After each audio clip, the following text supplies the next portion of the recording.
Welcome to the Killer Shell CKS preparation course. This is a full preparation course for the Certified Kubernetes Security Specialist.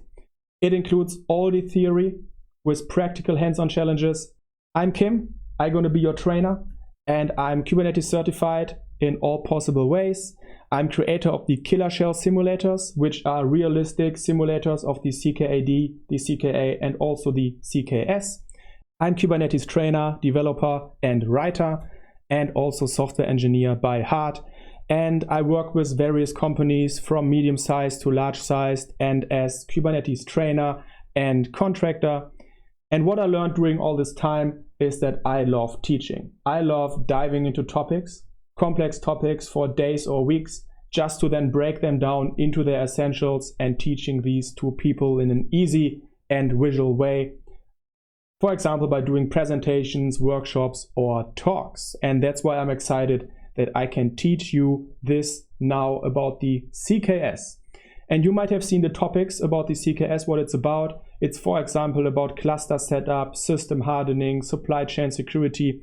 We will dive together into every of these topics. So we study the theory and we do it in a way where I give you presentations in a simple and visual way, like 5 to 10 minutes presentations about every topic, everything you need to know, followed by hands-on challenges, which we will do together, where you get that practical knowledge.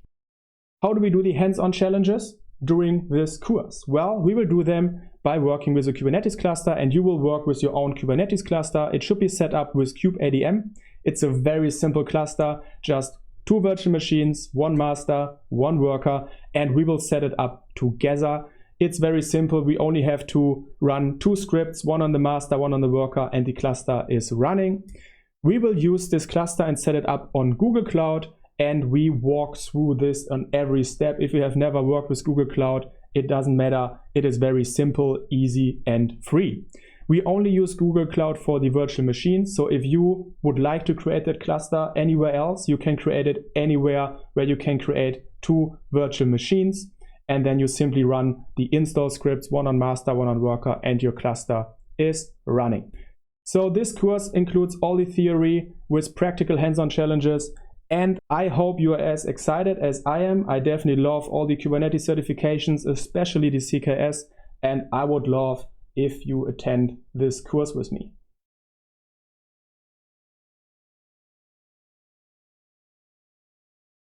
Kubernetes security best practices. The idea of this talk is now to provide you with an overview about various Kubernetes security aspects. And these are important when you work with a Kubernetes cluster in production, and these are also important when it comes to the Kubernetes CKS exam. So for this, we will talk about security principles in general. We talk about Kubernetes security categories and about the best practices in Kubernetes when it comes to security. So security is complex and it is a process. This as a general thing. Security combines many different things. It's not just one thing that we have to do and suddenly, boom, we have our security. Environments change, which means security cannot stay in a certain state for a long time. Security has to adapt constantly to changing environments. And yes, attackers usually have the advantage because they decide when they attack. It could be at the middle of the night, and they pick what to attack. It could be the weakest link in our chain. So because of this, let's have a look at general security principles that are good to follow. There's, for example, defense in depth, which means we should have multiple layers of security and redundancy is good. The least privilege means if we, for example, assign a pod, a service account, some privileges using role-based access control, then these should be the least privileges because, yeah, if someone manages to run as that pod and execute commands, at least it only has the least privileges. And we should also talk about limiting the attack surface, which means even limiting or removing the possibilities for any attacker to even exploit anything in our system. So redundancy is good, right? But only in security. You might have heard the DRIVE principle, don't repeat yourself. This is important for application development, definitely, but when it comes to security, then redundancy is a good thing. Let's have a look at an example. So we have our Kubernetes cluster, and here's actually an attacker which likes to attack something in our cluster. There could be the first level of defense, and this could be reducing the attack surface. Okay, reduce the attack surface, which means we, for example, removed unnecessary applications from our system, implemented some firewall rules, reduced the attack surface. So this already keeps a lot of attackers away, but our attacker right now manages to even find something exploitable and break through. Then let's say we have even another security layer implemented, which again prevents many attackers from even reaching further, but that one attacker still manages to break through this redundant security layer and now hits another security layer of us, the least privileged one. So even if the attacker now gained access, let's say, to a pod, at least that pod runs with least privileges, and the attacker can't really do a lot of harm. So that's the idea of a layered defense system. Now let's talk about the Kubernetes security categories. So on the bottom, there is the host operating system security, which is most probably a Linux operating system, and that itself should already have a certain level of security, because on top of this, we then install our Kubernetes cluster. So this could be the Kubernetes cluster security, and our Kubernetes consists of components, and these run as processes on that host operating system. And then on top of this, we have the application security, which means our containers and our pods that run in Kubernetes. So if you use a managed Kubernetes service, like for example from Google or AWS, then the bottom two categories should already be done by that cloud provider, and we then only have to look at application security. But if we manage our own Kubernetes cluster, and if we look towards the CKS certification, then all of these three categories are important, and that's why we will now have a look into each of these categories and look into some best practices and examples of what should be considered and implemented.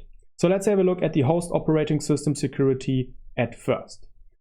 So when it comes to this, then we should consider that Kubernetes nodes should only do one thing. They should only do Kubernetes and not anything else.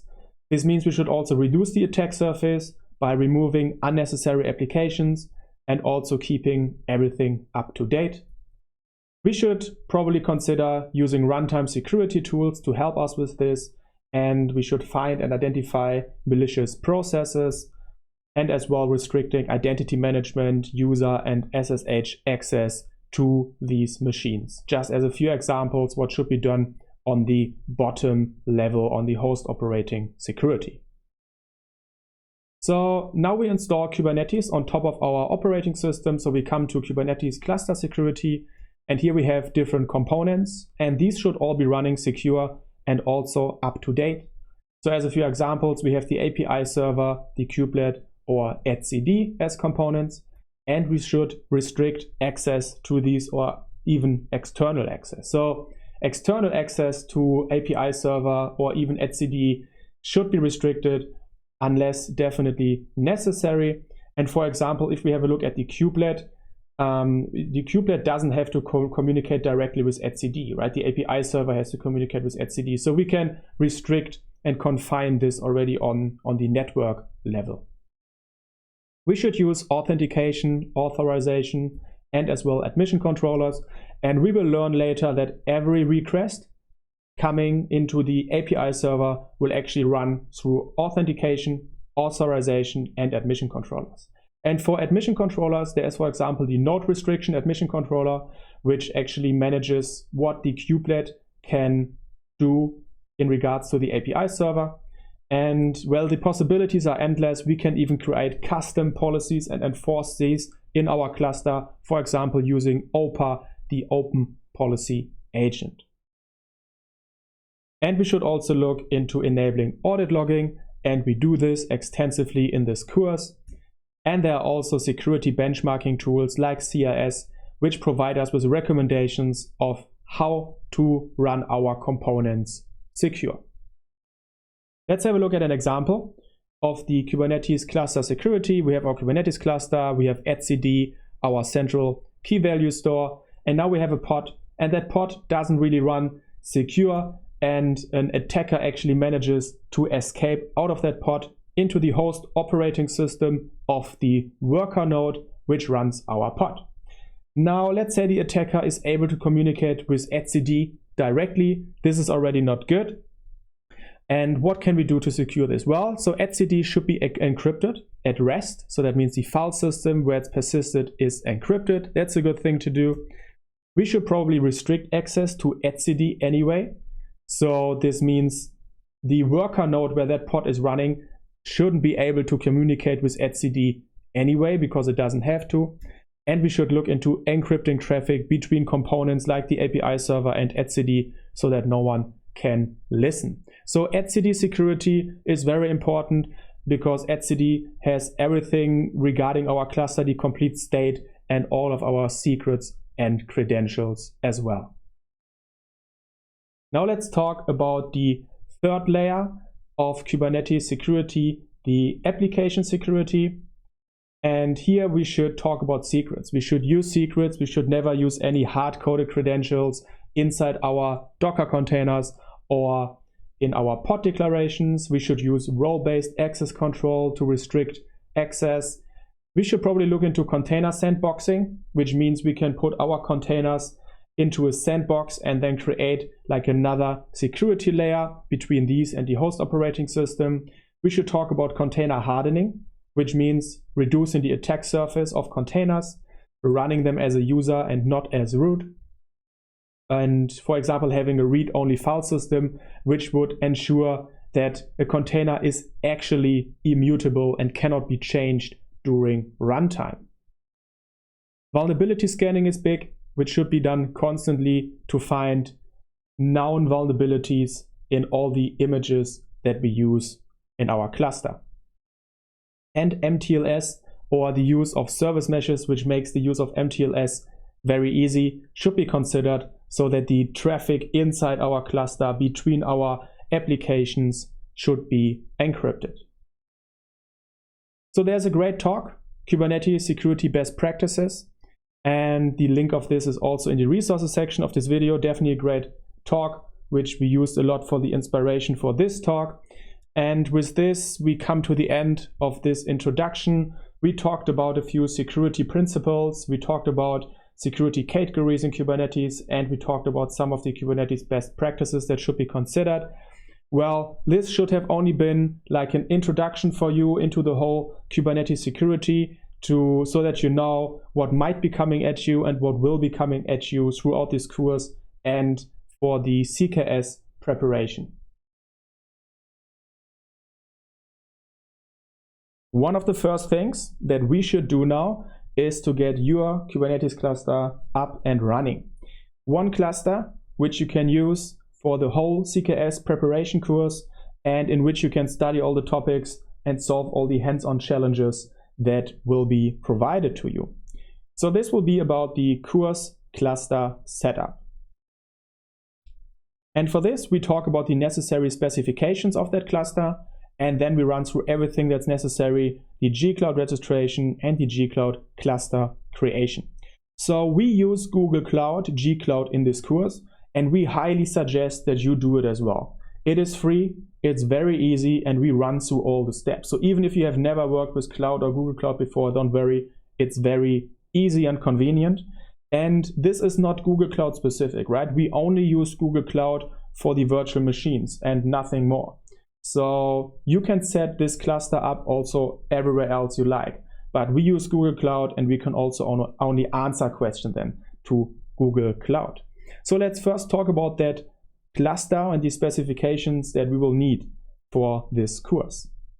Well, it will be a very simple cluster, okay? The cluster will only consist of 2 virtual machines, 1 and 2, and the first one will be our master, and we call it the CKS master, and the other one will be our worker, and we call it the CKS worker. Both will have the very same specifications. They will run on Ubuntu. They will have at least 50 gigs of disk, 2 CPUs, and 4 gigabytes of RAM. So that's it. We will create the virtual machines like this, and then we provide you with one script install master, which you run on the master node, and one script install worker, which you run on the worker node, and that's it. So the links for this are also already in the resources of this video. So if you want to go ahead and say, I don't want to set up this cluster in Google Cloud, you want to do it yourself, you only need to create these two virtual machines and then run these scripts on master and on worker, and the cluster is up and running. And this will also be the setup with which you have to work in the actual exam. You will work with various clusters and always with one master and one worker node, which means this will be a proper preparation. So we suggest to stick along, because we will now jump into setting this cluster up together in Google Cloud. Welcome to this hands-on session. And well, this might be the first hands-on session in this course. You recognize it on top, there's the hands-on logo, and every time you see that one, you know you have to stop just listening and start to listen and also get your keyboard ready. We will now create in this hands-on session a Google Cloud account. If you already have a Google Cloud account, feel free to just log into that one now and skip this video and directly head to the next one. I don't have my Google Cloud account ready yet, and I guess you neither, so head to console.cloud.google.com. The link is also in the resources of this video. And now we are required to log in using our Google account. So we need a Google account to log into Google Cloud. If you don't have a Google account yet, then there should be a form which simply allows you just a few steps to create a Google account. Otherwise, select your Google account right now. I select mine and log into that one.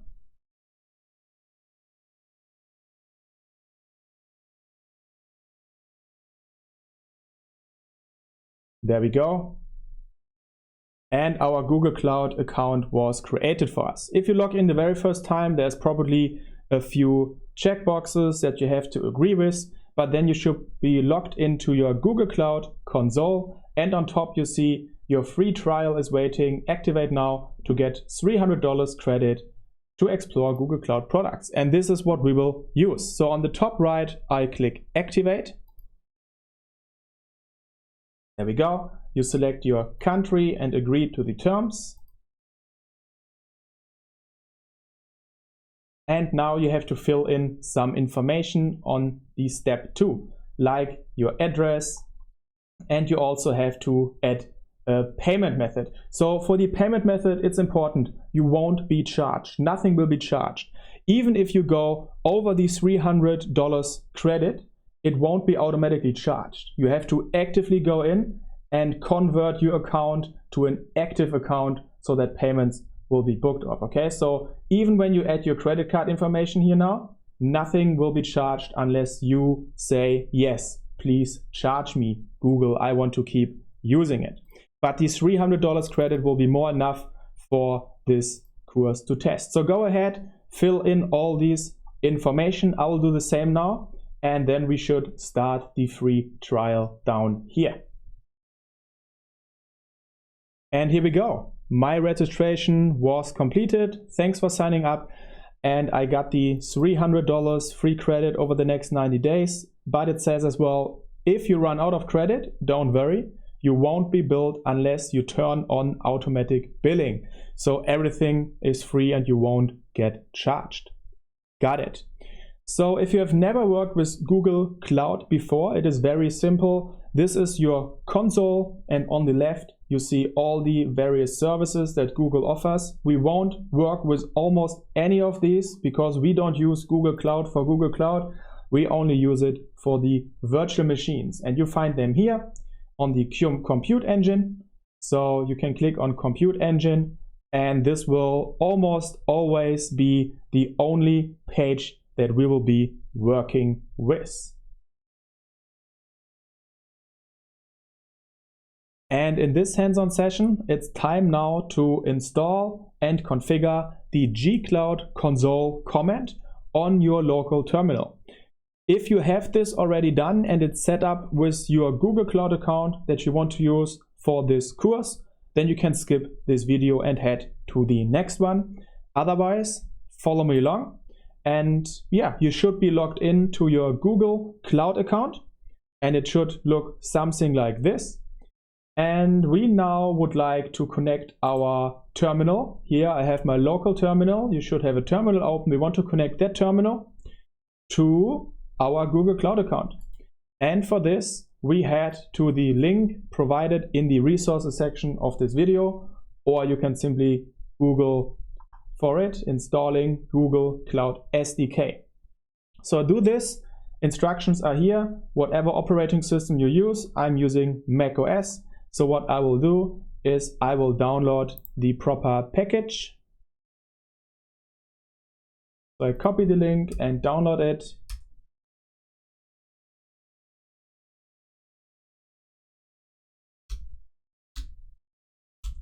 I will extract it. There we go. We have a folder, Google Cloud SDK, and there we can actually now run the install.sh script to install it in our system.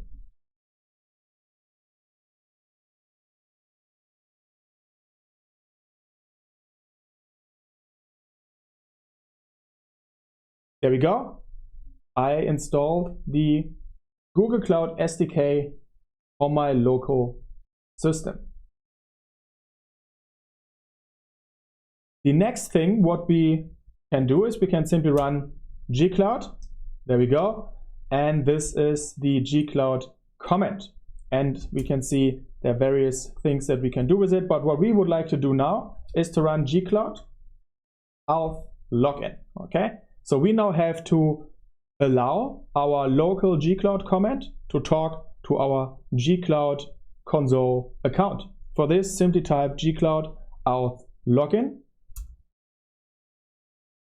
And it should direct you automatically. Maybe it opens your browser automatically with the correct link. Otherwise, copy the link that will be provided to you here. Head to your browser where you are logged into your Google Cloud account. Open it, confirm your account. And there we see, yes, we will allow.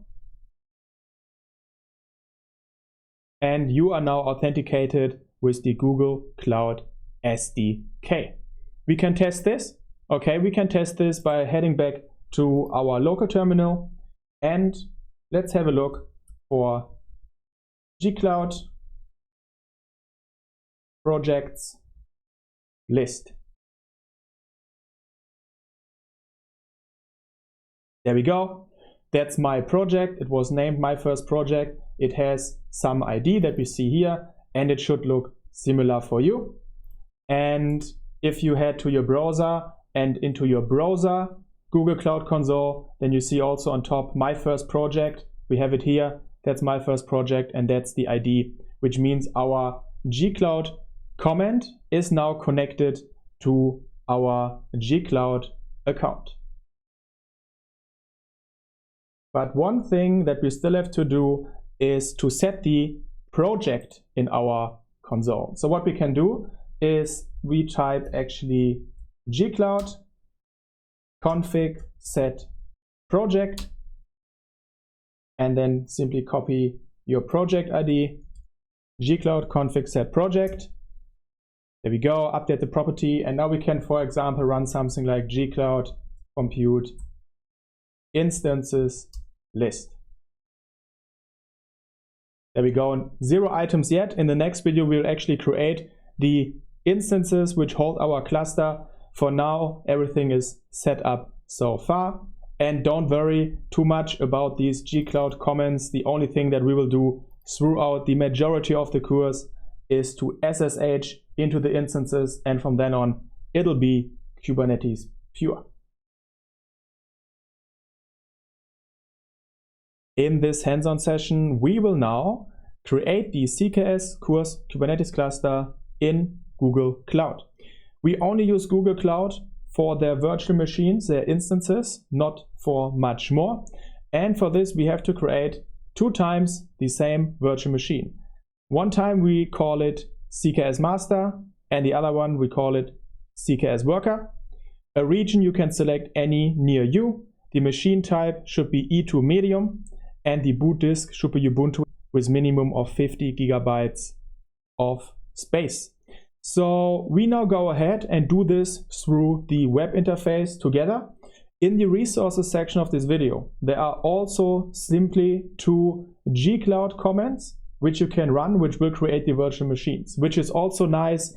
If at a later stage you have to recreate your cluster, you can simply run that one console command and it will recreate your virtual machine. Right now, you can also simply use the comments in the resources section, or you walk with me now through the web interface, which is great to get to know it as well, and is very easy. After we created the virtual machines, we only have to run the install master script on the master node and the install worker script on the worker node. And the links to this, the comments that we can simply run, are also in the resources section of this video. So very simple cluster setup. And now let's go ahead and change to the browser where we should be logged in our Google Cloud console. And our dashboard should look something like this. What we need is on the left here, the compute engine section, and we can simply click on it. What we could also do to reach this section is we could type on top, we could simply search for it for compute, and then we see compute engine and select this. And this will be the only service that we need Google Cloud for.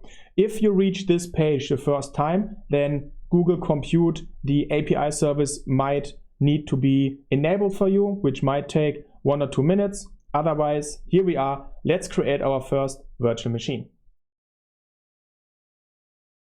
We call it CKS Master, so simply type the name CKS Master.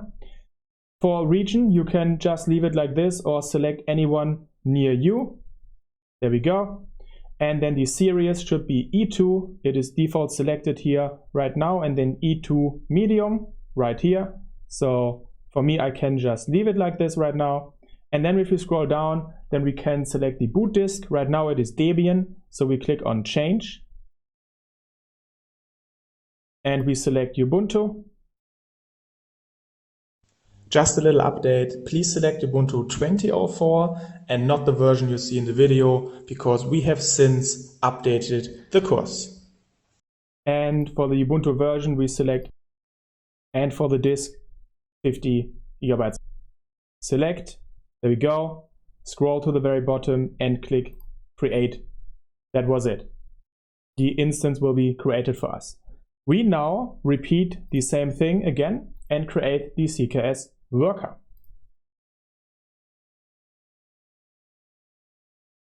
So for name, I choose CKS worker. I select the region again, any region near you. Series E2, machine type E2 medium. The operating system, we change it to Ubuntu, and Ubuntu 50 gigs of disk. Select and create. And that should be it. And let's give it 1 or 2 minutes until these are properly created. And maybe pause the video till both your machines, the CKS master and the CKS worker, are ready. It is the case for me now. So that's it. They have been created. We can use them now. There is like a browser SSH terminal here that we could use to directly SSH into the machines. It is convenient, but it's not nice for copy and pasting, etc. So we don't suggest using this browser SSH terminal. That's why we head to our terminal, and we did set up our gcloud console command already, which means we can now do gcloud compute SSH CKS master. That's it. Gcloud compute SSH CKS master.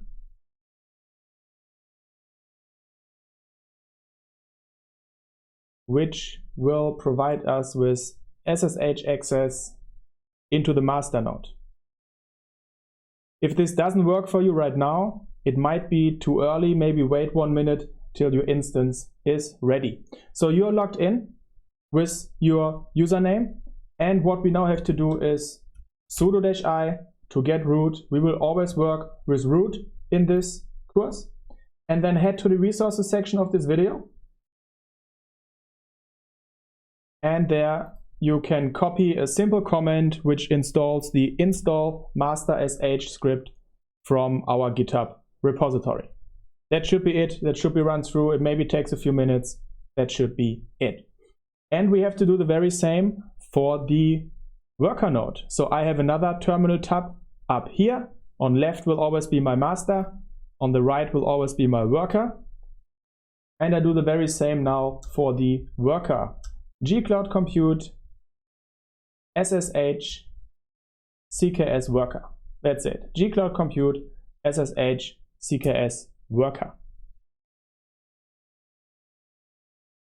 And as well, I'll get root through sudo -i.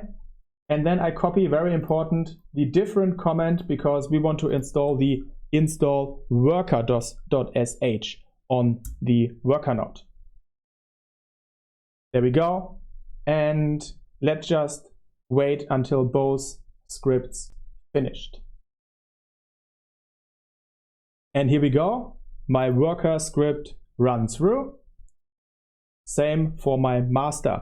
And so the last thing that we have to do, on the very bottom of your master node, there should be a command that you can copy. The kubeadm join command. Copy the whole thing with the hash on the back as well. Copy it onto your worker node and execute it. And this will now add our worker node as a Kubernetes worker node to our Kubernetes cluster. There we go. The node has joined the cluster. That's it. I head back to my master node. And what I now actually can do is I simply log out once with exit and log in again, becoming root again. And now I see I have colors, and now I actually have a few convenient comments installed. For example, the alias k, so I can run kget node, and I see my cluster is almost ready. The node is not ready yet, but we give it a minute. So the install master script and the install worker script also set up a little bit of convenient bash configuration, which we can then use comfortable throughout this course. For example, also auto completion should be enabled for the kubectl, and there we go. Okay, there we go. Our cluster is set up. We see I'm on version 1.19.3 right now. You might be on the later one, depending when we updated our install scripts. And you should have one CKS master running and ready and one CKS worker running and ready. And we can, for example, have a look at all pods in the cluster, and there we see already some Kubernetes components. Our cluster is running and ready. Awesome. And one very simple addition that we still have to do, make cluster accessible from the outside. We will now open the ports 30,000 to 40,000. And this is simply done so that we, for example, later using our local machine can send requests to node ports, and these will reach node port services inside our own cluster. And for this, simply head to your local terminal and exec the command from the resources section of this video. So you should now be on your local terminal and not on your master node, not on your worker node, on your local terminal, because we run a gcloud command. We create a firewall rule, we call it node ports, and we allow TCP of the node ports, everything between 30,000 and 40,000. And there we go. It has been created, it has been done, and it will be useful for the later upcoming hands-on sessions. And one important thing to remember is to always stop your instances when you don't study anymore to save your free credits. We can do this very easily in the Google Cloud console, and let's go ahead and let's do it now. I'm in my Google Cloud console, and I can simply mark my master and worker, and on top I click on stop and I stop them, after which Google will actually go ahead and stop these instances. It will only stop these, it will not delete these, which means afterwards we can start them again. But if right now we are still logged in using SSH, then yes, we see we got kicked out of the master node and also got kicked out of the worker node. This is expected. Great, there we go. Both are stopped. I can now go ahead and do anything else. And let's say I'm coming back right now and I want to work again on the killer shell CKS course. I simply mark the instances again and click on start, and they will be started again. Give it 1 or 2 minutes, after which you can log in again via SSH and everything will work again. The Kubernetes is running again, worker node is added to the cluster, and the cluster state is reproduced because of etcd persistence. So you can do this using the web interface very fast. You can also do this via the gcloud command, for example, by running gcloud compute instances stop and gcloud compute instances start. Just a short information that we updated our Kubernetes kubeadm install scripts from not using Docker anymore, but using containerd. Okay, from Kubernetes version 1.22, Docker is actually not anymore supported, but Docker containers will still run. You can still build Docker images. You just run them then using the containerd runtime. We updated various videos where we actually used Docker intensively before, and we now use Crictl and containerd, for example. There might be still some videos which use simple Docker for listing containers. Instead of using Docker, you can always then just use Crictl PS, and there should also be notices like this throughout these videos. Should you encounter something where still something doesn't work and we show how it's done in Docker, just let us know in the message system here or in Slack, and we update fast. Thanks. So with the end of this section, you should have your cluster up and running. We created 2 virtual machines in Google Cloud, and we connected to these using gcloud, which we simply use for easy SSH access into the machines. We can reset the machines if we need. So at any point in time in this course, you can simply delete an instance and create it again using the method and the script that we provided you. And then you have your cluster again. We don't depend on previous things that we did in the course, okay? Every new section can start with a blank and fresh kubeadm cluster installed in the way that we installed using our scripts, okay? This is great. There's no dependence on like earlier things that we implemented. Every new section starts from scratch. And always stop your instances when you stop studying to save your free credits. The best way to start with the CKS certification training is to have a little overview about the Kubernetes architecture and especially about the secure aspect of the architecture. And this is exactly what we will do in this talk. We talk about the Kubernetes architecture from a top-level view. We have a look at the various components and also at the secure component communication. So the idea is that after this talk, we will all be on the same level regarding the information and knowledge about Kubernetes, and that helps us to then go together into the various CKS topics and learn what will be necessary. For this, let's have a look and let's start at a really simple view of what Kubernetes can do for us. So this is our Kubernetes, that blue thing. It has our beautiful Kubernetes logo down here. So what can Kubernetes do for us? Well, in a simple way, we have containers and container information which we throw at Kubernetes, and it will run our container. Most commonly still in Docker. It's also possible in other container engines, which we will also see later in this course. So it can run a container in a container engine for us. And then various things around, right? Like scheduling our containers efficiently, keeping containers alive, performing health checks, allowing container communications, and allowing common deployment tactics, or even not that common deployment techniques through extensions, and for example, handle volumes, attachments, etc. So like various things to ease the workflow around container running and scheduling. So this is great. This is why we all love Kubernetes. So let's have a look at how Kubernetes does this under the hood. And if we have our Kubernetes cluster here and it runs our container here, then it runs our container in a pod. Okay, so a pod is a wrapper around a container, and a pod can contain one or multiple containers. So this is our container. We have it now here in gray, and we call the container app. So this pod has one container app, and it's running with Docker under the hood. And we then tell Kubernetes to run this container. And we can, for example, do this using kubectl. All right, it's a common way to communicate with Kubernetes using kubectl, but it is possible in different ways, because in the end, we communicate with the Kubernetes API server.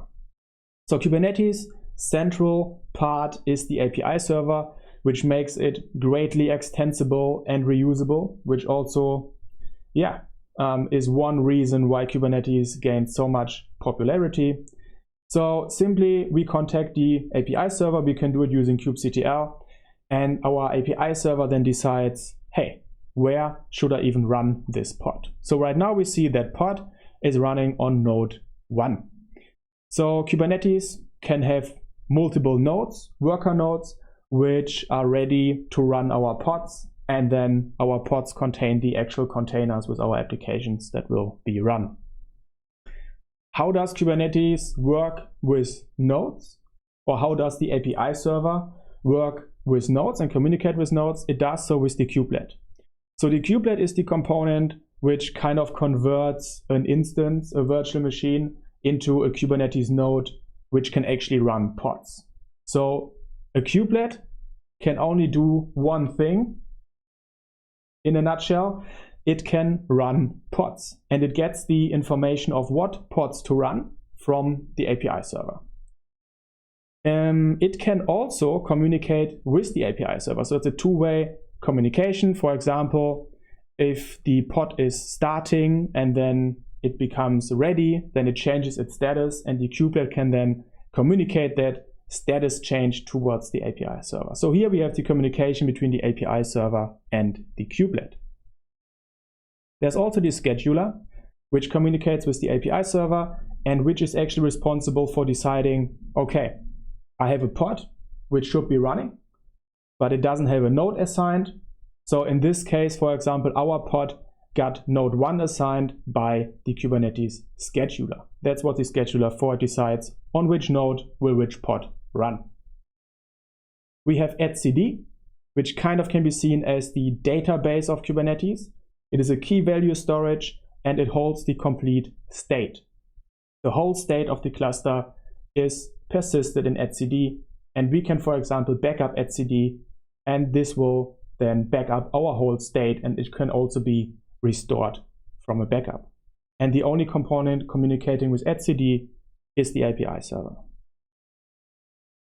We then also have the controller manager, which contains various sub-components, and it has various control loops which checks various resources, okay? For example, like deployments or replica sets, to make sure, hey, does that replica set has always the exact or the correct amount of pods running? And if not, then some pods will be killed or some pods will be created. So they are like the control loops which keep all the resources alive.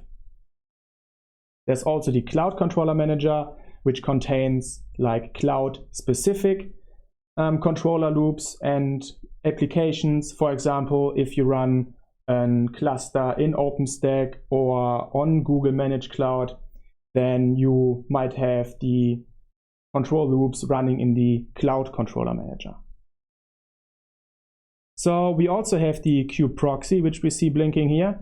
And the kubeproxy communicates with the API server, and it receives updates about services created in Kubernetes. So a Kubernetes service, which allows for easy communication between pods. A service is represented in the kubeproxy component.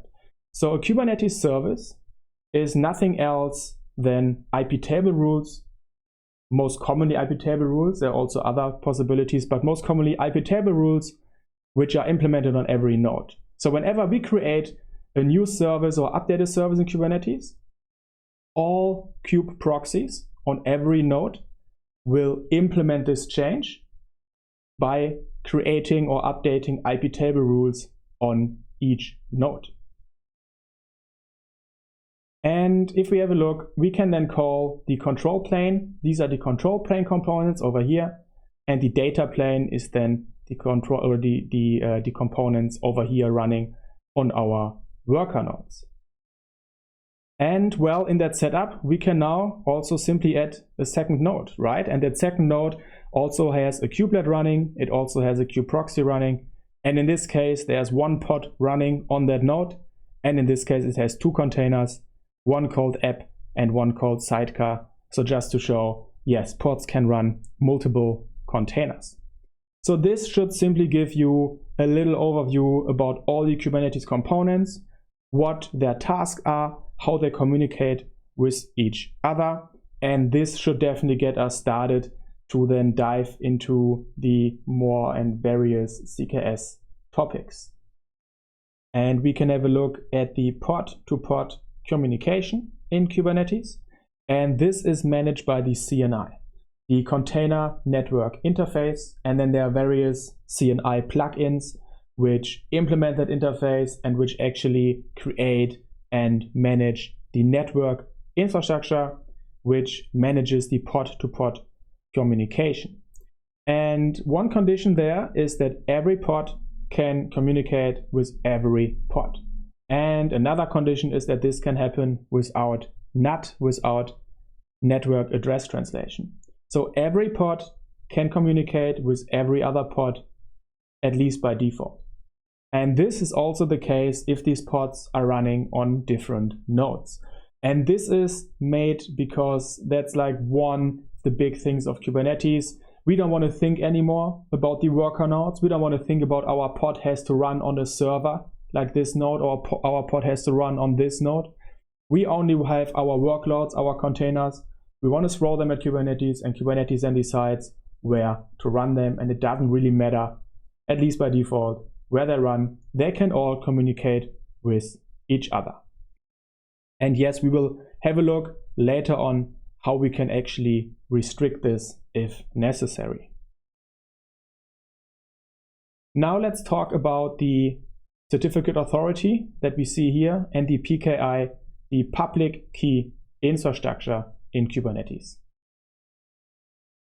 So the PKI is nothing specific to Kubernetes. It is something very common in the world of the internet and secure component and application communication, and Kubernetes adopts this as well, which means we have a certificate authority which watches over everything, and this means that the certificate authority is the trusted root of all certificates inside our Kubernetes cluster. This also means that all cluster certificates are signed by this certificate authority, and this then allows components to validate each other so that components can be sure that they communicate with the proper identified component. And for example, what does the CA do? What kinds of certificate does the certificate authority sign? Well, for example, the API server has a server certificate. This will be signed, or the kubelet has a server certificate. It also has a client certificate, and we see this soon. And for example, the scheduler has a client certificate to communicate with the API server. So there are various certifications in Kubernetes. And let's have a look at an overview of these. So we have our certificate authority. And for example, we have the API server, and it has a server certificate. And it has a server certificate because it has clients like the controller manager, which communicates with the API server. So the controller manager needs to have a client certificate, and the API server for this needs to have a server certificate. Same for the scheduler. The scheduler is a client of the API server. And same, for example, for the kubelets. The kubelets are clients to the API server. The kubelets are actually also servers. So the API server can actually, using a client certificate, can contact the kubelet. So the kubelet also has a server certificate.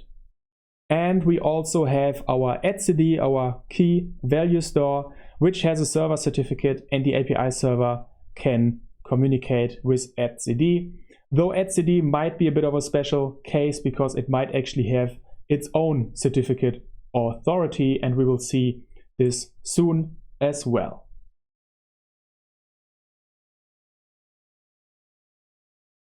And I would say it's time for a hands-on session, right? I mean, we can talk and talk and talk about all these various certificates and authorities, or we can jump in and have a hands-on practical look where these certificates actually are and get a better feel for everything. So for this, we will run through this list. It's 9 points, but they will be very fast solved. And it's a hands-on session, so follow me along. You should have your master node ready. We will do this on our master node. And first thing is we will have a look for the certificate authority. So for this, I'm on my master node. My cluster is running and ready. And there's the directory Kubernetes, etc Kubernetes PKI. And let's have a look what we find there. There are various certificates, and we see, for example, already the certificate authority here. So in that directory, there are most of the certificates which we want to find, but some are at a few different places. So number one done. What about the API server certificate? Well, the API server certificate is, for example, here. It's the API server certificate. And then we also see the API server client certificate to communicate with etcd. And we also see the API server kubelet certificate client, which means the API server uses this certificate to communicate with the kubelets running on a node. So we have the API server certificate, we have the API to etcd certificate number 4, we have the API to kubelet certificate. We skipped the number 3, I see. No cheating here, we still have to do this one. etcd server certificate. Let's have a look at the etcd server certificate, and here we actually see there's a folder etcd. Let's have a look what's inside that folder, and there we actually see there's the server certificate for etcd here. So as far as I can count, we already went to number 5. What about the scheduler towards the API? So the scheduler is a client of the API. So let's have a look. So the scheduler has actually a config which is available under Kubernetes scheduler conf. So open that file in your favorite editor, etc Kubernetes scheduler conf. And there we see it's actually a kube config. And here we actually see, if we scroll down, there we actually see these are included. Here we have the client certificates for the scheduler to communicate with the Kubernetes API. And I think we should have a look at number 7, the controller manager as well. And for the controller manager, it is very simple. There's a file, it's very similar. There's this file under etc Kubernetes controller manager conf. And here as well, open it, have a look into it. It is a kube config as well. And if we scroll down, then we see the user information, and it has the certificate data actually included in the config file. So where are we? We did everything down to number 7. What about number 8? Kubelet to API. So the kubelet client certificate to communicate with the API. Well, for this, we could go on the master or the worker node, and we can actually now on the master node can have a look at Kubernetes and then kubelet conf. So the kubelet as well has a simple kubelet configuration like a kubeconf, and in there as well, like the other clients, we actually see that the certificate data is actually different than the other clients. It's actually not included, but it's referenced by a path. So we see that the certificate is actually here under this path. And well, the kubelet is able to run pods. And what kubeadm, so the setup with kubeadm, when you create a Kubernetes cluster with kubeadm, what kubeadm does is it runs various Kubernetes components already in pods. So it uses the kubelet to run other Kubernetes components like the API server, like the scheduler, like the controller manager, which means that in this setup, the kubelet is also running on the master node. So the master node uses the kubelet to run other components, which is great and makes it flexible. But we can also have a look at the worker node. So here I have a different tab, and I changed to my worker node, and on the worker node as well, if I head to etc Kubernetes and then kubelet conf, there we see that there's also a kubeconf, and we also have the certificates under the same path. So this is our worker node kubelet, which is able to communicate with the Kubernetes API. What about the kubelet server certificate? So we know, or we should know by now, that the API server can also contact the kubelet.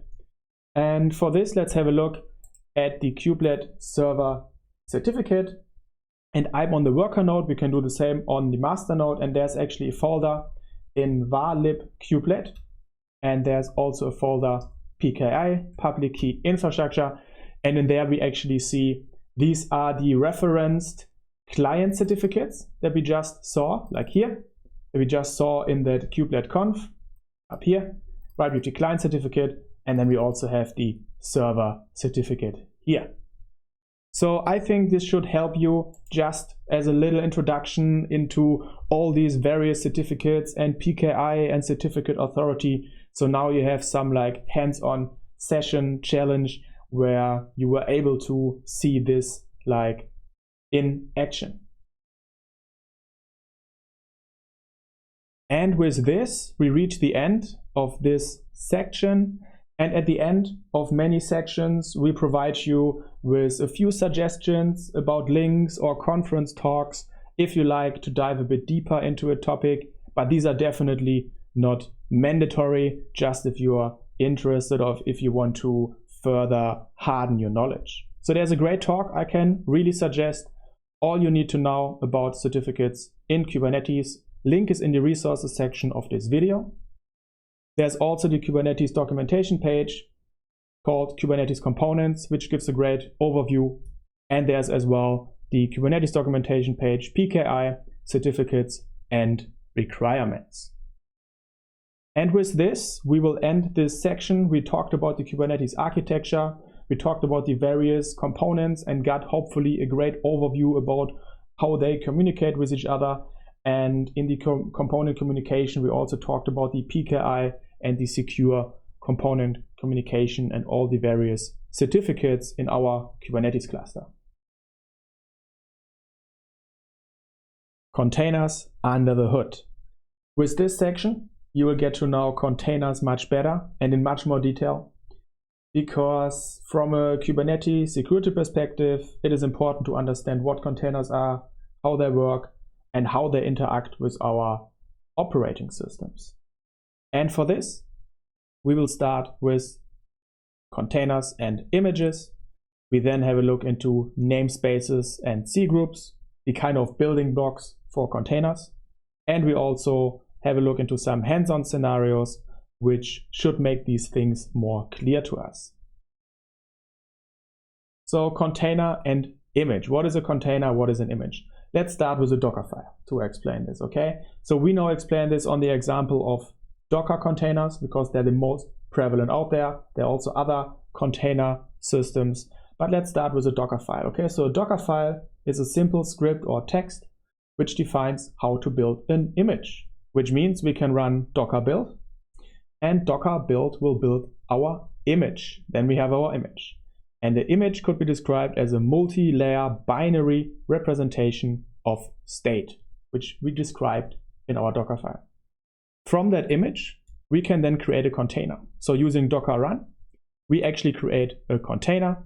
And we could say that a container is a running instance of an image. And there can be multiple running instances of an image, so there can be multiple containers of the same image.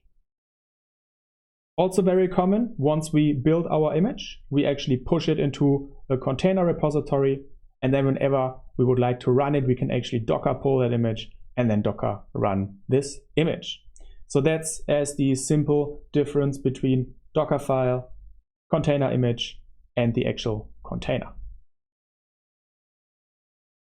So what is a container? Down here we see Docker or containerd. So what is in general a container? We could say a container is a collection of one or multiple applications. They are bundled together and they actually include all their dependencies. So they are bundled with all their libraries and the dependencies that they need to run. But in the end, a container process is simply a process which runs on the Linux kernel with some restrictions because it cannot see everything. It is kind of encapsulated. And to understand this, let's have a look at the broad architecture. On the bottom, we have the hardware, and on top of the hardware sits the Linux kernel, and the Linux kernel actually provides a so-called syscall interface. These syscalls or system calls, like getPID or reboot, will then be provided to libraries like glibc or applications like Firefox or curl. And in this scenario, this doesn't play a big difference if these applications run directly on the Linux kernel or containerized in a Docker container, which we will see soon. So in the end, we have down here the kernel space, which includes the Linux kernel and the syscall interface, and then up here we have the user space where our libraries and applications run. And the syscall interface is then the possibility to communicate with the Linux kernel, right? And our applications can call the syscall interface directly, or our applications can go through libraries, which is often the case, and then these libraries communicate with our syscall interface of the Linux kernel.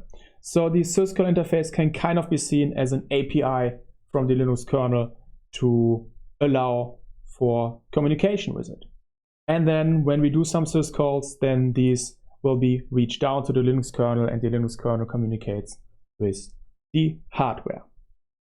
So we have to understand that our applications like Firefox, even if it's containerized like here, can perform direct syscalls to the syscall interface.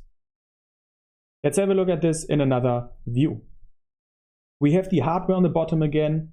Here in yellow we have the Linux kernel, and let's say we have an app1 process, could be our Firefox process. It's the app1 process, and it is containerized. It runs as a Docker container, but this means that that process can still perform system calls against the host Linux kernel.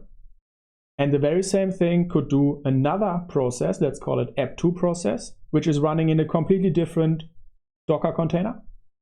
And that app2 process could also perform syscalls to the very same Linux kernel.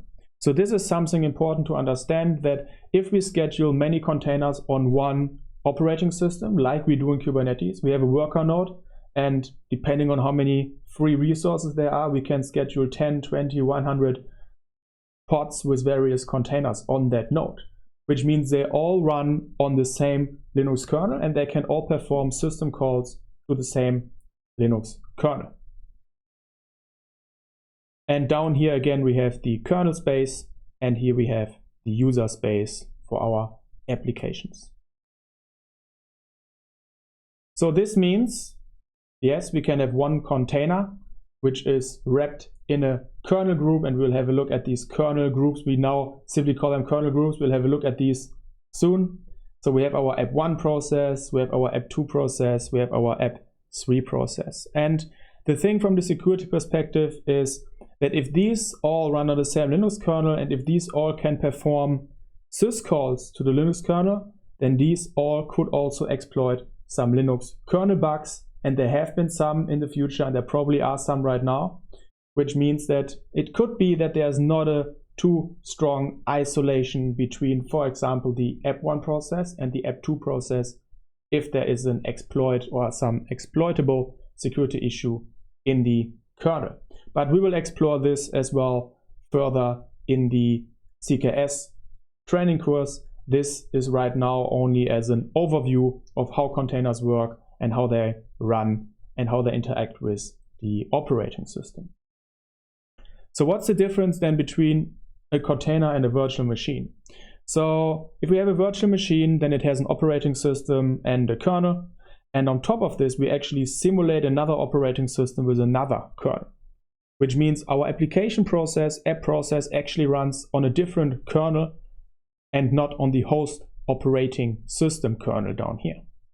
we have a look at containers on the left, then it's a bit different. We have our operating system, we have our host kernel, and our application process could directly run on that kernel, or we wrap that application process in a kernel group. We kind of containerize it, we put it in a container, but it means that application process still runs on the same kernel, which means here on the left, that kernel can actually directly access the app process, whereas here on the right, that host kernel down here cannot access the app process, at least directly. It has to go through like a arbitrary binary layer of the simulated operating system.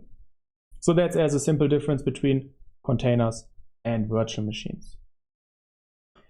And now let's have a look at Linux kernel namespaces. Namespaces isolate processes, and this is necessary because we want to create containers. Containers are simply processes on the same Linux kernel, but we want to isolate them, so we put them in namespaces. There is, for example, the PID namespace, and the PID namespace isolates processes from each other. One process cannot see others, and for example, process ID 10 can exist multiple times, once in every namespace. There's the mount namespace, which restricts access to mounts or root file system. There's the network namespace, which only allows access to certain network devices, firewall, routing rules, socket port numbers.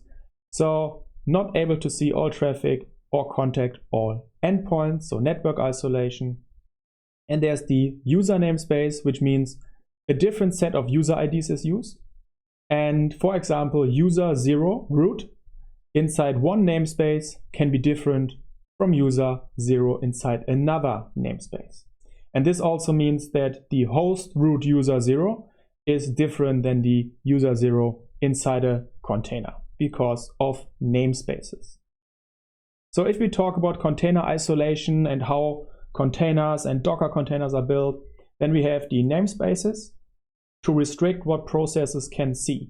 And by this we kind of simulate an isolation layer between these, and we kind of create the containers through this. And this can, for example, be restrict other processes, users, or file system access.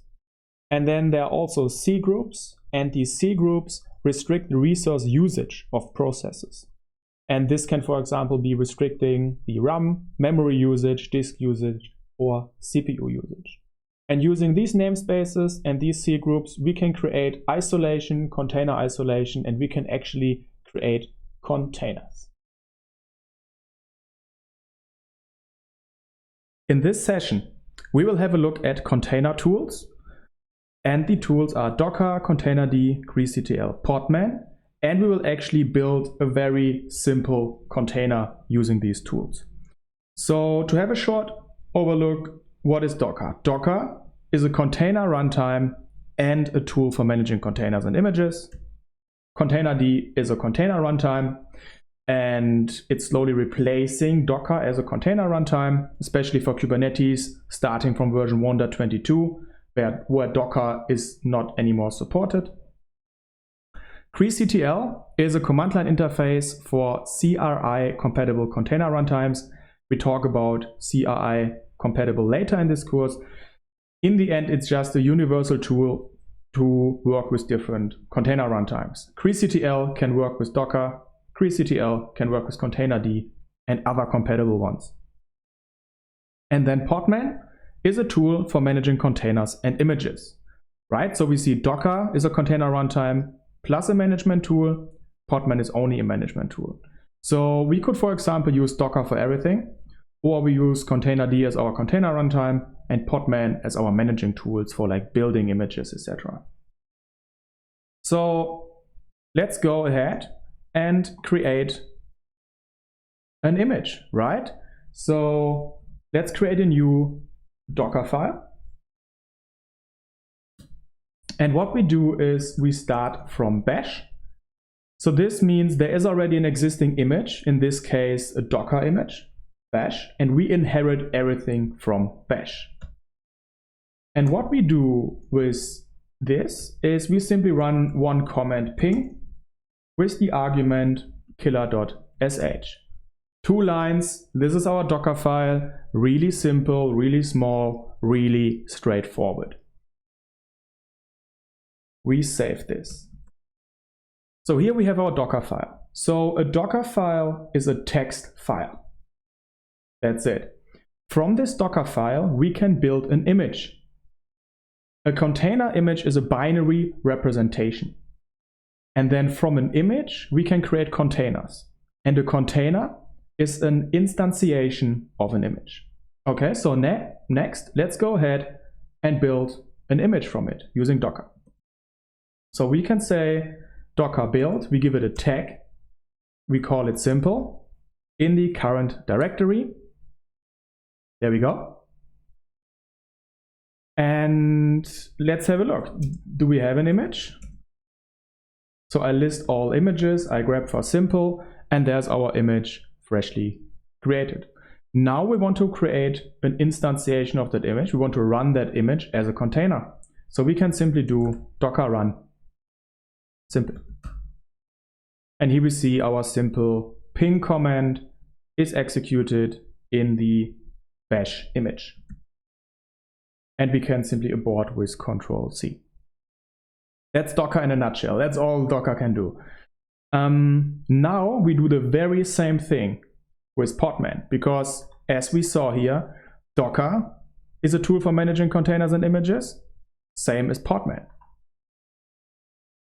I clear the screen and we now want to build the image. So if I take the command that we run, docker build tag simple, we can simply replace Docker with Podman. And this has been designed. So Podman has been designed from the interface that in most cases you can simply replace the name Docker with Podman. So this means we can also say Podman image ls, and there we, for example, see our simple image freshly created. And now I take the docker run simple command that we used from before, and I replace Docker with Podman. We run it, and it's the very same. Now let's also talk about Crictl. So Crictl, we can, for example, run, or let's first have a look at Docker PS. Okay, Docker PS shows all running Docker containers. We don't see any running Docker containers right now because there are none. Okay, we are on the master node installed via kubeadm. That means there should be some containers. There should be the Kubernetes control plane, like the Kubernetes API server controller manager. There should be containers for this, but we don't use Docker anymore. Since Kubernetes version 1.22, we use containerd. So what we can do here is we run Crictl PS, and here we see our containers. And if we have a look at the config of Crictl, then we actually see it's configured to communicate with the containerd runtime. So in this config, it could also be that it's configured to talk to Docker or to another runtime. So in this case, what we see right here is we use Crictl to communicate with containerd. Okay, so I think this should give you a nice introduction into the different tools and a little bit into the container build and run workflow that we can use throughout this course. In this hands-on session, we will now actually see Docker container isolation in action. We will create 2 containers and check that their processes cannot see each other. And we will then run them in the very same PID namespace and see what happens. So it's a hands-on session. Follow me along. Do the same thing on your master node. We won't interact with Kubernetes right now. We will simply run Docker containers. For this, we can run a Docker container, docker run. We give it a name. First one is C1. We would like to run Ubuntu, and we would like to run it detached. Let's do it like this, in detached mode Ubuntu. And we execute sh and say, this simply sleeps 1 day. Okay, We just create a Ubuntu container which sleeps one day and runs in the background. We see here the ID. We could now use the ID, but because we gave it a name, we can also use that name. So we can simply do docker exec c1 ps, and then we see, okay, a few processes in that container, very clean. And here we actually have our sleep container running, our sleep process running in that container. Let's do the same for a container named C2. And instead of sleeping one day, we say we sleep 999 days. There we go, container created. And if we now exec into that container, then we also see 3 processes, but we see they're different. Here we have that sleep one with 999 days, and here we actually have that sleep one with 1 day. So this means these processes run on the same Linux kernel, but these are isolated from each other because Docker automatically wraps these processes in namespaces.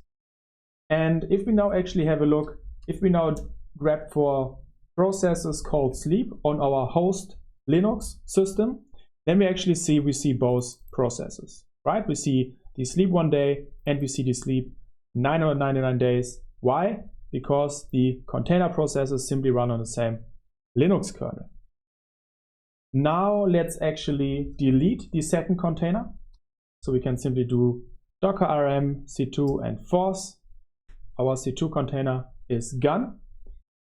And we recreate the container again, but with an addition. We can actually define the PID namespace and we set it to the namespace of an existing container called C1. Okay, so we create the container C2, and with this little addition, we now say this container will run in the very same PID namespace as container 1. Let's run it. There we go. And let's have a look. Let's exec into container C2, look for processes, and yes, there we actually see our own processes and the ones from the other container. And if we now have a look at container run, we run the same command for container 1, then we actually see both containers are now in the same PID namespace and can see their same processes because of this.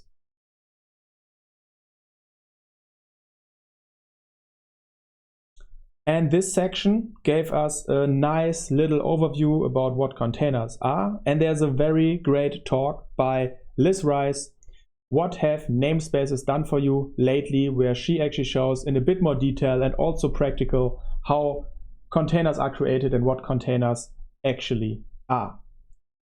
In this section, we talked about containers in general. We made a comparison towards virtual machines.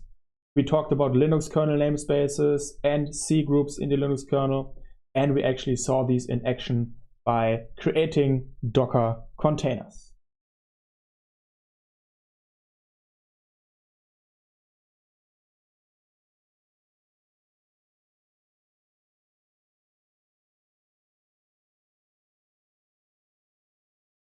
Just a simple reminder that at any point in time, you can reset your cluster. Anytime you like, you can delete your instances, recreate them, and create your cluster again. Because every new section in this course works with a fresh cluster. This doesn't mean that you have to work with a fresh cluster when a new section is coming. But if, for example, something doesn't work for you, like the solutions that we provide to you don't work, then maybe try to reset and recreate your cluster, because every new section is based on a fresh cluster installation. Network security policies. Very important and interesting topic, in my opinion. What we will do, at first, I'll go into detail what network policies are and how they work. Afterwards, we will define our own default deny policy, following by various scenarios that we're going to implement. After this, you will understand network security policies. What are they? Network policies. Well, they are the firewall rules in Kubernetes. They are implemented by the CNI, by the Container Network Interface, which is installed in the cluster. So like Calico or Weave. So if the CNI doesn't support network policies. You can still create the Kubernetes resources, but they just don't do anything. They're not enforced. They are created on namespace level. They're only valid in one namespace. We will see this later. And well, yeah, they restrict ingress and egress for a specific group of pods based on certain rules and conditions. Without network policy, so if we have a vanilla Kubernetes cluster, then by default, every pod can access every pod. Pods are not isolated. And this is actually a feature from Kubernetes, right? Like it's one condition that every pod in the cluster, doesn't matter on which node it's scheduled, every pod can communicate with every pod without network address translation. So let's have a look at what network policies can do, just in some graphical overview examples that we're going to run through before we go and look into YAML and write our own YAML code, right? So if we have a Kubernetes cluster, we have 3 pods, then we can create in the network policy, we will create a pod selector for a certain group of pods based on their labels, okay, in orange here. And to these pods, based on the pod selector, to these pods will our network policy rules applied. Then let's say we have another group of pods here. So we specify another pod selector. And now what we specify in our network policy is that for that pod selector in orange, we allow policy type egress, we allow outgoing traffic to these pods. Okay, should be really simple. From a source pods, we allow outgoing traffic to another pod selector, to these pods, based on labels. Also possible, same scenario, but from or to this pod selector in orange, we allow incoming traffic, so ingress traffic from these pods. Also possible, okay?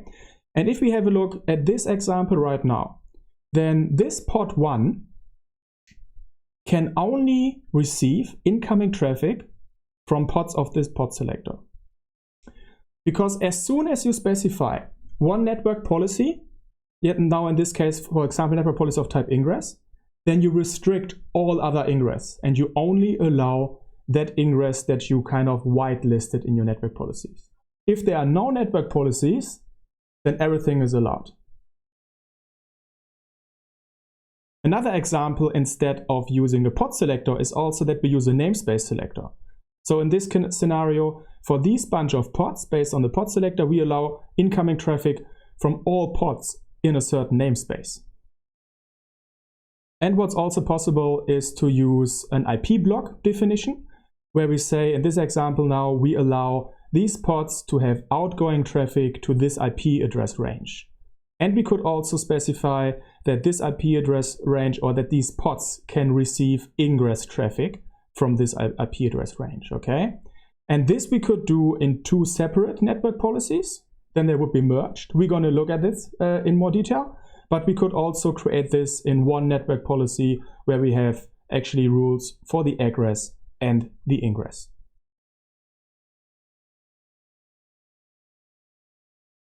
In the section before, we had a look at network policies from like a top overview, and we saw what they're like capable of in theory. Now we're going to look at one extensive example of a network policy in YAML, and we dive into detail and explain every section so that you can create afterwards every kind of network policy that you kind of want. This network policy, we see kind network policy, is created in namespace default, and we have a pod selector for pods with the label ID frontend. Okay, so that means this network policy will be applied to pods with ID frontend in namespace default. Now we have another section here, policy types. Policy types can receive an array of entries ingress or egress, and in this case we only specify egress. This network policy that we see here right now is already a valid policy. Okay, we could create that policy right now. What does it do? It denies all outgoing traffic from pods with label ID frontend in namespace default. Okay, it denies all outgoing traffic because we said that this network policy is about outgoing traffic, and we didn't specify any rules to allow any traffic, which means that this policy right now simply doesn't allow any outgoing traffic. So it prevents, it disallows any outgoing traffic. Now let's allow some traffic. Same network policy as before. we just extended it here on the bottom, and we will go now again through all the various things. Okay, we have the pod selector on top. As before, ID front end will be applied. This network policy will be applied to these pods. This network policy is about outgoing traffic. Then we have the first outgoing traffic rule, the first egress rule. And this rule can be read as allow outgoing traffic to namespace with label ID NS1 and port 80. Okay? This array entry here, we see one here, we see one here. This means as one rule. So this is the second rule down here, the second egress rule. This in blue is the first egress rule. So the first egress rule has two entries. The first entry is the to : and the second entry is the ports : and these two will be connected AND. Okay, so we have an egress rule. We allow egress traffic if the namespace towards the traffic goes has the label ID NS1 and the port is 80 on TCP. Now let's have a look at the second rule in purple down here. We allow egress to pods with label ID backend in the same namespace. Why in the same namespace? Because we didn't specify a namespace selector here. Then the same namespace will be taken where the network policy is applied to. Okay. We have two egress rules here, the blue one and the purple one, and these two rules will be connected OR. Okay. So we allow egress to namespace with label ID NS1 and port 80, or to pods with label ID backend in the same namespace. Now let's have a look what happens if we create multiple network policies, because it's possible to have multiple network policies for the same pods, for the same pod selector. What happens then? If a pod has more than one network policy, well, then they will be simply merged. The union of all network policies is applied to that pod and the order doesn't matter. We have a look at it now, what that actually means. Again, we have the same network policy that we took apart before already. We see we have our two rules, our two egress rules down here. Now this network policy, example 2a, only contains the first egress rule like here, okay? And now we create another network policy, example 2b, which down here only contains the egress rule, the second egress rule from down here, okay? And what you have to understand is that this rule, that this network policy example is the same as example 2a plus example 2b merged. Because if we would create only this one and this one, only the two on the right, then they have the same pod selector for the same pods, which means the egress rules, which are array entries, will simply be merged, so appended, and it would result in this exactly same network policy here on the left.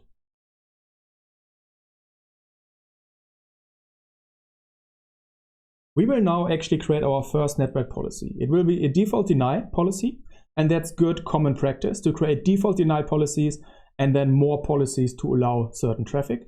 And it's also important to know default deny policies for the CKS certification. We'll create a very simple scenario with one front-end pod, one back-end pod, and we check the connectivity between each before our network policy, after our network policy. And then afterwards, we will extend our example further in more hands-on sessions. You should have access to your master node. Your cluster should be running. You can see my master node, my worker nodes are running. We will now create a very simple scenario. We just run 4 comments, okay? We simply create a front-end pod, krun front-end, image our beloved nginx, and the same for backend, krun backend image nginx. Now we expose both. We create cluster internal services so that it will be simple for us to check connectivity. So we run k8s pod front end. We want to expose the pod front end on port 80, and we do the very same for the pod backend. And if we have a look at pods and services, we do everything in the default namespace. We see we have a backend pod, front end pod. We have a backend service, front end service. Very simple. Now we check the connectivity from front end to back end. So we simply exec into the front end pod and run curl backend. Okay.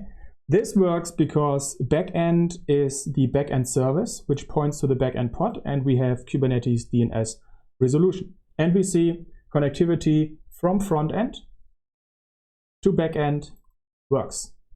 Let's try the other way around. K exec into backend pod and curl the front end, and it works as well. Great. Now we will create our network policy. Okay, so create a new file in your favorite editor called default-deny.yaml.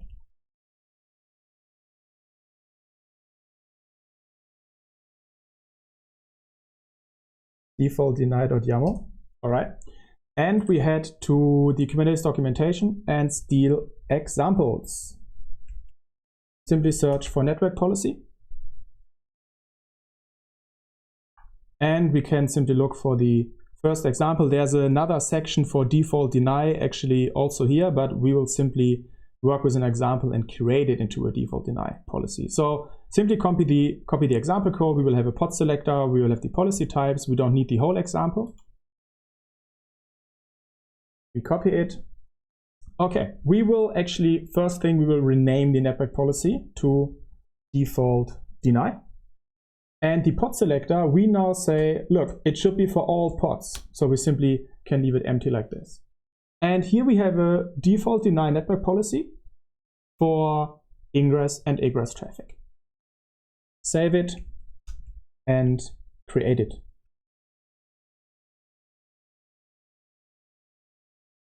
Okay, great. Now we can run the first exec command again from front end to back end. And we see doesn't look that good anymore. And we run the other exec command from backend to frontend.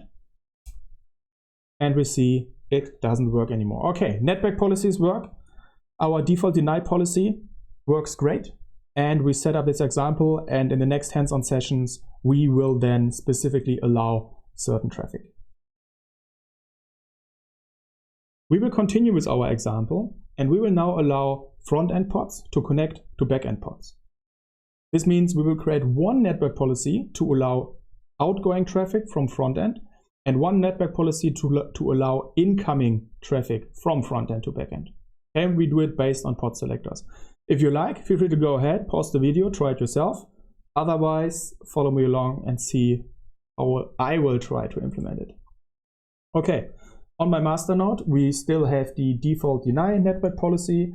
It's still applied in the cluster. We will now create a second policy called frontend.yaml, or the file called frontend.yaml. And I'll head to the Kubernetes documentation and I will steal that whole example that we see here and I'll adjust it to our needs. Okay, here we are. Let's start from the very top. I will change the name to frontend. The pod selector, so the network policy will be applied to pods with label run frontend. Because we created the pods with kubectl run, they automatically get the labels run. That policy, let's have a look. That policy will be from frontend to backend. So from frontend, we will allow egress, outgoing traffic to backend. Which means I will delete the egress here. And we need the pod selector. So what I will actually do, I will delete the egress section here. I will change this to egress. We will allow, so we allow egress. We will now create our first egress rule 2. And then we have already the pod selector here that we can steal. Great. So we'll allow egress to run backend. Okay, it's called front end. It will be applied to pods with run front end and will allow outgoing traffic to pods with backend. All right, let's create the front end network policy. Ingress. Okay, it's called egress. There we go. We still have our exec comments here. So what I try now kexec, I connect from front end, curl back end. Okay? And we see it doesn't work. Why doesn't it work? Well, we can think right now that it doesn't work because the backend pods still don't allow incoming traffic from frontend pods because our default deny policy still applies. What we can do now is we will create another policy, backend. And for this, we can simply copy frontend to backend because they will be very similar. And in the backend policy, I will change the name. I'll change it to backend. This policy will now be applied to backend pods. For the backend pods, we allow incoming traffic, so Ingress, and we will create one Ingress rule coming from pods with the label frontend. Okay. Let's have a look if we can create this one without any issues. Yes. Let's have a look if we can now connect from front end to back end. And we see it still doesn't work. Okay. The thing now is that if we want our front end pod to connect to the back end service, then we need DNS resolution, cluster internal DNS resolution. But our default deny policy right now even denies DNS traffic on port 53. So what we can do now is actually we have a look at all pods and their IP addresses, and we connect via IP address. Okay. Here we can see we have our backend pod. It has the label run backend. Frontend pod has the label run frontend. Okay. Now what we do is we exec into frontend pod and we do a curl, not on the name, but towards the IP address of the backend pod. And we see it works. Just a short update. If you actually would like to allow DNS resolution, for example, between frontend and backend pods, you could extend your default deny policy where you would allow some egress to the ports 53 TCP and 53 UDP. The link to an example of this is also in the resources section of this video. Okay. And we also can try it the other way around. We will try to connect to the front end pod, to the IP of the front end pod from the back end pod, and it doesn't work, right? Because we only allowed one way. We only allowed outgoing traffic from front end and incoming traffic into back end from front end. If you didn't manage to get it to run yourself, maybe I was a bit too fast at some places, you can also head to the course repository. It's linked in the video resources. Okay, so I'm in course content, cluster setup, network policies, and in network policies, I'm in the front and backend example. We can have a look. There's also the default deny example that we used before, and then the network policies, front and backend. There you have the front end. You can just copy it and it'll work. And there's also the backend you can copy and it will work. Okay. We will extend now our example a final time, and we still have our front-end pod, our back-end pod, the communication works. And now we will actually create another pod Cassandra, and we will allow back-end to talk to Cassandra, to our database pods. And we will do this by also creating a new namespace. So the Cassandra pod will be running in a new namespace, Cassandra, and we will allow back-end pods to have egress traffic to the namespace Cassandra. Okay, for this, let's create the new namespace. Create namespace Cassandra, okay? And we can simply edit the namespace and apply some labels to it. Okay, we have metadata, labels, and we will apply the label namespace Cassandra to it, because when we work with network policies and namespace selectors, it always works with labels. So our namespaces in this case have to have labels. Okay, that's done. Then let's create a Cassandra pod. In namespace Cassandra, we run Cassandra image nginx just for testing here. Okay, great. Let's have a look at that pod and the IP address of that pod. So we do get pod -o white. There we go. And now we try to exec from our backend pod, and we will try to exec to curl that IP. And we see it's not allowed. Why? Because we didn't specifically allow it yet. Okay. If we have a look in our backend policy, then right now we actually don't allow any egress traffic. We only allow certain ingress traffic.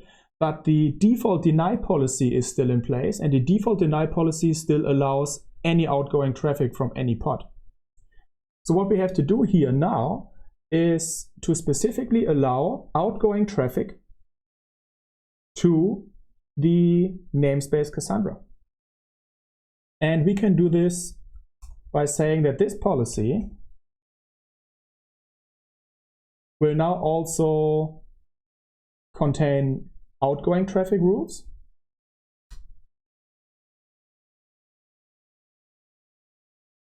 And I copy the whole Ingress section and I rename it to egress. And we now also allow egress to namespace selector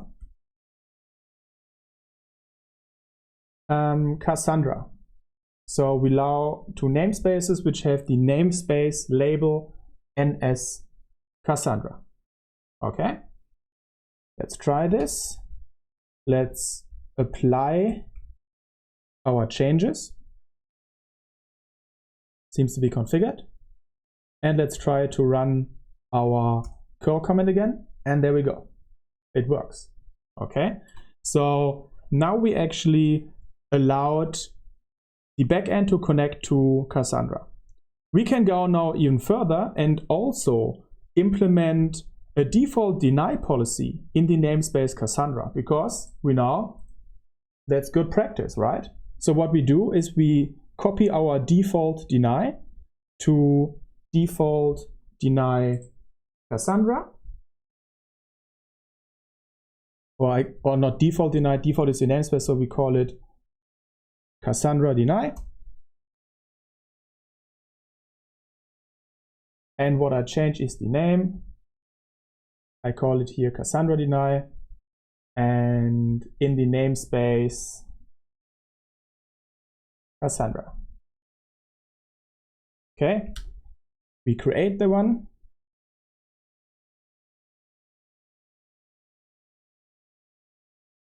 And we try to connect from our backend pod to Cassandra again, and we see it doesn't work.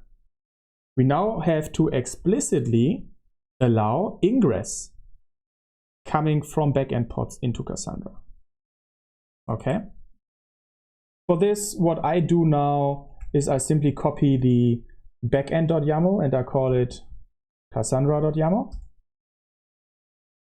And I edit it. Okay. I change the name to Cassandra. That network policy will be running in the namespace Cassandra. It will be applied to pods with the label run Cassandra. We will only allow incoming traffic, ingress.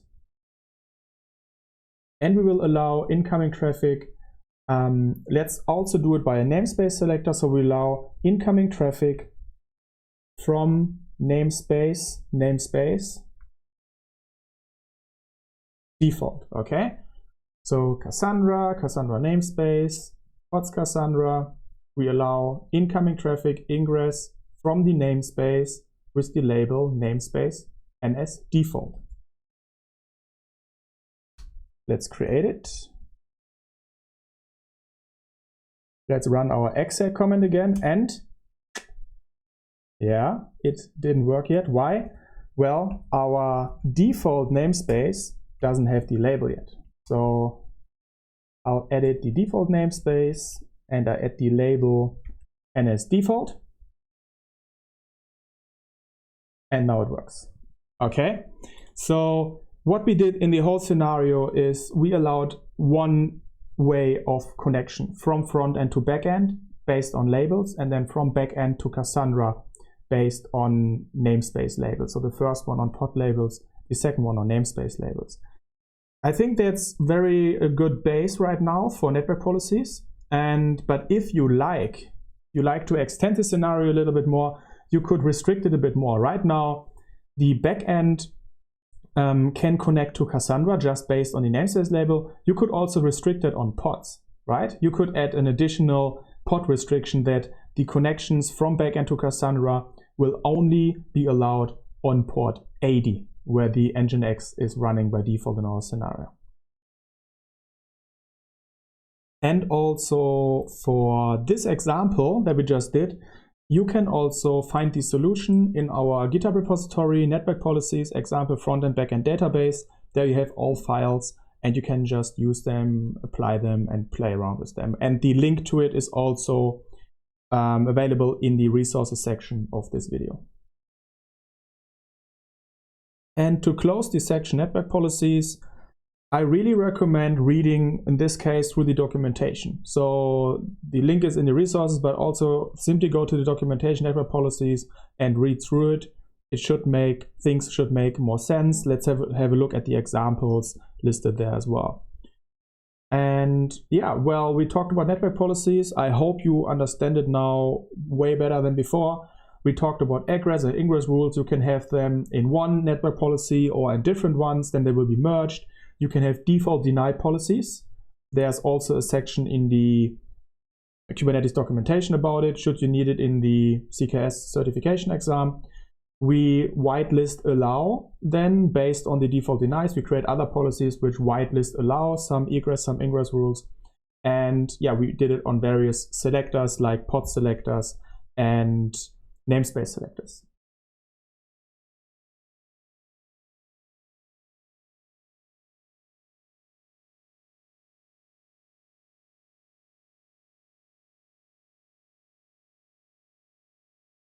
Control access to GUI elements. In this section, we will mainly talk about the dashboard in Kubernetes. We talk about methods of accessing these from the outside, and we talk about how to restrict access to these, just like as we might have to do in the Kubernetes CKS. So GUI elements and the dashboard, they should only be exposed externally if needed, okay? And if you just need to access services which run inside your cluster, like the Kubernetes dashboard, then you can use tools like kubectl port forward or kubectl proxy, which we'll use. So that's better than just exposing them via a node port service or load balancer service. There's the famous Tesla hack from 2018, which was actually caused by a dashboard which had too many privileges and no role-based access control to mitigate. And it was actually exposed to the internet, so whoever got access to it had control over the whole cluster, which is obviously very bad. kubectl proxy, let's talk about kubectl proxy. So the main purpose of kubectl proxy is that it creates a proxy server between your local host and the Kubernetes API server. So you can use the connection stored in your kubeconfig and the credentials to communicate with the API server just over HTTP. Okay, so it's comfortable from your local machine for development or debugging. And if we have a look at kubectl proxy in an image, we have our Kubernetes cluster running here. We have our API server. We have our kubectl. It communicates secure with the API server. And kubectl has the kubeconfig with the credentials, or at least access to our credentials, which we use for connecting. If we now create kubectl proxy on our local machine, this means we can simply talk to our local machine on HTTP, the port that we specified, and then we can communicate with the Kubernetes API and just send HTTP REST requests to it.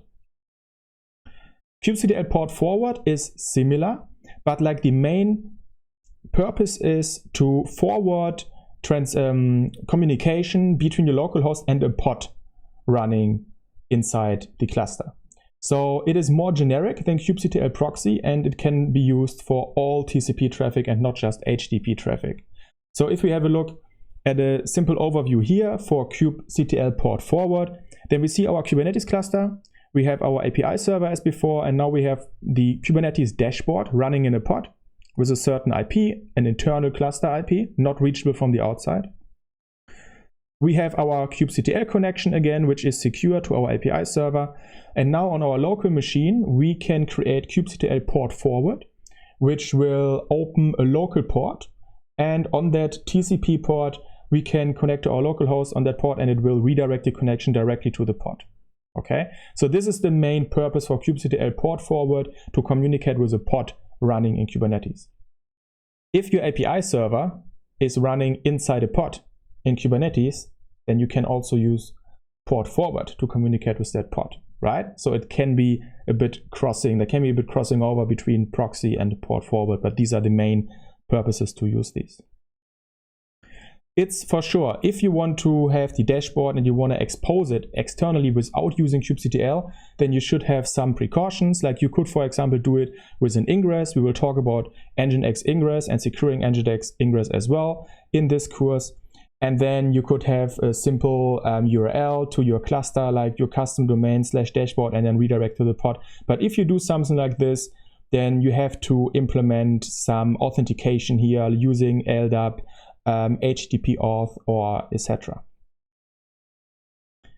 And with this, let's move on to the hands-on sessions. We will now install the Kubernetes dashboard. And for this, we should have access to our master node. Our cluster should be running, our master, our worker should be running and ready. And all we have to do is head to our favorite browser and search for Kubernetes dashboard. What we are looking for is the GitHub repository of the Kubernetes dashboard. We scroll a little bit down and we should see the kubectl command, which we can simply copy and execute.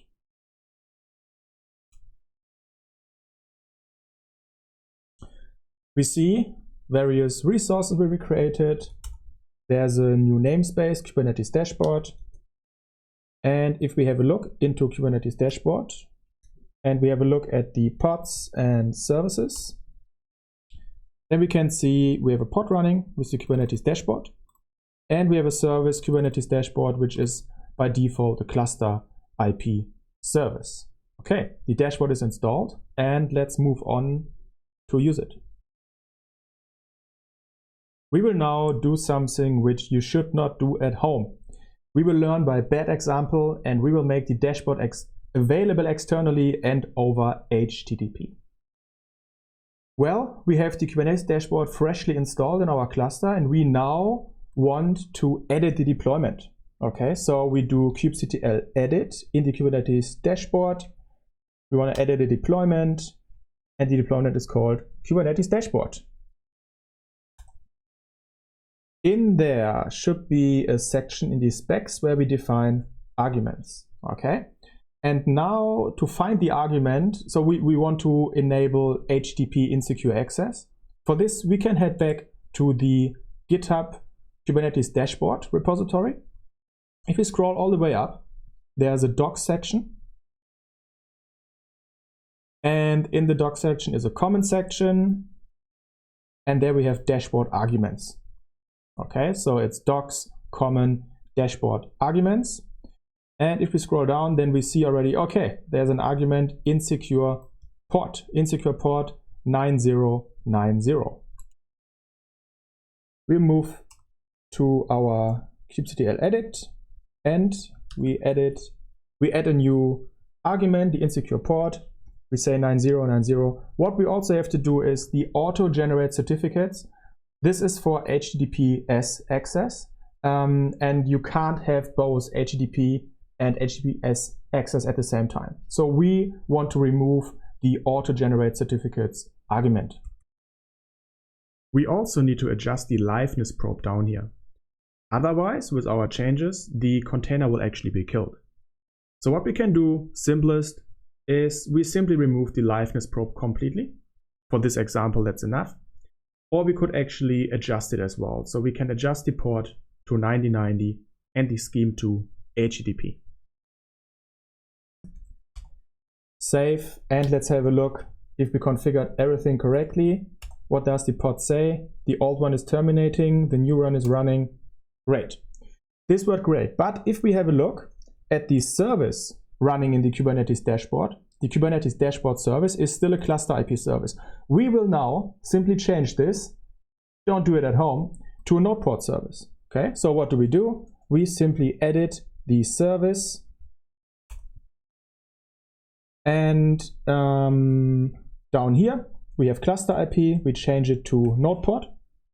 Okay, and up here we change the target port. So the target port is the port of the pod.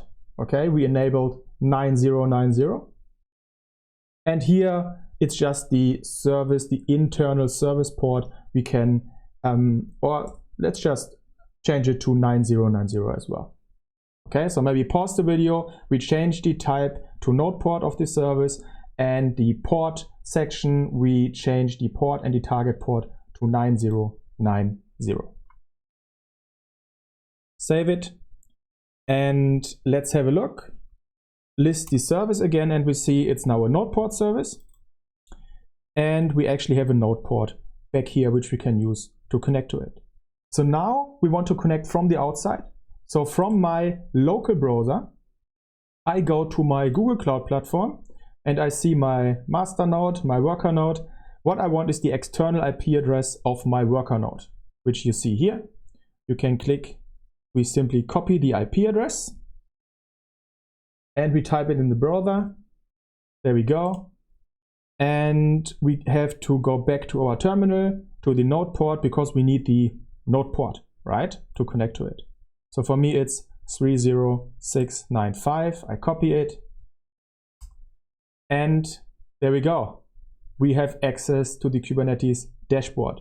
There's nothing to see, nothing to display here, which means we have right now actually using the credentials that we use to connect to it. It's actually quite secure because we are not allowed to see any of the resources yet. Okay, let's continue with this setup in the next hands-on sessions.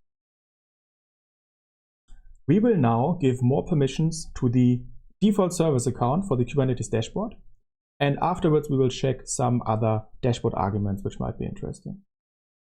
If we access the Kubernetes dashboard now, we configured it with insecure port, which means we can access it over HTTP, and there's not even any authentication. There's not even any login form displayed to us, okay? But the default service account doesn't have much permissions. And if we look at the top notifications here, we can actually see that we connect by service account Kubernetes dashboard in Kubernetes dashboard namespace. We will now provide more permissions using role-based access control. We have a whole section about role-based access control in this course. Now we're just going to do a short dive into it. Okay, let's have a look at the service accounts in Kubernetes dashboard namespace, and there we see a service account called Kubernetes dashboard. What we also do is we look at cluster roles by the name view, and there we see a default existing cluster role in Kubernetes is called view, which allows to view all resources. We will now assign the Kubernetes dashboard service account with the cluster role view by creating a role binding. What we do for this is in namespace Kubernetes dashboard, we will create a role binding. We call the role binding insecure, and we want to connect our service account. Service accounts are always referenced by namespace : service account name, which in this case is Kubernetes dashboard : Kubernetes dashboard, and we want to connect it with a cluster role called view. Okay, I will now do a dry run so we can have a look what will be executed. We will create a role binding, and we reference the cluster role view, and we connect it with our service account in Kubernetes dashboard namespace named Kubernetes dashboard. Looking nice. Let's actually create the resource. There we go. And we will head back to our dashboard. We will refresh it, and we have a look at if something changed.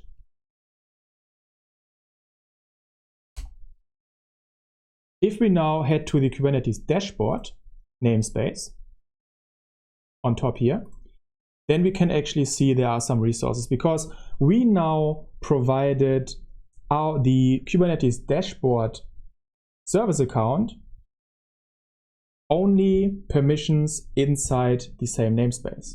Okay. What we can also do to give even more access, we could go ahead and not create a role binding, but create a cluster role binding. Okay, we can simply create a cluster role binding in Secure like this. And now this means that the Kubernetes dashboard service account has cluster-wide view access. Means if we refresh and we now actually see on top that we actually see a list of all namespaces, and we can actually see that in the kube system namespace, we now also have access to this. Finally, we will now look at some interesting dashboard security arguments. Some we already work with. So we can head to the dashboard arguments README in the GitHub repository. Okay, well, there is the insecure port one, which we configured to configure insecure access by HTTP and also skip the authentication. There are TLS cert file and TLS key file if you want to specify your own certificate. Otherwise, for HTTPS, there's the auto-generate certificates one. And if we scroll down, there's also authentication mode, which is by default on token, which means it's configured to use role-based access control. But it can also be configured to basic, which means it's not using role-based access control. Well, and then there is the enable skip login, which if it's set to true, then it skips login, which is also not bad. So you might have to configure or to remove some of these in the certification.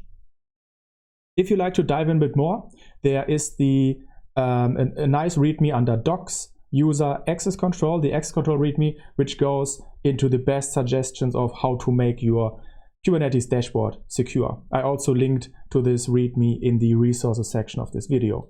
Well, and just to recap, only export your services externally if you need to and if they are like protected. Enforce authentication, restrict using role-based access control, and we learned how to change some of the arguments of the Kubernetes dashboard. When you work with the Kubernetes documentation, it is always important that you work with the correct version. If you right now work with Kubernetes 1.16, then you should go on top right and select 1.16. Same for 17, 18, 19. Let's, for example, select 1.19. We can actually see that the URL here changed, and there's a warning that we actually work with 1.19, which is not the latest stable.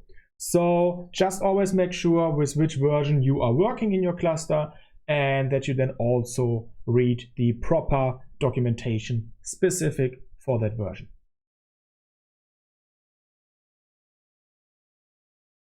Ingress objects with security control. What will we talk about today? First, we'll talk about what an ingress is, how it works internally. Then we'll set up our own ingress with some redirection to internal services. And finally, we will secure this ingress with TLS. What is an ingress? Well, the Kubernetes ingress is very simple. We will now simply talk about Nginx ingress, but there are different ingresses. And an Nginx ingress in Kubernetes will create in the end a simple pod with an Nginx running in it. And the ingress is a wrapper around it, which then creates the Nginx config running in that pod. So it means we simply create YAML resources like we usually do, like an ingress resource. And by creating these ingress resources, the ingress controller will actually generate the Nginx config. So we, if everything goes well, never have to touch the Nginx config. We just can configure it comfortably by creating an ingress resource. Because when we create an ingress, we will have in the end a pod with Nginx running in it. We still have to make it reachable from the outside, right? And usually if you have an ingress, you want to have it because you want to have some requests which come into your cluster from the outside, and you want to redirect it on some conditions. This means if you have an Ingress and through the Nginx Ingress we have a pod with Nginx running, we still have to use a service. Okay, and because of this, I just want to make a small recap about the Kubernetes services, and then we can jump right into creating our own Ingress. So the service in Kubernetes, the three main services, the first one is cluster IP service, and the service always points to pods, never to deployments or daemon sets, always point to pods via labels. And a cluster IP service means that your pod has like a cluster internal IP and is reachable internally by that IP and also by a DNS name. All just cluster internally. Based on this, we have the node pod service. And I think it helps to imagine it like a node pod service creates a cluster IP service. Because internally, a node pod service works exactly like a cluster IP service, with the addition that a node pod service opens a port on every node.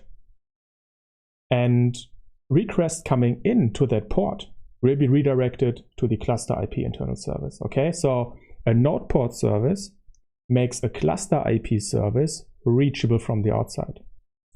If you create a node port service, there will only be one service type node port, right? There won't be two services, but it helps to imagine it like this, because internally a node port service works exactly like a cluster IP service. And then we have the load balancer service. And again, a load balancer service creates a node port service, creates a cluster IP service, because a load balancer service works exactly like a node port service and exactly like a cluster IP service. In addition, the load balancer will communicate with whoever created the cluster. It might be Google Cloud, AWS, it might be yourself.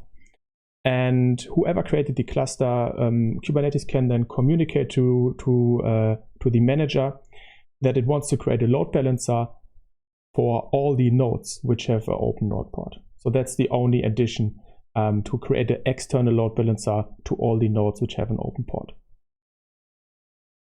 Okay, so much to the Nginx Ingress, and let's continue with the hands-on session.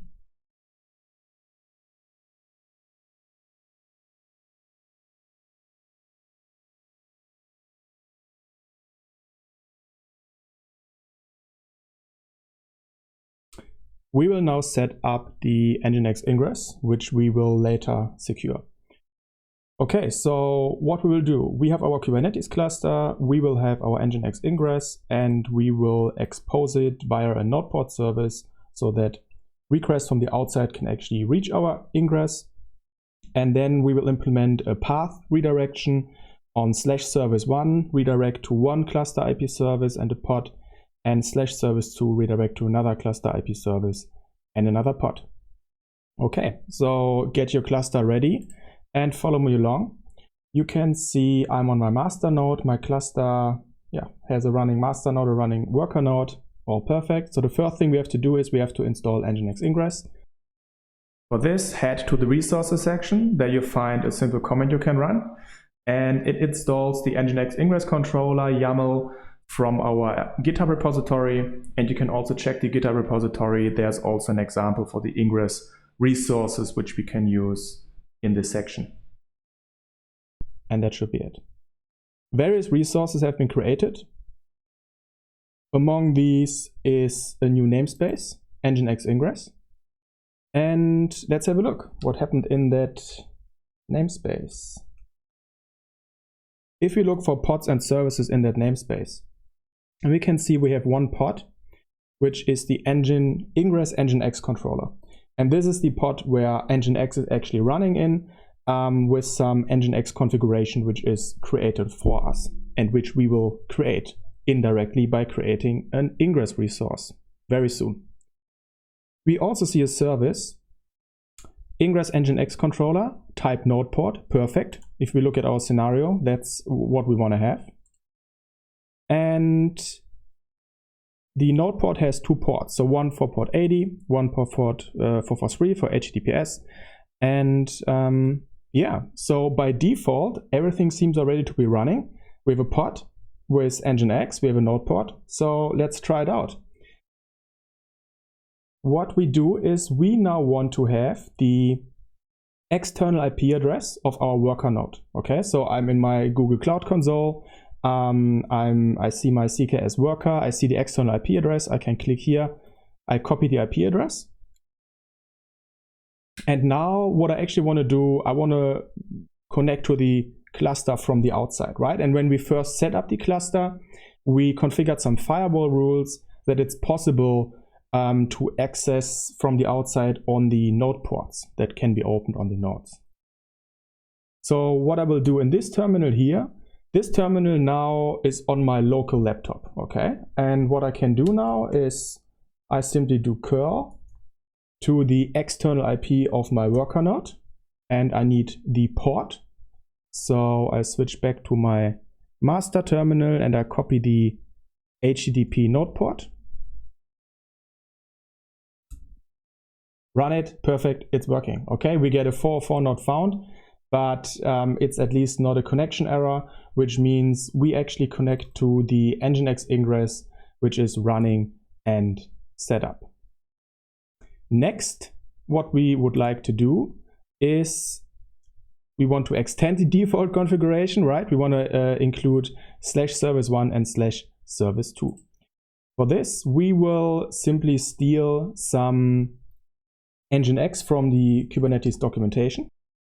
Or instead of going along with me through the documentation, you can also head again to the GitHub repository, link in the resources, and just use the example that we have there. So we head to the Kubernetes documentation, we search for Ingress,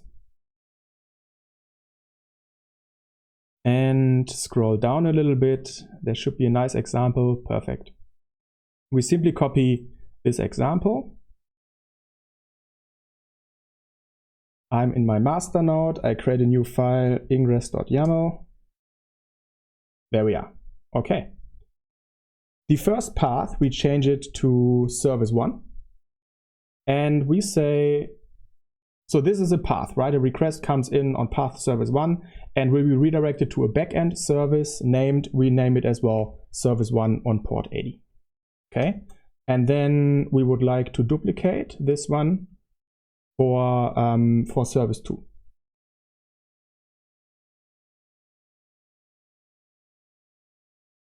I'm using Vim here, but you can use any editor that you like, right?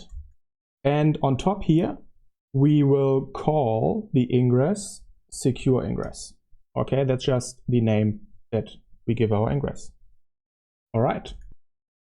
In more recent version of the Nginx Ingress controller, we actually also need to specify the Ingress class name as you see here. So best to take it from the GitHub repository. We save it and we create the Ingress resource. And here we can see our Ingress resource called secure ingress. So we kind of have these steps done now. What's still left is actually the services to which the ingress can redirect to. Okay, so we now create two simple pods with two simple services, and then that whole scenario is already done. What I do is I simply create a simple pod. So let's create a first pod, a simple pod. We call it pod1 with image Nginx. And then we create a second pod with image HTTPD. Just that we keep the responses that they give us apart. And then we create services, or we expose our pods. So we expose the pod port 1, port 80, and we give the service the name service1. And we do the same thing for service2. And this should be it, okay? We should have the whole scenario set up just as it is here. So let's I head back to my main terminal. You should do the same. We repeat the curl command, which means now we can pass service1 and we see a default Nginx welcome page from our port 1. We can repeat it for service2 and we see that's the default page for the HTTP Apache pod. Okay, So we created our scenario and we can continue securing it.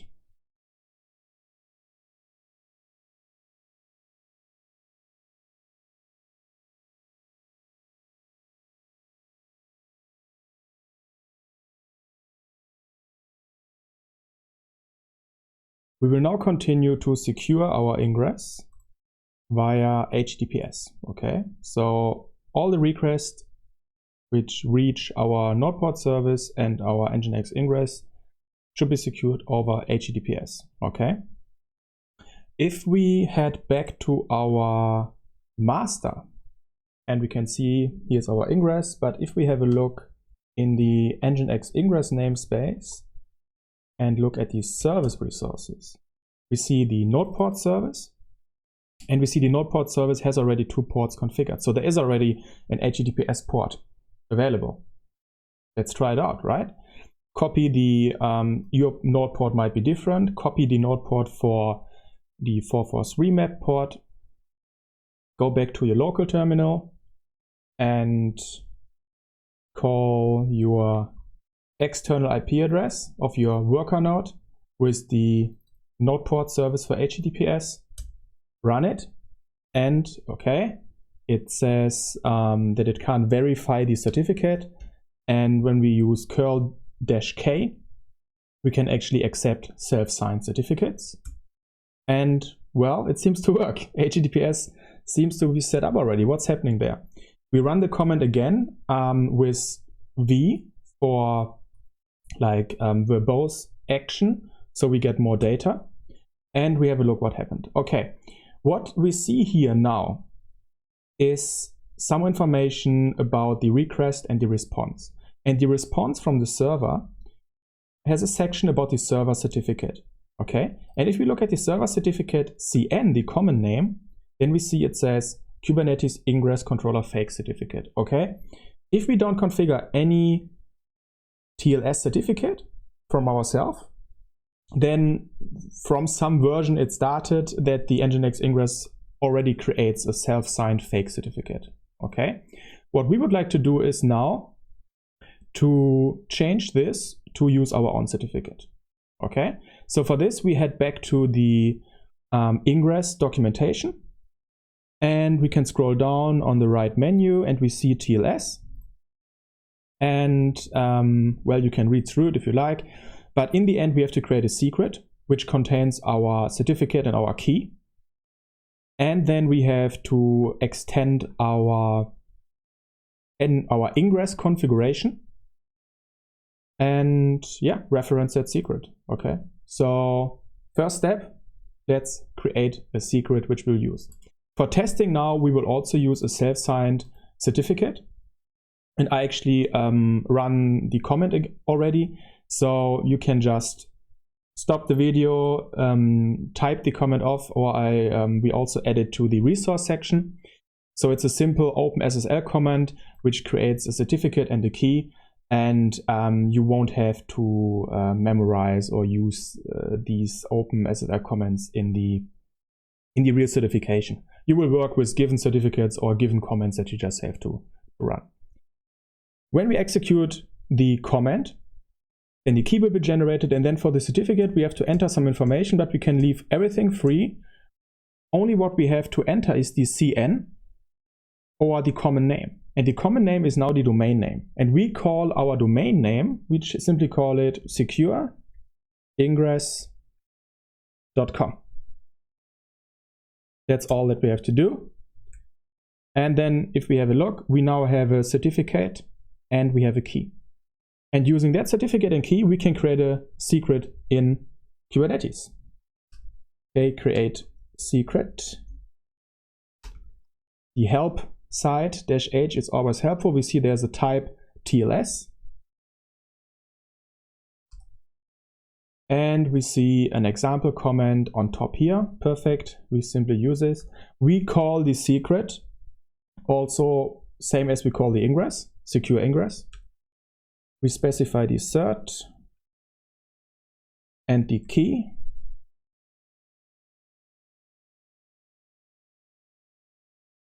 And if we look, at our Ingress objects and our secret objects, we now see a secret secure Ingress, which holds our TLS certificate. Perfect.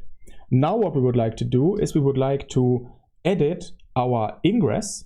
So open your Ingress YAML file on your master node, and we would like to edit it.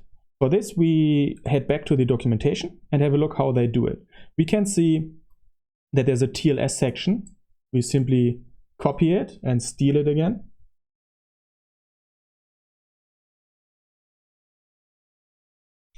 And for the host, we now have to specify the same host name that we used to generate the certificate, okay?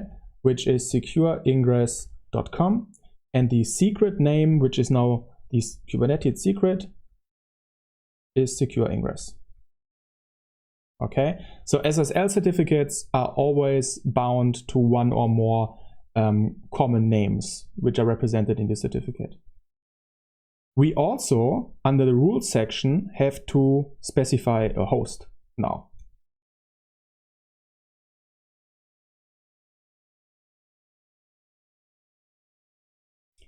And the host name is the same, secureingress.com. Okay, this should be the setup. Let's apply our changes. Perfect, we didn't make any mistakes, that's great. And now we can head back to our local terminal where we run curl. And if we run curl just like before again, then nothing will change. If we look here, the server certificate is still the very same fake certificate. Why? Because if we look in our Ingress resource, then we see we specify the domain name, right? Now these whole rules, like the path rule /service1, the path rule /service2, only works for this secureingress.com domain. And only for this secureingress.com domain, we use our secure Ingress secret, which contains our certificate. So we have to actually contact that domain. And what we can do in curl is actually we now contact the domain. I just copy the external IP address of my worker node. And I mean, the domain doesn't exist, right? It doesn't belong to us. It's a fake domain. We could create a hosts entry now in /etc hosts for this domain name just for local testing, or what curl also provides, we can do the resolve argument. We want to resolve the domain name secureingress.com, and we have to pass the port here as well when we use it with curl, and we want to resolve it to that IP address. Okay, so this section in the back here has the same effect as if we create a host entry for local testing. So now we send our HTTPS request to that domain, and let's have a look what happens. We see that the server output, the server certificate, now actually is a different one.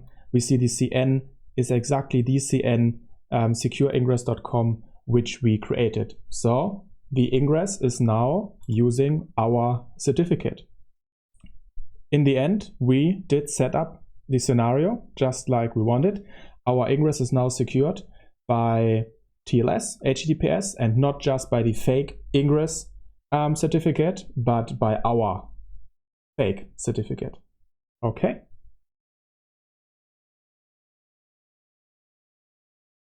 Well, that's the end of the Ingress section. You should definitely be comfortable with creating ingresses and working with and editing existing ingresses by creating secrets and then applying these secrets through the Ingress configuration. If you do this and you manage this, then you should be fine when it comes to ingresses or securing ingresses in the CKS.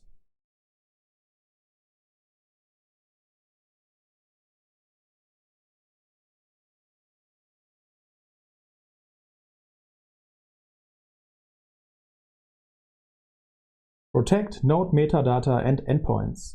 We will talk about node metadata when it comes to cloud platforms, what it is. Next, we will actually access sensitive node metadata. And finally, we will restrict it using network policies. Cloud Platform Node Metadata. What is this? If we spin up virtual machines in a cloud provider of our choice, Google Cloud, AWS, Azure, then there's usually a metadata server which we don't manage, which the cloud provider manages for us, but the virtual machines are able to connect with this metadata server and get some information about the environment, about the service account they use, and there can be credentials and sensitive information to spin up their services. So Metadata Service API is by default reachable from virtual machines. It can contain cloud credentials for VMs and nodes, so sensitive information. And this can mean, for example, data to provision the kubelet credentials on a worker node. So limiting the permissions for instance credentials, this is kind of outside of the scope of Kubernetes. This means ensuring that the cloud instance account, so the account which the instance can use to connect to the metadata server or to other APIs, that it only has the necessary permissions, right? And each cloud provider has a set of recommendations for it. Some maybe have good default settings. For some, you might have to adjust it. But this is not in the hands of Kubernetes, and this goes too much into cloud management. But it's just something that you should be aware of. Restricting access using network policies. Well, if we have now a cloud account, like in Google Cloud, like we actually have, and we build our own Kubernetes cluster, as we see here, then we might have a worker node virtual machine, right? As we do. We have one master and one worker. And then in that worker, we have some pods running, which are actually run as processes, as Docker containers and processes internally on the operating system. And then by default, these pods and containers can also contact the metadata server, right? So it's not even a matter that someone has to break out of a container and then from the node contact the metadata server. Like even before this, usually with the default configuration, it's possible for pods to contact the metadata server and maybe to query sensitive information. So what we can do with network policies is to allow certain pods to access these and to deny certain pods to access these.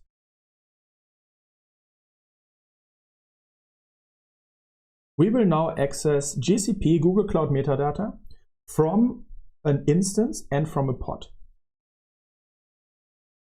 For this, I'm on my master node. The cluster is ready as always. And I'm actually on a Google Cloud page called Storing and Retrieving Instance Metadata. The link is in the resources section of this video. And this, again, accessing the metadata server. The metadata server exists for most cloud providers, but it's different. It's cloud provider dependent how to access it, right? It might be just an IP, it might be a domain name that you have to query. So it's dependent. But here also you see caution. A process can query the metadata URL. A process that can query the metadata URL has access to all values in the metadata server. So there are some examples. So we can simply search for curl, and I saw something about querying disks exactly. So we simply copy the comment, execute it, and we see we actually got a response, and we get some information back. So it's not really about the information that we get back right now. It's simply the fact that we can connect to the metadata server. Now we see that we can do it from the instance, from the master instance. It will work the same from the worker instance. It's simply two virtual machines. But now the thing is, it also works from pods. So we create a simple pod called Nginx, image Nginx. It already exists. Great. I simply exec into it, get a shell, and then run the same command, and we see it works. Okay, so by default, we see now that pods can access the GCP metadata server just like that. We will now only allow certain pods having a certain label to access the endpoint. For this, we will create 2 network policies, which are actually in our GitHub repository. The link is in the resources of this video. I mean, we have already a big section about network policies, so we don't go very much into detail here. And we simply create the 2 existing network policies and have a look at them. The first one we want to have a look at is the deny one. So np cloud metadata deny. And here we see that we have a pod selector for everything, so not just specific pods. This will be for all pods in the namespace default. It's about outgoing traffic. And we have one outgoing traffic rule, which means we allow outgoing traffic to all IP addresses except the one of the metadata server. Okay, and that IP address, we can see if we ping that one, that's the IP address of the metadata Google internal server. Okay, copy the network policy and create it. I call the file deny.yaml. There we go, it's already here. And I will create it. There we go. We exec back into our Nginx pod and we try to run curl again and it doesn't work. Okay. This might be something that's a good procedure to do to deny pods to access the metadata server. Now we go ahead and look at the second one, np cloud metadata allow. Here we have a pod selector for role metadata accessor. And these metadata accessor, we additionally allow egress to IP block and then the IP of the metadata server. So this second one, if you would only create this one alone, then these pods would only have access to this IP address.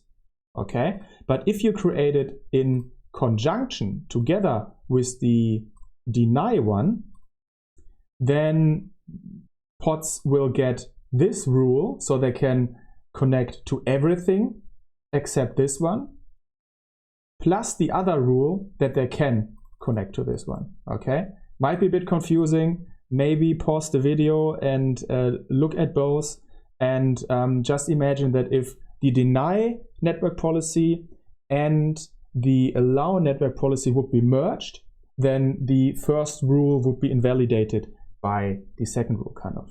So go ahead, copy the allow network policy. I call it allow.yaml and create it. Great. Now if we have a look at the pods and their labels, then we see right now it has the label run nginx, and we would like to give it the label row metadata accessor to test. So what we can do is k-label pod, and we say row metadata accessor, k-label pod, the name is nginx. There we go. We check labels again, and now our nginx pod has the label row metadata accessor.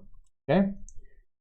We exec back into the pod, and we can see, yes, we can curl the metadata service. And to verify that it actually works, I'm gonna remove the label again. So we see here in my pod, I have the label row metadata accessor. I will remove it again, exec back into the pod, try to execute it again, and it doesn't work. Okay. So yeah, play around with this a little bit. Using this, we were able to default deny for all pods the access to the metadata endpoint, and then simply allow it for certain pods having a certain label. And just a quick recap to end this section. We talked about cloud metadata servers. We talked about that they're different for every cloud provider, how to access them. Usually it's possible to access them from every instance, and usually instances need it as well if they have to spin up certain services. But the access by default is also possible from pods, which is usually not needed and which should be restricted. So it's something to think about, and it's possible to restrict these, for example, using network policies.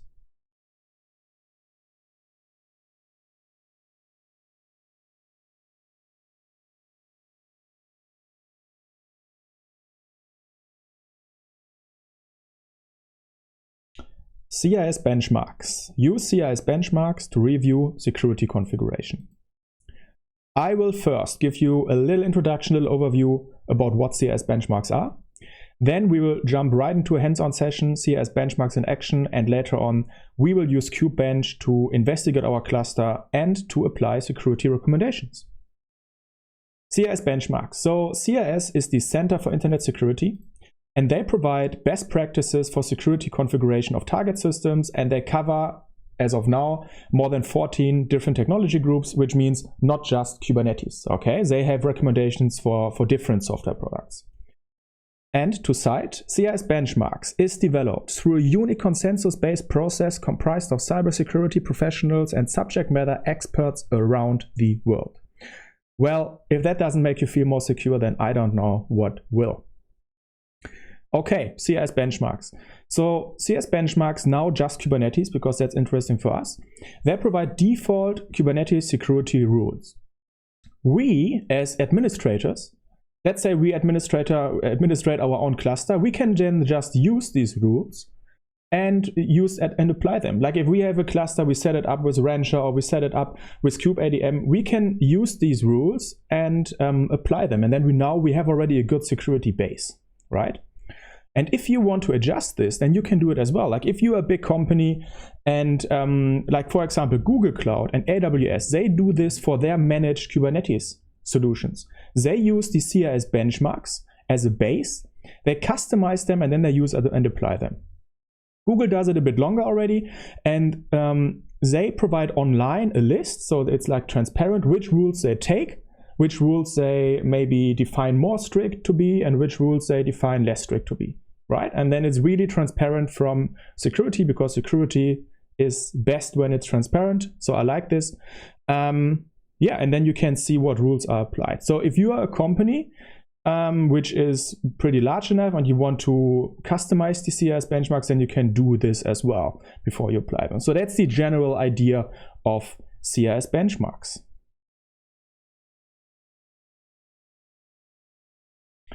Okay, in this hands-on session, we will actually download and investigate the Kubernetes benchmarks PDF. Okay, so for this, you have to head to your browser and search, really difficult, CKS benchmarks Kubernetes. And then you should see the website, cksecurity.org.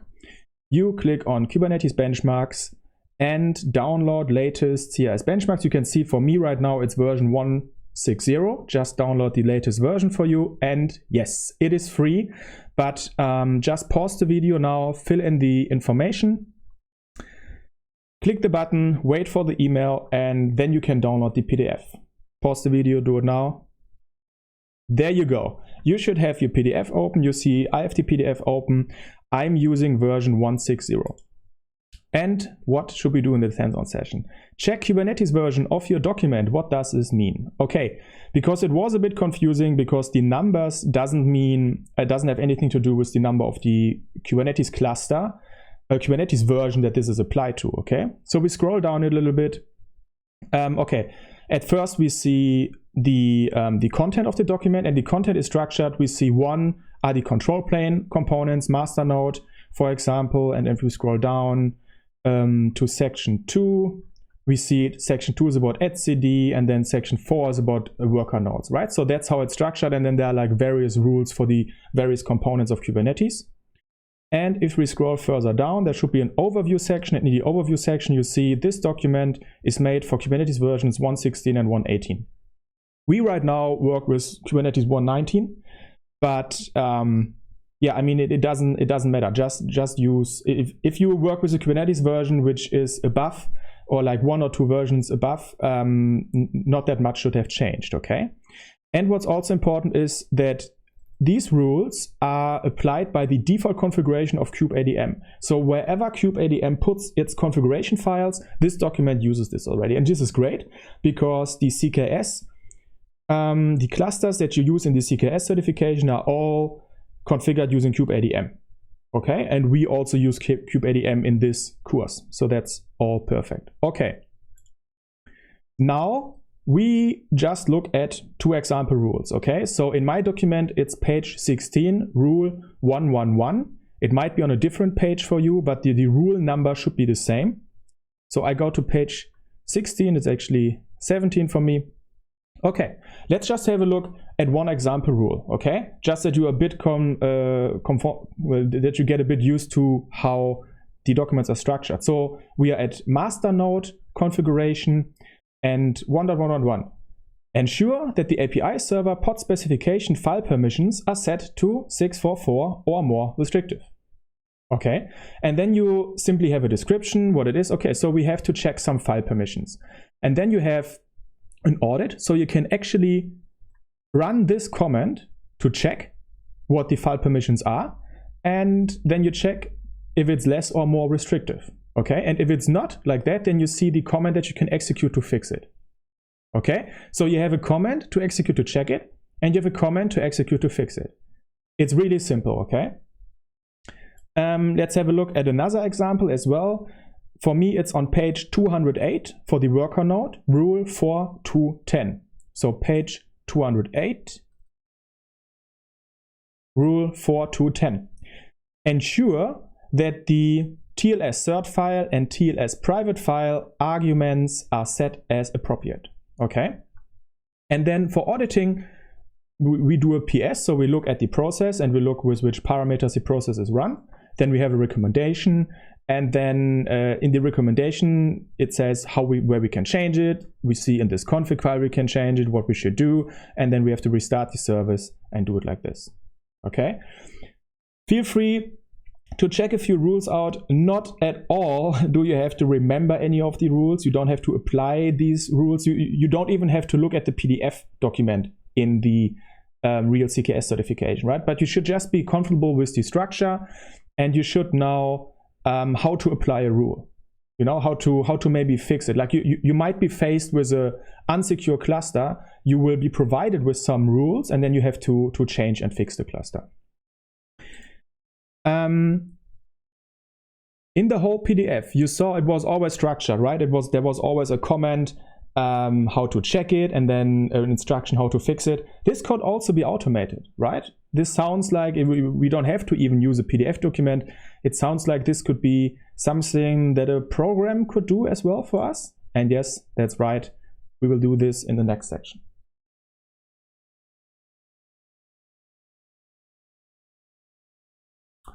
We will now use Kubebench, run it on the master node, and apply or check one rule and maybe fix it if it's not properly correctly configured right now. What will we do? Okay, we need to run Kubebench. Okay, for this, just search Kubebench GitHub. It should be the Aqua Security Kubebench repository. And in there, in the README, so you see various methods of installing it, of running it. But look at running inside a container, okay? Not installing from a container, look at running inside a container. And there you see a very simple Docker command that you can run. Copy that command, head to your master node. And here you see you can actually pass a parameter to the container. And this is like master or node, right? So if you're on the master, you want to check your master node, you should pass master. If you want to check your worker node, you should pass node. Type your version, 1.19 I'll do, and just run the command, okay? You might, I mean, in the real world, you might want to install it. Like, you don't have to do this. You don't have to install Kubebench in the CKS certification. You will either be provided with it, or you will just be provided with the rules. So we run it and we see a summary down here. 43 checks passed, 12 failed, 10 warnings. Okay, 12 failed. Let's have a look. Scroll up a little bit, and here we see a nice colorful overview, and we see one failed rule is 1.1.12. Okay, you could now also check in your, let's actually do it. Let's check the rule 1.1.12 in the PDF document. That's the one. Ensure that the etcd data directory ownership is set to etcd. Doesn't seem like it is. Okay, so auditing. We can have a look. We can run that comment. And there we see right now it is at root, at least for me and that version that I'm using right now.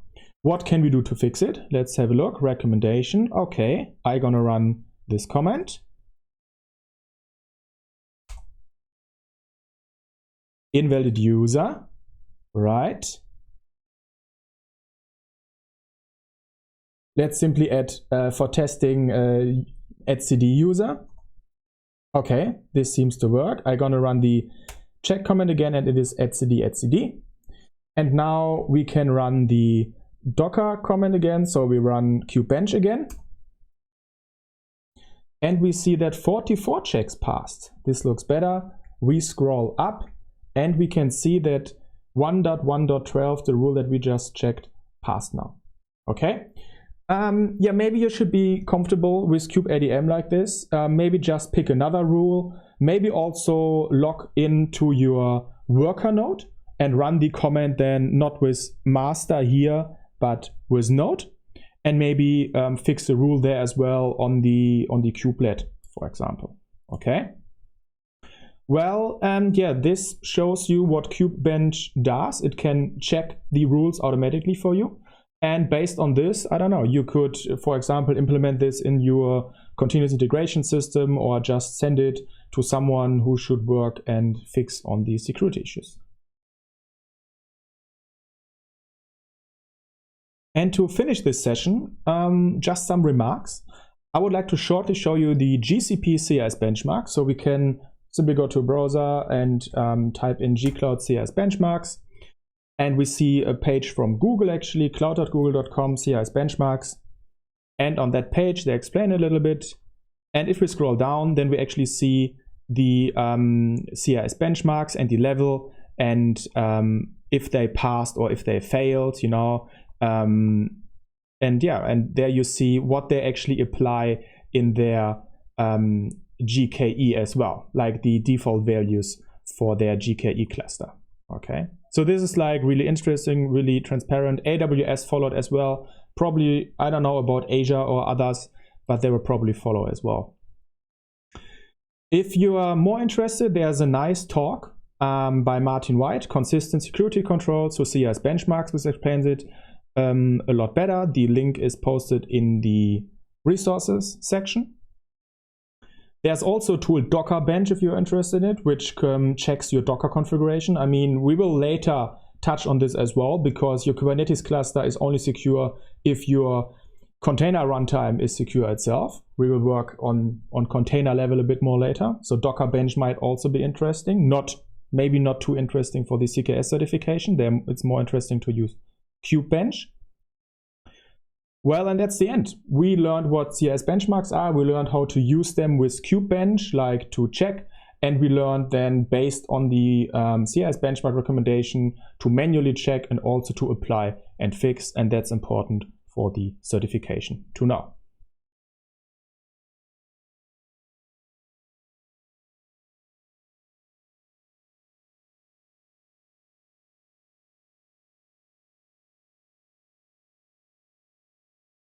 Verify platform binaries.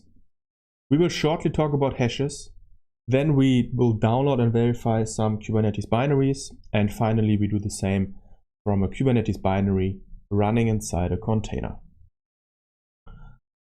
Well, if we have a file and we want to validate it, we want to check that it's actually the file from the original source, what we can do is we can create some kind of a fingerprint of that file, right?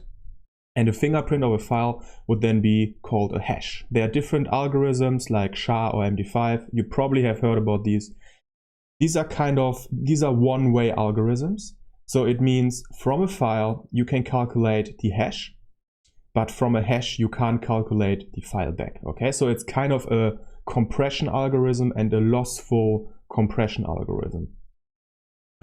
And yeah, so what we can do to verify platform binaries, which we'll do on the example of Kubernetes, is to check the hash value, which is provided from the trusted original source, with the hash value that we create of the file.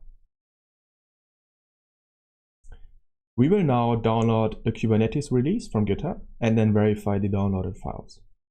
What you should do is you should head to your master node. You should do kubectl get nodes.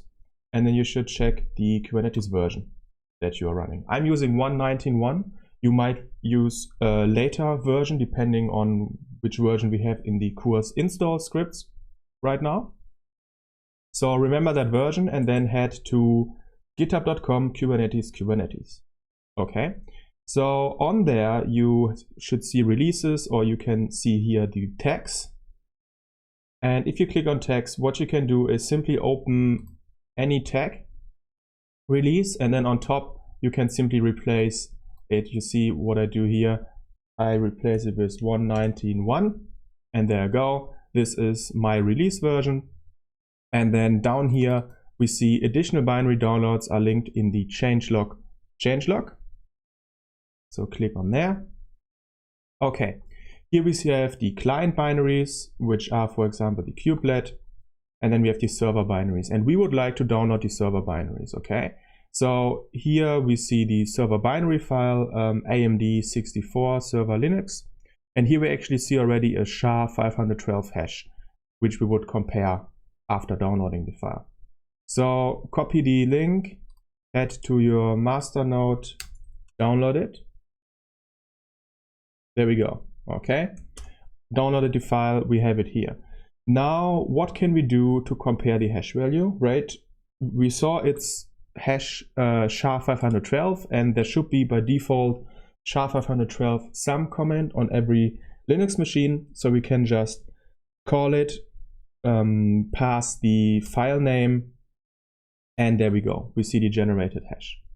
What can we do now to compare these hashes? Well, we can have a short look with our eyes and say, right now I check the beginning, I check the end, yes, it looks fine.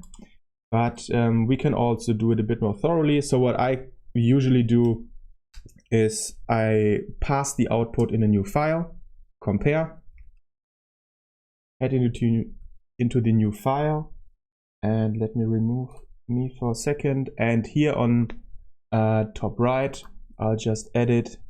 So I only want to have the hash in that file, right? So I remove the rest of it.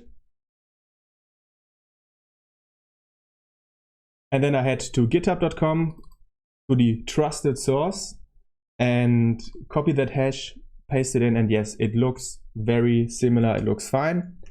But what we can also do is we simply output the compare file. There we see both lines, and then we pipe it into unique, and then it only displays unique lines, and then we see, yes, it only displays one, which means these two are unique. So what we did right now is we downloaded the release from Kubernetes, from the server binaries, the same one as of our Kubernetes version installed, and then we verified it with the provided hash from the original source. Now it gets really interesting, because now we want to compare the API server binary running inside our container with the one that we downloaded.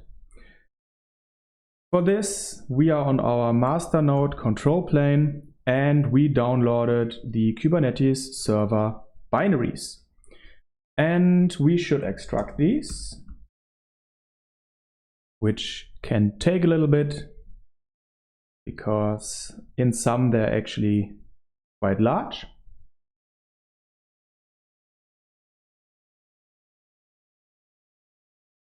And in that extracted folder, we can actually have a look in the server directory, bin directory, and there we see, for example, the API server binary, controller manager, etc.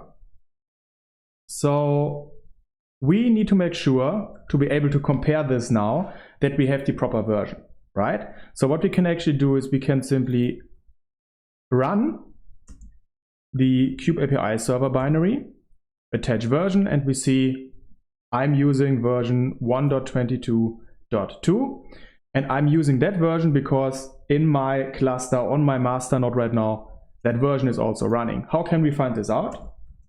Well, in the kube system namespace, there should be a pod running for the API server. There we go. It's running as a static pod via kubeadm manifest. And if we have a look at what image it's running, then we actually see, okay, I'm also running right now version 1.22.2. So we can go ahead and compare the two binaries. First, we should probably get the hash of the downloaded binary from GitHub. For this, we can just simply run the SHA-512 sum. There we go. And what I do is I write it into a new file, compare. Now we need, for the comparison, we need to have the SHA-sum of the binary running inside the container, right? So what can we do? Well, we can try to exec into the container.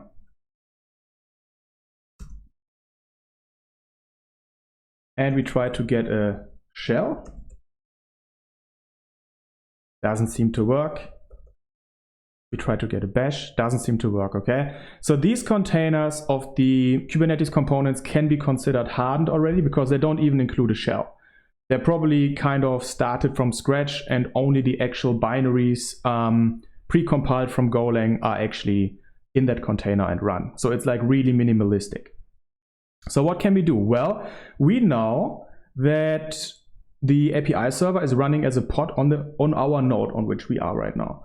So we can have a look using creaseCTL. And there we see it's running here, which means we should also see the processes from that container. And there we go. There we actually see the kube API server process. And what we also see is the PID of the process. It might be a different PID for you, right? Using this PID, we can now actually access the file system through the proc directory. So what we can do is we have a look into proc, then the PID of our process, and then in the root directory. And there we see the root file system of the container. So what can we do? Well, let's search the whole root directory and look for the kube API server. And there we have it.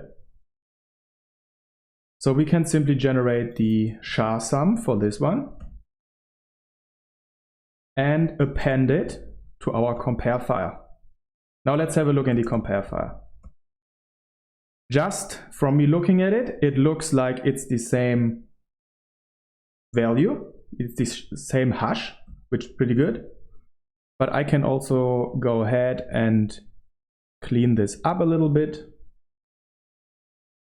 Remove the binary files. There we go. And if we pipe it into unique, then we see it's actually just one line. And there we go. We compared the hashes, and in this case, the kube API server binary that we downloaded is exactly the same as the one that is running in our Kubernetes API server.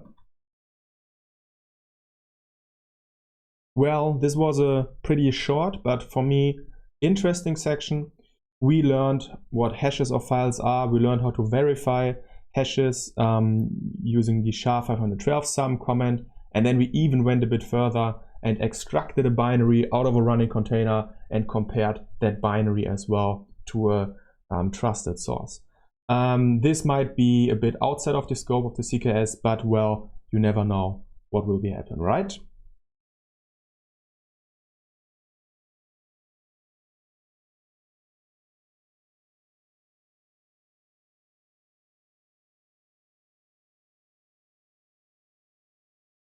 Role-based access control, very important, very big topic.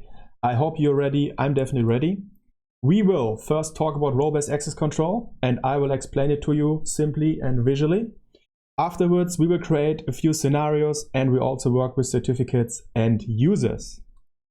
Role-based access control is a general concept of regulating access to computer and network resources based on the roles of individual users within your organization. Kubernetes has it as well since early versions, and it's enabled via the authorization mode string. It's default, always allow, but there's also the role-based access control, which is, if you have a kubeadm cluster, it's enabled by default. So we can use it to restrict access to resources when accessed by users or service accounts, and we will talk about users and service accounts later as well. We always work with roles and role bindings, and you always specify what is allowed and everything else is denied. So you whitelist what is allowed. There's no deny rules in role-based access control in Kubernetes. Only access data or information that is necessary for the legitimate purpose. So it's kind of the principle of least privilege, which should always be in the back of our minds when we define role-based access control rules. And let's talk about namespace and non-namespace resources before we jump into the role-based access control resources. So Kubernetes has namespaced and non-namespaced resources. We can actually look at them if we run kubectl API resources and then the namespace parameter true or false. Namespace resources are, for example, pods. Non-namespace resources are, for example, nodes or persistent volumes. And yeah, if we look at role-based access control, then there we also have the namespaced role and the non-namespaced cluster role. Okay, and the role and the cluster role, they define a set of permissions, and a set of permissions can edit pods, can read secrets. Okay, so we define a set of permissions. Then we have role binding and cluster role binding, and with these bindings we define who gets a set of permissions, like bind a role or cluster role to something or someone.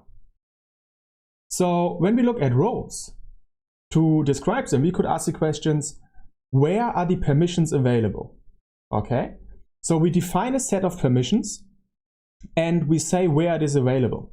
Like when we define a role, then we define a set of permissions which is available in one namespace.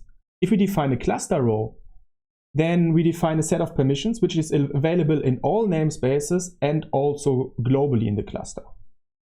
Okay. When we go to the right side with the bindings, then we can ask the questions, where is a set of permissions applied? Because if we use a role binding, then it's applied in one namespace. If we use a cluster role binding, then it's applied in all namespaces. Using these four resources, there are various combinations of these, and we will get into the valid combinations just in a few slides ahead. Let's have a look at a role, like an example role. We call it Secret Manager, and it is in namespace blue, right? Under rules, we have resources, so this is about secrets, and we are allowed to get, watch, and list secrets. Now we create a second role, which is very similar. It's also called Secret Manager, but it's available in namespace red. Okay, we have one in namespace blue, one in namespace red, and the one in namespace red allows less. It only allows us to get secrets, whereas the other one allows us to get, watch, and list secrets. So using this, we have the same role. We have the same role with the same name, Secret Manager, in two namespaces, but in every namespace, it has different permissions. It allows us to have different actions, right? So a user can be Secret Manager in multiple namespaces, but the permissions are different in each namespace. Now let's look at the example when using a cluster role. Now we have a cluster role Secret Manager instead of a role as before, and it allows us to get secrets. As you see, there's no namespace in a cluster role because it's a non-namespace resource. And this would allow us then, a user can be Secret Manager in multiple namespaces, but the permissions are the same in every namespace. Okay? This just as like two example usages between a role and a cluster role. If we look at a cluster role, then we have to be careful, right? We should be careful with cluster roles and cluster role bindings because they apply to all current and future namespaced and non-namespaced resources. If you have three namespaces and you say, yes, my user should have access to all these three namespaces, then you can create a cluster role and a cluster role binding. But you should be aware that as soon as you add a new namespace in the future, the user having that cluster role and cluster role binding will automatically get access to that namespace created in the future. So be careful with cluster roles. We now look at combinations, okay? We again have our 4 resources for role-based access control. We have a role, we have a cluster role, we have a role binding, we have a cluster role binding. How can we combine these, okay? We remember a role defines a set of permissions, and this set of permission is available in one namespace. We can combine the role with a role binding, which means that that set of permissions is applied in a single namespace, okay? Set of permissions is available in a single namespace, is applied in a single namespace. This works. Another combination is we define a cluster role. So with a cluster role, we define a set of permissions which is available in all namespaces. And then we combine this with a cluster role binding, which means the user has that set of permissions in all namespaces. Set of permissions is available in all namespaces. Set of permissions is applied in all namespaces. Another combination is we still have a cluster role, set of permissions available in all namespaces. We now apply it just in one or in a few namespaces, right? Because the set of permission is available in all namespaces, but we just apply it maybe in one namespace or in 2 namespaces by creating a role binding in all these namespaces. Well, is there another combination? Can we create or combine a role with a cluster role binding? No, we can't do this. Why? Well, because a role defines a set of permissions which is only available in one namespace. And if it's only available in one namespace, then we can't apply it to all namespaces using a cluster role binding. So these are the 3 combinations which are possible. Permissions are additive, which means we always specify what is allowed, everything else is denied, so we whitelist. And permissions are additive, which means, let's have a look at a simple example, okay? Let's say we have a cluster role and a cluster role binding, which allows us to get and delete secrets. Then we define, for the same user, we define a role and a role binding in a certain namespace, which only allows to get secrets. Okay? The result will be that the user is able to get and delete secrets in that namespace. So even if for one namespace here, we define stricter role bindings or stricter rules, role-based access control rules, it doesn't restrict them, right? Because as soon as the user has to get and delete secrets, as soon as he is allowed to do this, you can't create more restrictive roles afterwards. Always test your role-based access control rules. Just a reminder, never trust your skills just like that. Always verify. We will do this in the hands-on sessions. And with that, I would say let's move on. We will now create a first simple scenario. We will create 2 namespaces, red and blue. And we have a user Jane, and that user Jane should be secret manager in namespace red and blue, but it will have different permissions in each. So user Jane can only get secrets in namespace red, and user Jane can only get and list secrets in namespace blue. And we will test it using auth can I. Okay, we should be on our master node, cluster ready as always. First, we will create the namespaces red and the namespace blue. There we go. Now, user Jane can only get secrets in namespace red. Okay, for this, we will create a role and a role binding. Okay. Whenever you have to create a role and a role binding, cluster role binding in the CKS, you should be comfortable just using kubectl. Don't go copy a role from some YAML place from the docs and then try to edit it, right? It's way faster like this. So in namespace red, Jane can only get secrets. So we create a role. We name it secret manager. And we specify the verb only get and the resource is secrets. I will print out the YAML now, just for us to see. And there we see, we will create a role. It called secret manager in namespace red and resources secrets and verbs get. Great, let's create it.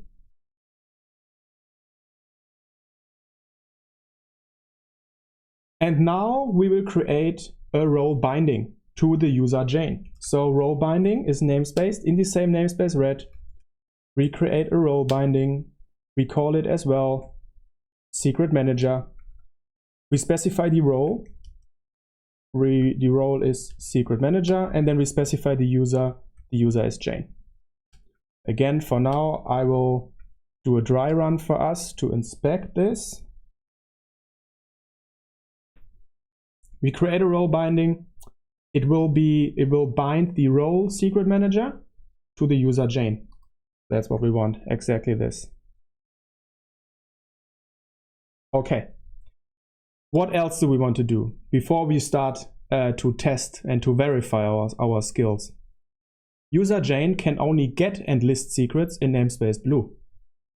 Okay, so kind of the same thing for namespace blue. What we do at first, we create a role. But in namespace blue, create role, we call it secret manager as well. Verb is get, and we write another verb list because we say get and list secrets in namespace blue. There we go. And then we as well create a role binding, also called secret manager, in namespace blue. And that should be it. The comments, by the way, you should be very comfortable with typing these and fast, but they're also in the resources section of this video. Okay, now let's test it. So there is K kubectl of can I. Okay, and as always, the help page already shows many useful examples. We now want to test in namespace red. Can I get secrets as user Jane? Of can I? Yes, I can do it. Can I do it as user Tom? No. Can I delete secrets as user Jane in namespace red? No. Can I list secrets as user Jane in namespace red? No. But I should be able to list secrets in namespace blue as user Jane, and I should be able to get secrets user Jane, right? And what about other things? Can I get pods as user Jane? No, right? Because we defined that one set of permissions that the user is only able to do, and everything else is denied. We will now create another scenario or extend the existing scenario by creating a cluster role, one cluster role binding and one role binding. And we introduce Jim to the game. What will we do? Well, we will create one cluster role, deploy deleter, which allows to delete deployments. Then we allow Jane to delete deployments in all namespaces. So we create a cluster role binding. Then for user Jim, we allow to only delete deployments in namespace red. So we will create a role binding, and we will test everything using auth can I as before. First thing, let's create a cluster role deploy deleter, which allows to delete deployments. Okay, create cluster role. -h, always helpful, right? We see various examples, but it's the same thing as if we create a role as we did before. So we specify a verb, which means delete, and a resource, which will be deployments. And we have to give the cluster role a name. So we call it deploy deleter, right? That's what we want to call it. Deploy deleter, correct. There we go, it's created. Let's move on. User Jane can delete deployments in all namespaces. So we now, for user Jane, create a cluster role binding for that cluster role. K8s cluster role binding. We call it deploy deleter. It is for user Jane. And we specify the cluster role deploy deleter. There we go, created. Next, user Jim can delete deployments only in namespace red. So we will create a role binding in namespace red for that cluster role. Okay, in namespace red, create role binding. We call it deploy deleter for user Jim, and for cluster role deploy deleter. There we go. Okay, let's test what we did here. Okay, let's test for user Jane in namespace default, or let's first do without any namespaces. K-auth, can I delete deployments as Jane? Yes, I can. Can I do it in all namespaces? Yes, I can. Can I do it in the default namespace? Yes. Can I do it in the red namespace? Yes. Can I delete pods? No. Right? It's great. Jane can delete deployments in all namespaces. How does it look for user Jim? Can user Jim delete deployments in the default namespace? No. Can user Jim delete deployments in all namespaces? No. Can user Jim delete deployments in namespace red? Yes. There we go. Okay. You should get familiar with these. Maybe look also at the YAML that's generated by the comments, but usually if you have to create roles, role bindings, cluster roles, cluster role bindings, it's very easy to do this using kubectl and then to test it using kubectl as well. And the comments that we used in this section are also in the resources of this video. We will now talk about accounts in Kubernetes. So accounts in Kubernetes, there are service accounts and quote normal users. Service accounts are used usually by machines like pods to access the Kubernetes API, and service accounts are actually managed by Kubernetes API, which means there is a service account resource in Kubernetes that can be created, edited, deleted. For normal users, this is not the case. There is no Kubernetes user resource. A user is simply someone who holds a certificate.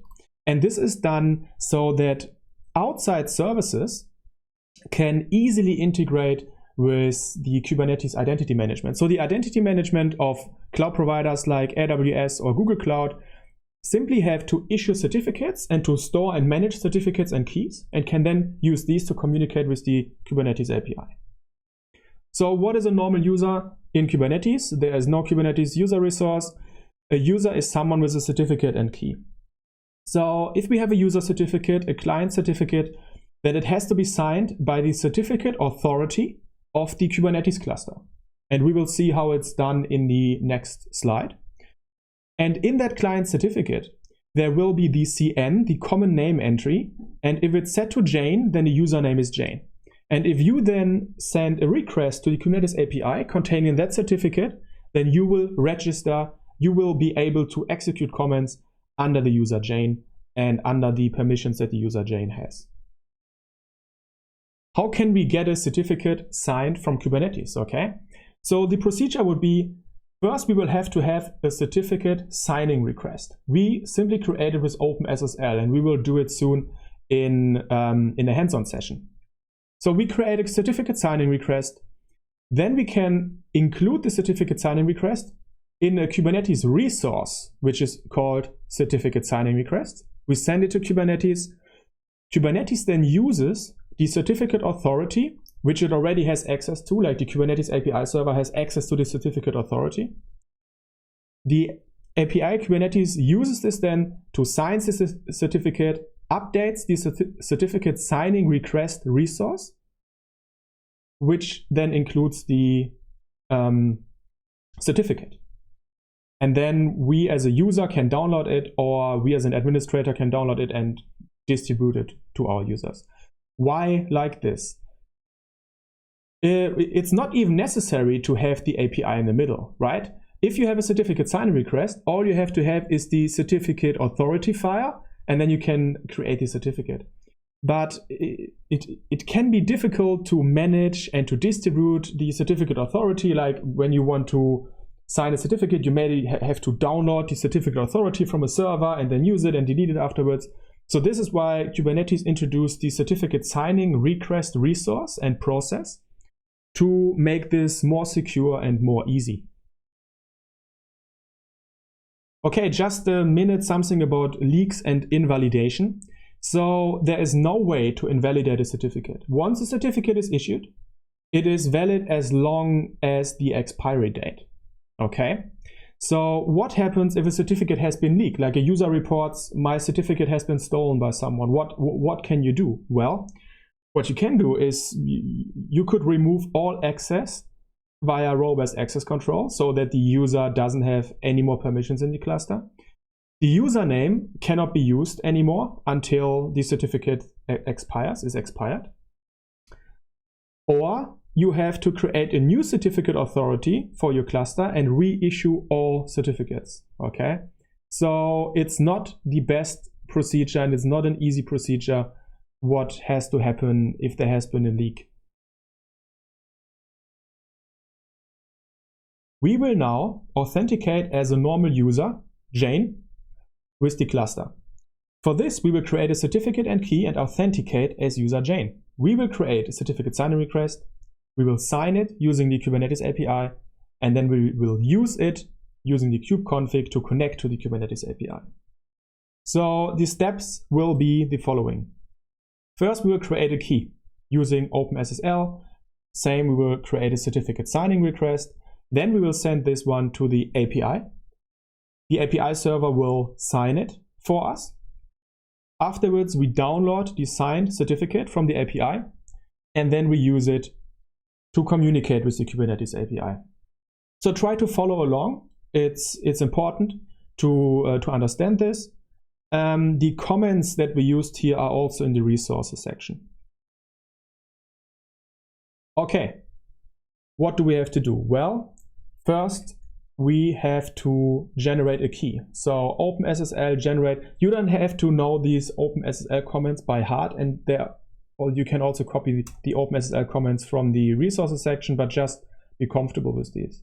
So now we created a key, and now from that key we can create a certificate signing request, jane.csr. And in that certificate signing request, we can leave everything empty. But when we come to the common name, to the CN, then as we learned, this will be the username that we use to authenticate with Kubernetes. So it has to be Jane. There we go. We have a certificate signing request and we have a key. Now we would like to create a Kubernetes resource, which is called certificate signing request. So head to the Kubernetes documentation and search for it. Certificate signing request. Scroll down, it should be a bit down till we see an example. At first they talk about, there we go. Here we see one. They execute it in one comment, but we can simply copy the YAML out of it. I create a new file, csr.yaml, paste it in. Okay. We change the name to Jane. And then the whole request, I will delete it, because in the request field where I now have written to do, there we have to paste the actual certificate signing request file, base64 encoded. Okay, so I'm not creating the resource right now. What I now need to have is the jane.csr base64 encoded. Okay.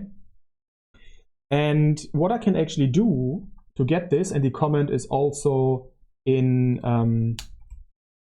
the resources, we can do base64, but then we still have the new lines, right? So we can do -w0, and there we go. Copy it,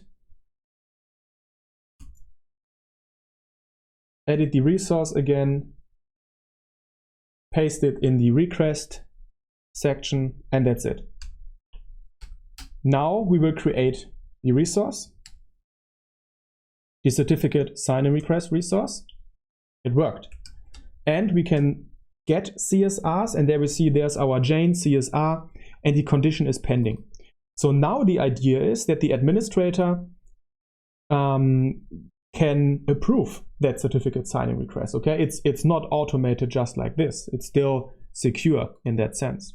So what we can do is K certificate, let me have a look, approve.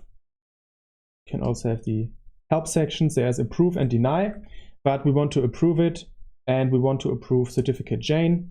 And if we look at the certificate sign request again, then we see now the condition is approved, issued.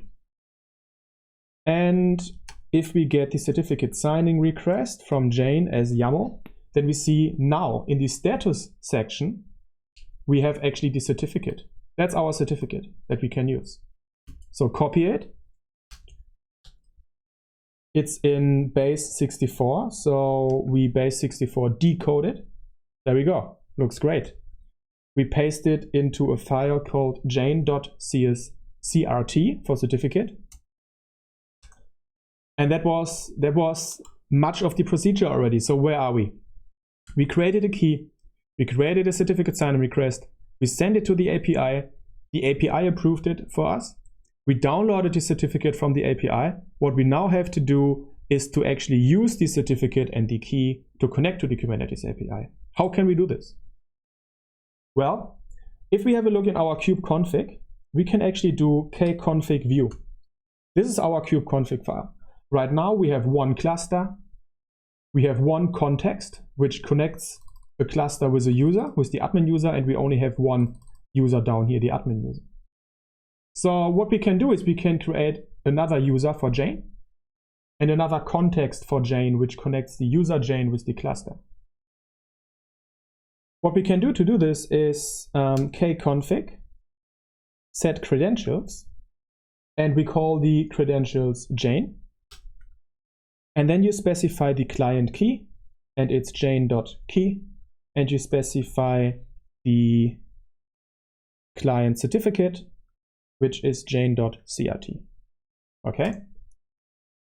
User Jane set. If we have a look at kconfig view, then we actually see nice. We now have a user Jane down here as well with a client certificate and client key. These are referenced to the files. Okay.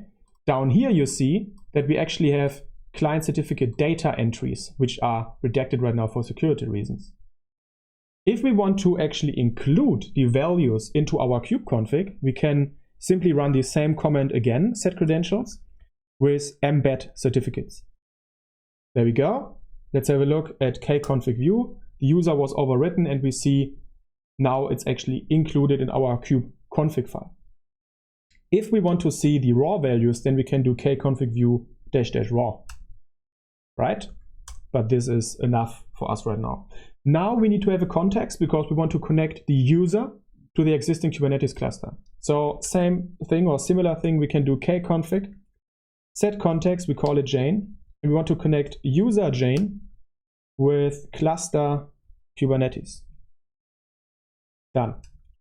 If we now do kconfig get contacts, then we see we have a context, right now the admin context and the Jane context. So we do kconfig use context Jane.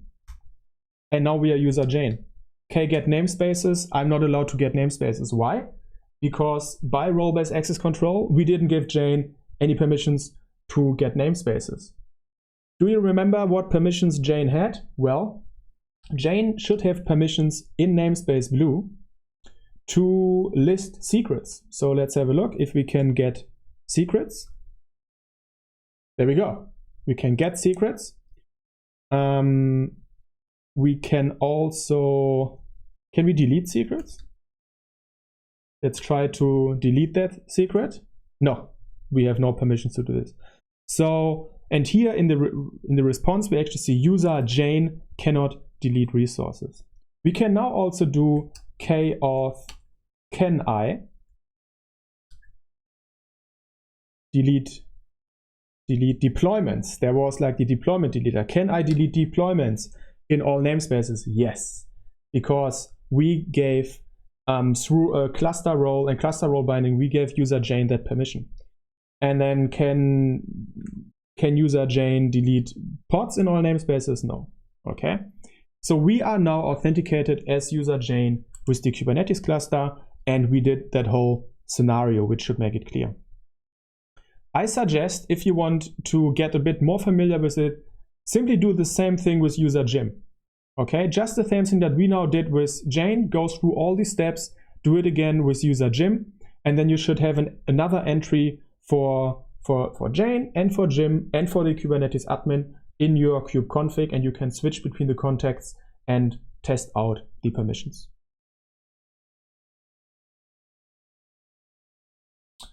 We reached the end of the role-based access control section. It was a big section. It is an important topic. If you like to go a bit further, then I suggest to really read through the reusing role-based access control documentation page. We will also face role-based access control throughout other hands-on sessions and other topics, because it's just a topic which is prevalent almost everywhere when it comes to security. What did we talk about? Well, we talked about roles and cluster roles, role bindings, cluster role bindings. So we know the roles define a set of permissions and where it's available, and then the bindings define where this set of permissions is applied. We talked about combining roles and bindings. We used can I testing. We created user certificates, and we used the certificate signing request Kubernetes API signing.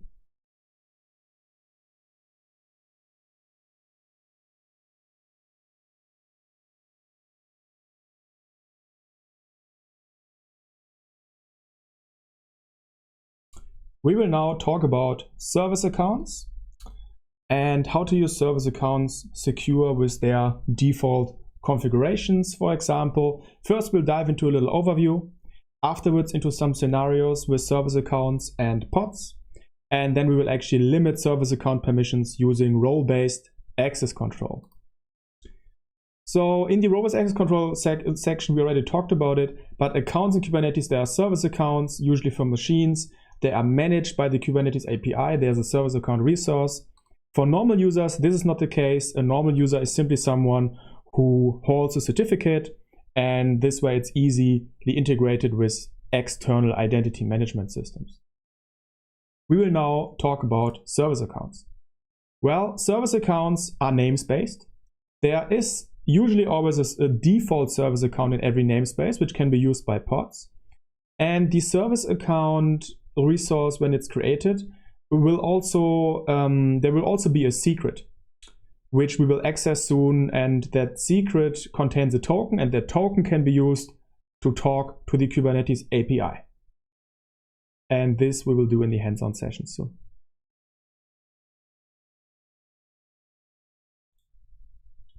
We will now create a service account and use it in a pod.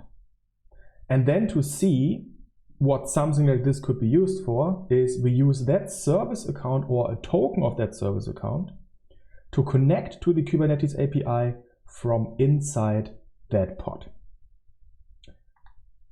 For this, first thing we can do, we can list all service accounts, and there we see a default service account.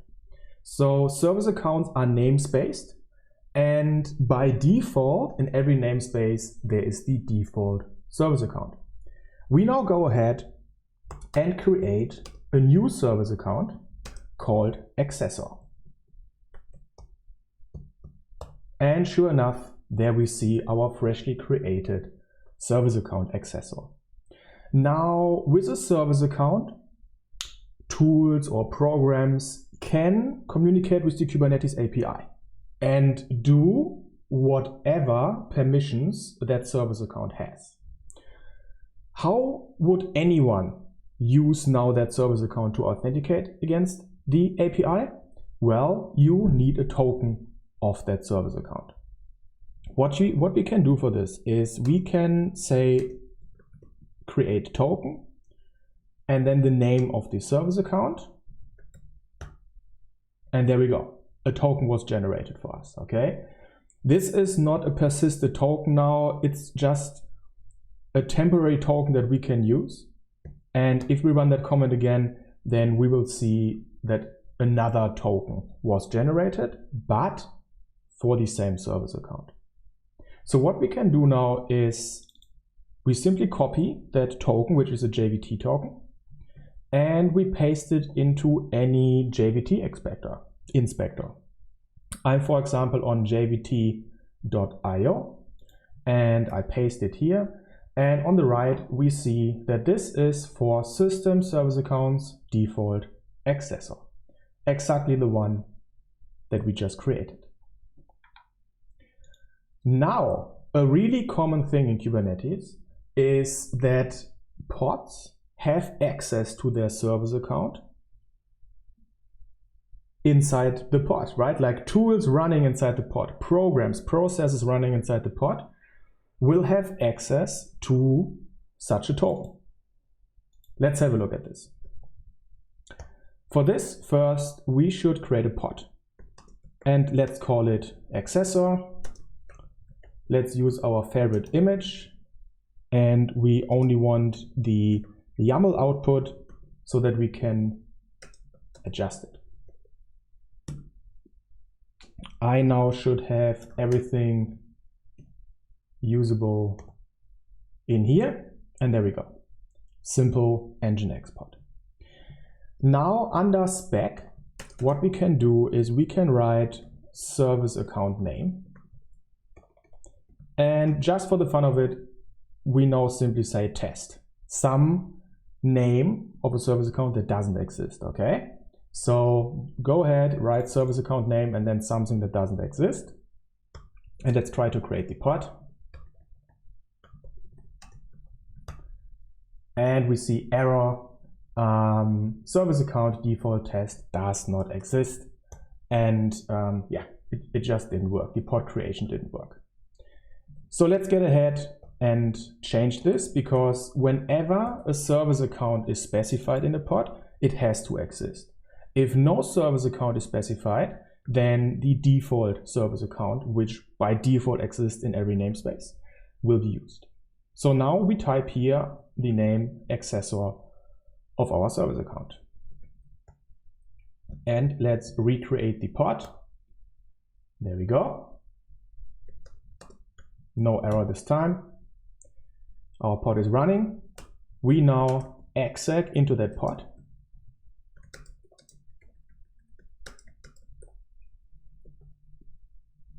There we go. We are inside the pod. Where can we find that token now? Well, by default, Kubernetes mounts the token into a specific directory. So what we can do now is we list all mounts and simply search for something like service account. There we go. Here we have a directory in which we should be able to access service account files. Let's change into that directory and have a look. We see a certificate authority. We see a namespace, which will be the default namespace. So if we simply look at the file namespace, we see it contains default. And we see a token file. So if we now look in the token file, then we see it contains a token. This is not the same token like we generated before, right? But it is a token from that same service account. How can we check it? Let's go to a JVT inspector and have a look. Copy the token. If there's no new line break at the end, make sure you don't copy any of the user information here. So I copy this one, I go back to the JVT inspector, paste it in here, and sure enough, we also see it's from the accessor service account in the default namespace. Great. Now, what can we do with that information, right? There are some use cases where tools inside a pod, processes inside a pod, want to communicate to the Kubernetes API to do something. you know, or to even communicate with other pods or services inside the cluster. So now let's communicate from inside the pod. Let's contact the Kubernetes API and let's identify as the service account accessor. For this, we can have a look at the environment variables that will be available by default in every pod running in Kubernetes. And here we see that the Kubernetes API is reachable under this address. So let's curl it using HTTPS. And we see a certificate issue because it is a custom certificate. Let's simply ignore it by using the K parameter. And there we go. We now send a request to Kubernetes API and we get an error back, forbidden, whatever you want to do, you don't have permissions. But here we see something important. We identify as system anonymous. So the Kubernetes API doesn't see any authentication information, any authorization from us. So it simply considers us system anonymous. Let's try to change this, right? What we can do now is we pass, using curl, a new header called authorization. And we will use a bearer token. And here now, we could simply copy that token and paste it in here. Like we need to send a token now, right? What we can also do using bash is we simply output anything in the token file in the local directory, and this will be used now. It's just easier to do it like this. And sure enough, we send the same request to the Kubernetes API. We get the same failure back, forbidden, but we see the Kubernetes API authenticates us as the default accessor service account. Now, if we would now give that service account using role-based access control some permissions, for example, to delete pods, to create services, then we would be allowed to do this now from inside that pod running in Kubernetes.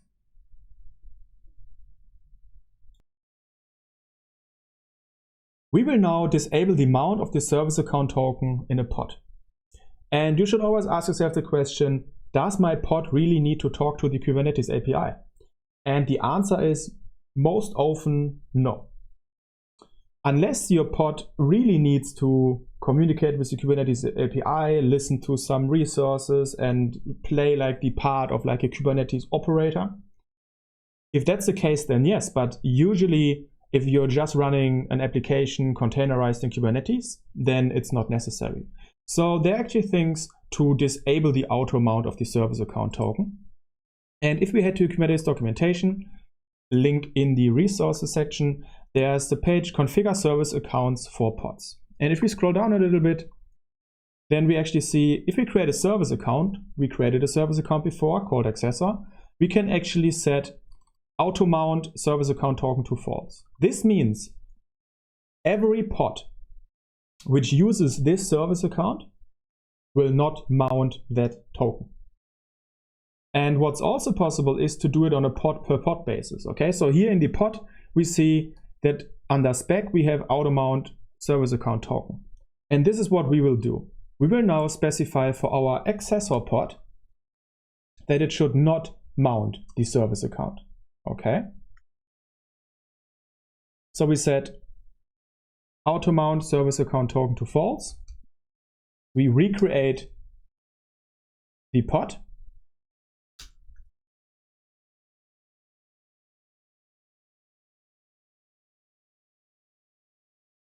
And have a look if the service account then really didn't get mounted. Okay. The new pod. Let's exec into the pod again.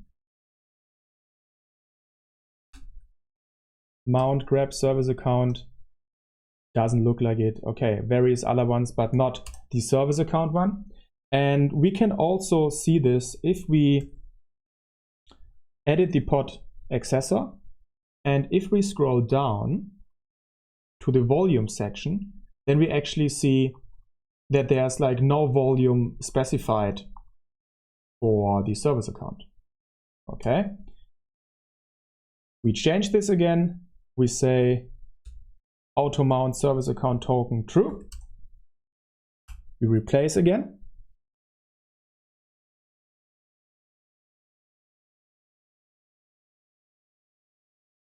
And we edit the pod again. And now we actually see that if we scroll down to the volume section, that there is the automatically generated volume section for the token. And in the container, we should have a volume mount exactly for this one. Okay. So using this either on service account level or on pod to pod basis, you can actually disable the auto mounting of the service account. We will now limit the service account permissions using role-based access control to edit resources. By default, all pods use the default service account. That service account, by default, doesn't have any permissions, so it's fine. But if all your pods use the default service account and someone simply gives that one service account more permissions, it means that all your pods have this permission directly. So it makes sense from application to application to create the own service accounts and make the application pods use that service account. We will now, the accessor service account, we will now give it some more permissions using role-based access control. There's the existing cluster role edit. It's a default role in Kubernetes. And we will create a cluster role binding to that cluster role for our service account and see what happens. Well, there's our pod. It runs with the accessor service account. We now can test the permissions of the accessor service account. Can I delete secrets as, and then to test the service account, you write system : service account, then the namespace, because service accounts are namespaced, and accessor. I can't do it right now. So now we want to create a cluster role binding. So we do create cluster role binding. I call it accessor. We bind it to the cluster role edit, which is a default one, and we bind it to service account. And now here in service account, we only have to specify default : accessor for the namespace. And let's create it, okay. And we repeat our auth can I comment and yes, okay. This means that our service account accessor can now cluster-wide edit resources. And this is the case also from our pod. So if you like, just as to go a little bit further, you could exec back into that pod and try to contact the Kubernetes API and actually delete some secrets, for example, okay? So a pod has always the exact permissions as the service account that it's using, unless you don't mount the service account by default, which is a good idea. And if you mount the service account, then definitely restrict its permissions using role-based access control. To wrap this session up, I shortly want to mention the principle of least privilege again. Always have that in the back of your mind when you create role-based access control rules. If you like to dive a bit more further, then I suggest 2 pages of the Kubernetes documentation, actually managing service accounts and configure service accounts for pods. Links are in the resources section. What did we talk about here? Well, we talked about service accounts. We should know what service accounts are, and that service accounts always come with a token in form of a secret, which is automatically managed.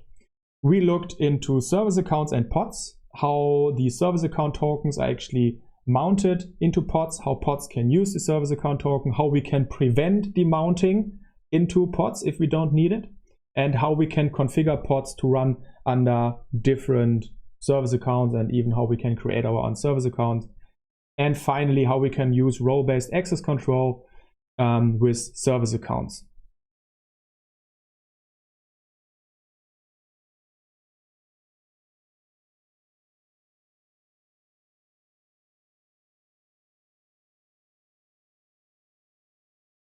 Restrict API access.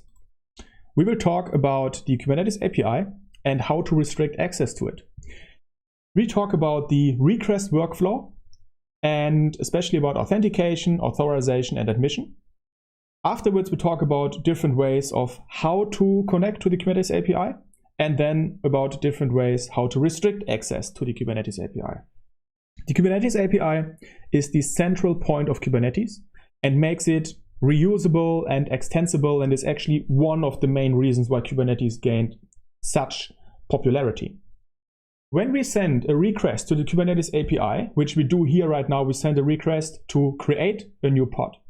The request goes through 3 levels of where it has to pass in order for the request to be accepted. So let's say the request to create a new pod, it can be sent by a human user, it can be sent by a machine, by a service account. It will reach the API server, and then the first step will be authentication. So the Kubernetes API server may ask the question, who are you? Who are you? Actually, do I know you? Who wants to execute this request? After that's done, we will go into the authorization, where the Kubernetes API server might ask the question, hey, are you even allowed to create pods? Okay, so we have the action create and the resource pods. And at this point of time, we will ask, is that user that we authenticated in the first step, is that user even allowed to perform this action on this resource? If this is the case, then we go into the last level of checks, which is the admission controllers. And there, depending on what has been configured, the question might be asked, has the limit of pods been reached, right? There might have been a limit configured, only that certain amount of pods can be created in that namespace. This is just one example of admission controllers. There are various admission controllers. You can write your own admission controllers. You can install third-party admission controllers. There's, for example, the OPA, the Open Policy Agent, which works as an admission controller where you can define your own, customize and write your own policies. So at this point in time in the admission controller, we know that user is allowed to perform an action on a resource, but then there will be like additional checks on limits or customized rules applied. And only if these 3 steps, these 3 levels will be passed, then the request will be executed by the Kubernetes API. So requests in general should always or are always tied to either a normal user, a service account, or can also be treated as an anonymous request. And every request must authenticate unless it will be done through the anonymous user. And we will talk about the anonymous access, or we will actually talk about it and we will see it also in action in the hands-on session. Restrictions. So let's talk about restrictions. We will talk about restrictions in this section. And one of the first one will be, we shouldn't allow anonymous access. We should probably close the insecure port if it's enabled. We shouldn't expose the API server to the outside if not necessary. And we should restrict access from nodes to the API. So nodes can actually communicate with the API as well. We talk about this. And there's the node restriction admission controller which handles this. Outside of this section, we should probably also think about preventing unauthorized access using role-based access control. We have a complete different section about this in this course. We should maybe prevent pods from accessing the API. We also talked about this in a different section where we can prevent the mounting of service account tokens inside pods. And we should probably put our API server also behind a firewall, only allow certain IP address ranges if we have to expose it externally. But this is also outside of Kubernetes and depends on where you set up your cluster and your infrastructure.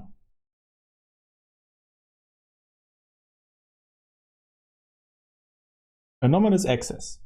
The Kubernetes API server can be configured with the anonymous auth, true or false argument, and by this enable anonymous access or disable anonymous access.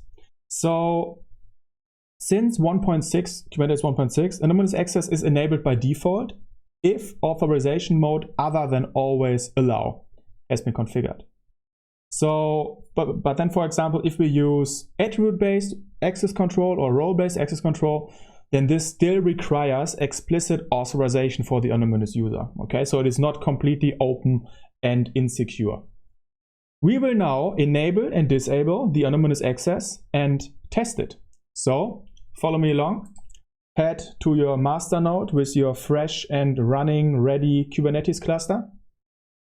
What we will do now is we will have a look at the manifests directory where we configure the Kubernetes API server.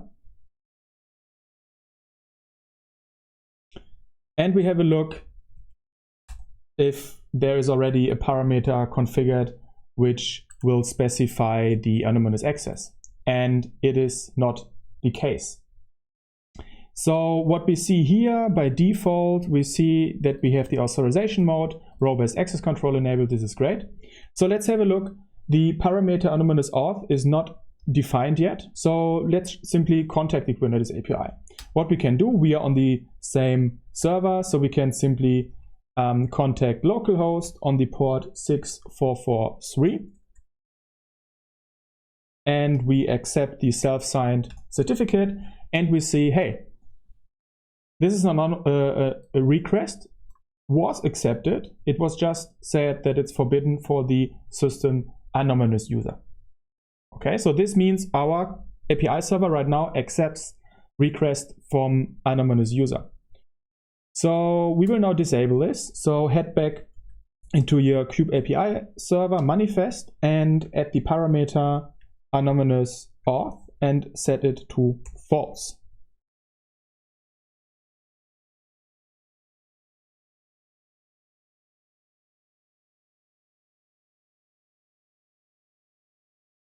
Let's give it a bit of time until the API server will be rebooted with our new configuration. We see its container creating still. It's running, not ready yet. Anyway, let's repeat our curl command. And there we see failure unauthorized.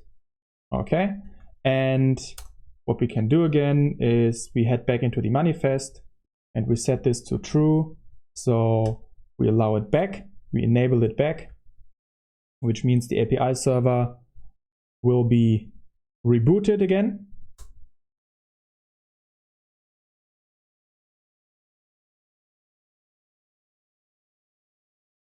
There we go. 6 seconds ago, I re-execute the curl command, and there we go. Anonymous access is enabled again. So we saw how to enable and disable anonymous access, and if you have to disable it, then you know where to look. We will now talk about insecure access to Kubernetes API. And first, we're going to have a short overview. We have our Kubernetes cluster, we have the API server, and we can send requests to the API server, for example, using kubectl. So kubectl simply also accesses the Kubernetes API. These should usually be protected via HTTPS. And this works because we have a client certificate, which we send to the server, and the server has also a server certificate, which the client can check, and we have our certificate authority in the Kubernetes cluster, which manages all these certificates. This is how it should be done when accessing the Kubernetes API to be secure via HTTPS. It is possible to configure the insecure port and insecure access, okay, by the insecure port argument passed to the Kubernetes API server. This will allow to send requests to the API over HTTP. But in addition to this, like this is already bad enough, right? People could read the traffic when they intercept. But in addition to this, requests sent to the insecure port will also bypass authentication and authorization modules.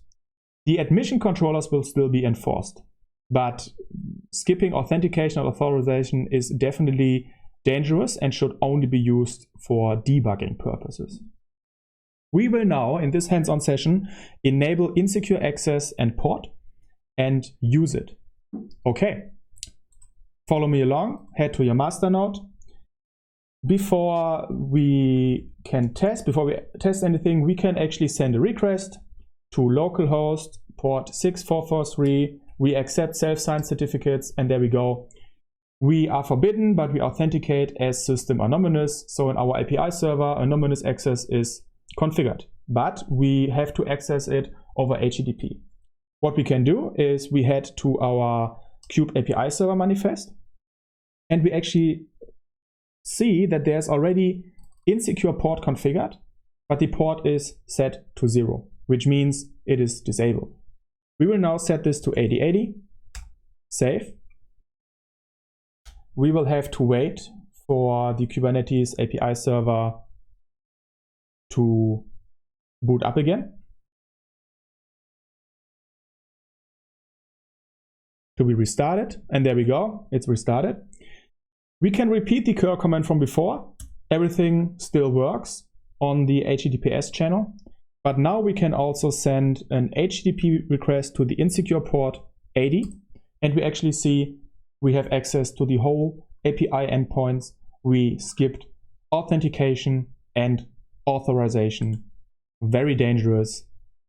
Should only be enabled for debugging and if you know what you're doing. And if you have to disable it, simply find the argument and set the port to 0. We will now have a look at the admin kubeconfig file on our master node and the certificate information stored in it, and we will use it to perform a manual API request. This will just make you more comfortable with how kubectl and kubeconfig actually work to perform API requests.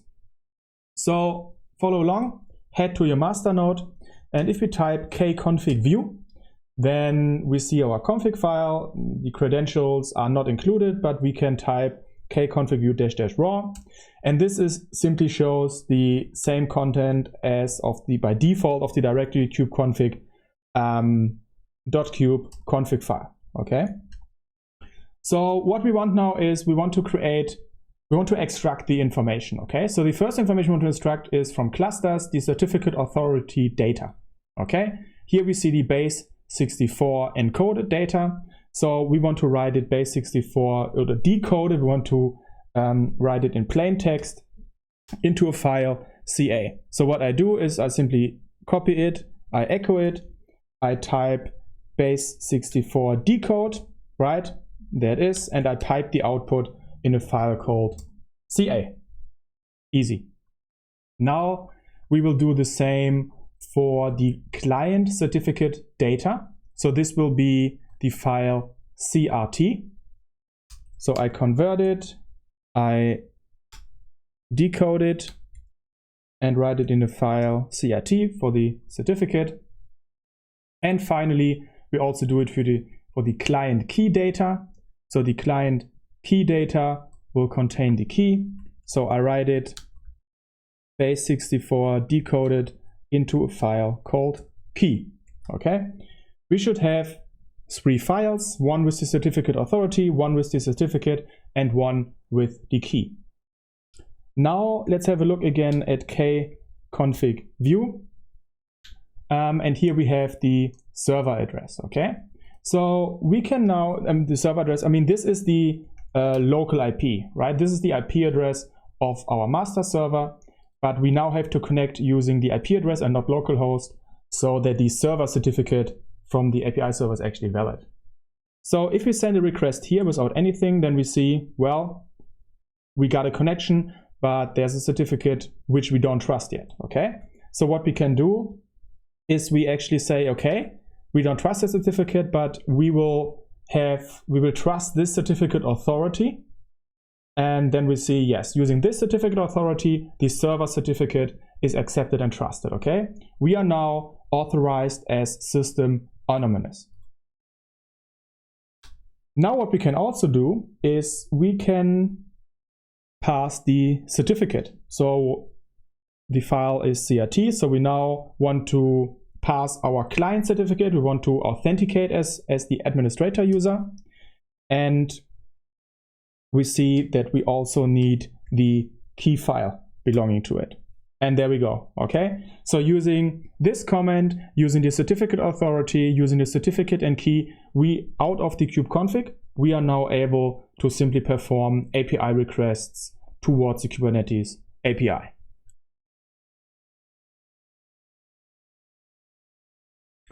We will now make our API server reachable from the outside and will actually send a request from our local terminal to the API server. We will also copy the kubeconfig from our master node and then make some small adjustments and then use this one locally. Okay, head to your master node. If you look at services in the default namespace, then there's the Kubernetes service. It's a cluster IP service. We will simply edit it to be a node port service. And as simple as this, our Kubernetes API should already be available for external access. If we look at services again, and there we see 443, there's a node port. For me, it is 30046. It might be a different node port for you. So have a look which one has been assigned to you. And here I open a shell on my local machine. So this, when we see CKS here, is now my local machine.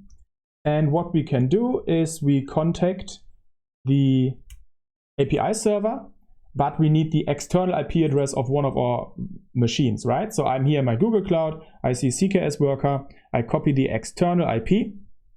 And at the very beginning in Google Cloud, we created some firewall rules when we set up the cluster together so that requests are allowed to come inside our instances on the node port. So we opened all the node ports for traffic. And there we go, it works, okay? I connect to the node port of the external IP address of the worker node and I can actually contact the Kubernetes cluster. It's just that the certificate is not accepted right now, so I can simply accept the certificate and I am authorized as an anonymous user. Next, we would like to copy the kubeconfig file from our master node. So we can do kubeconfig view --raw, and I'll simply mark everything and copy and paste it into a new file. I call the file conf. This will be our new kubeconfig file. We have a file conf. What we can do, you should now have locally kubectl installed, okay? I have kubectl installed. I also have the alias k. So what I can do is k --kubeconfig. So with --kubeconfig, you can actually specify just for that command that you want to run. You can specify that a different config file should be used. So this is for me conf in the local directory. And then I try to get namespaces. And I see not much is happening, okay?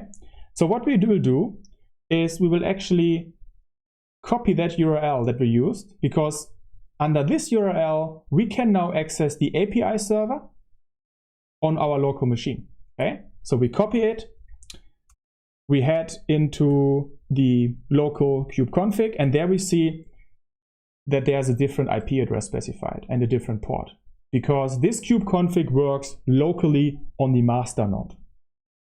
We will change the server. Since I didn't copy it, we copy it again, the correct address.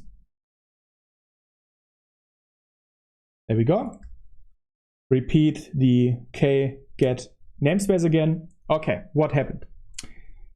The certificate is not valid because the certificate is only valid for these IP addresses, but we try to reach that IP address, and the certificate which the server, the Kubernetes API server, returns to us is not valid for this IP address. We can actually have a look on the master node and we can change into the PKI directory. So /etc Kubernetes PKI, private key infrastructure, and in there we see various certificates. For example, we see the API server certificate, which is this one. Okay, so what we can do, I post the comment as well in the resources section. We can run OpenSSL to simply inspect the certificate. So it is API server.cert and text output. Okay, we simply inspect that file, and there we see that the names are actually, so 2 IP addresses are allowed for this certificate, but it's also possible to call it CKS master or Kubernetes. So we can use these domain names when we would like to verify the certificate. What can we do? Well, I head back to my local terminal, and what I actually do is I will create a hosts entry in my hosts file for this IP address. Again, this IP address might be a different one for you. This is the external IP address of the worker node or of your master node. We will create a hosts entry for this IP and we call it Kubernetes. This means locally we can access the name Kubernetes and it will lead us to this IP address. Save it. In our local kube config file, where we still reference the IP address, we now change the IP address to Kubernetes. And we run our command again to get the namespaces, and there we see we are now connected as the Kubernetes administrator, and we can connect to our Kubernetes cluster from the outside. So this is one possibility of making the Kubernetes API server reachable, like via Kubernetes node port service. And you would now to check if the API server is actually exposed via a node port, and you would also be able to change it back to a cluster IP service. We will now talk about the node restriction admission controller. So it's an admission controller, so we work in the admission control section of a request being accepted or denied. And what does node restriction do? Node restriction is an admission controller. It can be enabled by enabled admission plugins, node restriction, and we will do this soon in the hands-on session. It limits the node labels a kubelet can modify. And also it limits that a kubelet, which runs on a worker node, a kubelet kind of transforms an instance into a worker node, and it can communicate with the Kubernetes API. And the node restriction limits that capability, what a kubelet can do, okay? It can then only modify certain labels and only modify labels, its own node labels, so not labels on other nodes.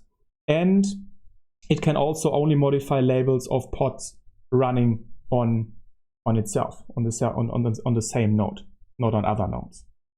Why has this been done and why is it necessary? Well, to ensure a secure workload isolation via labels. Imagine you have certain nodes which run more secure. They might have some gvisor, like container sandboxes installed, and you want certain pods which need more security to only run on these nodes.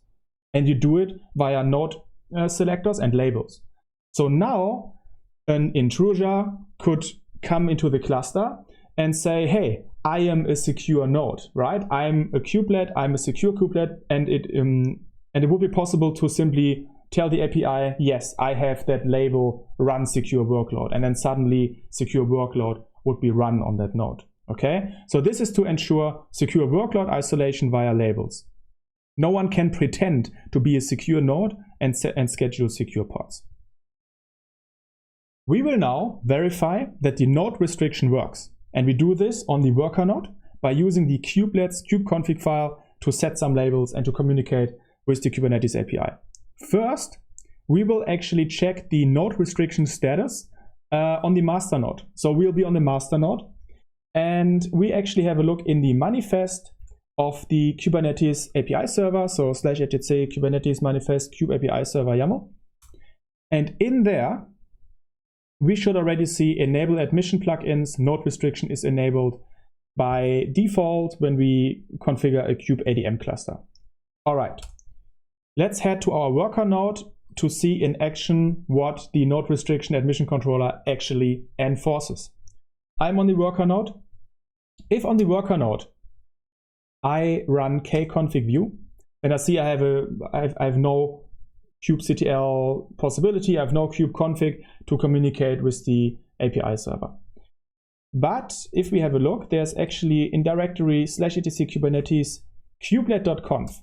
There's a file which is a kubeconfig for the kubelet to communicate with the Kubernetes API server. Okay, So we can now simply use this file by executing export and setting the variable kubeconfig equal the path.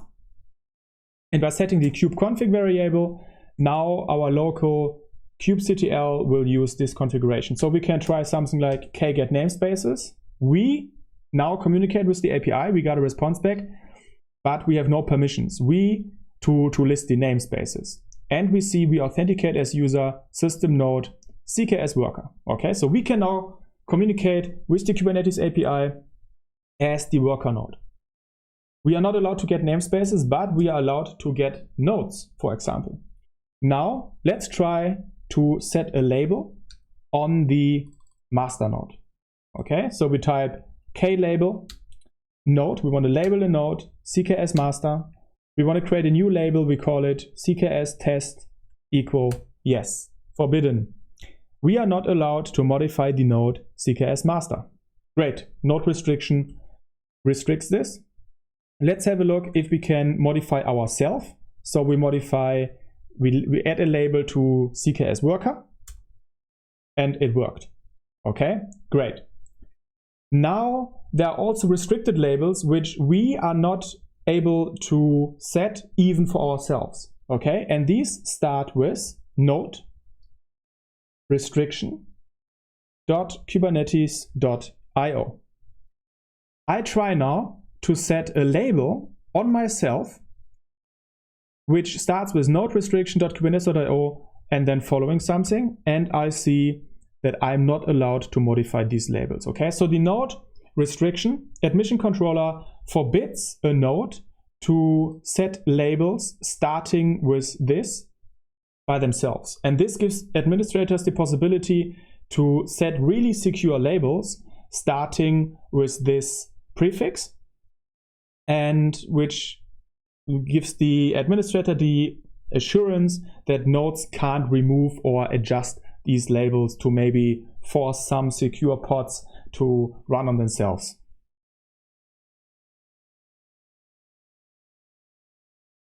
To wrap the session up, there's the Kubernetes documentation page controlling access to the Kubernetes API. It explains everything again and also has some examples. It's very nice if you like to dive a bit more into it. And we talked about various things. So you should be familiar that it's possible to connect from the outside to the API, from pods to the API, and also from nodes to the API, where the kubelet has a kubeconfig, and this can be restricted using node restriction admission controller. You should know how to enable and disable anonymous access on the API server. Same for insecure access and insecure port, very dangerous. And you should generally be aware that there are certificates with which users authenticate towards the Kubernetes API.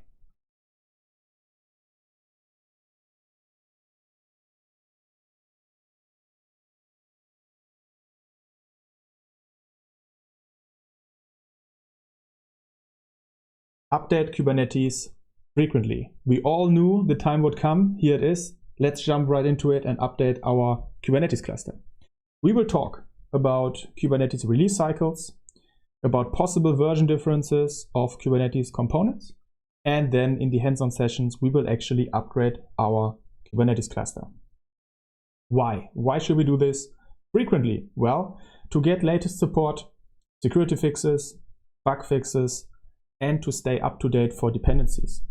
Well, if you run an outdated Kubernetes version and there will be a security issue released, then you can't fast update to the latest version which has the security bug fix, right? It will take you too long. So it has to be a continuous process of updating the Kubernetes cluster and trying to always stay up to date. If we look at a Kubernetes version like 1.19.2, then these are the major, minor, and patch version. So it's like versioned by the semver semantic versioning. And a minor version will be released every 3 months, and there's no long-term support release. Okay, that's why here on the left for hire, if you administer a Kubernetes cluster and it is large enough, it has a lot of applications, then just staying up to date can be a full-time position or even more. You have to always check your dependencies the resources might be expired. You have to update your Helm charts, the dependency of the Helm charts, if they're still compatible. Yes, it can be quite some work. Well, maintenance release branches for the most recent 3 minor releases. So for example, 1.19, 1.18, 1.17, these exist, okay? So fixes, including security fixes, may be backported to those 3 release branches, but not further, okay? So you always have the latest 3 versions which are supported, and you should always look that you are in these version ranges. Well, how do we do this? How do we upgrade a cluster? Well, in general, we first update the master components, so API server, controller manager, scheduler, and then the worker components like kubelet, kubeproxy. That's the general procedure. And rule of thumb, we could say components should always have the same minor version as the API server. So if the API server is on 1.19, all the other components should also be on 1.19, but they can be one version below. That's the rule of thumb, okay? We're gonna go into detail, but if you follow this rule, then it should be fine. Okay, let's have a look at possible version differences. We have Kubernetes 1.17 here, 1.18, 1.19, and here we have our master components, and this is we only show possible combinations now. So we could, for example, update the API server to 1.18. This is possible, and then we can update the scheduler controller manager step by step afterwards, okay? So the master components, they should always run on the same minor version, okay? But it is possible to have them one minor version below to allow for in-place upgrades, else it would be difficult. Okay, let's add the worker components, kubelet, kubeproxy, they should always be the same version. And then we also add kubectl as our client for our administrator needs. Okay, so this is a valid combination. We updated our master components, but our worker components are still a bit behind. We can update kubectl. Kubectl can always be one version away from the API server, okay? So this is all possible. So let's say we update kubectl to 1.19 already. And now we probably should update the worker components to 1.18, but we could also do this. We could also update the control plane components to 1.19 and then update the kubelet to 1.18 and then update the kubelet to 1.19, okay? So the kubelet can be 2 minor versions under the API server. It can be, okay? But just because it's possible doesn't mean that you maybe have to do it like this. But yeah, now we are on 1.19 and all components are updated, right? So if we talk about the rule of thumb again, if you follow this, then components should be the same minor version as the API server or one below, okay? So if you follow this, then we should always be fine. How to upgrade a node? How to upgrade a single node, master node, worker node? Well, first you do a kubectl drain to safely evict all pods from the node and to mark the node as scheduling disabled. Okay, so this means scheduling disabled means no new pods will be scheduled on that node, and this could also be achieved using kubectl cordon, right? But kubectl drain does this already. So we run kubectl drain, then we do the actual upgrade of the components, and then we do a kubectl uncordon, which will mark the node, unmark the node as scheduling disabled, and new pods can get scheduled on it. Well, just short excursion, doesn't maybe have to do much with the CKS. This is less security, but more like reliability. You should always look that your application can survive an upgrade, right? So your application should be able to be removed. Your pods should be able to be removed and recreated during a deployment, but also if there's a node maintenance, for example. You can do this by adjusting the grace period, which means how long does your pod stay in a terminating state to still work on existing requests or messages. You can also hook in the pod lifecycle events to control this in even more detail. And there's also the pod disruption budget, which specifies how many pods can be terminated, can be away from your deployment at a certain time. we will now upgrade a Kubernetes cluster. And first thing we have to do for this is we need to create an outdated cluster that we can then upgrade. So we need to install an earlier version of Kubernetes in our cluster. We now have 3 possibilities how we can do this. The easiest is we simply use the Killer Coda playground. And in that playground we have 2 VMs and we can simply upgrade them with kubeadm. Even if the playground is already on the latest minor version, like 1.25, we can still upgrade the patch version, like here from 2 to 3, because the upgrade process should be the same if it's a minor version or if it's a patch version. Second option is we create completely new VMs, but when we run the install scripts, we use the previous scripts instead of the latest scripts. This is actually a really good option. And even if you test it at first in the playground, I still suggest after this you create new VMs with the previous scripts and then upgrade the minor version. Third option is we can also simply install the previous scripts over our existing VMs. In theory, it should simply remove all old Kubernetes components and install the new ones in the previous version. But there can be errors and some users actually reported errors, so I would suggest you do 1 or 2. I will actually now go ahead and do the third option and install the previous scripts over the existing VMs. What will happen is in the Git repository, we usually install from the latest folder, but we also have scripts in the previous folder that we will now run on the nodes. And you can just go ahead and do this. The comments for this are in the resources section. So just go ahead to your control plane, master node at first,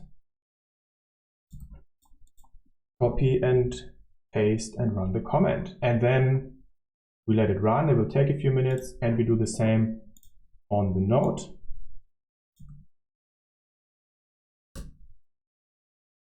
There we go. So these scripts will at first remove all previous Kubernetes components and then reinstall a previous version. And I'll now pause the video till the master node script has finished, and you can do the same. There we go. My control plane script is finished, and this means that my node script also finished. Yes, this looks good. And now we did set up a completely new cluster, so we have to join the node again into the cluster, and we do this by copying the comment on the very bottom and executing it on the node.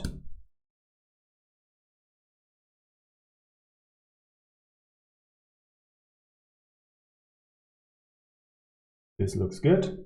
Now let's check the control plane for nodes. And there we go. So this is, for me, the outdated cluster with which I'll now move on and work for the upgrade task. We will now go ahead and upgrade the control plane to 1 minor version up. All the comments that I will use will be in the resources section, but it's probably best for you to get used to the Kubernetes documentation. You can simply search for kubeadm upgrade, and there you actually see a page with all the comments. If you try to follow this, because you can use that page in the exam, right? So that will be pretty good. Well, let's get started. So I have an outdated cluster. For me right now, the outdated version is 1.21, and we will update to 1.22. Again, the versions for you might be different, just depending on our install scripts in the repository. So first thing, what should we do? Well, we should probably drain the node. So we simply drain the node. We ignore daemon sets.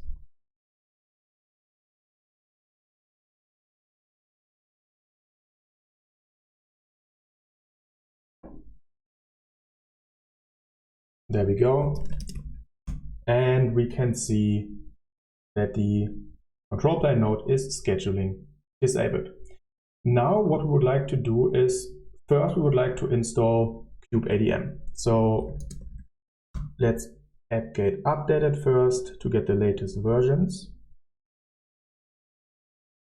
And then we would like to find the actual version from kubeadm that we would like to install. So what we can do is apt-get show kubeadm, everything with 1.22, and then we see the latest one is actually that one.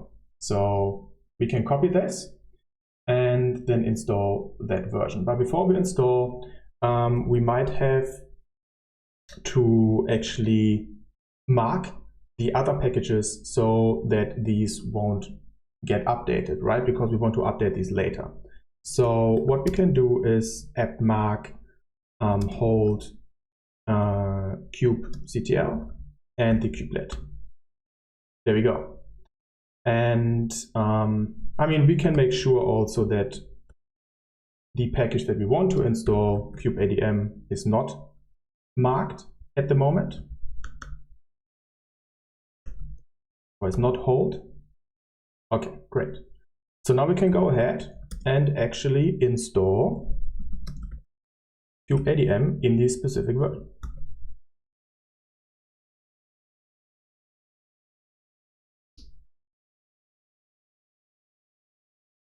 And we can check the kubeadm version. That seemed to have worked, which means in the next step we can use kubeadm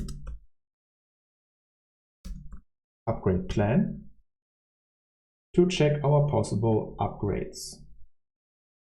And there we see you can now apply the upgrade by executing the following command. And that's exactly what we will do. We will see currently installed version, we will see to which it will be updated. This is exactly what we would like to do.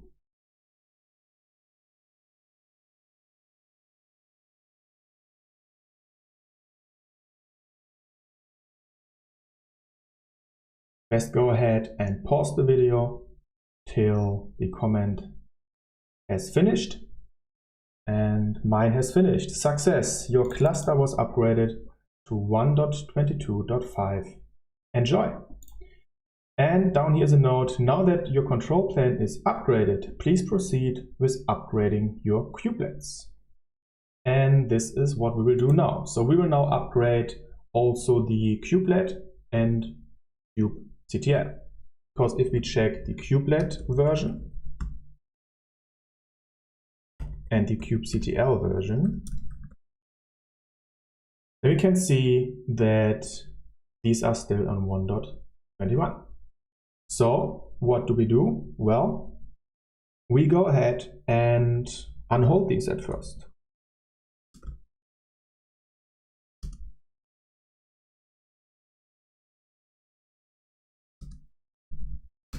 And then we install kubelet in the same version as we installed kubeadm.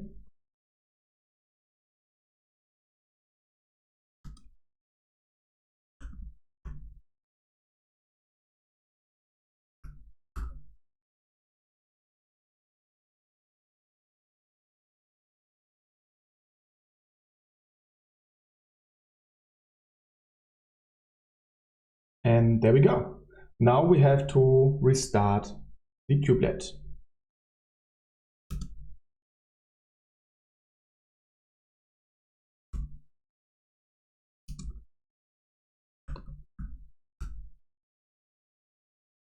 Looking good so far. Let's have a look at kubeadm upgrade plan again. And there we see nothing to update right now. Seems to have been updated properly. And finally, if we have a look at the nodes, then we can also see that our control plane is upgraded, but it's still scheduling disabled. So we should uncordon it so that pods can be scheduled on it again. There we go. So much to upgrading our control plane. Let's move on to our node in the next video. And now we'll go ahead and update the node to match with the control plane version. So that's the current situation. We have a control plane node on the latest version, and we still have an outdated node. So for this, first we should probably go ahead and drain the node.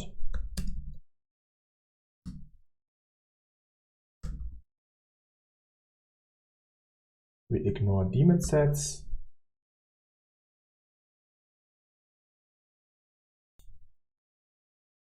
And once done, we will head to our node. And on the node, we will now install kubeadm in the version. So we first do an apt-get update. Then we search again for the proper version string from kubeadm, which is this one. And now, same as on the control plane, we first hold the kubelet and kubectl.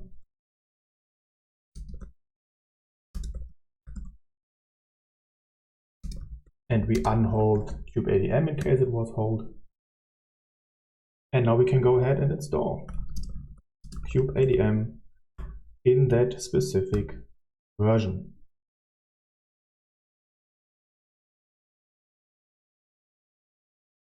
And now here's a slight difference. If we use kubeadm for upgrading on a node, we can simply run kubeadm upgrade node. And there we go. Now we want to go ahead and update the kubelet package, also as written down here. So for this, we should probably mark kubeadm as hold again.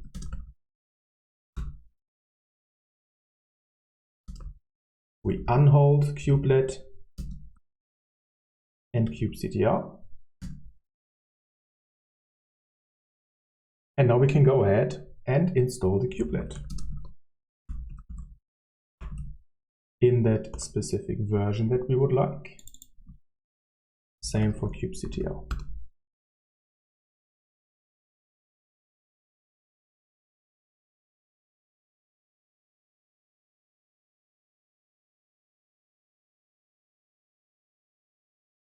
And we can hold both kubelet and kubectl again.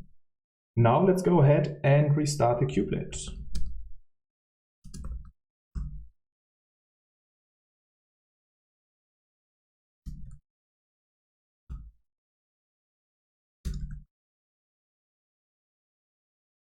Seems like something has worked. Let's head back to our control plane. Let's have a look what the nodes say. And there we go. It looks pretty good. Just that our node is still marked scheduling disabled. So we uncoordinate it. Check again. And this looks good. Hey, we upgraded a Kubernetes cluster, in my case from version 1.21 to 1.22. And yeah, in your case, it might have been different versions, but that should be it. And we actually did it. We upgraded our Kubernetes cluster. If you have to do this in the exam, then there's a great page in the documentation called Upgrading kubeadm Clusters. Link is in the resources section of this video. It contains really everything that you have to know and that you have to do during the exam when it comes to upgrading clusters. If you'd like to learn more about Kubernetes versioning, which is kind of what we talked in the introduction of this section, then there's another great documentation page, Kubernetes version and version SKU support policy, link as well in the resources. And to wrap this up, we talked about why we should upgrade frequently. We talked about the Kubernetes release cycles and version differences, like possible version differences between the various different components of Kubernetes. And then we actually learned how to upgrade a Kubernetes cluster. And that is definitely something that you should be able to do when it comes to the CKS exam. We will talk about secrets in Kubernetes. And first, I'll give you a little overview about how secrets are managed and deployed into Kubernetes. Afterwards, we will create a simple, secure secret scenario. And afterwards, we will try to hack these secrets out of that scenario. So very fun session today. Well, what are secrets? Generally, secrets can be a lot of things. They can be passwords, API keys, credentials, or more generally, just information that's needed by an application. Let's have a look at the times before Kubernetes. Let's say we have a simple server, an instance, and we have our application code, and we would like to convert that application code into an application which is actually running on our server. How would we do this? Well, a very common way is to submit the code into a repository and then to, using some CI/CD pipelines, deploy that application on the server. What if we now have a secret and our application needs that secret, like a database connection string, right? What could we do? Well, we could actually include that secret in the application code, submit it in the repository, and deploy it together with the application, and everything is fine, right? It works. But the issue is, if that secret is plain text, then everyone has access to the secret who has access to the programming code, right? And you usually don't want every programmer to have access to the secrets. You want to have it decoupled. It is still possible to encrypt these secrets and then decrypt them again on the application. And that is still done today in some applications, right? So from security perspective, it might be okay, but you still have them tightly coupled. So every time you want to change a secret, you have to actually go through the whole deployment process of your application. So what you might be looking to is a decoupled way. So we have our deployment workflow of our application, and we have a different workflow where we actually send the secret on the server, and it might be stored on the server, and then whenever the application needs it, it will be passed to the application. So we have a nice decoupled way. And this is, in general, also the way that Kubernetes allows us to do things and to configure applications in general. Let's say we have a simple example. We have our worker node, our kubelet is running here, we have an API server, and we have our application code, and we would like to have our application running in a pod inside our worker node. How do we do this? Well, we submit our code to our favorite repository, and our CI/CD pipeline will be run and will contact the API server, which will then create or update our application and send the information to the kubelet, and the kubelet will then run our application. Well, how is this when we have a secret now? Well, we will send the secret to the API server, and it will be stored on the API server, right? It will be stored in etcd, but it will be managed by the API server. And then when our application needs it, the API server will actually communicate with the kubelet, and the kubelet will then pass it to the application when needed. Okay, so this is how Kubernetes offers us a nice decoupled way of managing secrets outside of the deployment workflow of our applications. We will now create a simple secret scenario. This scenario in our Kubernetes cluster will contain a single pod called pod. We will then create a secret called secret1, which we will mount via file system into that pod. Then we create another secret called secret2, which we make available via environment variable inside that pod. Feel free to pause the video, create that simple scenario. You can create these secrets with any content, doesn't really matter. You should be in general very comfortable with creating secrets in different ways and making these available in pods in various ways. And this is exactly what we will do now. I head to my master node and I'll first create the secrets. So secret1, we run k8s secret, and then we can have a look in the help page. We will create a generic secret, it's the name secret1, and for the data from literal, we say user is admin. Great. And for the second secret, we set the password is 1234567 8, and we call it secret2. Okay, we have our 2 secrets created. Now what we would like to do is to mount the first secret via file system into the pod and the second secret via environment variable inside the pod. For this, I will now create a simple pod, krun pod. Pod will be called pod. We choose the image, our beloved Nginx, but we only want to generate the YAML. Exactly. I pipe it into a file, pod.yaml, and now we would like to extend this file. Feel free just to type it just down if you can do this. I will head to my favorite page and to all our favorite page during the Kubernetes exams, the Kubernetes documentation. I search for secrets, and on that secret page I will see on the right side using secrets as files from a pod. This sounds very familiar with what we are trying to do here. There we go. We will create a volume section, and then in every container where we want to have this volume, we will actually create a volume mount. Okay, so I copy all of this and I will adjust it. The secret name will be the secret1, and we will call the volume also secret1, and we will mount it to /etc secret1.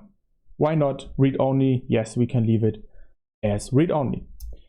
Now for the second secret, we would actually like to use the secret as environment variable. And yes, there are also various sections about this. So I can simply copy one. And the second secret contains the password. So let's simply call it password. The secret will be the secret2, and the key that I gave it will be pass. Okay. This looks fine to me. Let's have a look what Kubernetes says about this.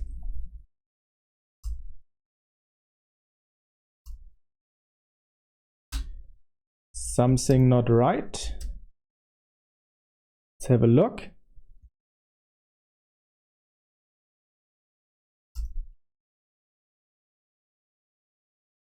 Couldn't find key pass in secret1. What did I do? Well, yes, exactly. This secret here should be secret2. We will mount secret2 as environment variable, and we will use secret1 as volume. Okay, there we go. Let's try this again.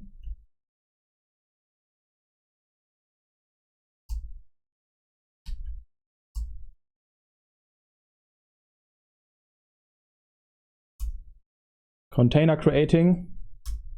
That looks better. Okay, let's test what we just did. Let's exec env inside the pod and grab for password, and there we see our password. We gave that environment variable the name password, and it actually contains the value of our secret.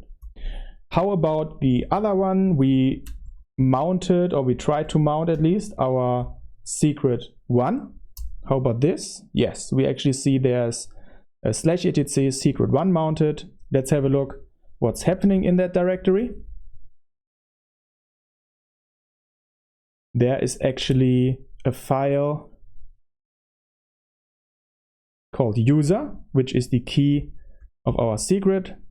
So we can cut it, and there we see admin. Okay, great.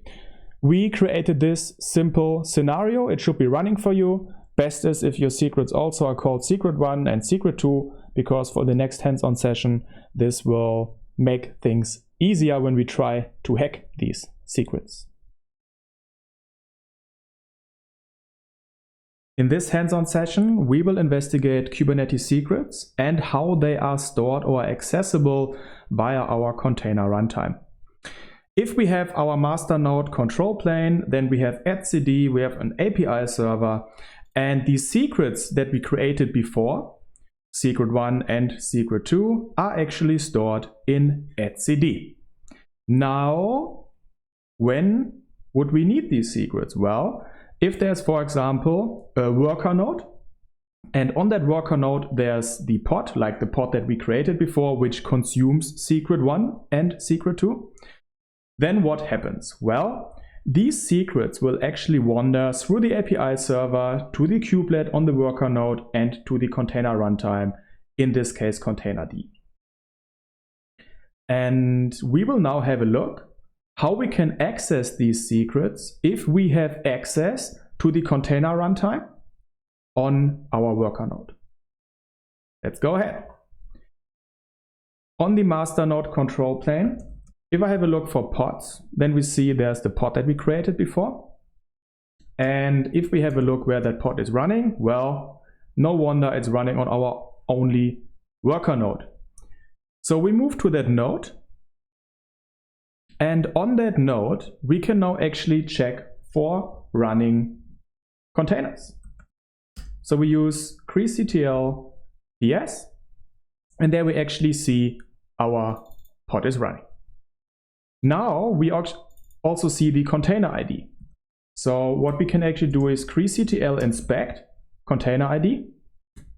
And wow, there we got a lot of information in JSON format about that container. So let's have a look. Let's scroll through a little bit. If we see something interesting, for example, we should see an environment section. And these are the environment variables passed into the container. And there we see our password. So that's the environment variable. And there we see all the information. So if you have access, root access usually, which has access to the container runtime, then you can also see all the secrets which are passed through Kubernetes to the pod into the container. So that's the environment variable secret. What about the mount? Because we mounted the other secret as volume. So if we have to actually look, we see that there are mounts, and there we actually see, yes, under the path etc secret 1, there's actually something mounted, but we don't see the value here, right? So what we want to do now is we want to find the value of that container. So we need to access the file system. And what we can do for this is actually to find the process, to find the PID of the process, and then find the file system. So how can we do this? Well, we can execute the inspect command again. And what I do is I pipe it into Vim, right? And then in Vim, I can actually search for the PID. And here we go. Okay, so I find the PID. I could have also just grabbed it probably, but here we get a little bit more context. So that's my PID. Will be a different one for you. I copy it. I look for all processes for that PID, and there we go. There we see the Nginx master process. And that makes sense because the example pod which consumes the secrets which we created is an Nginx pod. Okay, so what can we do? Well, we can actually use the magic proc directory for our ID and check the root file system. And there we go. We have access to the root file system. Now, if we remember where we mounted it, it should have been in etcd secret 1. There we go. And there's a file user. And if we output it, then we see our admin value. So here we have the admin value. And maybe I just run the inspect again. Grab for the password, and there we see the password here as well. Okay, so this should just show you how accessible secrets actually are to the container runtime. This doesn't really mean that this is like a big security issue, because usually if you have root access to a worker node, you can usually access all the information of all the processes, and by that of all containers and pods running on that node. Okay, so it's not a security issue per se, because only certain people should have root access to a worker node anyway. But if there is access leak or credential leak and someone get access, then by default that person can also access through the container runtime all the Kubernetes secrets. We will now continue our secret hacking and we will investigate secrets and etcd. Our secrets are stored in etcd, and we will now imagine that we gained access to etcd, like we gained the credentials and we are able to connect directly to etcd, and we will now try to access a secret value, the value of secret 2 in etcd. Okay, etcd is running on the master node, so we'll run onto the master node, and there's actually the etcd control command, and we execute it like this to use the version 3. All the comments that we use right now, they are also in the resources section of this video, and also the Kubernetes documentation has some entry about this, like for example when it comes to etcd backup and restore. If we execute this, then we see, okay, we can execute and run various commands, we can pass some parameters. Well, what we can try to do is to run endpoint health, okay? We just want to check the health status of etcd. And there we actually see, okay, failed connection is drained, unhealthy cluster. We are not able to connect to etcd, actually. Well, let's have a look how we can get the credentials to use, right? And if we have a look, the API server is able to connect to etcd, okay? So we will now simply have a look at the API server, how the API server does it, and then we use the same credentials as the API server. For this, we will check our manifest directory of the kube API server, and we grab it for anything that says etcd, and there we go. We have a CA, we have a cert, we have a key, and we have servers. Great. Let's try to repeat our endpoint health command, but now we will also add the certificate. The certificate will be this one. We will add the key. Key will be this one. And we will add CA cert, which is this one. There we go, it worked. Our etcd server is healthy, successful, this check worked.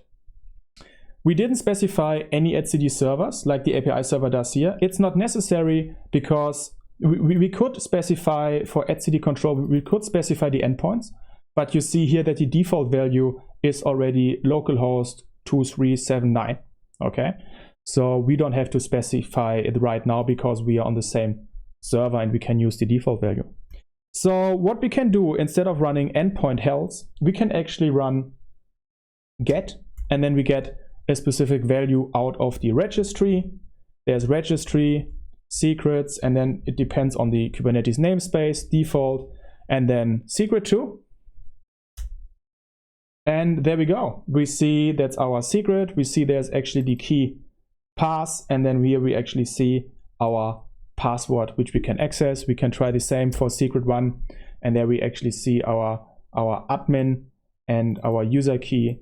And yeah, so we can actually see right now that in that setup, as of now, secrets are stored unencrypted in plaintext values in etcd. So this is the default configuration when it comes to kubeadm clusters, at least at the moment. And now it gets actually interesting, because now we will encrypt etcd and especially secrets in etcd at rest. Why do we want to do this? Well, we probably saw it before. If someone got access to etcd directly, or the etcd file system like the database, then secrets will by default be stored unencrypted and can be read in plain text, which is not good. So we would like to prevent this. And how can we prevent this? Well, the API server is the only component in Kubernetes which talks to etcd. So the API server will be responsible for encrypting and decrypting specific content. How can we tell the API server to do this? Well, we can do it by creating an encryption configuration and then passing that encryption configuration via a new argument to the API server. So the argument is encryption provider config, and it then has to be a path to the file system where it is a file with the kind encryption configuration. And we will do this later in the hands-on sessions. Now it is important to understand how the encryption configuration works. It is really easy once you understand it, but let's go through it now. So we have kind encryption configuration, then we have resources. So under resources, we specify the Kubernetes resources, in this case secrets, which should be encrypted or decrypted by that configuration. And then the other important section is the provider section. So provider section contains an array of one or multiple providers. And we see the first one in this case is the identity provider. The identity provider is kind of the default provider, which means nothing is encrypted. It is just plain text. Then we have, for example, two other examples here, AES, which is an encryption method. So we have AES GCM and AES CBC. Okay, so two encryption algorithms that this configuration provides or can work with. Now it's important to understand that the encryption configuration works in order. So at least the provider section works in order, which means the first one is used for encryption when saving new resources. Okay, so this configuration right now would store secrets unencrypted, not encrypted, because the first provider is the identity provider. Okay, so new secrets will be stored unencrypted, just as by default. But when you would like to read secrets out of etcd, then you can read unencrypted secrets, you can read secrets encrypted with AES GCM, and you can read secrets encrypted with AES CBC. Okay, so when you save, the first provider will be used for encryption, and if you read, then you can read from all possible providers that you specified here. So this gives a few possibilities. Let's have a look at another encryption configuration example here, for example. So what is happening here? Again, it is only about secrets and providers. We have two providers. The first one is AES GCM, and then we also have the kind of fallback identity provider. Okay, so this means all new secrets will be actually stored encrypted under AES GCM, and we can read secrets from encrypted AES GCM or unencrypted because we specify the identity provider. If we wouldn't specify the identity provider here, and there would be an unencrypted secret in etcd, then we couldn't read it. Then our API server would not be able to read it. Okay. So if we now want to encrypt all secrets in etcd, how could we do this? Well, if until now we don't have any encryption configuration, then we could create this encryption configuration and then simply run kubectl get all secrets from all namespaces and replace them like we created down here. And this would then cause that every secret in our whole cluster will be recreated under the first provider section specified here, which is AES GCM. And if we want to have a look at the other way around, let's say many secrets are encrypted or all secrets are even encrypted in etcd, what if we would like to decrypt all secrets? Well, we simply create an encryption configuration which has under provider section the identity provider as first one, because that will be used for new secrets. And then we have our provider which can read the encrypted secrets in etcd. So in this case, it is AES CBC. And then we also again run the command to just recreate all secrets, which means all secrets can be read unencrypted or from AES CBC, and they will be recreated and written unencrypted using the identity provider. Okay, so much to the encryption configuration. It should be easy to understand, but let's jump into a hands-on session where we actually encrypt etcd and look at some secrets.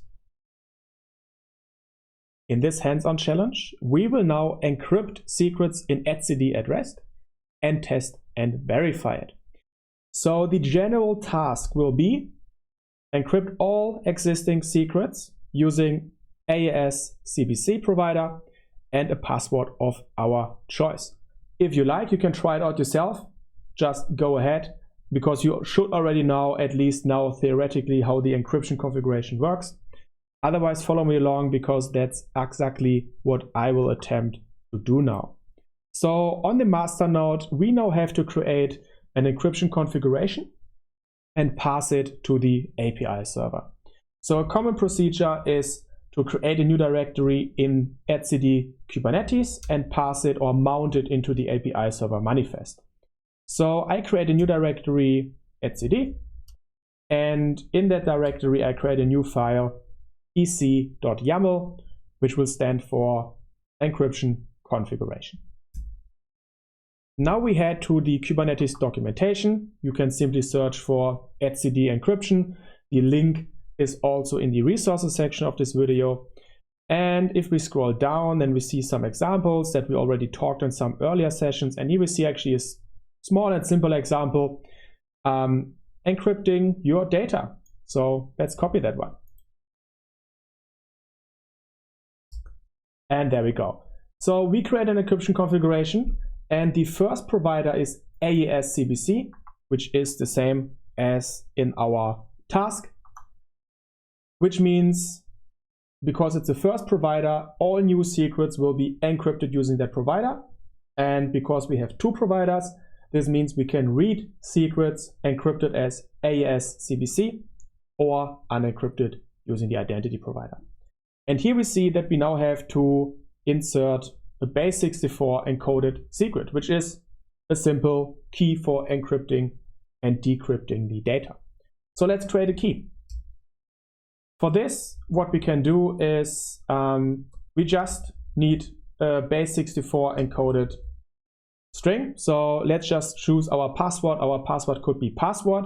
We could do it like this. But one thing that you have to check is if you do it like this, echo password and then pipe it into base64, then actually a new line will be part of your password. Okay, you can see it simply like this. If you only echo password, you see it will echo password, but it will also output a new line, which is back here. So what you can do is you can use the argument -n, and there you see you only output password without a new line. So we would actually like to do this, base64, and then encode it. So we copy that string, and that will be our password. Just paste it in here. Our password will be password. Save it. Great. Now we simply have that file. Now we have to pass that file into our API server. So what we have to do is we have to edit in /etc Kubernetes manifest our kube API server manifest. And we add a new configuration parameter here. And that parameter is actually, I mean, in the exam, you probably won't type it just like that. Let's head to the documentation, and here we see it. It is encryption provider config.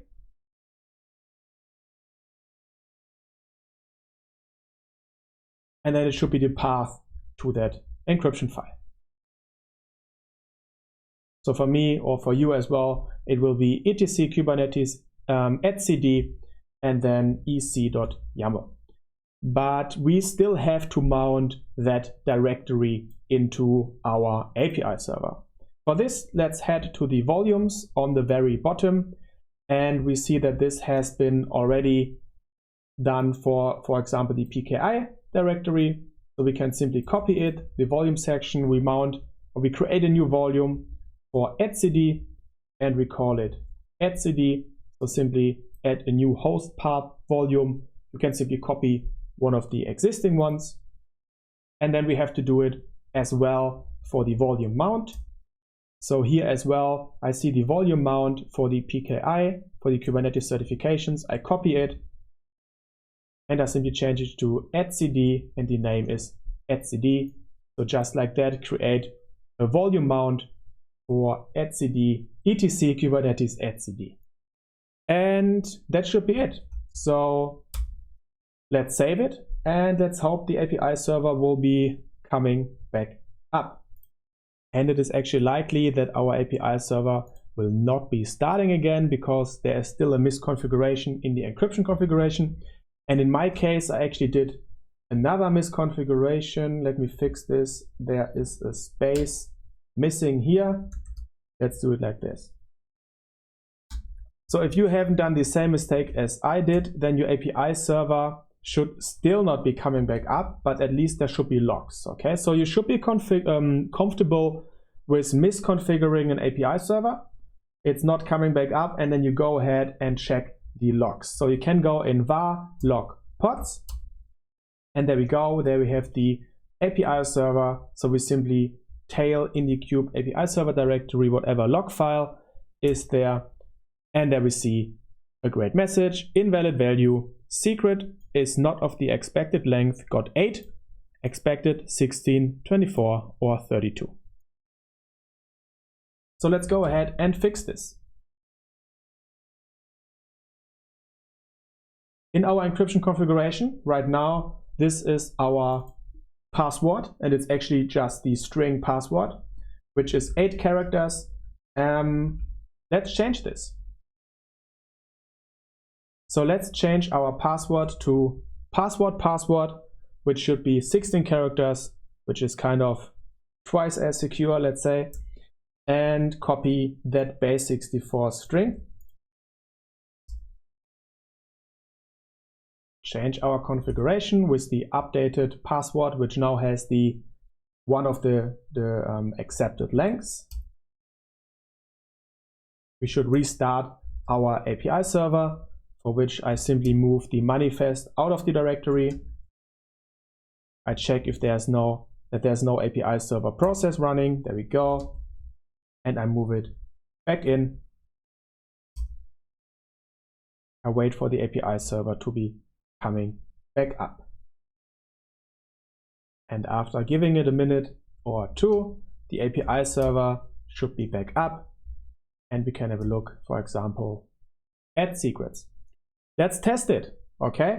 So if we look at our configuration, then our first provider is AES CVC. So when we create new secrets, they will be encrypted, and we can read encrypted secrets and decrypt them, or we can even read unencrypted secrets.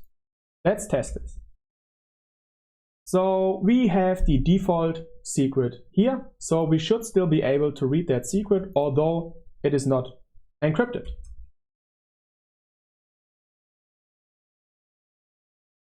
And yes, it is the case. We can read it, and we see actually the certificate information in it. Now let's try to read that secret from etcd. And for this, you can head to the resources section. There's actually a comment which you can use to read a secret.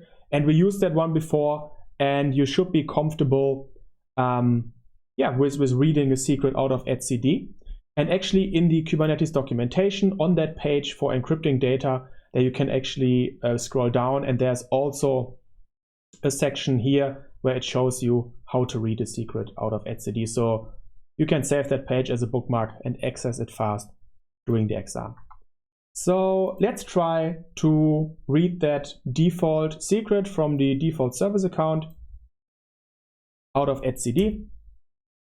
And there we see, in this case, the etcd client is not yet installed.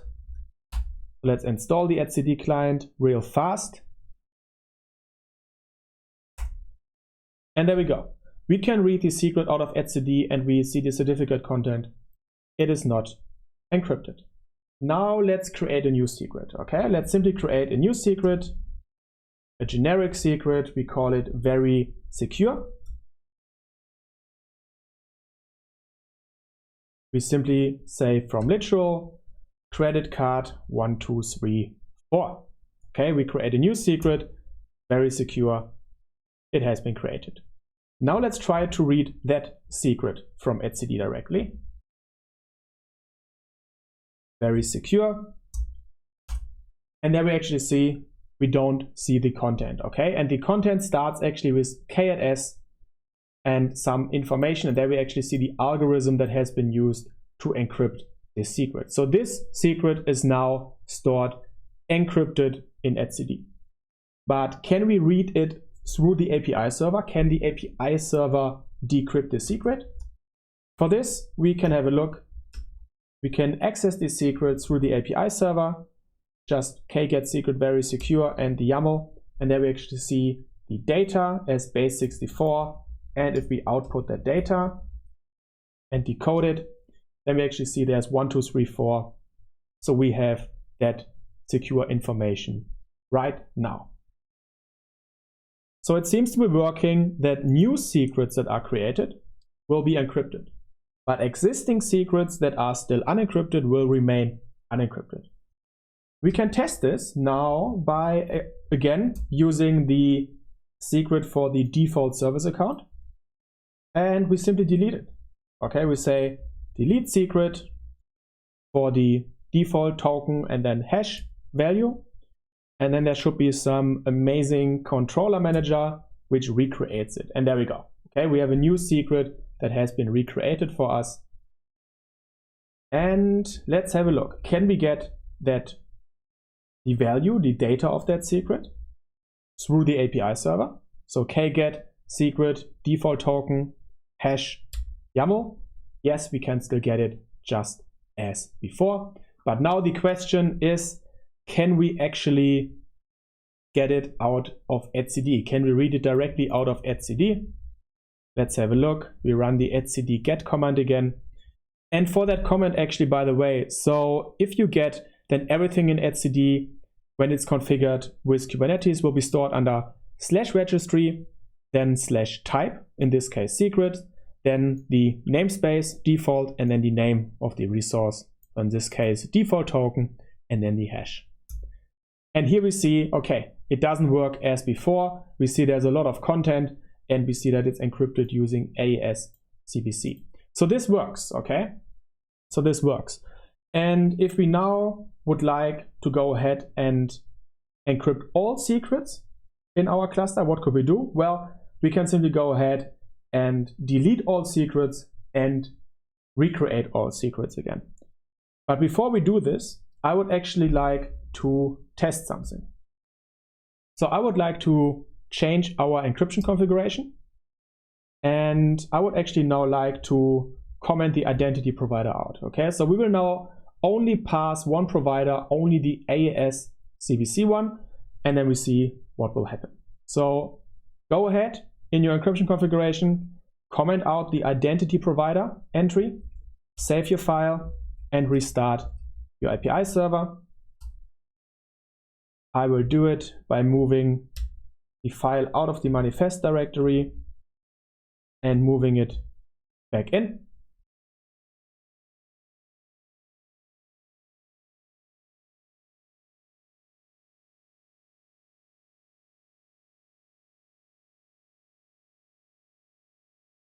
And really give it 1 or 2 minutes time to restart, after which the API server should be back again.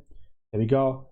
And we can now read all secrets or just some secrets. Well, let's test these secrets from the default namespace. So we get all secrets from the default namespace and we output as YAML. And this seems to work. We, for example, our very secure secret, we can read it and we see the data. And as well for the default service account token, we can just access the secret normally and unencrypt it through the API server. Okay, so the API server will actually decrypt these secrets for us right now. But if we have a look at our encryption configuration, then we see we only have one provider specified right now, which means all new secrets will be encrypted using that provider. And we can also only read secrets which have been encrypted using that provider.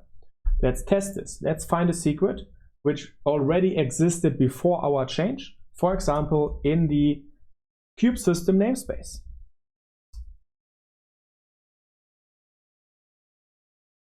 And there we already see there's an issue, right? We just want to look at secrets in the kube system namespace and we see internal error occurred, unable to transform key, no matching prefix found. Okay, so right now our Kubernetes API server is actually not able to work with secrets which have not been encrypted using that provider. Okay, so what we can do is we should enable this again and move the API server or restart the API server again.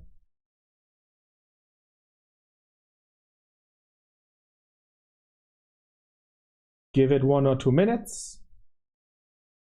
And because I made a little bit of a time jump right now, my API server should be ready again. There we go. which also means because we kind of fixed the etcd config, we should be able to read secrets again from the kube system namespace.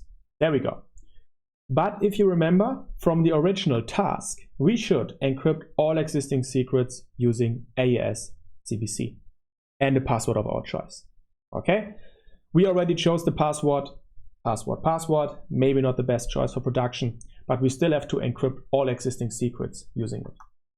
Because let's head to our encryption configuration. Let's have a look at it.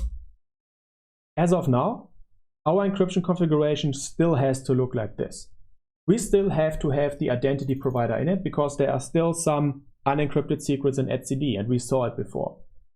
If we remove it now, we are not able to read unencrypted secrets. And we would like to remove it, which means at first we have to encrypt all existing secrets. How can we do it? Well, we simply have to recreate all secrets. And once we recreate a secret, it will be created again, which means it will be created using the first provider, which is our encryption provider. So let's go ahead and encrypt all secrets in Kubernetes. So what we can simply do is we get all secrets from all namespaces in the output, in some output format like JSON or YAML. And then we pipe it and we recreate it. So we replace it and then we say -f and whatever comes back. So let's run it. Okay, various secrets have been replaced. Let's test this with one secret, okay? Let's test this with one secret out of the kube system namespace.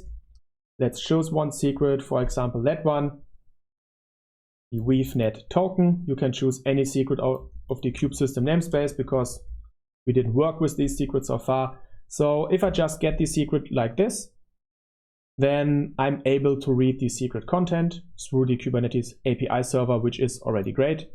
And now I will try to use the etcd direct access. So what I have to do is I have to check the kube system namespace, and then I specify weavenet token and the hash code. And now I see that that one is actually encrypted, and we see here in the info text that it's actually encrypted using AES CBC. So as of now, all existing secrets are encrypted, which means now we could go ahead and actually remove that line because as of now, we don't need the identity provider anymore in our cluster setup. And with this, we actually went ahead and encrypted secrets in etcd at rest. And we reach the end of the Kubernetes secret section, and you might ask yourself the question, why do we even have config maps and secrets if secrets by default are not encrypted?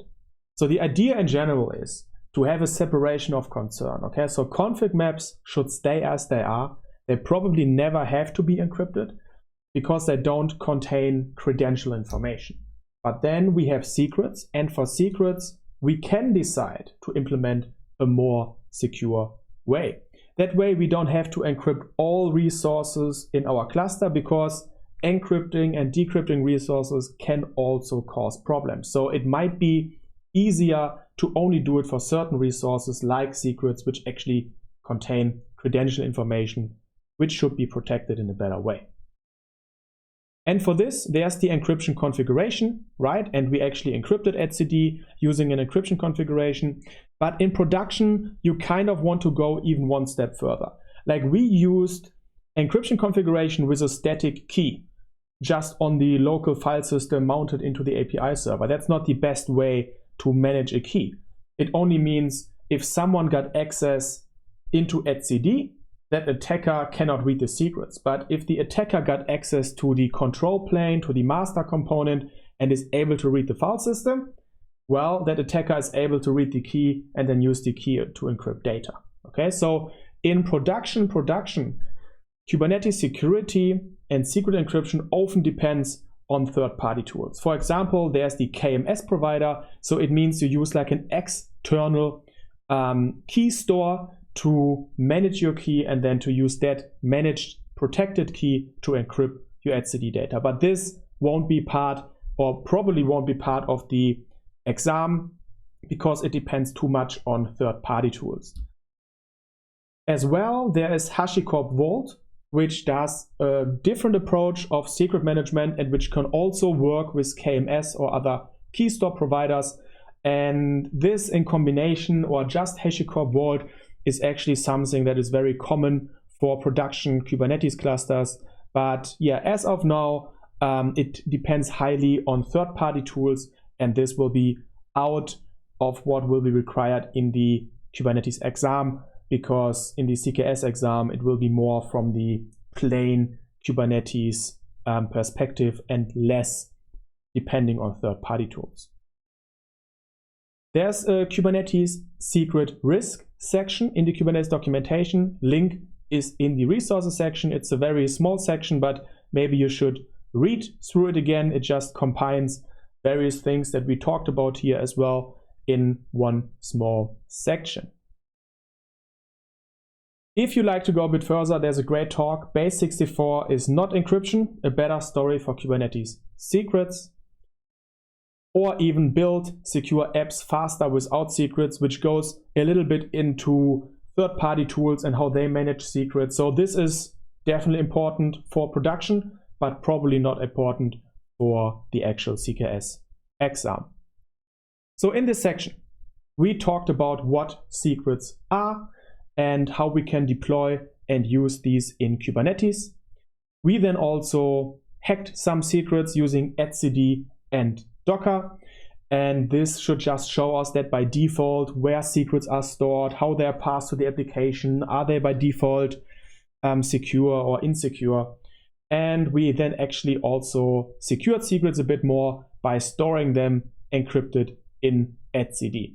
So when it comes to the exam, the main focus should be that you should be able to work with Kubernetes secrets from the API server, right? So you should be able to create secrets, to mount secrets into pods, to change secrets, and yeah, make them available in various ways to pods, like mounting file system, environment variables, right? Then the hacking part of secrets, you might be asked to read a secret out of etcd, check if it's encrypted, decrypted. You might be asked to check some existing etcd encryption, or actually to configure etcd to encrypt data using a specific provider, which will be given to you. Okay, so that much about Kubernetes secrets, and see you at the next one.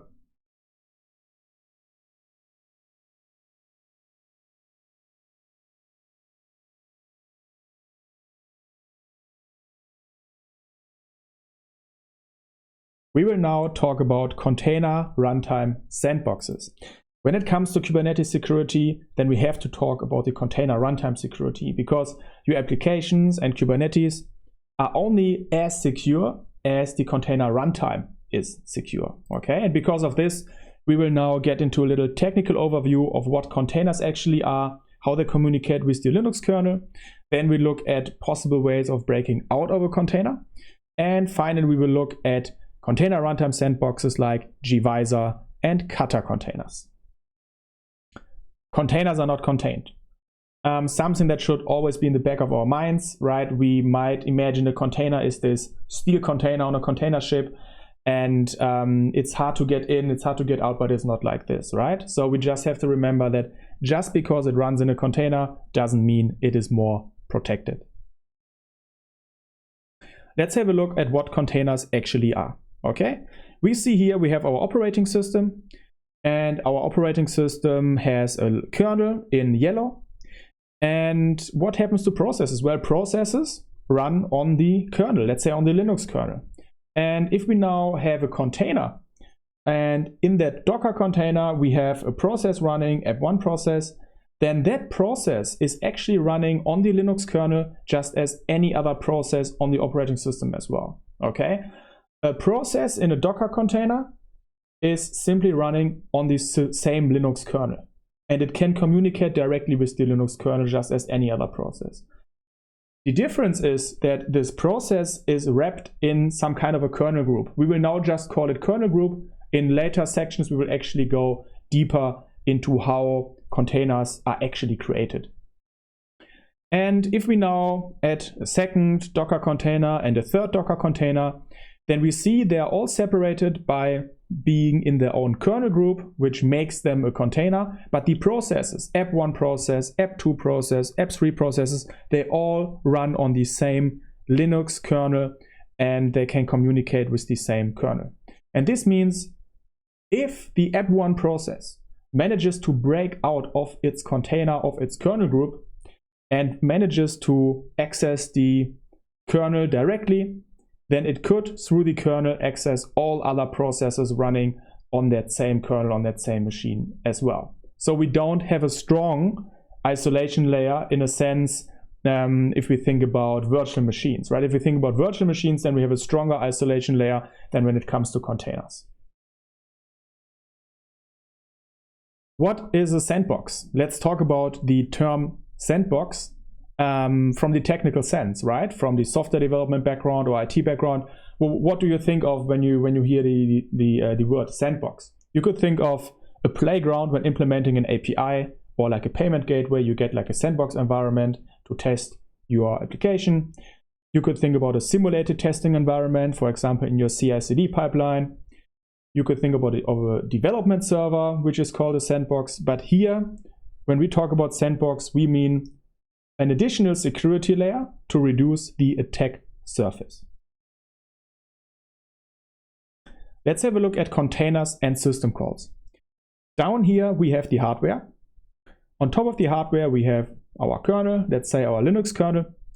And then we have a process, right? The app1 process, it runs on the Linux kernel and it can communicate with the Linux kernel directly by running system calls, by the so-called system calls, syscalls. These system calls can kind of be seen as an API, which the kernel provides for processes to communicate with it. Okay, so the app1 process could, for example, call system calls like PS to see processes, or to see the network interfaces, or maybe even to reboot the system. These are all system calls. And we will in later sections also look at some of these system calls in more detail. Let's add another process. We have our app2 process. It's another Docker container, and it also can communicate with the same Linux kernel and can execute system calls on it. Now let's talk about two terms. Let's talk about the kernel space. So if you hear that something is running into kernel space or in user space, then these are these two sections, okay? So the kernel space is kind of everything that surrounds the kernel, and it might include the system calls. And then the user space is everything above, which uses the system calls to communicate with the kernel. So how can we now maybe make this more secure? How can we control the processes and maybe contain them a bit more? Well, we could introduce sandboxes. If we introduce sandboxes at these positions, and every container, every process will get its own sandbox, so a sandbox for every container, this would mean that we don't allow the processes to communicate directly with the system calls offered by the kernel, and which allows us to mitigate malicious things and to restrict the calls much more and in a better way. So this is the idea of container runtime sandboxes. Well, do they come for free? No, a sandbox comes not for free. Why? I mean, we introduce a new layer of logic where our processes have to go through, and this costs more resources, right? And generally, it might be better for smaller containers to use sandboxes. And if you have very large, heavy containers, it might create more overload. It is not good for syscall heavy workloads. If you have a container and the process in your container is using various syscalls of the kernel directly, then using a sandbox in between might not make sense. And you don't have direct access to hardware through the syscalls. So this is also something to keep in mind. So sandboxes might not be something for every application, but usually for most applications, it might be a good idea to restrict these.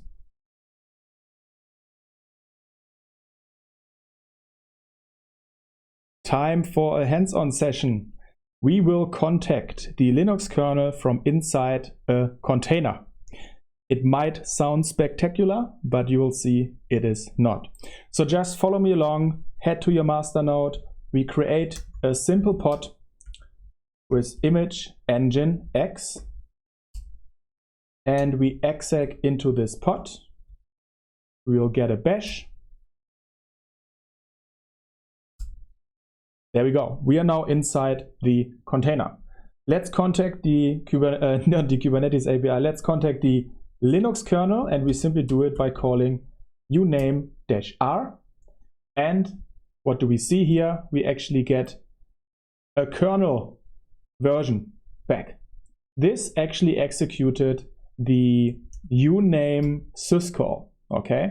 And if we now head outside of the container, and we are now again on the master node, then we can execute it here as well, and we see we get the same string back. You right now have to believe that both these commands, uname-r on the Linux level and also on the pod level, they executed a syscall call called uname, and from this the actual version got returned.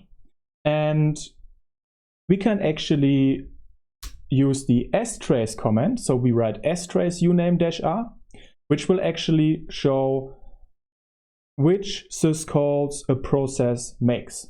Okay, so we run strace uname-r, and there's a lot of output. We don't go through this now extensively. We actually have another section where we go into detail, but we see, for example, things like close was called. Close is a syscall. We see things like uname. Okay, and here the uname syscall was actually called, and from this the version was returned. Okay, so here we saw in a simple way how a process inside a pod, inside a container, can actually contact with the Linux kernel via syscalls. If you like, you can Google Linux kernel dirty car, and this is a famous Linux kernel exploit which worked on earlier kernel versions, and you can try to find the exploit and maybe execute it in your pod, in your container, to see if it still works. It probably won't, because it was only effective in older versions, but this is a nice example of an exploit which actually uses race conditions in the Linux kernel to then gain more permission and root permissions and access the complete kernel and the system.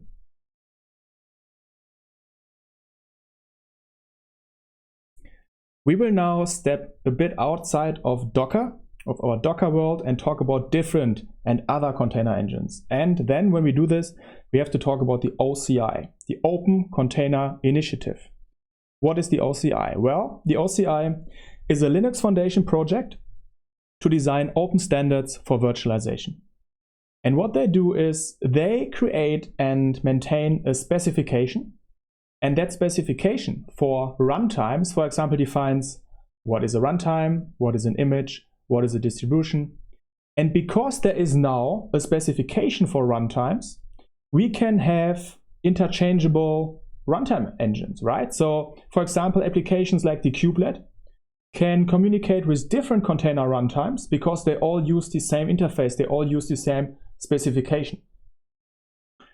And what the OCI does as well is they create an actual runtime, which is the runc. It's a binary. And that container runtime implements their own specification. Okay, so they create a specification and a runtime which actually implements their own specification. That's the OCI. Let's have a look at a workflow. If we have Docker on top, well, then Docker doesn't create containers directly. Docker communicates through different layers like containerd and then runc on the bottom. Okay, so down here we see the runc, the OCI runtime, which actually implements the OCI runtime specification. And then runc communicates with libcontainer to create the actual containers. Let's have a look at the early days of Kubernetes. Okay, in the early days, Kubernetes was developed with a tight coupling of Docker. And it took some time to decouple this actually. So in the early days, we had the kubelet, and the kubelet was directly communicating with Docker shim dockerd, containerd, runc. Okay, these were the early days. And through a lot of work and effort, it was actually done to create the CRI in Kubernetes, the Container Runtime Interface. And the CRI, the Container Runtime Interface, allows the kubelet to communicate with different runtimes, right? We still have the traditional way, our Docker shim, dockerd, containerd, runc, but the CRI allows it then without having to recompile the kubelet, like kind of plug and play, allows to use things like containerd, containerd, runc, or cryo runc, or even containerd directly, and then a shim API underneath, and then the container runtime sandboxes like Kata containers, Firecracker, or gvisor.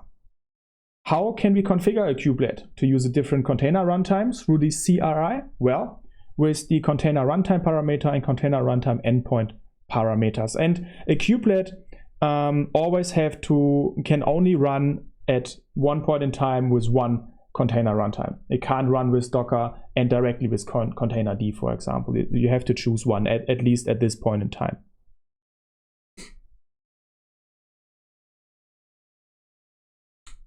Kata containers. Kata containers is one container runtime sandbox that can be used. And let's talk shortly about it. Kata containers. Okay. How does Kata containers work? Kata containers work with additional isolation with a lightweight virtual machine and individual kernels. Okay, so this is important. If we have the Linux kernel down here, we have one instance, we have our Linux kernel, and on that instance, we have different containers running. Okay, usually these would all simply be running in its own container wrapper, but communicating directly with the Linux kernel.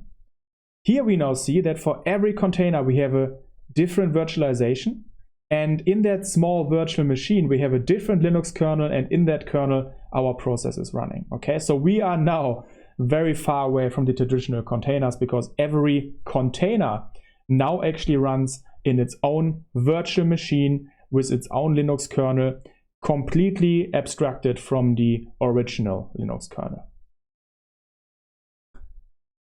So Kata containers provides a strong separation layer and an very easy way to create and manage these virtual machines. Like we don't have to manage and create these ourselves. It's all done for us just by running a container using the Kata containers runtime engine. Runs every container in its own private virtual machine and QEMU as default, but yeah, it needs virtualization, right? And so if you use a cloud like Google Cloud and you create a virtual machine, an instance, then you can't just use QEMU and create more virtual machines inside this. I mean, it's possible, but then you have to use things like nested virtualization, which you have to enable in your instance when you create it, or you might have to create instances of special types. So that to keep in mind. It uses virtualization, and in a modern cloud where you already use virtual machines, it might not be as easy to configure.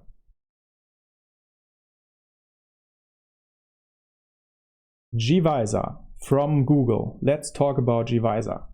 So gvisor describes itself as a user space kernel for containers. In the beginning, if you remember, we talked about user space and kernel space, okay? And now we actually have a kernel which runs in user space. Bit confusing, but we will see what this means soon. It adds another layer of separation. It is not hypervised or virtual machine based like Kata containers. It simulates kernel syscalls with limited functionality. What this means in the end is that Google actually with gvisor implemented its own kernel in Golang, which accepts all the system calls that the normal Linux kernel does, but it accepts them in interface and then maybe transforms them, maybe sorts some out, maybe skips some, and then communicates itself with the Linux kernel, okay? It runs in user space, so separated from the actual Linux kernel, and the runtime is called runSC, which it provides. Let's have a look at an image. We see again independent user space kernel as they promote themselves. Well, we have the hardware on bottom, and then we have in red the host kernel, which is the Linux kernel, okay? On top of that, we have gvisor, and then on top, very top, we see our application, which can be our process running in our container. Our container process will perform all possible syscalls against gvisor, and then gvisor will just forward limited system calls, change system calls to the actual Linux kernel. So this also means that exploits that might be released for the real Linux kernel won't work if you fire them against gvisor, because it filters them out and it provides a very different new implemented interface on top of the Linux kernel. We will now create a runtime class for the runtime run SC, which is gvisor. What is a runtime class? Well, a runtime class is a Kubernetes resource which allows to specify a specific or a different runtime handler, like in our case, run SC. And then we create the runtime class, and the runtime class exists in the cluster. And we can then say for specific pods, we can say, hey, that pod should use that runtime class, okay? And if the node on which that pod is running has support for that runtime class, then everything will work fine. So let's have a look. Run SC is not yet installed on our worker node, but let's go ahead, create a runtime class, create a pod that uses it, and see what happens and what will explode. We will head to the Kubernetes documentation and search for runtime class. In there, we scroll till we see a nice example which we can borrow. Okay, I create a file rc.yaml.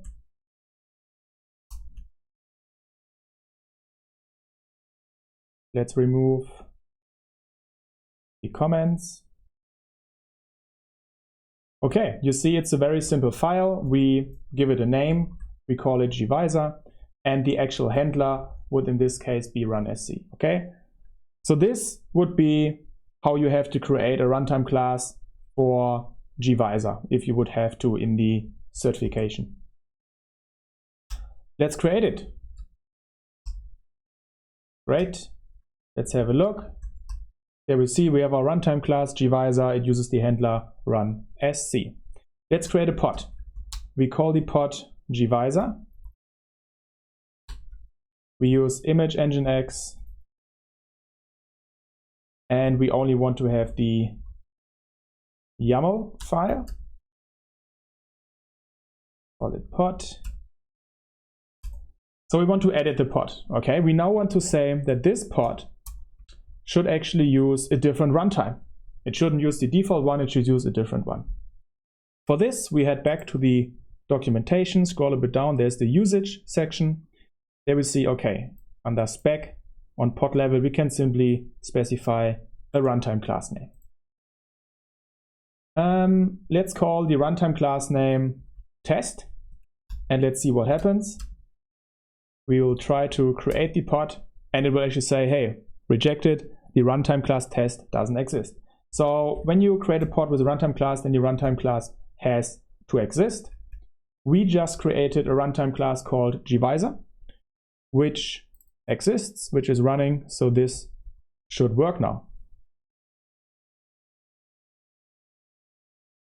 Try to create the pod again. This looks better. There we see, pod is container creating. And we see the pod is actually has been scheduled to a worker node. It's scheduled on a worker node. It's not running on a worker node. It stays in container creating. Let's have a look. Let's describe it.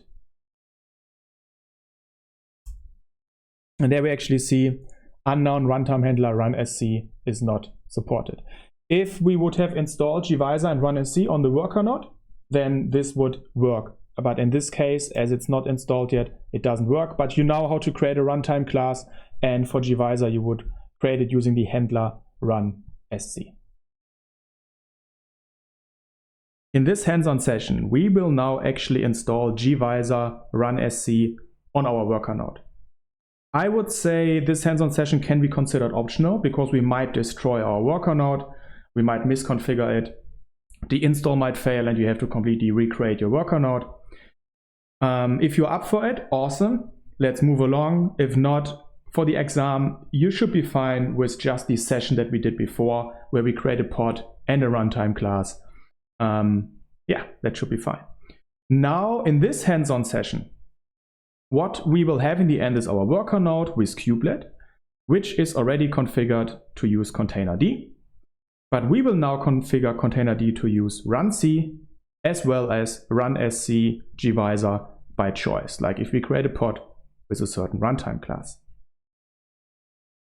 From the session before, we should still have a pod stuck in container creating. Why is it stuck in container creating? Well, if we edit that pod, then we see it uses a specific runtime class, gvisor.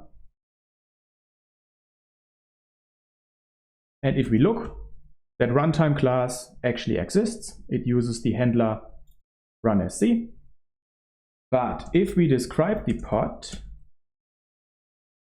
then we see the reason why it can't be created is no runtime for runsc is configured.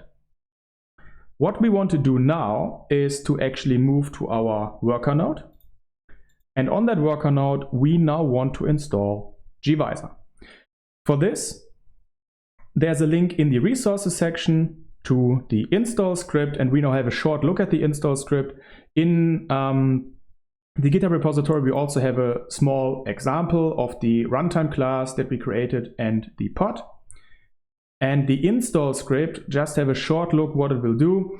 We will actually install a specific version of gvisor, which works with the current Kubernetes version of this course. If you have issues and something doesn't work, you can also try to use this line instead, where you use the latest version. So we install runsc binaries here, and then we actually alter the containerd config, where we actually here add the runsc runtime availability. Okay, and that's it. We restart containerd, and that should be it. So let's go ahead and install. Run that script.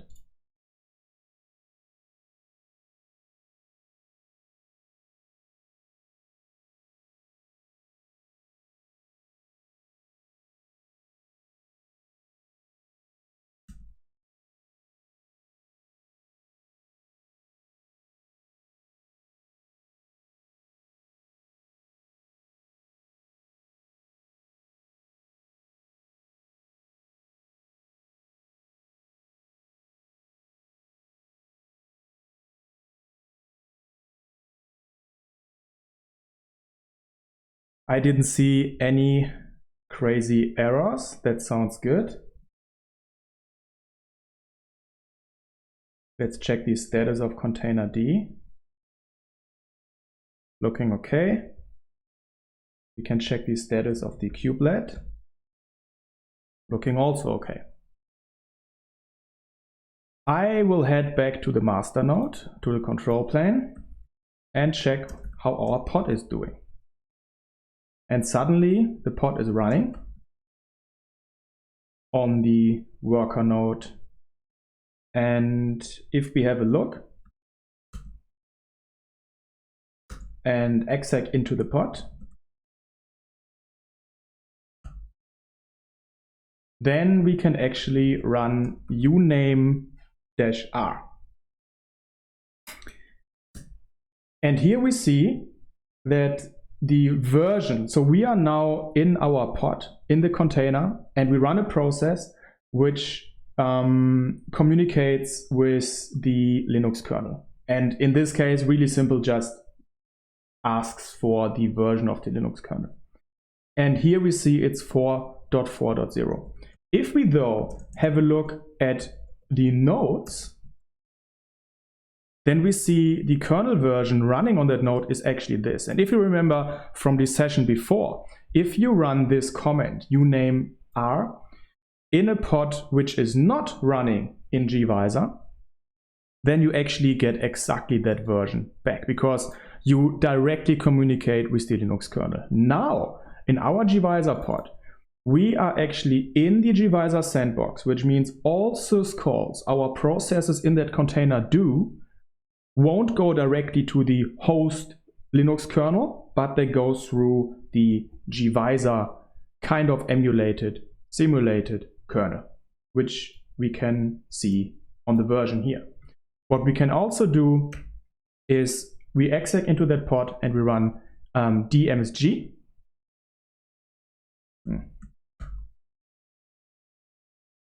And there we can actually see that gvisor was started. Looking good. We installed gvisor and our pod container is running in a sandbox.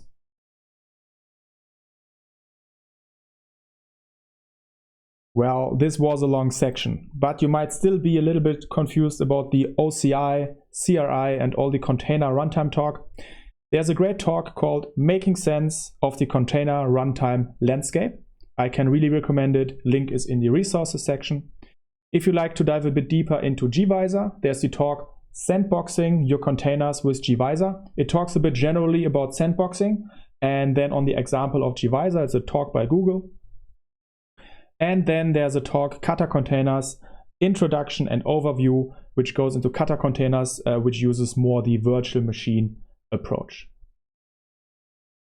Well, we reached the end. We talked about container sandboxes. We talked about containers in general, and then how sandboxes can encapsulate these. And then we talked about containerd and Kata containers, gvisor, runsc, and we actually created Kubernetes runtime classes, and used them inside a pod.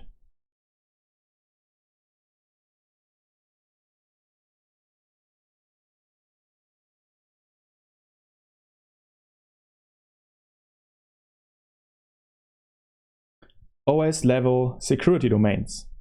In this section, we will jump into security contexts, pod security policies, and we create various scenarios and hands-on sessions where you follow along and where we create and use these. Let's first start with security contexts. So security contexts allow us to define privilege and access control on pod level or container level. And with this, it allows us, for example, to specify the user and the group under which a process is running, or if it can run privileged or unprivileged. What this means, we'll talk about this soon. For example, we can define Linux capabilities and much more. If we now have a look at a simple pod example, which we see here, it's just a simple pod spec. Then we see on top we have a security context. This is like on pod level. It will be passed down to all containers in that pod. And in this example, we simply say it should run under a specific user, under a specific group.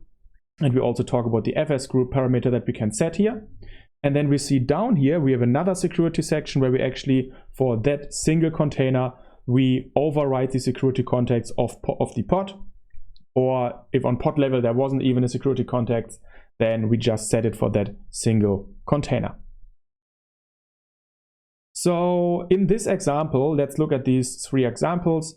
If we set, or if you are on a Linux machine, you can run the command ID, which should show your groups and your user ID. And so the UID, the user ID that you see from that command, that we will set by the run as user section. And the main group, your main group ID will be set as run as group. And then the supplementary group ID, the groups section down here, will be set with the fs group section. So there are some options that you can set, as you see here. But as always, it's always good to head to the documentation and have a look around. So what I simply would do is search for security contexts. And then there's actually a nice page, security context for pod or container. And it shows you just examples and what is possible. But also what I would like to show you is if you scroll a bit down, set security context for a pod, then it actually links to the pod security context object, and it actually links to the Kubernetes API reference, okay? And it shows you, now it did jump a little bit, that wasn't right. Let's search for pod security context, there we go. Okay, there we go. So the section that is possible to set in a pod is actually a pod security context. And then in the API reference, we see all the possible things, and they're all this, explained what it means. So just as a short excursion of how to use the API reference, maybe sometimes if you're unsure of what an attribute means and if you can use it. In this hands-on session, we will create a simple pod, and then using security context, we will change the user and the group under which the container processes are running. And we will verify this using some simple comments. Okay, for this, head to your favorite Kubernetes cluster. I'm on my master node and I will create a simple pod. I call it pod. Let's use image busybox. And we want to override the comment. We want to keep it running. By default, busybox won't keep running. We only want the YAML output, and that's why we use dry run. Into a file, I call it pod.yaml, and then we can back here still pass the comment which we would like to execute. I use sleep one day so that it keeps running for a bit. It should be dry run client, exactly. And there we go. That's the YAML that was created. Here we see the comment that keeps it running. Simple pod, busybox image, let's create it.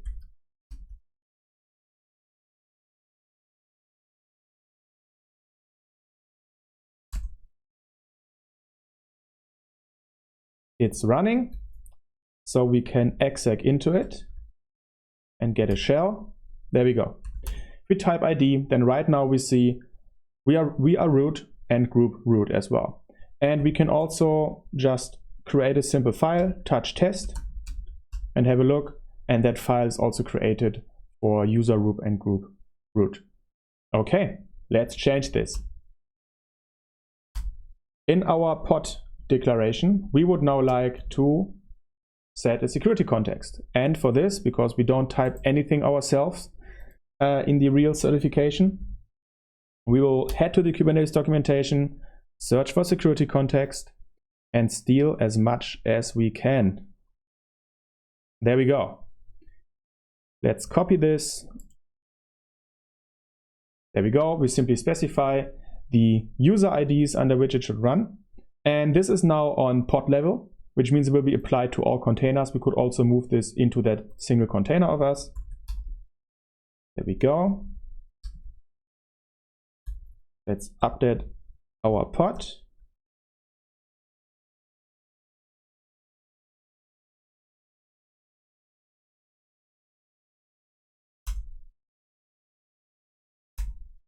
And it is running.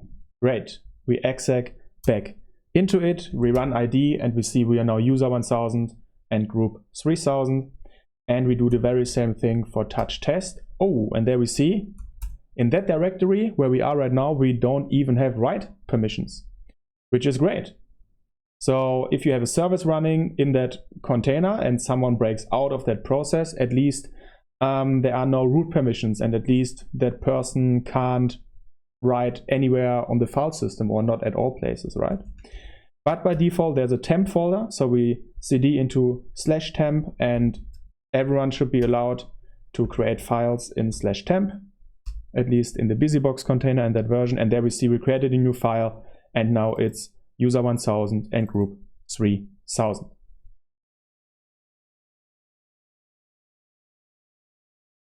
We will now extend our scenario and force the container to run as non-root by creating another security context. Okay, for this, the pod is still running. Let's have a look at our current YAML declaration. That's our pod. We have the security context, which actually defines the user and the group. What we can do now is that for the container, so on container level, we will create a new security context. And we can write run as non-root, and we say true. Okay, so this now means that this container is not allowed to run as root user. Let's save it. we delete our pod and we create the pod again.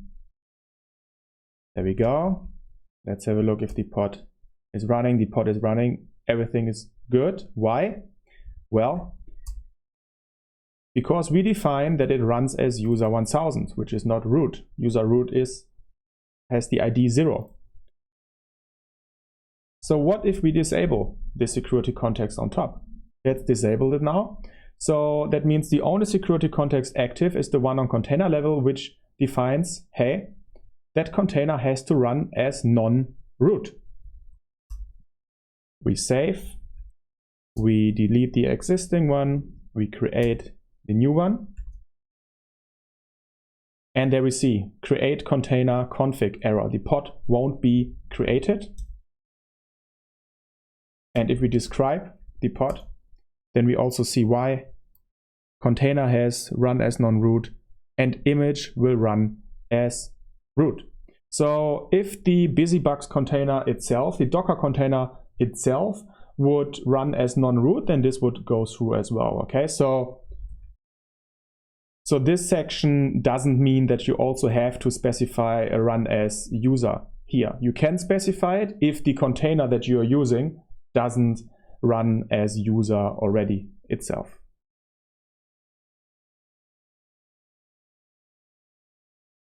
Let's talk about privileged containers. So by default, Docker containers run unprivileged, and it is possible to say that a specific container should run privileged, for example, to be able to access all the devices or to be able to run a Docker daemon inside your container for like nested Docker. And how you would do it is when you run the docker run command, you can simply pass -- privileged and then that container will run privileged. So what does privilege mean?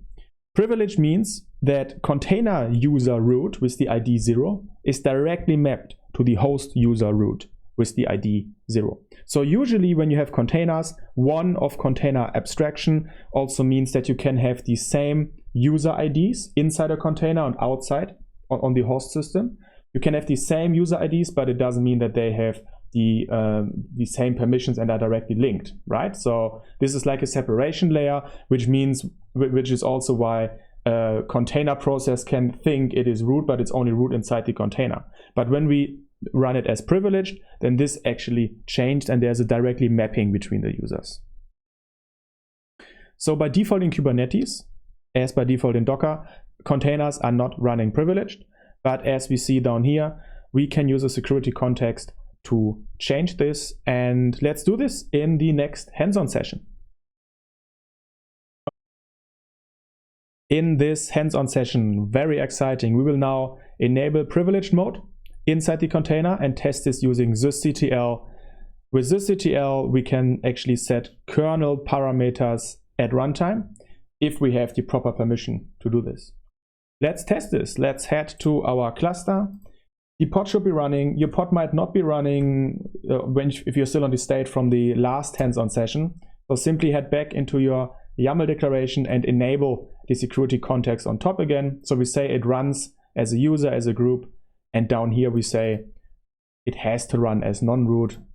That setup should be working right now. Your pod should be running. And if you exec into the pod, then we can now try to run the sysctl.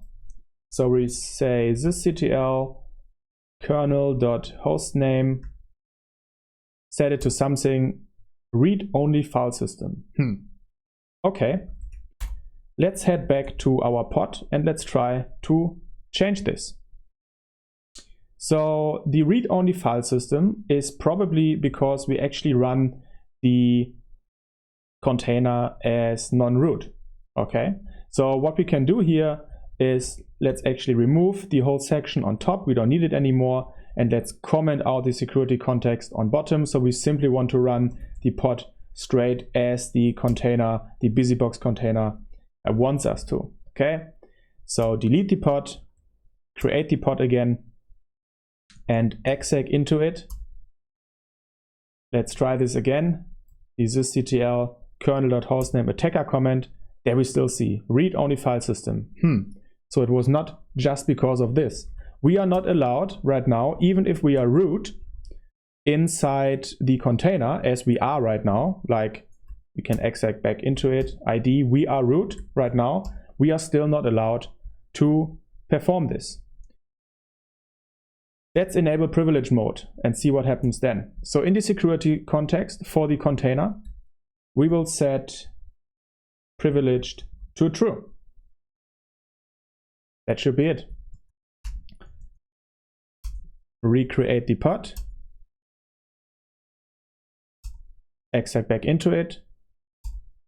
ID still shows no difference. But if we now run the sysctl kernel hostname attacker command, then we actually see that it worked and that we are now able to because of setting privileged mode to true. Now let's continue with privilege escalation.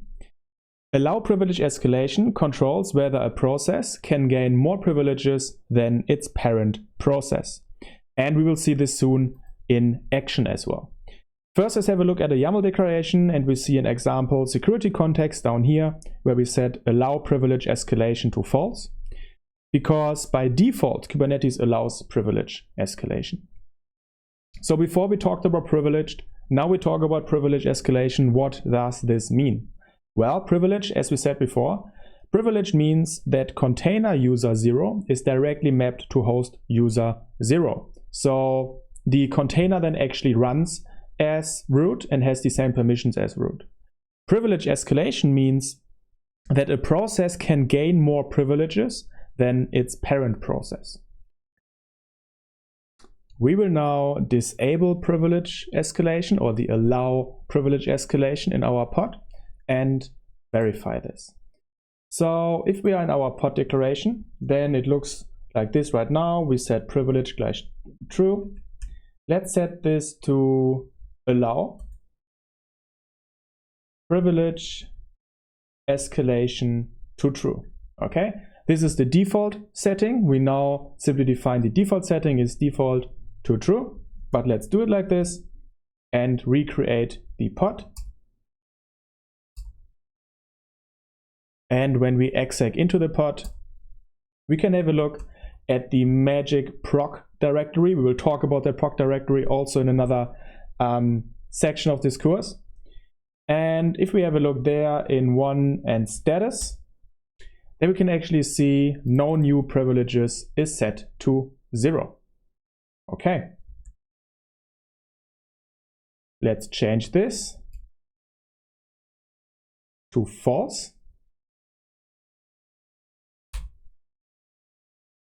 Recreate the pod.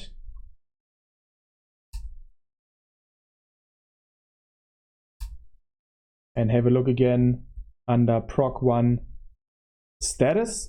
And now we see no new privileges is set to 1. So this is how the allow privilege escalation setting can be defined.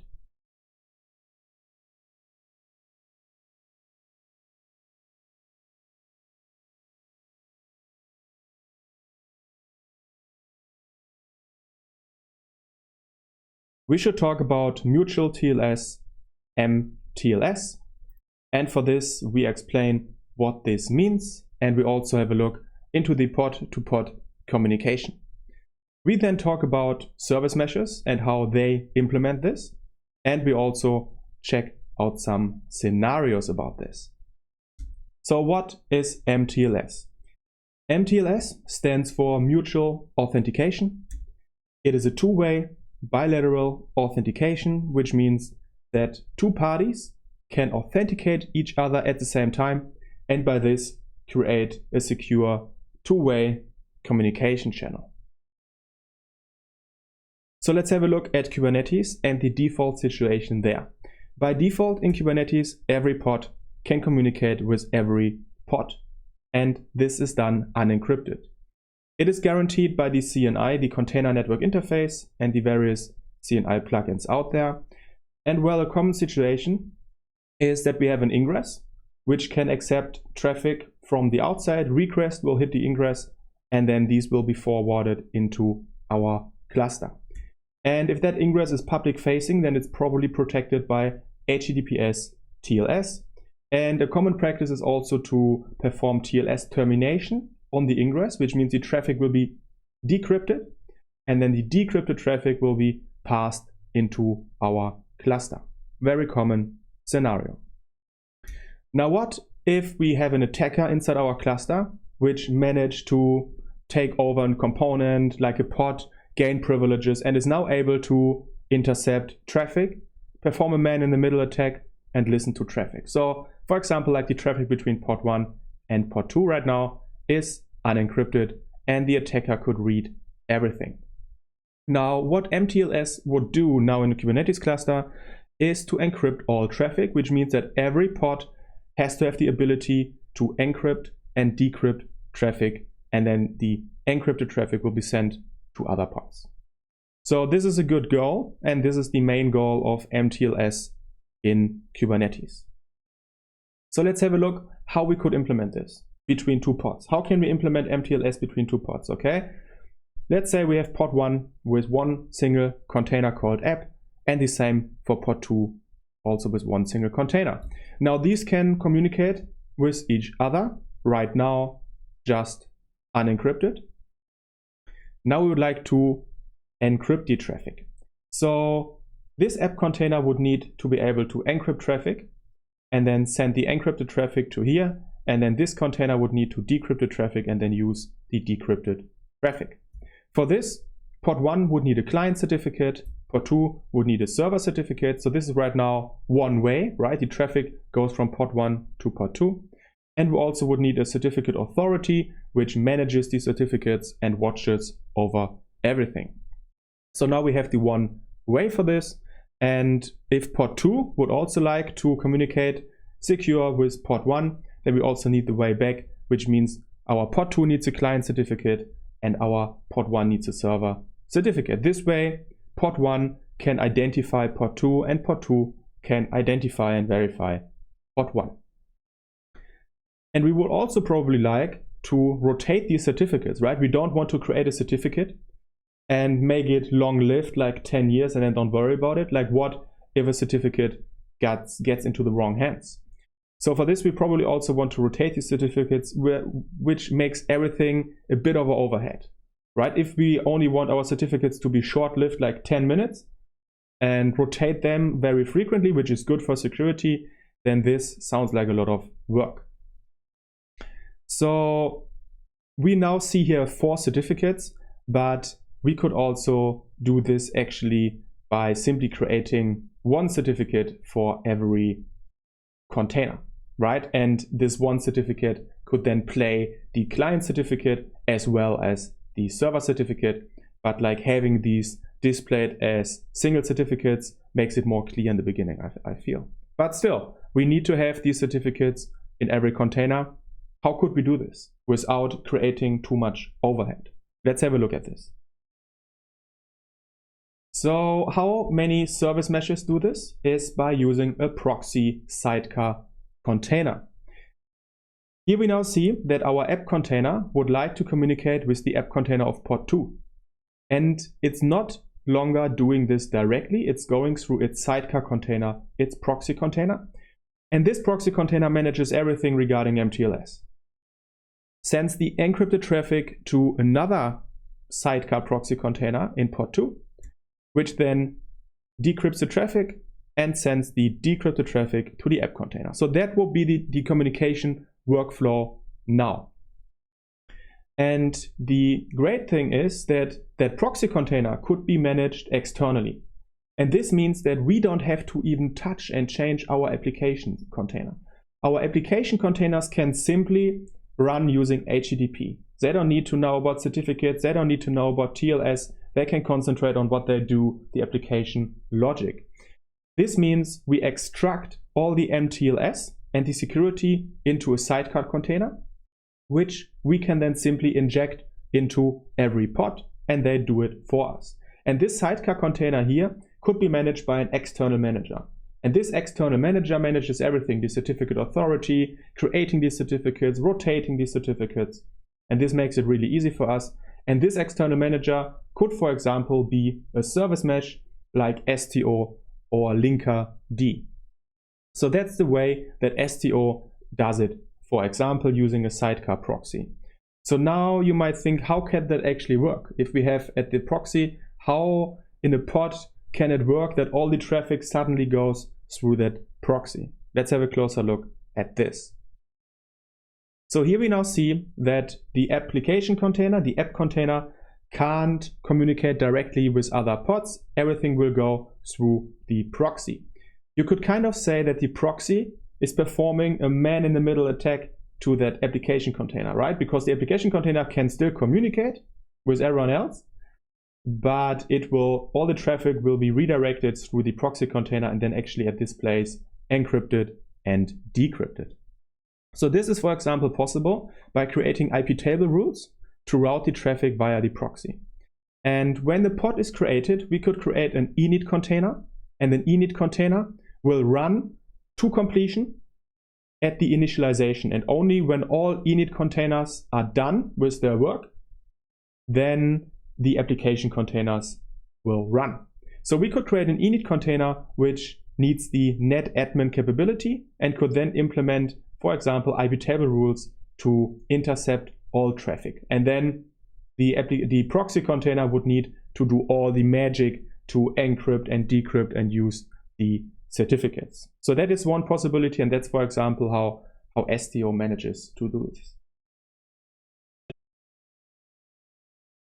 In this hands-on session, we will now create a proxy sidecar container in our pod, which has the net admin capability. And with this, we kind of simulate the way of how we could create such a proxy sidecar and implement rerouting rules in a pod. Let's have a look. First, we should create an application container. So we simply create an application container, image bash, which pings Google all the time. And this simulates then our application. So we do krun app image bash. We would like to override the comment of that container. We would only like to have the YAML because we would like to change it. So we pass the YAML in a new file, and the comment that we will override will be ping google.com. This should create our pod skeleton that we can use. Now let's have a look what has been generated. Yes, this looks great. Simple pod with one container bash, and it executes a command to ping Google. Okay, let's create that pod and verify that it is working.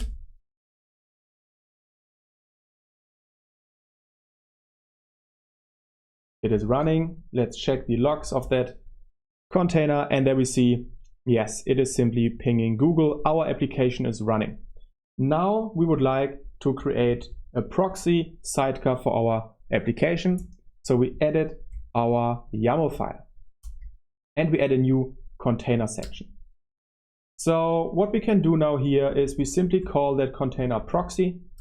We use the image Ubuntu, and we also use a command that should be executed. For this, we also use sh to run a command. And the command that we run now will be actually a bit hacky. Don't judge us for this. We will now install IP tables and then run IP tables. So write apt-get update at first, then apt-get install IP tables without any interaction, -y, and then we run IP tables to simply list all available rules right now. And then we sleep one day at the end, okay? So what it should do is run an apt-get update, install IP tables without any interaction. Then we run IP tables to see all the currently implemented rules. And then we simply let that container sleep for one day.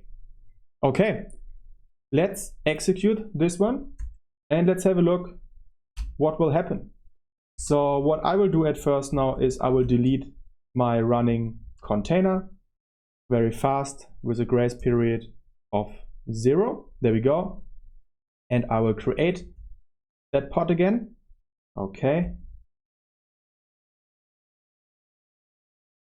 Now we see we have 2 containers. Great, this seems to work. And we see one is ready, but we have the status error. Okay, what happened? Let's describe our pod.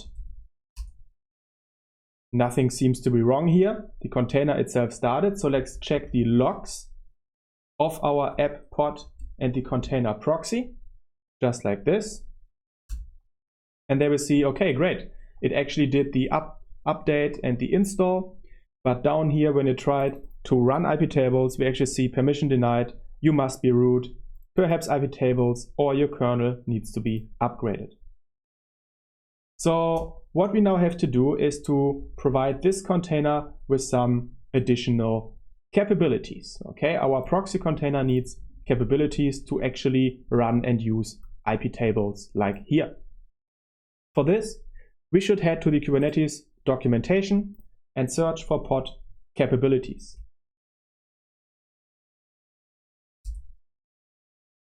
And we should find a page, configure a security context for a pod or container. So this can be done using a security context.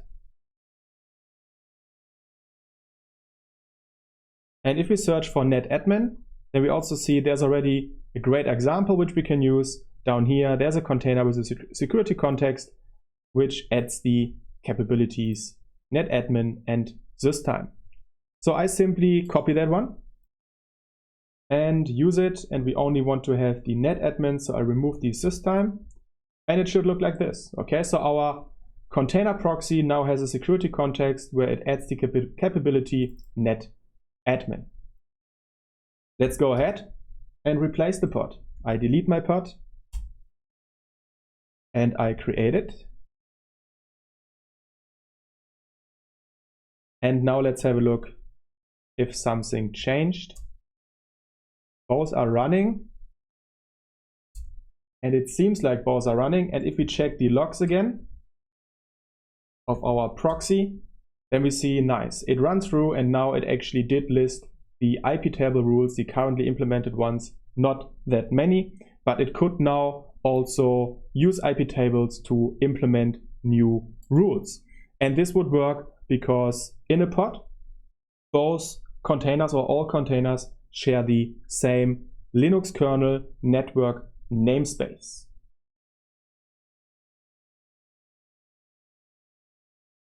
And with this, we reach the end of the mTLS section.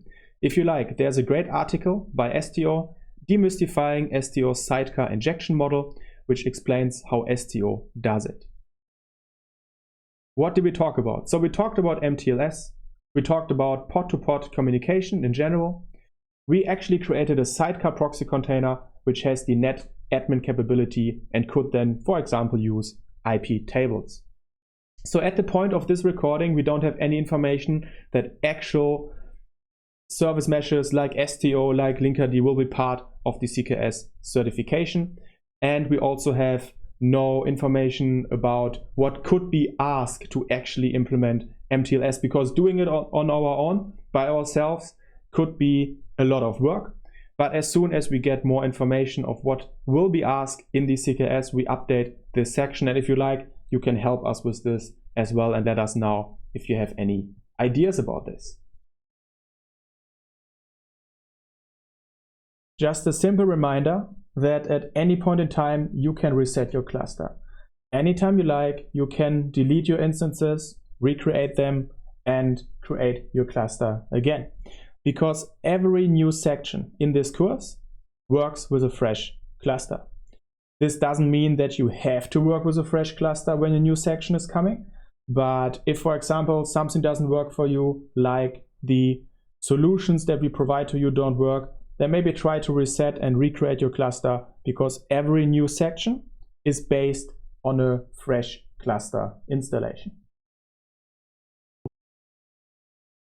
It's time for another exciting section, and this time we will talk about the OPA, the Open Policy Agent, which in general is an extension we can install into Kubernetes, which allows us to write custom policies, very customized policies for all our needs.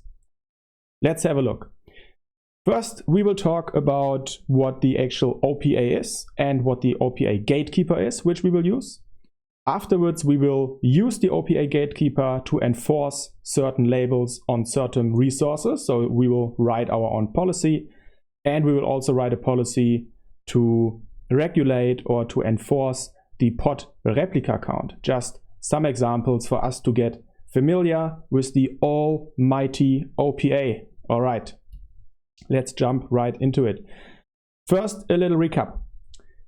If we have the request workflow from all the requests hitting the API server, then for example, with an example request, create a new pod, right? So now at first we will go through the authentication steps. So the API server will ask, hey, who are you? Next, we will go through the authorization step. So we might ask, are you allowed to create pods? And if the first two stages will be passed, then we go to the admission controllers. And if we, for example, have the OPA admission controller enabled, then we might have configured a question that will be asked, has the pod all required labels? And if it has so, it will be applied. And if it doesn't, then the request will be denied. Okay, and so the OPA plays here as the admission controller. So the OPA is an open source general purpose policy engine. Okay, and that is important. The OPA is not Kubernetes specific. So the OPA can be used as a general purpose policy agent for various applications. But it gains popularity also in Kubernetes, and it makes definitely sense to use it with Kubernetes. It offers easy implementation of policies using the so-called Rego language. So it's like a specific language for creating policies, which we'll test soon. It works on the basis of JSON and YAML. So that means we will write policies and enforce certain things based on JSON and YAML, which makes it nice and easy when we work with Kubernetes. And in Kubernetes, when installed using the gatekeeper, it uses the admission controller. As we said at the beginning, it hooks into the admission controllers, and then every pod creation has to pass through the OPA. And only if the OPA says yes, then it will be allowed. And it does not know concepts like pods or deployments, which is, yes, it only works on the basis of JSON and YAML. So that's just a little overview and introduction to the OPA. And if we now look at the OPA gatekeeper, then we can simply say that the OPA gatekeeper uses the open policy agent to make it easier to use with Kubernetes, okay? And it does so by creating custom resource definitions. So the OPA gatekeeper will install custom resource definitions in our cluster, which we then can use and create to easily interact with the OPA, which is great. And let's have a look at these custom resource definition that the OPA gatekeeper provides. So the OPA gatekeeper works with the concept of a constraint template and then a constraint, okay? So let's have a look at first at a constraint template. So here we see we create a resource of kind constraint template, and here we call it K8s required labels. So the idea is that you create a template which can generally be used, okay? So we could say this template can be used to search for necessary labels. That's what it can do. And then we can create a constraint which actually uses our constraint template, okay?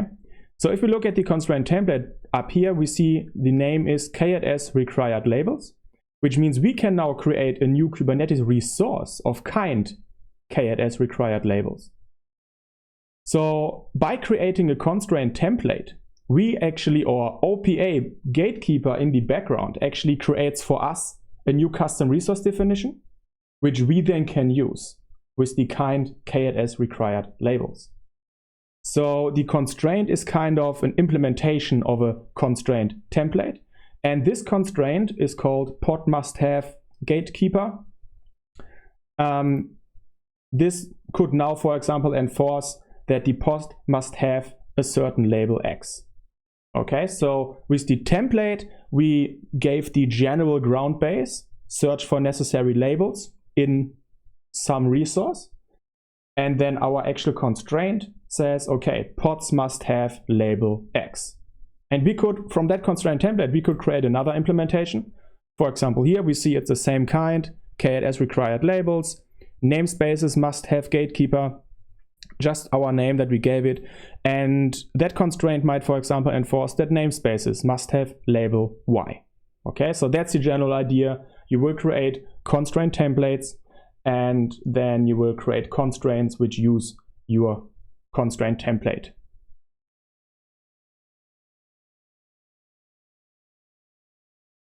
It's time for our first hands-on session in this section, where we will actually install the OPA gatekeeper in our Kubernetes cluster. So follow me along, head to your Kubernetes cluster, and what we should do at first is we should check if there are no more admission plugins enabled. So what we can have a look in the manifest, etc Kubernetes manifest of the Kube API server. In there, we should see the enable admission plugins. We should only have the node restriction one enabled in there. There shouldn't be any others. If there are for you, then remove these and wait for your API server to be restarted. After this, we can continue and simply install the OPA gatekeeper. It's simply YAML resources, Kubernetes resources that we have to install. And in the resources section of this video, you actually find the link which you can simply copy and paste, and there we go. Various resources have been created, and actually a namespace has also been created, gatekeeper system. And we also see that there was actually a validating webhook configuration. Okay, what does this mean? Well, let's also have a look in the namespace gatekeeper system, and we have a look for pods and services. There we actually see the gatekeeper controller manager, and we also see the service gatekeeper webhook service. So the validating webhook configuration allows to create an admission plugin, if you will so, without having to register it with the API server. If we shortly head to the Kubernetes documentation, then we see there's a page, dynamic admission control, what are admission webhooks? And there are two types of admission webhooks. There is the validating admission webhook and the mutating admission webhook, okay? So with the admission webhooks, it's like an admission controller. Every pod, if you create a webhook, your custom webhook, like right now, OPA Keeper created its custom webhook for us. If you create one, then every pod creation will pass through this webhook. And Kubernetes offers two possible ways of hooking into this system. You can create a validating admission webhook, which means you only validate a pod specification, so you approve or deny it. Or you can also create a mutating admission webhook, which means you can actually mutate a pod. When you create a pod, you can, for example, add some labels to it, or if you create a deployment, add a minimum replica count, something like this, right? So the OPA works with the validating admission webhook, and it works because we can, or in a way that we can create custom policies, and the OPA will then, for us, communicate with Kubernetes and deny or approve certain pods. Well, and that should be it for this hands-on session. We installed OPA Gatekeeper. We will now actually create our first simple deny all OPA policy. And it's a deny all policy. It will deny all pods from being created, and we will convert it then into an approve all policy, just to get familiar with this at the beginning. For this, head to your Kubernetes cluster. And what we can have a look at first, we installed OPA, so we can have a look at custom resource definitions. And here we, for example, see, okay, we have, for example, constraint templates. So it's a custom resource definition. So what we can do is we can have a look, are there any objects of that type? Right now, there are none. So the idea again with OPA Gatekeeper is you will create a template, which can do general things, and then you create constraints from that template. And this is exactly what we will do now. For this, head to the link in the resources section of this video, which will lead you to our GitHub repository. And in there we will have a look at first at the always deny template.yaml. So let's have a first look. We see that we create a constraint template, and it will be of the new gatekeeper custom resource definitions. We give it a certain name, and then down here we actually, under the spec, that is CID spec, we actually see that we give it a kind K8s always deny. Okay, so this here on line 9 will actually mean that after we create this template, OPA will create a new custom resource definition for us named K8s always deny. And once that's done, we can create resources using K8s always deny as kind. And here we can actually see that we give some specifications, some properties, message type, which we then can use in that new resource. Okay, and so this is the template. And if we head to the right side, then you see there we create a constraint, and that constraint is actually of that kind. So here, kind K8s always deny, same as here, K8s always deny. We give it some name, and we say that this will be actually applied to pods in this case. And here we have parameters, message, and we can pass some message into it. Okay, so this is simply creating a custom resource definition implementation or resource. And here we define, and here we actually see properties, message, type, string. Here we actually define the custom resource definition that will be created for us. So that's all done in the back end by the OPA. And on the bottom here, you actually see there's a Rego section. Okay, and this here is written in the Rego language. So the Rego language is a general purpose language for creating policies. And it's very simple. We see that we have here at the beginning, we have a package, K8s always deny. It's like the same name as the constraint template. And then we have a violation section.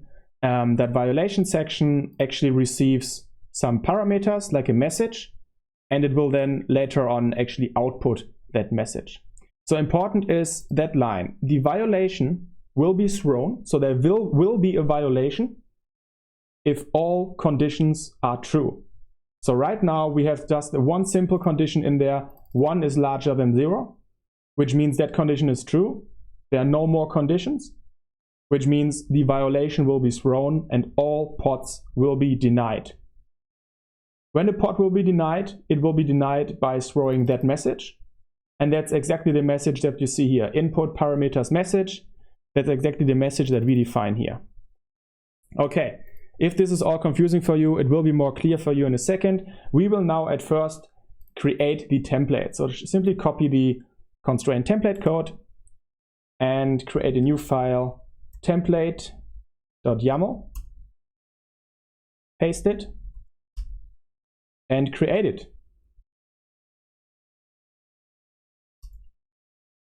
Awesome. And so we created a constraint template, which means now if we run kget constraint templates, then we actually see there's K8s always deny. So we now created a template. And that template also created a custom resource definition, K8s always deny for us. So what we can do is we can simply say get K8s always deny. And right now we don't see any resources created yet. Okay, it means that the custom resource definition has been created. There can be objects of type K8s always deny. Now we will create an object of K8s always deny simply by copying from the GitHub repository the constraint. So I copy the constraint, I create a file, constraint YAML,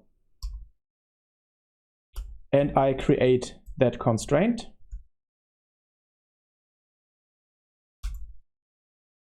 And now if we say kget K8s always deny, then we actually see there is our pod always deny. So we created a template and we created a constraint that uses the template. And the template, what we saw, should always throw a violation, right? If we have a look again here, it should always throw a violation 1 is always larger than 0. So let's try it out. Let's run a pod. So we run a simple pod of image nginx. And there we see, denied by pod always deny, which is actually our constraint. The message is access denied, admission webhook. Awesome. That looks good. Now let's change the message, okay? Let's do easy and simple steps. So for this, we will edit our constraint and we will change the message from access denied to no way, or use whatever message you like. Then we replace the constraint. We try again to run a pod. And we see the message is now no way. Okay? And this means if you create your template dynamically, like here the template, we created it dynamically because we didn't hard code the error message in here, right? We didn't hard code it. We allowed our constraint to define the error message. And that's how you can create like custom and dynamic constraint templates, which you can then use universally for like multiple cases. Now this works right now. Now let's also have a look if we can actually describe our custom resource definition, okay, our constraint. So let's have a look at describe K8s always deny. And our one has the name pod always deny. We describe it and there's a lot going on. So if we scroll a bit up, then we see it actually has a status section, and the status section is very, very good to check because it has a violation section. So we see there actually right now 13 total violations, okay? The OPA will only deny or allow new pod creations. It won't, by default, it won't go and remove pods, running pods in your cluster which are violating, okay? But imagine you have a running deployment and you restart a node and it will cause some pods to have to be recreated. Then they will be going through the OPA and might be denied, right? So it's important if you create a new policy, it's important to see, okay, which running pods will actually be affected. So for us right now, all running pods will be affected because we simply deny every pod.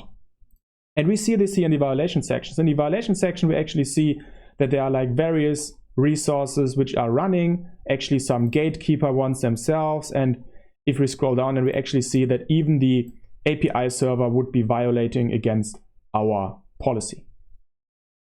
Now, to finish this section, let's change it simply to an approve all policy. Okay. So for this, we will edit our template. And in the template, in the violation section, you see 1 is larger than 0, which is true. And as I said before, to throw a violation, every condition has to be true. So let's simply add another condition. 1 is larger than 2, which is false. So we will now never throw a violation. Let's test this. Let's replace the template. There we go. And let's try to create a pod. Try to create a simple nginx pod. It's working. Amazing. And let's describe our K8s always deny, pod always deny constraint again. And there we go. Total violations are 0. Okay, so this can be a way of you to getting familiar with it.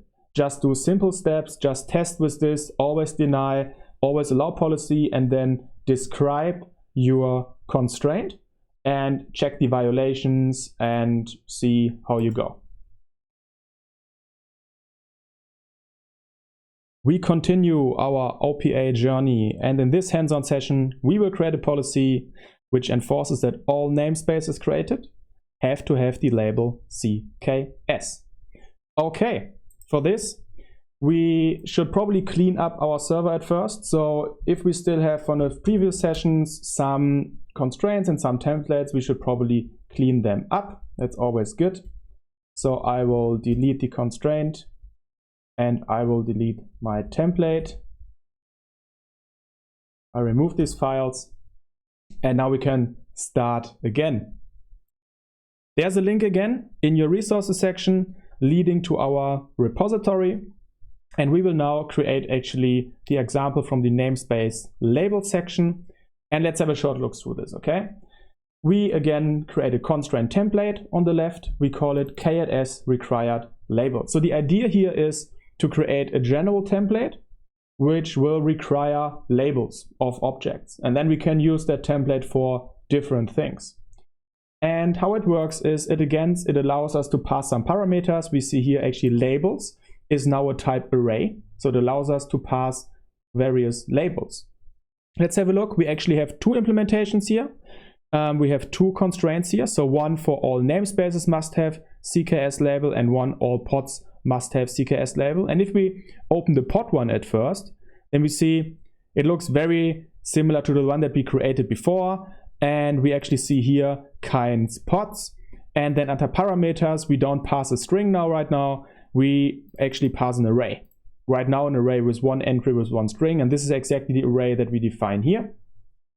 And if we actually open the other file, because in this section we want to enforce all namespaces to have a certain label, sure, you can try the other one as well to enforce it on all pods. It would be actually good if you try it as well. But here we see the only difference here is actually the name that we gave it, and that it's now a kind namespace. Okay, so with this we will create a general rule that we can then use for namespaces, for pods, for labels, and just pass some amount of required labels that they have to have, otherwise they won't be created. Okay. And if we have a look down here in our new template in the Rego section, then it looks a bit bigger, right? Let's have a look what's going on here. So there's the violation section again, and the violation section actually has this on top here, and this simply means what will be actually returned as information from the violation. So we again have a message that will be returned if we store a violation. You must provide labels, and we now actually pass the labels in that message that has to be provided, which is great. And then actually some more details about the missing labels as we see here. Okay, let's walk through it shortly.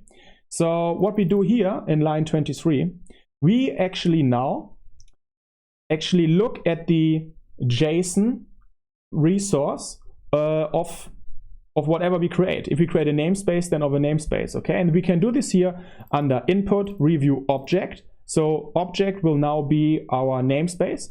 And in that namespace, we can check the metadata labels, okay? And this line will actually write all the provided labels of the namespace in provided. So here in provided, we have all the namespaces of that namespace, all the labels of that namespace.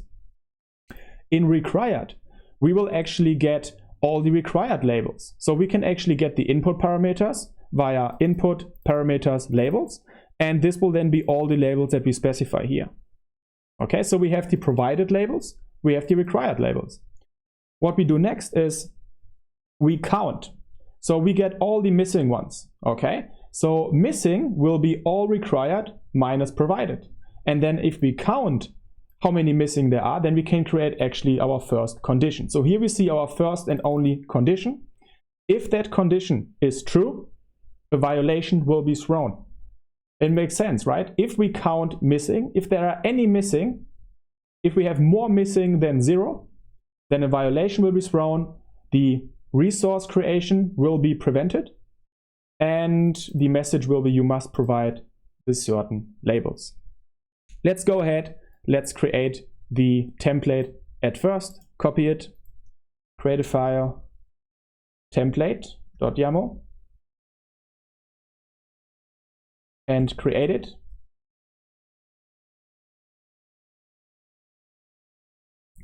Do the same for the all NS must have CKS. So the NS must have CKS constraint.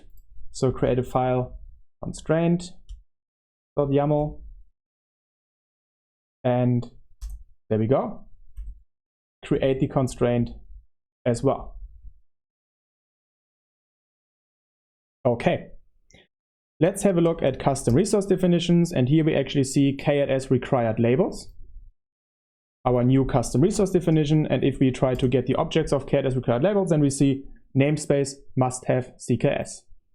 And as we learned, we can describe our resources to see the current violations. Why? Right? Let's do this. Let's describe K8s required labels ns must have CKS. And what do we see? We actually have a status. Sometimes we have to wait a little bit for the OPA to actually register our policy and run through all existing resources in the cluster to see the violations. And there we go. I wait a little bit. We see total violations 5. And here we now actually see the message, you must provide label CKS. Okay, so we actually get an array of the labels that have to be provided. And we have 5 violations, and we actually have 5 namespaces. Okay, so every namespace right now has a violation because it doesn't set the label CKS. Let's change that. Let's edit the default namespace and set the namespace or set a label CKS. So in the metadata section, we can simply type labels CKS amazing. Okay, and we save this, and now we have to maybe wait a little bit. We describe it again, and there we see the update of that resource went through the webhook, the OPA webhook. So every creation, every updating, every deletion of resources in Kubernetes will now go through OPA and then have to conform with our policies. Let's try to create a new namespace, shall we? K8 namespace test denied. You must provide labels CKS. Okay, it will deny the label creation. Let's actually advance this a little bit. Let's say namespaces must have the label CKS and another label of your choice. So we added the constraint, and we now actually, because we have an array, we now actually say must have the name, the label CKS and the label team. Let's update, let's save the file, let's replace the constraint. There we go.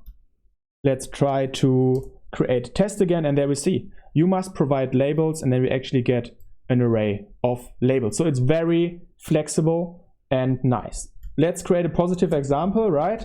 We want to try if our policy will actually allow any creation of namespaces. So what I do is I will create a simple namespace YAML, and in there I'll set the required labels to make OPA happy. CKS amazing team killer shell.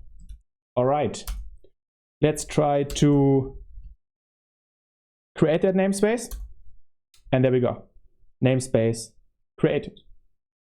Awesome. So maybe get a bit familiar with it, maybe change it, maybe also use our example to enforce namespaces on pods. So working with namespaces is very simple, and yeah, should get you started with the OPA gatekeeper. In this hands-on session, we will enforce that all deployments have to have a minimum replica count. Very simple. If we create a deployment which doesn't specify the minimum replica count, it will be denied. For this, again, we should probably clean up. So what I will do is I will remove my constraint from before, and I will remove my template from before. I will also delete the files. Okay, this example, if we had to just open the link that is in the resources section of this video, we are now in the deployment replica count example, and let's walk through this also again. fast. We see that the kind will be K8s min replica count, our custom resource definition. We now actually will pass an integer. And on the right side, where we actually see the constraint, which will be applied to deployments, we actually see that the parameter is a 2, so we require a minimum of 2 replicas. In our template, in the Rego section, let's walk through it again. There we see that we will get provided. Provided will read the input review object, so the object will be our deployment, and we will read spec replicas. Very simple, just JSON, YAML-based validation. Then required, we will get required from input parameters minimum, which will be this. And then we do missing is required minus provided. It will be already an integer, so we can simply have our one and only condition. Missing has to be larger than 0. If missing is larger than 0, then we will throw a violation using this message. Okay, let's go ahead and apply the template at first.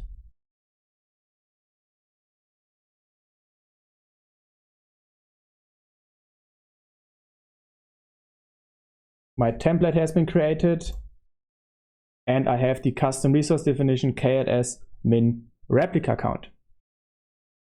Now I will create the constraint.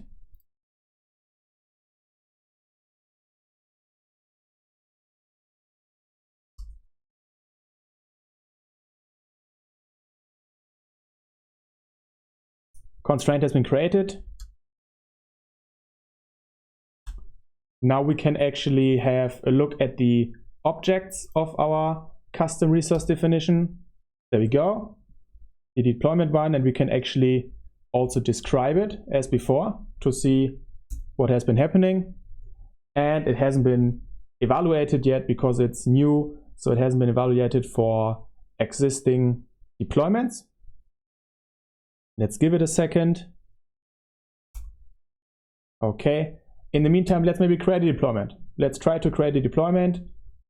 Let's create a deployment test of image nginx. And there we go. Denied the request. Deployment must provide 1 more replicas. Okay, what can we do? Well, we can generate the YAML and raise the replicas.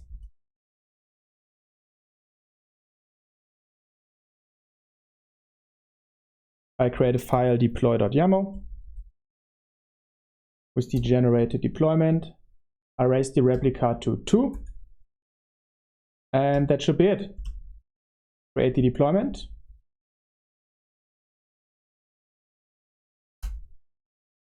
Deployment has been created. Great. Let's run our describe comment again. And there we actually see we have 2 violations. So the violations will now be for existing deployments, and we actually only have 2 violations in our cluster, which means, for example, that we have a deployment in namespace gatekeeper system and also gatekeeper controller manager, because we require 1 more replica. So yeah, that should be it for this section. We saw how we can create a policy to enforce a minimum replica count on deployments. I would like to show you now the Rego playground. So the Rego playground is a place where you can actually write your policy code in Rego and test it. Very handy, very nice. I would also like to show you one more page, actually a GitHub repository with more gatekeeper policy examples where you can investigate a little bit. So the links that I show you now are in the resources section of this video as always. And first thing, the GitHub repository gatekeeper policies. There are some examples where you can have a look through and get some ideas. And there's, for example, one required namespace template. So this is a template creating a kind K8s required namespace, and it actually requires, so the object which will be passed into that Rego. Here we see the object can be a pod, can be a deployment. We actually inspect the metadata namespace. We say the namespace has to be default. Otherwise, you must, or the namespace cannot be default. Otherwise, the violation will be thrown. You must provide a namespace other than default, which is a very nice policy. I like that policy. If you have a large cluster preventing people from creating resources in the default namespace can keep things more clean. Second thing I would like to show you is the Rego playground, okay? And in Rego playground on the left, you will write your Rego policy and then you can evaluate it with some input that you pass here. There are already some Kubernetes examples, so we can scroll down and, for example, look at the Hello World example and evaluate the one, okay? And what we see here is actually an admission review will always be passed into OPA. And then there's a request and there's a pod, okay? So this is now the Kubernetes pod specification in YAML declaration that we see here. We have metadata, spec, and let's have a look. What does it do? Cost center code must start with CC code found fake code. So this is about the labels. We see here it checks the labels and cost center. So let's simply change this to test and test, and we see everything is fine, no violation. Let's have a look at another example. There's a nice one about image safety, okay? So also let's evaluate this one, and there we see denied. Image MySQL comes from untrusted registry. So what does this actually do?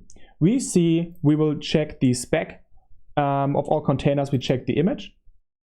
And then if the image doesn't start with huli.com, we will actually say image has to come from untrusted, or image comes from untrusted registry. Okay, so right now from huli.com, nginx here, but he will see MySQL doesn't come from there. Okay, so what we can do, let's say, what if we write, okay, it should come from docker.io. Okay, image docker.io MySQL comes from untrusted registry. Okay, so if we write huli.com, then we see everything is fine. Okay, let's change this back to docker.io, and we have a violation again. What we can do here, as we learned, a violation, so this block is kind of like the violation block that we create in the OPA gatekeeper, okay? And everything in here should be the same as in gatekeeper. So we see here there's one condition, not start with huli.com. We learned that a violation will be thrown when all the conditions are true, okay? So it doesn't start with huli.com, it doesn't start with docker.io, which means we now allow huli.com, docker.io, but if we now say other.io, then we see comes from untrusted registry. Okay, so this is a way to simply create a policy to enforce certain image registries. We reached the end of this section, and there's a nice talk that I would like to show you. If you have time and interest to dive a bit more deeper into it, it actually gives you a nice overview about OPA. Policing your Kubernetes clusters with Open Policy Agent. Link is in the resources section. Well, we talked about OPA in general, and I gave you an overview. And maybe you should know that it might have to be pronounced OPA. So some people pronounce it OPA, some OPA. I couldn't pronounce it OPA for now because it reminds me too much of the German word OPA, which means grandpa. But yeah, OPA, I call it OPA for now, but once the pressure will be too hard from you guys, then I'll definitely change my pronunciation as well. So we talked about OPA, and we used the OPA gatekeeper, custom resource definitions, installed them in our Kubernetes cluster.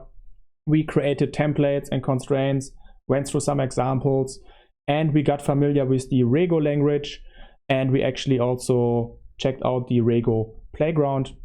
When it comes to the actual certification, yeah, you never really know what will be asked of you, but being comfortable with OPA and gatekeeper should be good, and knowing about the webhook validating admission controllers in general is a good idea. But I mean, you don't have to be a Rego writing expert, right? This is not what the certification will be about. In this section, we will talk about Docker containers and their image footprint. And for this, we will jump right into containers and Docker and how they are built and how they work. Afterwards, we will actually reduce the image footprint of a Docker container, and we will also build a multi-stage build. And finally, we will secure our Docker image according to the security best practices, which you should know for the CKS. First, let's talk about the difference between virtual machines and containers, real short. Well, we start with a host operating system. We have a kernel. On that, we have a simulated operating system with its own kernel, which then finally runs our application process. If we look how containers work, it works a bit different. We also start with a host operating system and the host kernel. But on that host kernel, there could already our process running, or if we like to run it inside a container, the process is simply wrapped into a kernel group. And well, the main difference you see, on the left, we only have one kernel. And yes, that kernel can access the app process inside that Docker container or container in general. Very simple. So there's a direct communication between the one kernel and the application process. And if we look at the virtual machines, then that host kernel cannot easily directly access the app process. So the app process here can't communicate directly with the host kernel. And for containers, well, if we have one container, we can have two containers, we can have three containers, and then all these app processes can't see each other by default because they're wrapped in kernel groups. So they are like simulated, they have like a simulated abstraction layer, but they all run on the same kernel, on the same host kernel of the same host operating system. So how are containers built, and especially Docker containers? So Docker containers are built in layers, okay? You can have one or multiple layers and they all add up on each other. So if we now have a container which might have a base image as a layer, then another image as a layer, and then maybe some tools that we installed, and so on, you know? So you can add many layers to a Docker container and it would then grow after a while and they would all add up on each other. And let's have a look what these layers could mean. Here we have a very simple Docker container, okay? So we start with a base image, we start with Ubuntu, and then we actually run apt-get to install, in this case, Golang application, and finally we execute a command. So the first line from does actually mean that we import existing layers, not just one layer. Like we import many layers depending how many layers are in our base Ubuntu image. And here we actually add a new layer with the run command. And if we have a look from the Docker documentation, only the instructions run, copy, and add will create layers. Other instructions create temporary intermediate images and do not increase the size of the build. Okay, so in this case, we will import layers as how many layers as the Ubuntu image has, and then we actually add one new layer on top. This is like one line that we add here.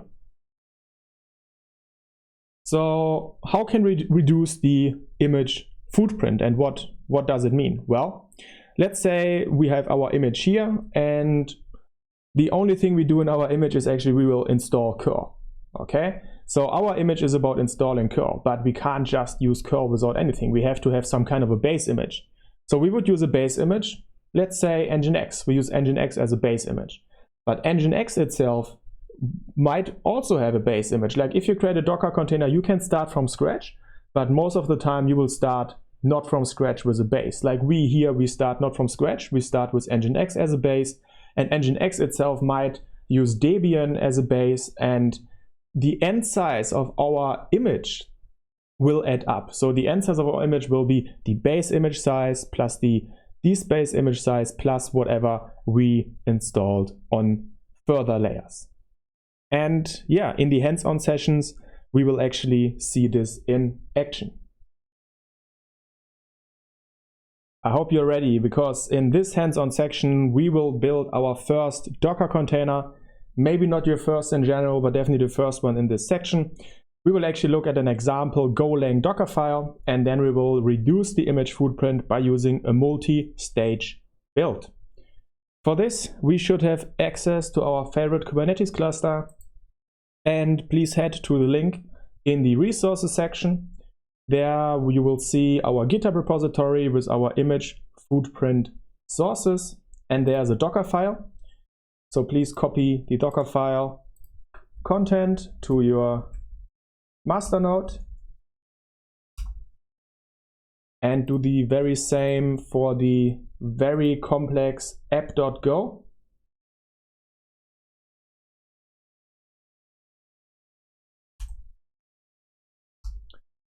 So on my master node, I have my Docker file and I have the app.go. Well, what can I do and what can you do to actually build the container? Or first, let's have a look in the container what it actually does. So it's a very simple one.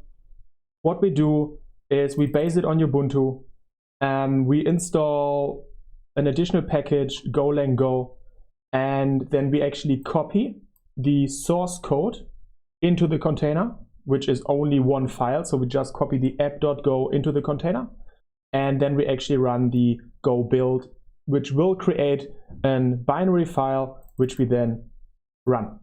Okay, let's try it out. So what we can do is docker build, and we want to name our container app, and our Docker file is in the local directory. So we write a dot.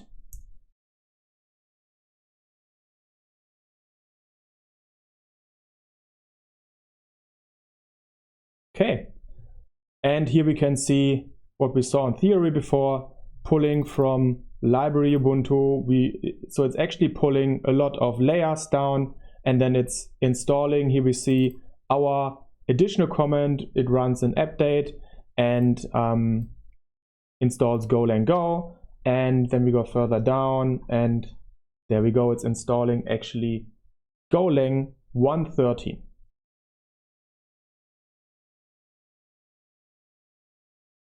My build has finished. There we see successfully tagged app latest. Well, let's try it out. Let's run our container docker run app, and there we see all our app.go actually does is a while loop which always output the username root and the user ID 0. Great. Let's have a look at the size of our container, right? So what you guess what that size of that easy simple loop is, which simply outputs user information? Well, it must be very small, right? Let's have a look. Docker image list, we grabbed for our app container, and there we see, yes, it's very small. It's just 700 megabyte large.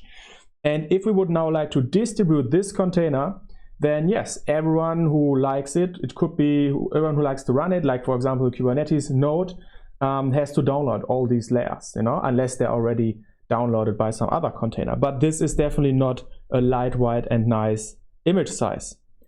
Well, as our task says, we should reduce the image footprint via a multi-stage build. Let's do just this. For this, we will edit our Docker file. And well, what we now want to do is that we don't want to change much of this, because we just say, okay, this whole section on top, this will build our app executable, right? Using Golang.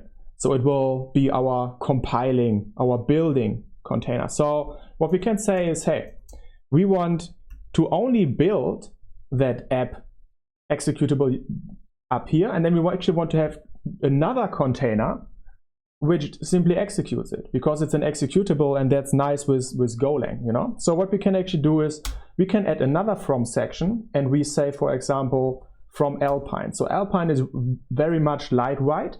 It has less packages and everything around, and it's very small compared to Ubuntu. So we can say from Alpine. And then, as we had here, the copy command, we copy a file, a local file from our local folder into the container, right? What we can also do with copy is we can say copy from 0 to, let's say, /app. So this means that we actually copy from another stage, from the stage 0. So this from section will start the first stage, stage 0, and this will start the second stage, stage 1, or it will be our last stage actually. So this will copy from our stage 1 the file /app to the local directory. Okay. And what we do then is we simply execute it. And what will happen is that actually the image, the resulting image, will always only contain the last stage. So in this case, yes, we will build at first this whole stage up here, but once we start with the build here, then this will only be in our resulting image. Let's have a look how this works. We will actually run our build command again. And there we see, okay, we didn't have to pull a lot because Ubuntu we still had in cache, but we had to pull Alpine and we had to do some things. Okay, let's try to run the container again. There we see, okay, it runs just as before. And if we have a look at the image size, then we see now it's actually 7 MB and it does the very same thing. Okay, so it's very simple. Multi-stage build are very nice to get rid of all the baggage that you might need for building and initialization, to be left with a resulting container which is very small and can be very easily distributed.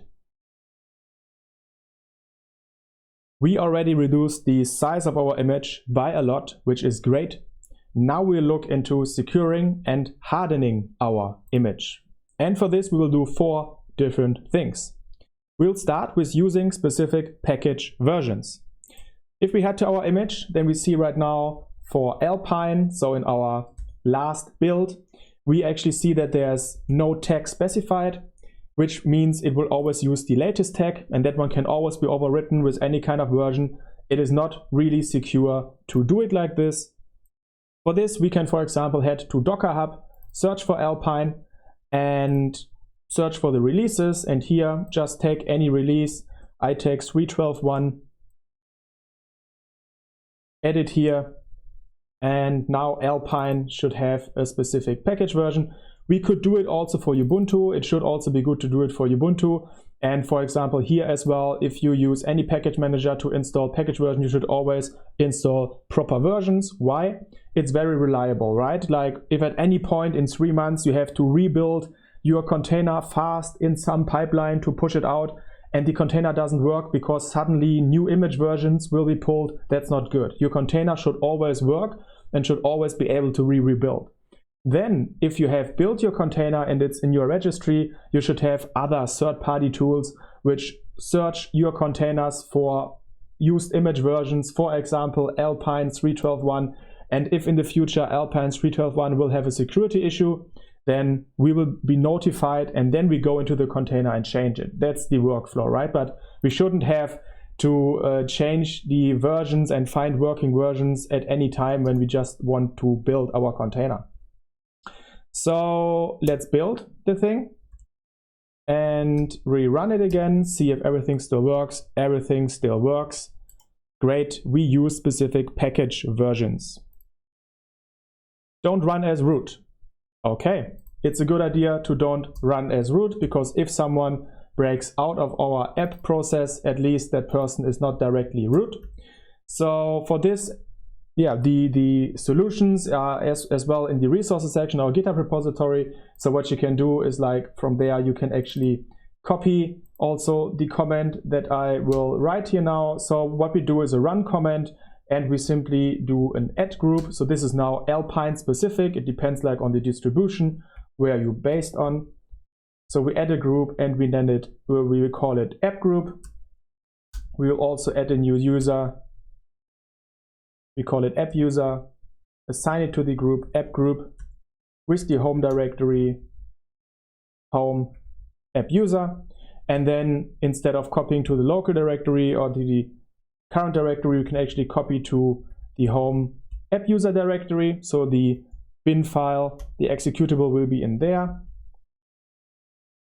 And there we go. Okay, so what we do here now is, here we add a new comment, we add a new group, and we add a new user, and then we actually can use it. So we specify user, app, user.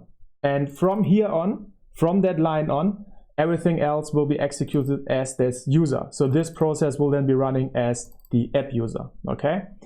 Don't worry, you won't have to write something like this yourself. You know, it's a Kubernetes certification. You don't have to be like that distribution specific, but things like this, you should know how to use a user and how to make the processes then run as the user.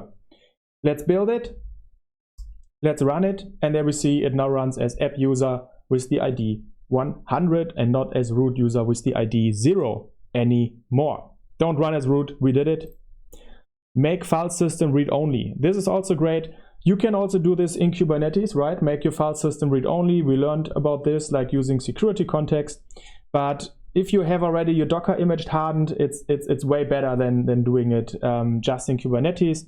It's good to do it this stage earlier. So what you can do, very simple, what you could do, for example, we could say that we change and we remove the read, or actually the writing permissions for /etc. You know, so you could now say, you could now identify all directories that don't have to be written. You know, for example, if you have an Nginx running and it serves some HTML pages, then these HTML pages don't have to be writable. They only have to be readable.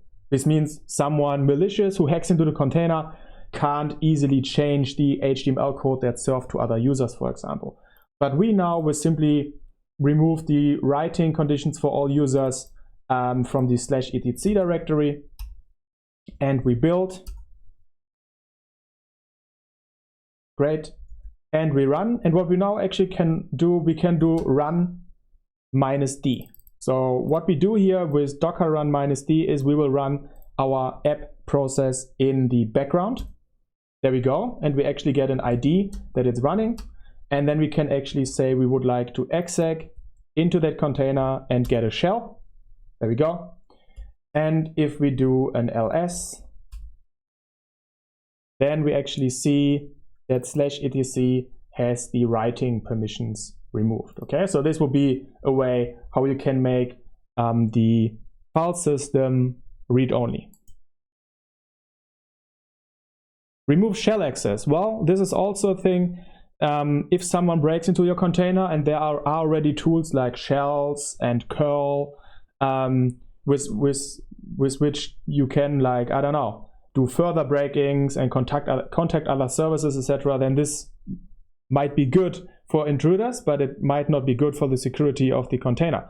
So what we could do is we could remove shell access. Let's have a look. How would we do this? Well, what we could do is up here as well. We could simply say, we could simply execute another run command. And it could be as simple as now simply removing the whole bin directory. Okay, so we simply run rm rf bin directory. Let's have a look what that does. We build. And there we go. No such file or directory unknown. So it seems to still need this. Yes, it makes sense. I mean, what we do here is we delete everything from bin directory, and here we see that we actually use something from the bin directory. So what we should do is we should actually switch this and say that after we used all the binaries that we need to build our container, to set up everything, we could then actually say that afterwards we will remove everything. Let's give this a try. That looks better. Let's see if everything still runs, because that's important, right? We want to distribute our app. Our app still runs. Great. What if we want to run our app again in the background? There we go. And if we now try to exec into our app using shell, and we see, hey, there's actually no shell, there's actually no bash, because we deleted everything. Okay, so we did a few things to secure and harden our container. We reached the end of another section. Now I would like to show you the Docker best practices, and I would really suggest to you to read through a few of these at least. You will feel much more comfortable afterwards, but we did also the main things in this course. So if you know what we did, you should be fine in the certification. But if you head to best practices for writing Docker files, link is also in the description, then you see various things. You see, for example, multi-stage builds as we had. We see minimizing the number of layers, and it describes when a layer is created. It writes about the from, and that they also recommend using an Alpine image, for example. And they also write something nice. Yeah, for example, you always see run app get update and install in one layer. So one layer means one line. You know, you have one run line. You don't have one run update and then another run line install. This is because there will be both in one layer, and otherwise it could be that your update one is in a different layer than the install one, and the install one would then always depend on could always depend on an outdated update layer. Might be difficult, but they describe it here as well. If you're interested, it's very interesting. You can read through it. Well, and what they also write about is, for example, the user section, that you should execute processes as a user. So yeah, we talked about reducing the image footprint. We used actually also multi-stage builds, and we secured images using various restrictions.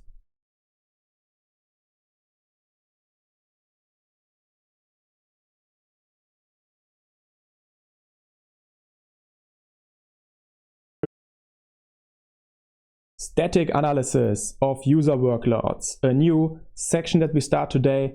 And yes, before you're wondering, I'm on my holiday. There's the beach, there's the ocean behind me, but even if I'm on holiday, I will still record the videos for you. No worries. You can even hear the ocean if you're quiet.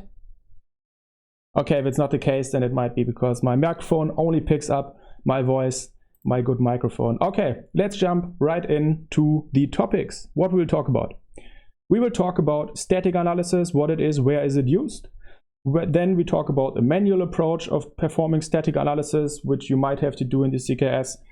And we talk about tools for Kubernetes and scenarios, which might also be helpful in the exam. Static analysis, what it is about. So we could say in generally that static analysis looks at the source code and text files, so it doesn't load binaries and then performs like functional tests on these. It only looks at the source code and text files and parses them and then checks against certain rules. Maybe there are already like some provided rules by a community collaboration, but maybe it's simply our own rules that we write, and then we can enforce these rules. And this could mean that we stop our continuous integration pipeline, we throw errors, etc.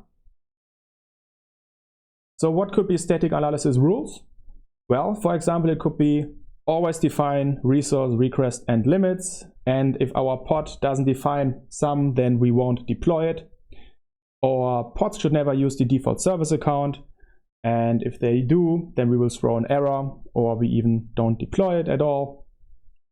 So the rules depend on the use case, company, and project, right? You can decide it in your company, in your project. You can decide what kind of rules should we have and how should we enforce them. But in generally, it should be said that it's never a good idea to store sensitive information, plain text, in the Kubernetes YAML files or in Docker files themselves.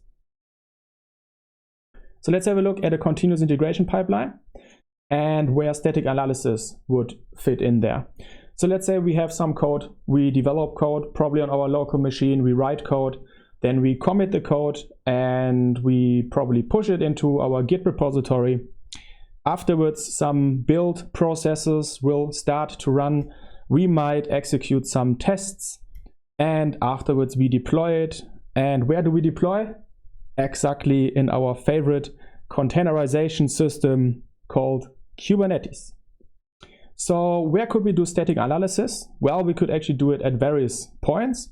So we could, for example, do it here, right? So before we commit, or even after we commit our code, we could have like local Git hooks, which prevent us from pushing or prevent us even from committing if some certain static analysis rules haven't met. We could do it here. We can also do it maybe before we build. Let's say at this point we have a Docker file and we want to build our containers, our images. We could do static analysis of our Docker files and then even prevent the build. Or we could do it after the build in like a test phase. Like maybe we don't even have a build phase. If this is a pipeline which only compiles Kubernetes documents and deploys them, then we might not even have a real build phase. So we could do it like with the test phase. And yeah, so at these places we could probably do static analysis using different tools. So we also talk in this course about, for example, pod security policies and the OPA.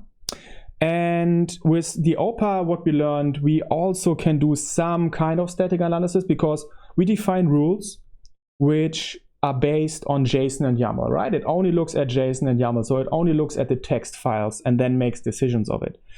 And the OPA actually provides like a config tool which you can use just like this for static analysis in your pipeline. And we will actually use this later.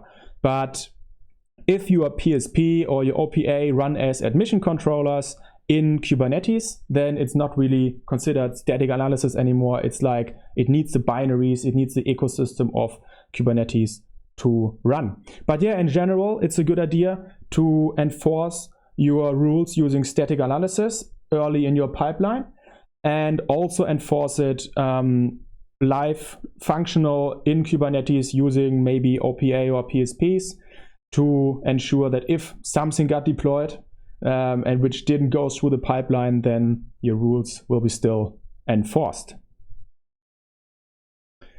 So let's have a look at some manual checks. Let's do a manual static analysis, okay? Maybe pause the video, have a look at that pod declaration and say if you see that there's something wrong. Well, yes, I see there's something wrong. We run a command and we actually call some service and we pass the token, and the token is directly here, okay? So it's like a hard-coded token in our YAML file, not too good. Let's have a look at that one. Maybe pause again for a second and see what you say about this one. Does it look better? Well, it might look better, right? We don't use the token directly here, the hard-coded token, but, well, we still set an environment variable with a hard-coded token value, which is our credential information right here. What should we do? What can we do better? Well, have a look at that one. How does that look? Maybe we pause the video again, check this out. It looks much better, right? We set the environment variable token, we use the token here, and well, it comes from a config map. So I would say to this one as well, it's better, but no, because we should probably use a secret here for storing our secret information like this. I switch to the secret mode and this looks better. We use the token which comes mounted from a secret because a secret can be stored more secure than config maps. It might not be the case depending on how the cluster is set up, but secrets are made for credentials and can be stored encrypted. So these are like some little things that you should look at, should be able to identify when you look at Kubernetes YAML files or also Docker files. There shouldn't be any secrets or tokens obviously hard-coded in these. And we will now talk about kubesec on kubesec.io. Kubesec can offer us risk analysis for Kubernetes resources. It is open source. It is opinionated, which means in this case, it actually only checks against a fixed set of rules which come from the security best practices for Kubernetes. And it can run in various ways as binary, Docker container, kubectl plugin, or even later in our cluster as admission controller, there's a kubesec webhook. Well, kubesec, let's have a look. If we head to the website kubesec.io, they even have like a live demo function. And let's have a look. We have like a very simple Kubernetes pod declaration here. Submit this YAML to kubesec. Okay, let's try it out. There we go. We get some JSON back and we actually see we have a score of 1. So it's like scoring based. The higher the score, the better. We pass with a score of 1 point and we see we have one passed rule. So we got 1 point. Why? Security context, read-only file system. Okay, so we set a read-only file system, great. But there are like many things that it's still advised, you know, for example, a service account name. There we go. We could set a service account name. Let's do this. I head back to the example, and what I can do, service account name, not default. Let's run this again. And what do we see? Additional property, service account name is not allowed. Well, I do it in the container level and it should be on pod level. You probably have noticed this. There we go. And suddenly we have a passing score of 4. And we see we get 3 points for setting a different service account. And we see there are like various pre-configured rules. So it can be very nice. And we will have a look at this also in the next hands-on session. We will now use kubesec ourselves on our master node to perform static analysis on a simple pod, which we will create. And we will actually use the kubesec public Docker image for this. The link to it, or the comment that you have to execute, is also in the resources section of this video. But first, let's create a simple pod. Let's create a simple nginx pod. We only want the YAML of it though. So we do a dry run and we pass it. I pass it in a pod.yaml file and have a look what has been generated. A beautiful, simple nginx pod. Well, now I would like to test it. What's wrong with this pod according to kubesec? For this, you can either head to the link in the resources section and run the docker run command. It's also on the GitHub repository of kubesec.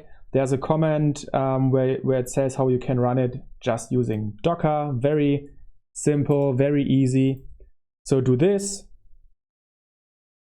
pod.yaml, and yeah, so what do? We simply run kubesec with a specific tag version. We do scan and we read from standard input, which will be our pod.yaml. And there we go.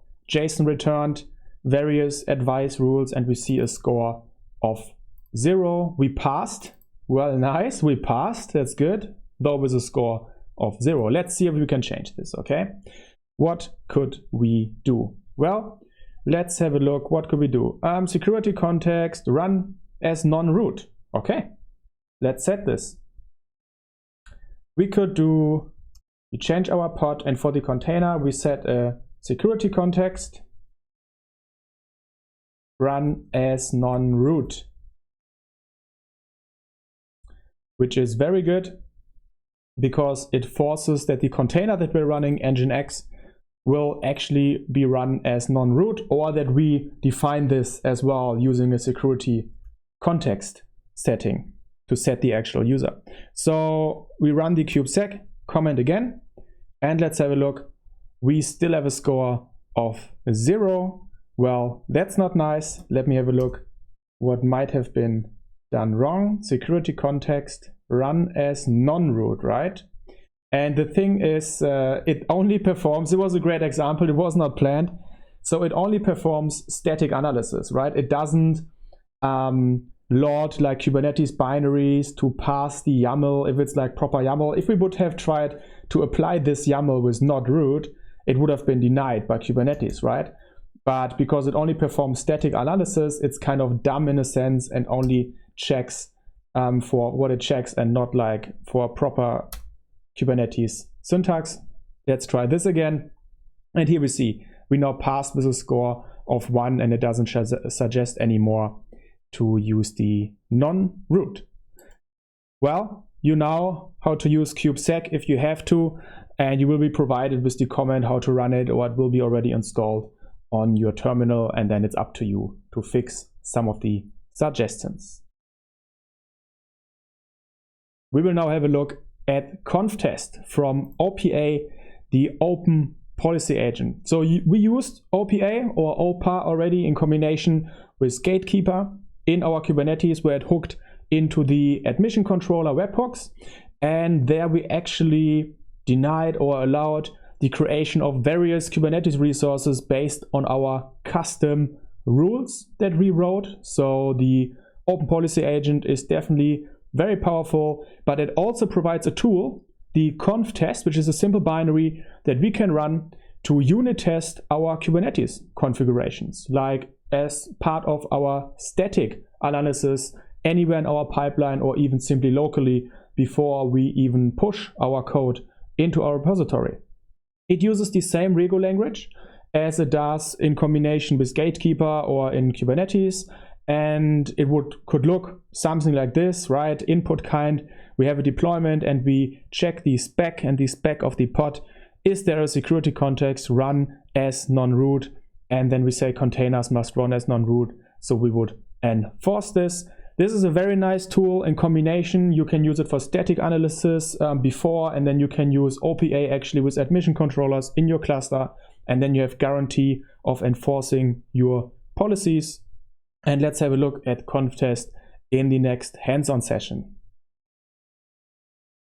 In this hands-on session, you will actually use conf test to check a Kubernetes example YAML file against certain rules. And we'll do it together, but follow me along.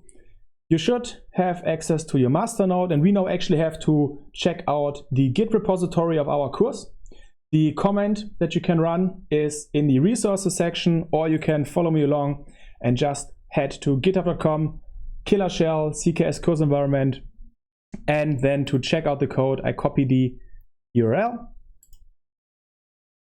git clone repository, there we go. And now we can have a look in CKS course environment, course content, supply chain security, and static analysis. And in there is actually a folder for conf test. In there we see Docker and Kubernetes, two simple examples. We will now actually check the Kubernetes example. And there we see 3 files. Okay, let's have a look at the deployment.yaml. So that's a very simple deployment that you see here.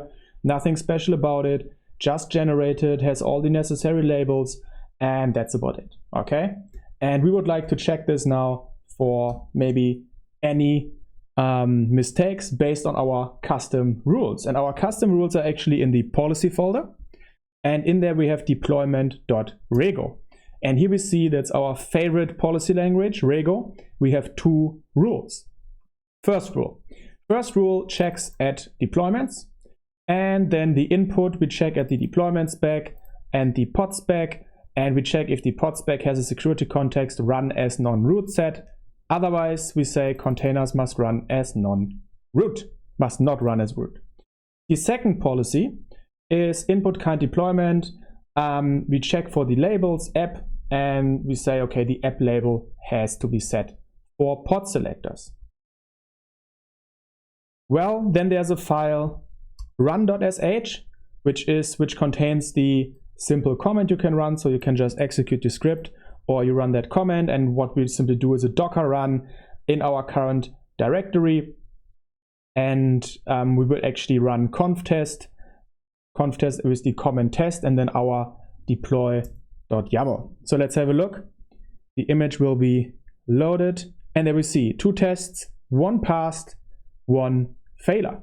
Okay, what's the message? Containers must not run as root. Okay, let's try to change this. So let's edit the deployment.yaml, and let's say that on the pod level, we will actually say, we will now add a security context with run as non-root to true.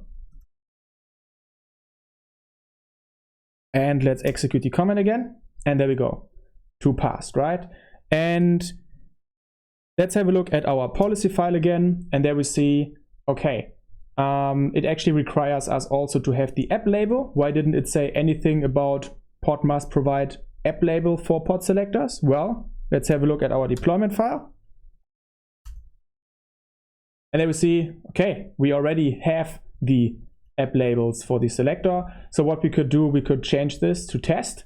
Okay, we change it to test. We run the conf test again, and there we see it fails. Containers must provide app label for pod selectors. Okay, so this way you would now, if you have to run conf test, if there's like a simple Rego file that you have to run, you would know how to change the Kubernetes YAML file accordingly so that the rules will pass. Great. We will now continue with our conf test journey and do some static analysis on a Docker file. Well, for this, we head back to our master node and we checked out, we cloned our course repository, and we already had a look at the Kubernetes folder. Now we have a look at the Docker folder. What do we see in there? Well, we have a Docker file. Let's have a look at the Docker file. Simple, basic, always used example Docker file to build and run a Golang application. It will be a very large container because of the Ubuntu base image. But anyway, this should not matter right now. We only do static analysis. We are not building any container. Let's have a look in the policy folder. We actually see there's one base. And there we actually see a deny list. We have an array. Okay, we deny Ubuntu. And we have a look. We have actually a look in the Docker file at the comment from. Okay, when the comment is from in the Docker file. So we look at the from section in the Docker file. And then we check if that list contains anything from our deny list. So Ubuntu, then we say unallowed image found. Makes sense. We will forbid to write from Ubuntu. And let's have a look in the comments section. So in the comment section, we also have a deny list again, and we actually check, okay, if the comment is now run, so Docker run, then we check if it contains anything of our deny list, then we say unallowed comments found. Okay, simple rules, but powerful to use. Let's have a look. There's also a run.sh again, which we can simply run, and there we see 2 tests, 2 failures. Okay, let's have a look. Unallowed image found, Ubuntu. Let's fix this. Let's go in the Docker file and say, okay, we don't use Ubuntu, we use Alpine. And again, this right now would not work because apt-get, you can't use this with Alpine, right? But we are not running Docker, we are not testing the Docker image, we are not building the Docker image, we are only performing static analysis, which means this should work now. 2 tests, 1 passed, 1 failure. This looks better.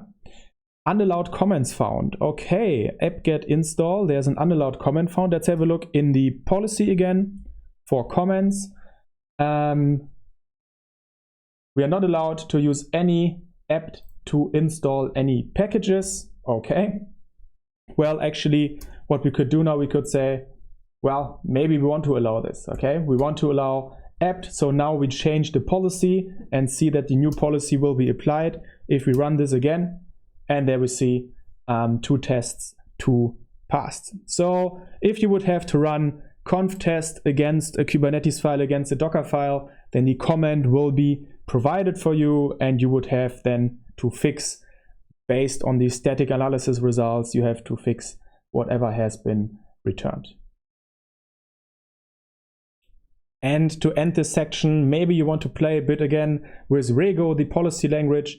The examples that we gave you for Docker and Kubernetes, play around with these a little bit. Maybe don't use them on a deployment, use them on a namespace and check what's happening. But yeah, and in the end, you will perform a Kubernetes certification, which means you don't have to be a Rego programming language expert. Just saying it like this. What did we talk about? Well, we talked about static analysis, what it is in general, and we talked about the manual approach. So with the manual approach, you should be able to look at YAML files from Kubernetes and identify, okay, this is not according to the Kubernetes best practices, security best practices.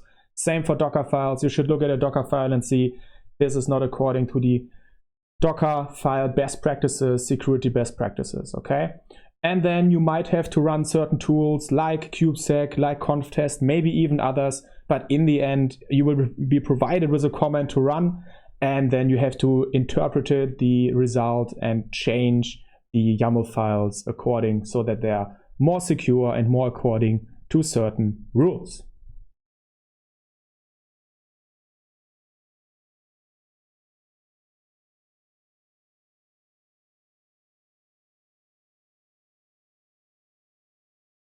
Welcome back to another holiday edition. I'm still on my favorite beach, but this doesn't stop me from talking to you about scanning images for known vulnerabilities. We will get a little introduction into what the topic means. We talk about vulnerabilities in our images and also in dependencies. And then we talk about tools that we can use to scan for vulnerabilities in images. Let's jump right in. Image vulnerabilities, what does this mean? Well, image vulnerabilities, vulnerabilities could be in almost every application, like in web servers, running in our containers, for example. And vulnerabilities could, for example, be buffer overflows, like famous one, right? Where if you have an Apache running and that version is exploitable by a buffer overflow, then you can send a specific request to that Apache service. And instead of just serving HTML, it might do something else. It might execute a command on the server. It might create a new file on the server, right? And people can then use this to write exploits. So what could be the targets of these vulnerabilities or exploits? Well, any remotely accessible application in the container, but also local applications which are just installed in the container. Just any binaries that come with your base image. If you have your base image Ubuntu and it comes with a lot of packages, there could be security vulnerabilities in any of the installed dependencies. So these could be the targets of this, and the results could be, for example, privilege escalation, information leak, denial of service, and various others. So definitely something that's not good that we should look out for. Well, let's have a look at Docker containers and at the layering of these. And yeah, we know Docker containers are built in layers and they're all stacked on top of each other. And if we now say, okay, layer 6, that our custom layer, we have a very simple Docker file which simply installs curl in a specific version in our layer 6, then curl in that version could have a security vulnerability. But if we base our image of, for example, Nginx in a specific version, then also that Nginx in layer 4, which is our base image, could contain vulnerabilities. And if that Nginx is based on Ubuntu, let's say in version 14, then Ubuntu itself could have vulnerabilities, or like all the packages that Ubuntu comes with could have some. So if we scan for vulnerabilities, then we have to have tools which have a big database of known vulnerabilities and which can actually scan all the binaries in our containers in all the layers. So known image vulnerabilities, there are databases, just 2 examples here, which collectively gather information, provide them, release them, and make known about these, which is really great. And then there are tools which use these databases and can simply scan various binaries for their versions, and then they know, okay, this version is known to have a vulnerability, so the tool will output that there's a warning, that there's an error, something like this. Vulnerabilities can be discovered in our images and in our dependencies, and this could, for example, be done during the build. Like, let's say we want to build our image and then we run a scanning tool which will maybe prevent the build if it finds vulnerabilities in the dependencies that we install. Or we could check this also at runtime, right? If our cluster is running with various pods and we want to check if maybe something from yesterday to today, a new vulnerability was known in some of the images, in some of the versions that we are running in our cluster. So if we have a look at a continuous integration pipeline, then we could write code, we will commit it we will push it into a repository, we will build our Docker containers, we test the containers maybe, and we deploy these in our favorite containerization system, Docker Swarm, or maybe Kubernetes. And so where could we scan for known vulnerabilities? Well, we could do it when we write our Docker files locally. We could already do it there. We could do it when we build in our pipeline our Docker files. We could prevent the build there, or at least output some warnings. We could also do it when we deploy, or before we deploy our Kubernetes YAML declaration. We could check the images. So there are different places where we could do it in our continuous integration pipeline. But it's also possible to enforce certain registries, certain container registries. Just say, okay, docker.io is good. this.io is not good. So we could restrict certain registries, for example, using OPA or maybe using other admission controllers. We could also extend this to certain images. So we could use something like the OPA, Open Policy Agent, to enforce or to deny certain image versions running in our Kubernetes cluster. And if we would like to do this at this point, like live in our cluster, then we could have a look at where this would be possible. Like this would be possible at, for example, the mutating webhooks or the validating webhooks. Like if we have a request coming into the API and we go through authorization and authentication, then we go into the admission controllers, and there we have the mutating admission and the validating admission webhook, into which tools could, for example, hook and then prevent or even mutate some image versions.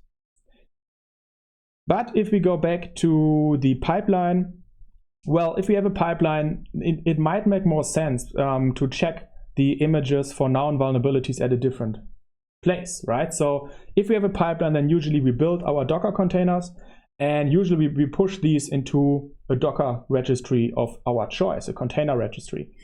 And then it makes sense to, outside of the continuous integration, outside of our pipeline, to actually constantly check our images for known vulnerabilities. So we will have all our images in our registry, and we constantly check that registry using different tools.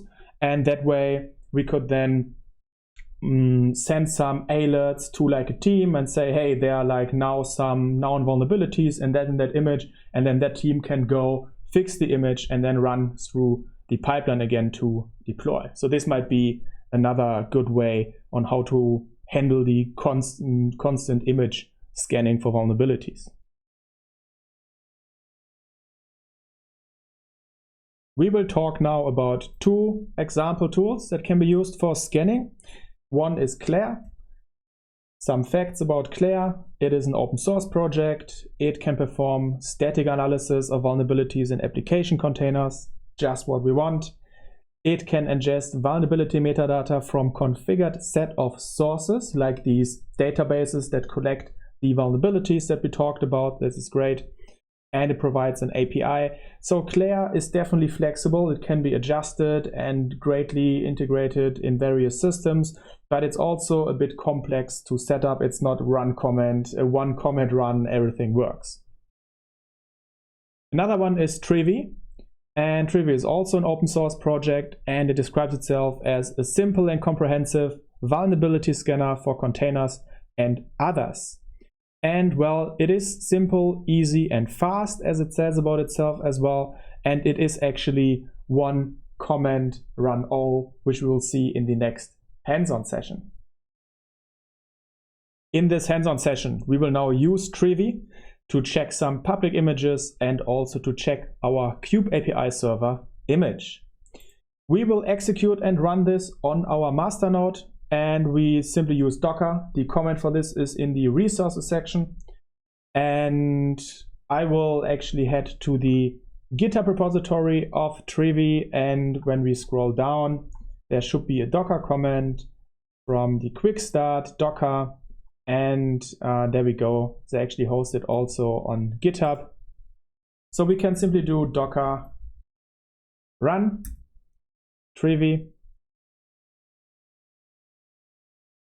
There we go. And there we see we can pass some arguments, let's say image and then nginx, which means we would like to scan the image nginx for known vulnerabilities. It will contact databases and download whatever is needed. And there we go.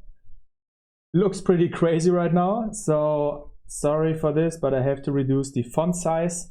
You can't read this, I'm sorry, but we need to display that nice table properly. So here we see various things. On the left side, we see the libraries like libsystemd, various libssl, and then the severity of it, like low, high, medium. And then we also see the ID like CVE and some number, and there are like various ones. So what we see 100, 11 low, 11 medium, 25 high, 1 critical. Interesting. Let's find the critical one.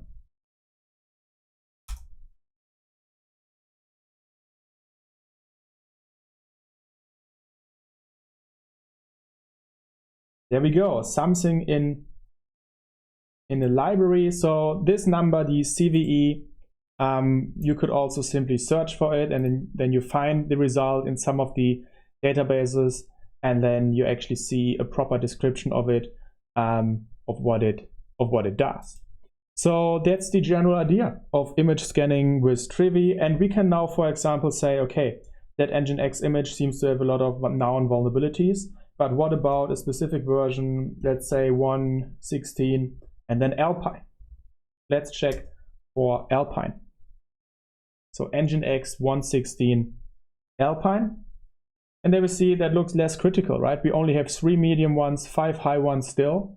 And what about, I don't know, is 1.19 still out? Let's check 1.18 Alpine. And there we see, yeah, we only have 1 known high vulnerability in there right now. Now let's go to our Kube API server and let's check the image version, which is running in there. So I search for the API server. There we go. And we would like to have the image version, and there we go. It's hosted on GCR, and I'm using 1.19.3. It might be a different one for you.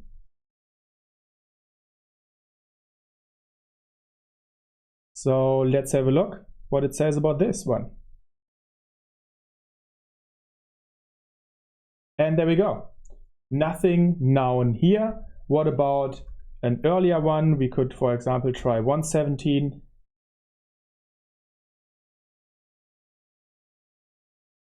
Unable to be found. Must probably be a specific version. Let's try 1.17.0. And there we go. So in that one, there are already like known vulnerabilities, but in the one that we are running right now, there were at least none. I mean, that's all about using Trivy for scanning public images or images running inside your Kubernetes cluster. And we reached the end of this section. We talked about vulnerabilities in general, what they mean, why they're bad. We talked about dependencies, and there can be vulnerabilities in dependencies. So if we base our image of a large base like Ubuntu, there's much more possibilities for vulnerabilities because there are a large amount of dependencies. We talked about public databases which collect and provide information about vulnerabilities. And we talked about tools like Claire and Trivy, and we actually use Trivy to scan. And in the certification, well, you should be comfortable with running a tool on command line. You will be provided with the tool. It will be pre-installed and pre-configured as well, and then you have to do something with the result. You have to interpret the result and maybe fix some existing images, change the package version of a vulnerable image to another one, or remove some pods which run vulnerable images.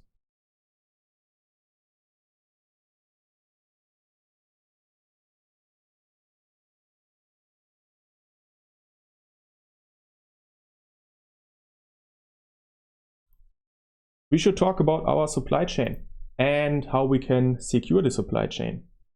So for this, we will talk about supply chains, what it means and what it means in Kubernetes. We talk about Kubernetes and how it works with container registries. And we also have a look at validating and whitelisting images and registries.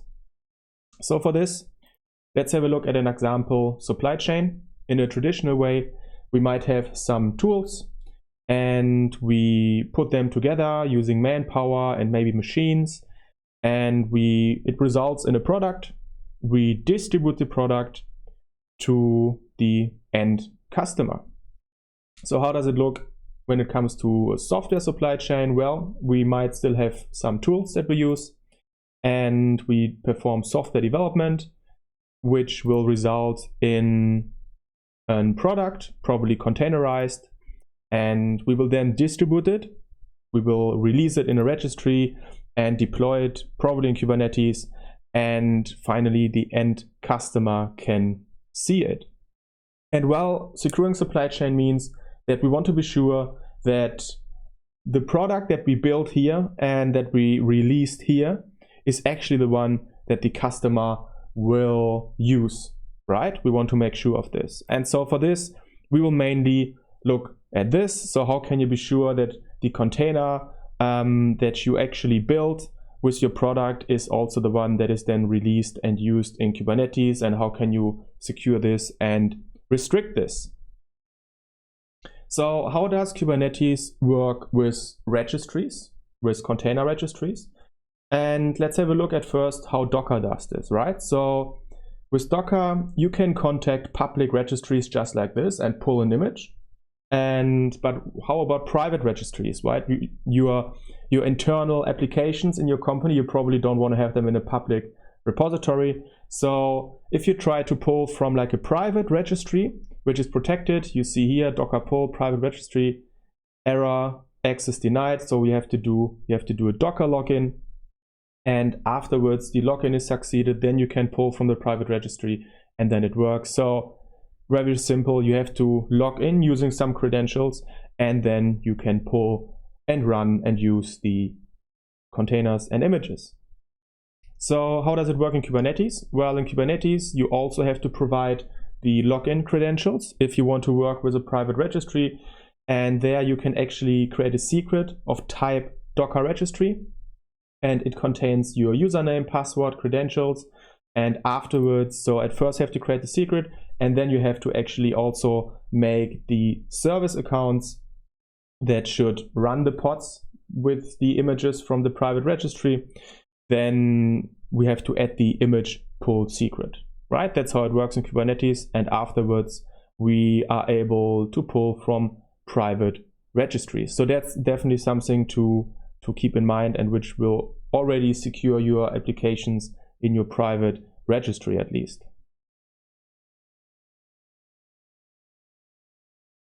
It's time for a hands-on session. And in this one, we will list all image registries used in the whole cluster, and then use the image digest instead of the image tag for the Kube API server. Okay, for this, we should head to our cluster and try to list all images and their used registries in the whole cluster.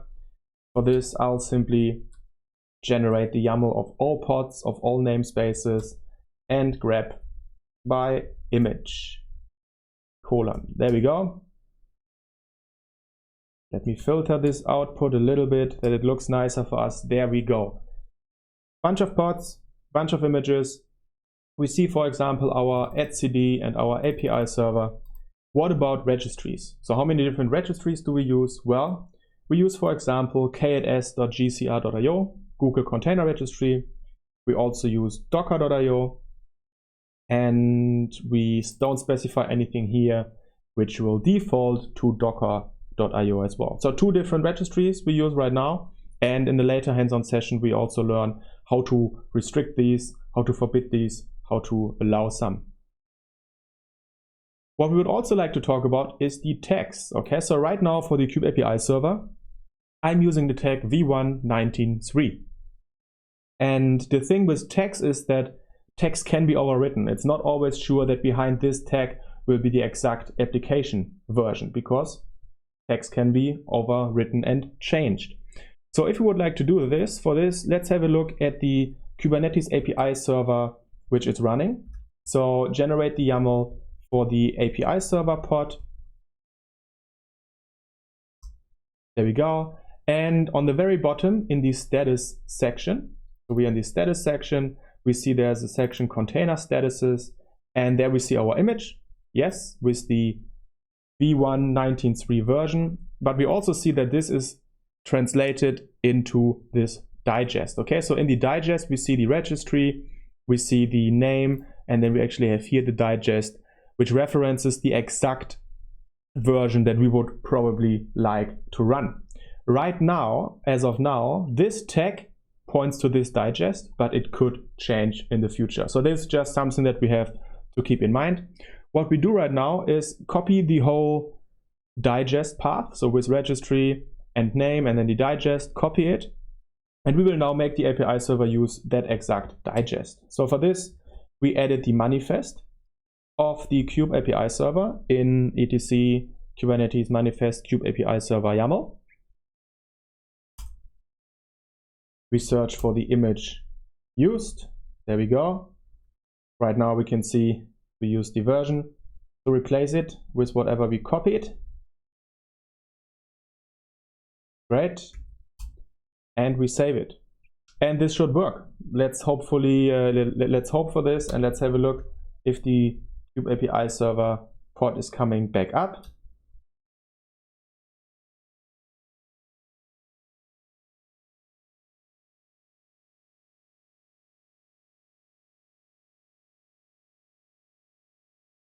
Container creating, doesn't look too bad. And it's running. And if we actually have a look, I'll now simply edit the pod of the kube API server which is running, and we have a look for the image. Then we see, yes, it's now using actually the image digest and referencing a very specific version.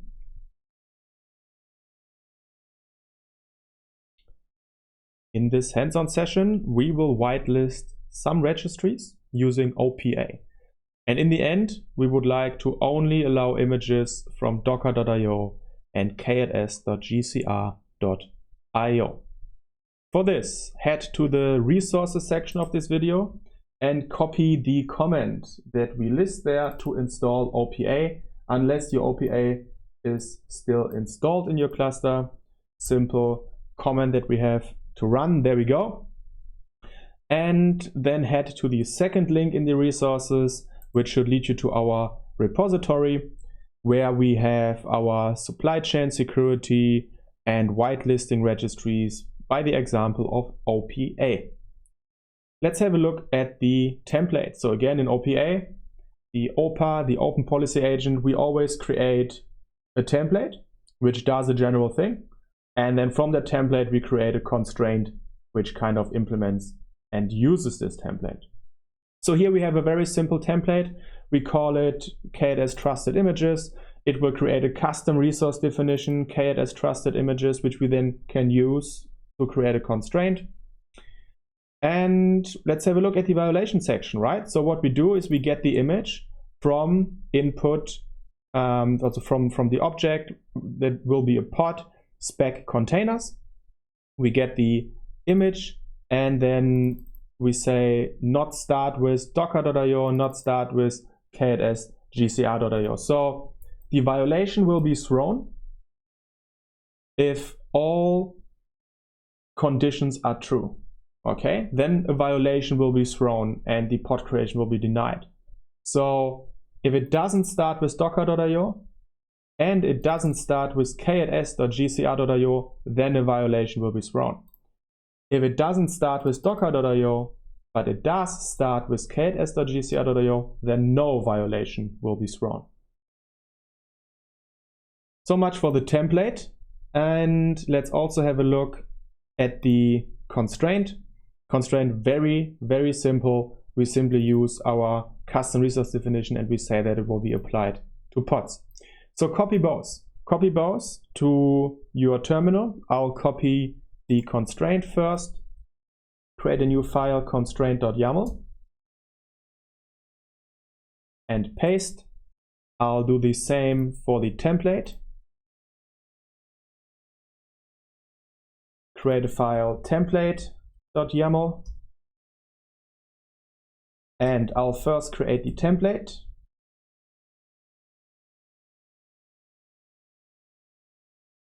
And then create the constraint. There we go. And if we have a look at templates,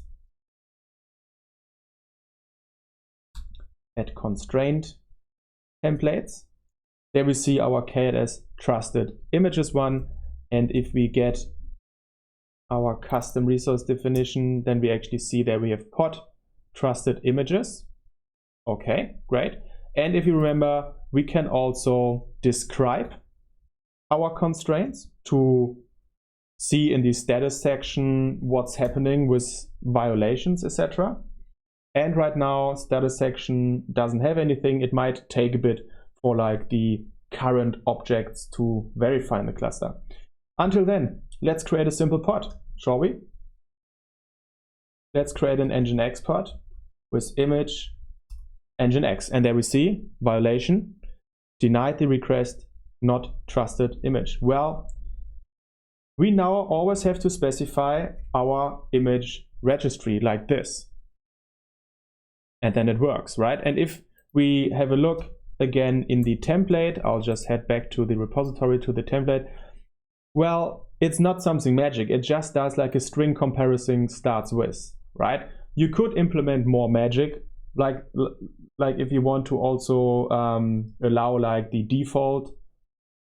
defaulting back to the docker.io, for example. So this is simply how advanced you would like your policy to be. But let's try a different one. So what we could also do, for example, is my registry.io, and there we see it doesn't work, right? Let's have a look if actually, which one did we use? K8s.gcr.io, if that one works as well. So we check docker.io works. What about K8s.gcr.io? Already exists the pod. I rename it, and there we go. It works. So this is a great and simple way of using OPA to whitelisting, or you could also use it for blacklisting. And let's have a look if we describe our resource again.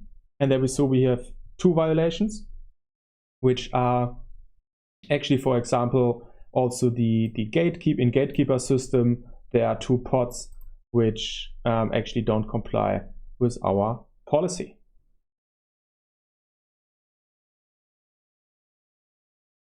We will now talk about the image policy webhook. And let's have a look at an API server. We have an API server, and we can send API request to that API server. API request might be, please create a pod. The API server can then either allow or deny that request. We know this already. It does so by authentication, authorization, and then also by contacting admission controllers. And if we have enabled the image policy webhook admission controller, then a request will also go through this one. And how does it work? Well, it actually works by contacting an external service. So this external service is then outside of the control of Kubernetes, right? It depends on us to develop this external service and to make sure it is running. And that external service will then receive an object, like a resource, kind, image, review. And based on this, the external service can allow or deny it. And an example document could look like this, right? Simple JSON, kind, image, review. We have a spec, we get containers, and based on this, we can simply look at the value and then say, yes, we allow this or we deny this in any of our favorite programming languages. Could be Go, could be Python, anything that can pass JSON and also provide or accept HTTP requests and return a response. Like that's how it will work. And if the external service decides allow or deny, then the result will be passed back to the API server, and then the API server will allow or deny the request.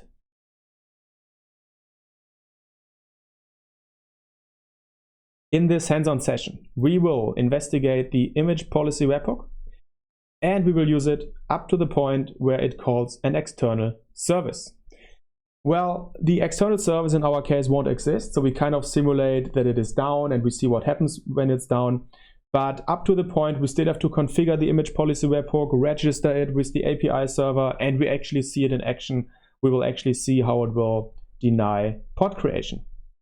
Okay, for this, you should head to your cluster. Your cluster should be clean. This means if you still have OPA gatekeeper installed, then best to remove it. So you can simply call kubectl delete and then the same URL that we used for installing. And if that's done, then we have to edit the manifest of the Kubernetes API server. And in there, we have to enable an additional admission plugin next to node restriction. This is the image policy webhook. There we go. Simply add image policy webhook to enable admission plugins and save. And I can tell you, your API server will probably not be happy about it just like this. We can wait for it to come up, but it probably never will. So the thing is, if you change some configuration in the Kube API server, it's kind of like dark mode. You don't really see what's happening if you misconfigured something. What we can do to check the logs is we can actually head to var log pods and then check for the folders, and here and there we see there are like some folders, so we can simply check for the Kube API server one, and now I'll do a tail, and in there's a log file, and there we see nice image policy webhook error no config specified. Okay.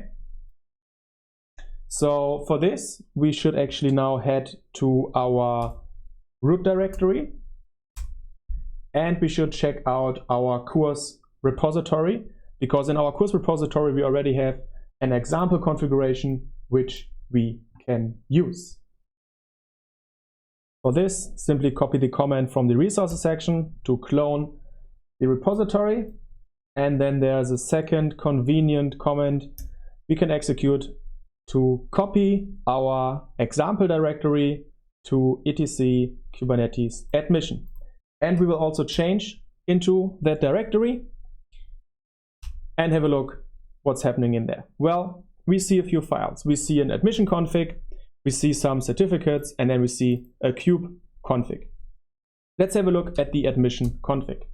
So that's the admission config for the image policy webhook, which we also have to pass to the Kubernetes API server. So simply enabling the admission plugin didn't work, as we saw. And in there, we actually specify the path to the kubeconfig file.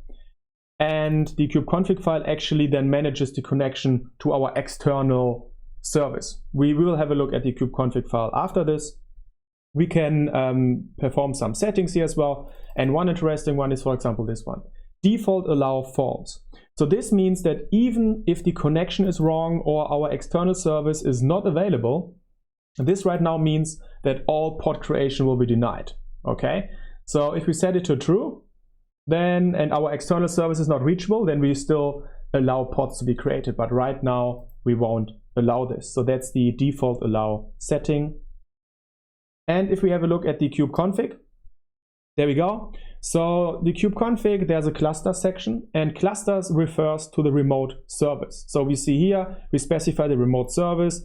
We actually simply call it external service on port 1234 and some path, which is the URL of the remote service to query. We also have the certificate authority, which we specify to verify the remote service. And then we have a user section. And the user section refers to the API server's webhook configuration, okay? So we have the key and certificate for the webhook admission controller to use when communicating with the API server. So that's how you configure it. And if you are faced with a config like this and something is wrong, then you can, for example, check if the certificates, if the paths are correct, or if the URL is correct, depending on the task that you are working on, you know? So this is the main configuration, and then we only have the certificates here. So now let's add the admission config.yaml to the Kubernetes API server manifest.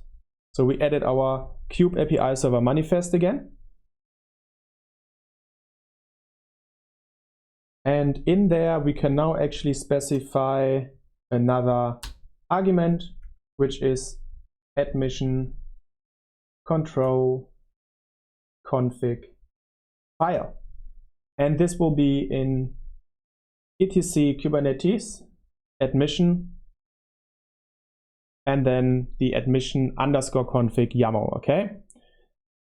So the thing is that path exists on our master node because we just created it. We just had a look at that file, but it doesn't yet exist in the container. So we also have to configure the proper volumes and the volume mounts. I mean, we use here already like the PKR directory, and for that one, it has been already done. So if we scroll down to the volume section down here, then we actually see, okay, there we go, it's already done. There's a host path mount for the PKI directory. So we do the same.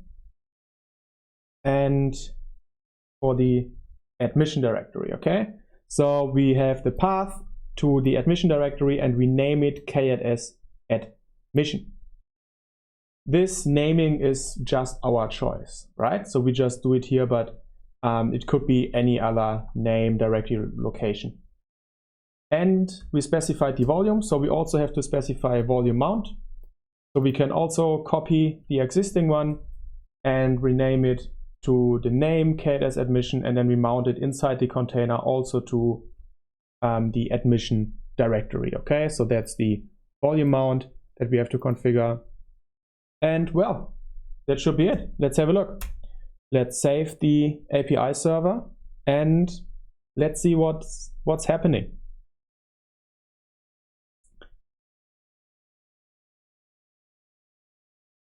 I'll have a look if the API server will be booting up again. There we go. Our API server is actually up because we received a response from our get pod. But we can actually see that the API server is not in here, is not listed in here. And this is actually because our admission controller right now is active and is preventing something in the background, which will prevent the API server actually from being seen here. So let's create a pod. Let's create a pod, test image nginx, and then we actually see, okay, forbidden. Why? Forbidden because post to this URL no such host. Okay, so this means right now that the image policy webhook admission controller is working. We set it up, and now it is depending on whatever the external service returns to us, right? And right now the external service is not reachable, so it will prevent any pod creation. So what we can do right now without developing a proper external service, we can have a look at the admission config. So we edit our admission config and we simply set default allow to true. And we have to reboot our Kubernetes API server. A safe way to do this is I simply comment out the admission control config file. And I check no more process running. And then I enable it again.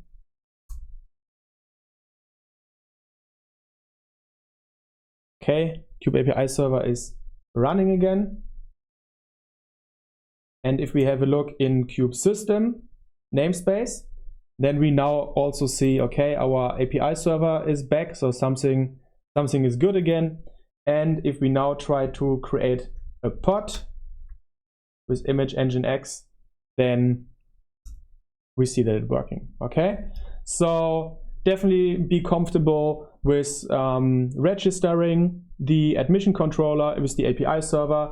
So we need to enable the admission plugin. We also need to specify the config path, and then we know how to define the admission config, like it has to point to a kubeconf, and the kubeconf has to point to the external service. And that's about the image policy webhook. What did we learn in this section?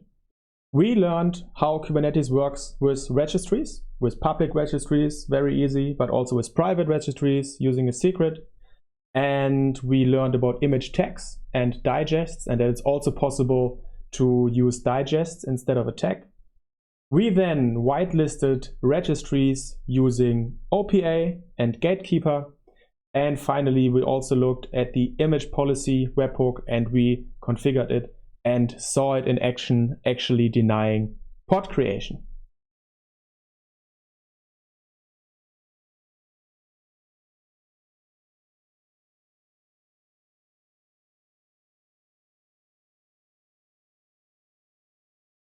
Another day, another topic, or another hour, another topic, depending on how fast you walk through these. Well, we talk now about behavioral analytics at host and container level. For this, we will have a look at syscalls and how processes use these. We look at strace and the magic proc directory.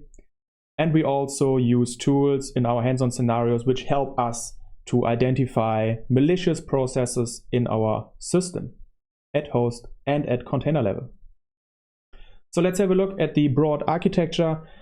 Well, we have our hardware on the bottom. On top of that runs our Linux kernel, and it provides a syscall interface.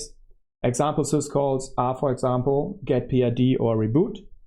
And who calls the syscalls interface? Well, it can be libraries or applications which run. And well, on the bottom here, we have the kernel space. And on the top, our applications run in user space. So applications can communicate with the syscall interface directly, like this, or they go through libraries, right? Usually we go through libraries because we don't want to reinvent the wheel, but it's possible to write a simple application which simply calls a Linux kernel syscall. And then the syscall interface passes down the request to the Linux kernel and then further to the hardware. And well, in another section of this course, we also talk about tools like seccomp or AppArmor, which will actually lay between our user space and the syscall interface to filter out specific syscalls and maybe to implement another protection layer. So we talk about this also in this course. But here it's more about calling the syscall interface directly from application processes. And this would be the same now if Firefox or curl would run in containers, right?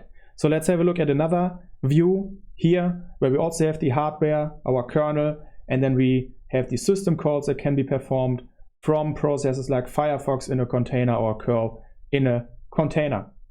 So it's in the end the same thing because container processes by default without any sandboxing run directly on the same Linux kernel.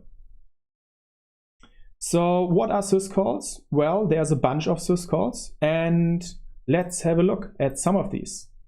So the link is also in the description if you want to have a look. There are actually a good bunch of these. You see them all here, for example. You see I already had a look at the kill one. So there's like a kill system call which sends signal to a process. There's a reboot system call, and there are like various system calls like for opening a file, closing a file, changing file permissions, you know. So that's actually quite a bunch that's described here. And if you like, you can have a look through these and maybe look if you find some familiar ones, but we will investigate these a bit more in the upcoming hands-on sessions. Before we move into the hands-on session, we will talk shortly about what strace is. So strace is a tool which intercepts and logs system calls made by a process. And it usually comes pre-installed with various Linux distributions. It can also log and display signals received by a process. So it is very great for diagnostics, learning, and debugging. And to get started with strace, we will have a look at strace and the ls command, how many syscalls it makes. So we'll investigate what it does, and we will find all syscalls. And down here are some arguments that can be used, which we might need. Okay, so for this, head to your master node and type ls. Okay, I'm in my root directory. There's nothing going on here right now, but I could, for example, do ls/ and then something will be returned. So what happens there? What kind of syscalls will be made? Well, we can simply write strace in front of it and run it. And there we go. Some large output. So let's scroll to the very top and let's walk through a few of these. So all the calls that you see here are actually syscalls that were made. So first is like exec ve, and you see that actually the proper binary, the proper path was executed. And then access tries to access some file. Open@, will open a file. You see in which mode, like read only or different ones. Close. These are all syscalls, right? Here we see, for example, fstat, something that fstat made. And if we want to know what happened there, we can simply go to the manual page, look for fstat system call, and we see, okay, fstat get file status. Okay, so it tries to get the file status of some file. And this happens a lot, right? It happens a lot before. It's probably a lot of like initialization before even our proposed command to list the root directory is actually executed.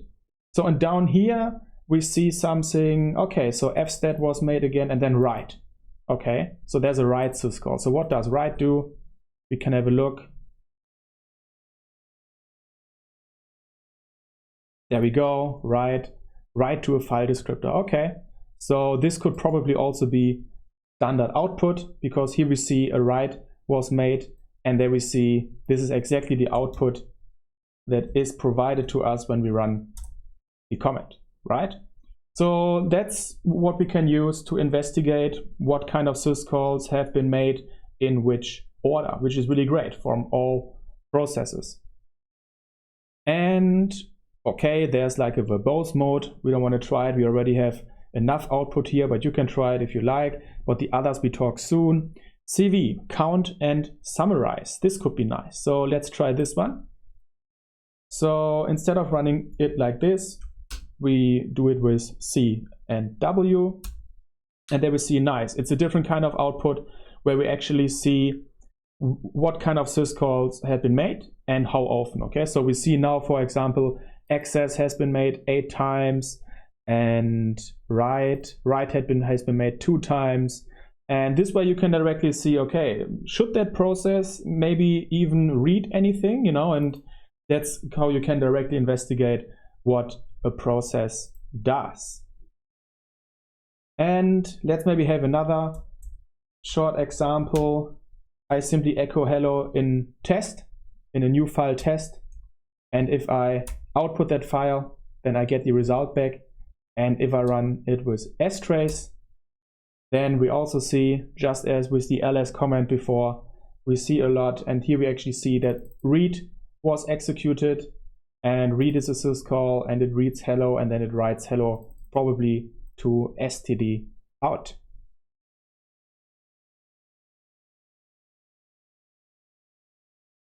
Time for another hands-on session in which we will also use strace in a bit more detail than before.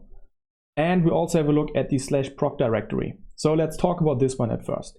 So the proc directory contains information and connections to processes and the kernel. We can use it to study and learn how processes work. It's definitely also nice for this, but it's also important for configuration and administrative tasks. It contains files that don't really exist, right? Yet we can access these. So it's kind of that the files will be created once we access this. So it's kind of a communication interface with the Linux kernel. It receives the request to access a file and then it provides us dynamically with the input. For us, it looks like it is just a proper file system. It's pretty nice. So what we will do in this hands-on session? Well, we will use strace and the magic proc directory to investigate etcd. We will have a look to the syscalls that the etcd process makes. We will find all the open files, and then we will try to read a secret value from the file system which is stored in etcd. Okay, for this we head to our master node and let's have a look. I mean, we can have a look for etcd in Docker, and we see yes, etcd is running in Docker. It's kubeadm by default, containerized as a static pod, which also means it should be simply here running as a process. And there we see etcd is running down here. And for me, the PID is 3502. So here we see again, from the perspective of investigating syscalls, it doesn't really matter if the process is running in a container or directly on the Linux system. We can simply investigate it. Okay, now we would like to use strace. But before we only did strace and then we actually run a command, right? We execute a command. But we can also do it to actually have a look at running commands. So with P, we can actually investigate a PID or a process PID. So we do like this. For me, 3502. For you, it might be different. And there we go. Constant output of syscalls being made. I interrupted now. We can also use -f. And here we see various ones. So this will also, -f will also follow sub-processes, so follow forks like we see here. And okay, let's try the count and summarize again as well. The CV here, so we can also do this. and we simply wait 1-2 seconds for everything to happen, and we abort, and then we see our statistics about how many syscalls etcd made. And here we go. We have a list of all these syscalls made, and it definitely reads a lot. Does it write a lot as well? Right, yes, it writes a lot, it reads a lot. Okay, interesting. So for the first part, list all syscalls that the running process etcd made. We did this. Let's have a look at the second one. Find open files. So which open files has etcd open, or which files has etcd open? And for this, what was my PID? There we go. 3502 is mine. So I had to /proc C502, and I have a look, and there we see various files. Okay, so we are now in this magic proc directory, and one file that we can, for example, look at, we see it here already colorized. It seems to be a link. So let's have a look at the exe file. And there we see it's the proper full path link to the actual binary that is being executed. That's interesting. And what would we like to do? We would like to have a look at open files. So there's a directory fd. We can have a look into it, and there we see, okay, various things. There we go. So this is a list of all open files. We see also a lot of open sockets in here. We see something, varlib, member, okay, some temp file probably here. And if we scroll down, oh, this looks interesting, no? Number 7 for me.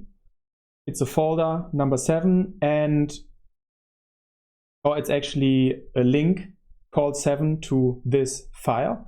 And snapdb. DB sounds like database. etcd is kind of a database. That sounds interesting, no? Let's have a look what's happening in there. We can trail a little bit. Oh, and there we see, okay, some binary output. So what I just simply did is like I tailed, so to get some last lines of that file. And there we actually also see something that looks more like JSON or YAML. Interesting. Let's have a look if we can find something in that database. So we would come to point 3, read a secret value from these open files. Okay, for this, let's create a secret. K8s secret credit card, or it's type generic. K8s secret generic credit card from literal, and we say credit card is 111122223333344444. I will do a dry run. You don't have to do a dry run, just that we see what will be happening here.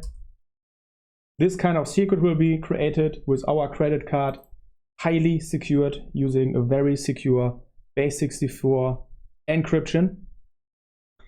And okay, let's create the secret. There we go.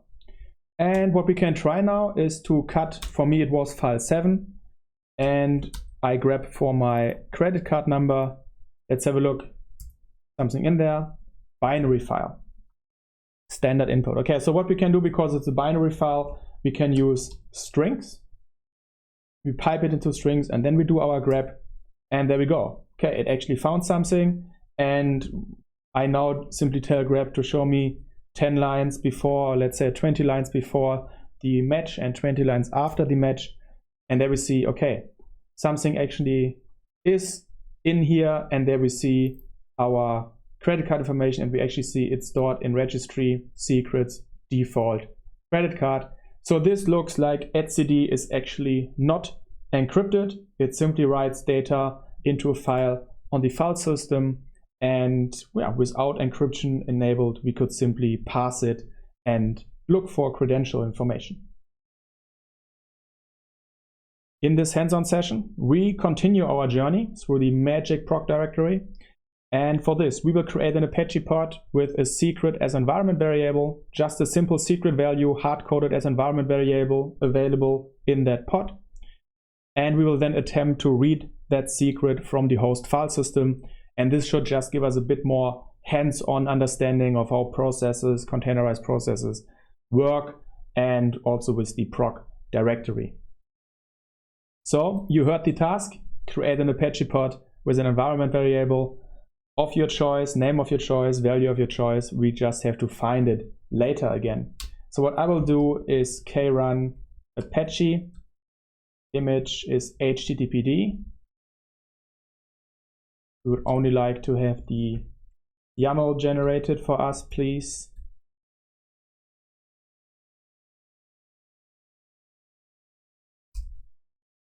And we can simply add an environment variable section. The name for me will be secret. I call it secret.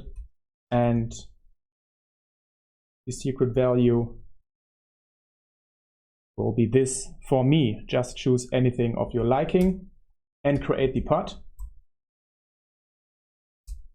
Okay, I have an Apache pod running, which means I can exec into it and check for the environment variables. Please do the same and verify that your environment variable is indeed mounted inside, or not mounted, but made available inside that container. Great. Now we would like to have a look at the proc directory for that Apache process that's running. Okay, so what do we have to do for this?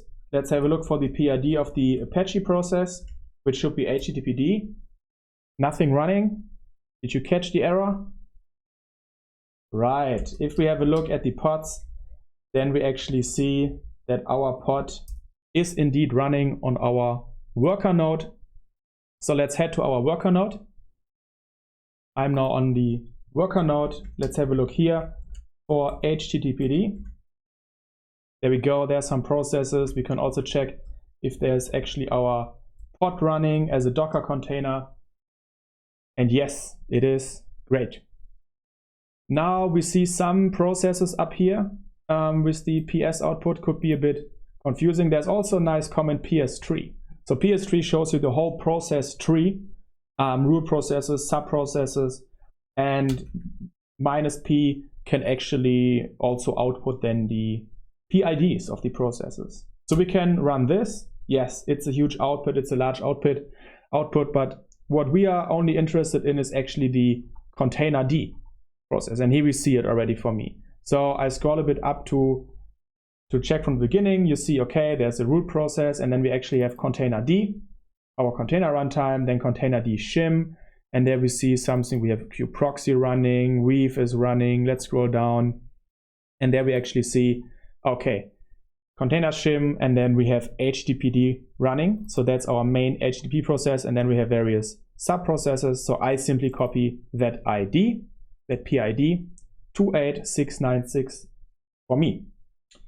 And for this, we can check the proc directory for this process. Again, various files in here. We can, for example, see the proper path by checking the exe link. We could also check again for open files. Yeah, we could have a short look for open files. There are definitely few open files. There we go. And there's also a file called environ. And in environ, if we output the content, then we can actually see here, there's actually the environment variable and my secret value. And you should also see your environment variable there and that secret value. So just this as a little overview. And remember, secrets as environment variables can be read from anyone who has access to the /proc directory on the host.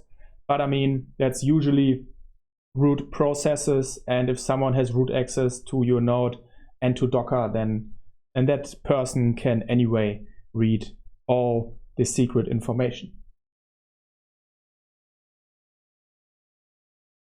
In this hands-on session, we will use Falco. But before we go into installing Falco, actually, we will have a little overview about what Falco is. So Falco is a cloud-native runtime security, also under the umbrella of the CNCF. And it provides different areas of expertise. One is, for example, access. So access means that it provides deep kernel tracing built on top of the Linux kernel. So it has an overview about the processes running on that system, on that host operating system, and it can investigate their activity, kernel activity, syscalls, etc. So things that we did manually before. And then based on this, it can do things like asserting, which means we can describe security rules against the system, and there are also various default ones. And this allows us then to detect unwanted behavior and maybe create some logs, notices about this. And yeah, there are also actions which can be taken. There can be automated responses to security violations. And there are also various existing rules apart from the default ones, because on the internet, community driven for various tools and use cases. So let's go ahead and let's install Falco on our worker node, right? We want to install it now natively on our worker node. There are different ways of how it's possible to install. There's actually also a page. It's also linked in the resources section of this video, Auditing with Falco. There's not much about Falco yet in the Kubernetes documentation, but it also says so it can be installed standalone. It could be installed as a daemon set as well. So a daemon set which runs a pod on every node, and then that pod needs to have privileged access, maybe mount the whole file system, etc. It needs definitely more access. But we will now do the standalone Falco installation. And for this, you should head to your worker node and simply copy and execute the comments from our resources section.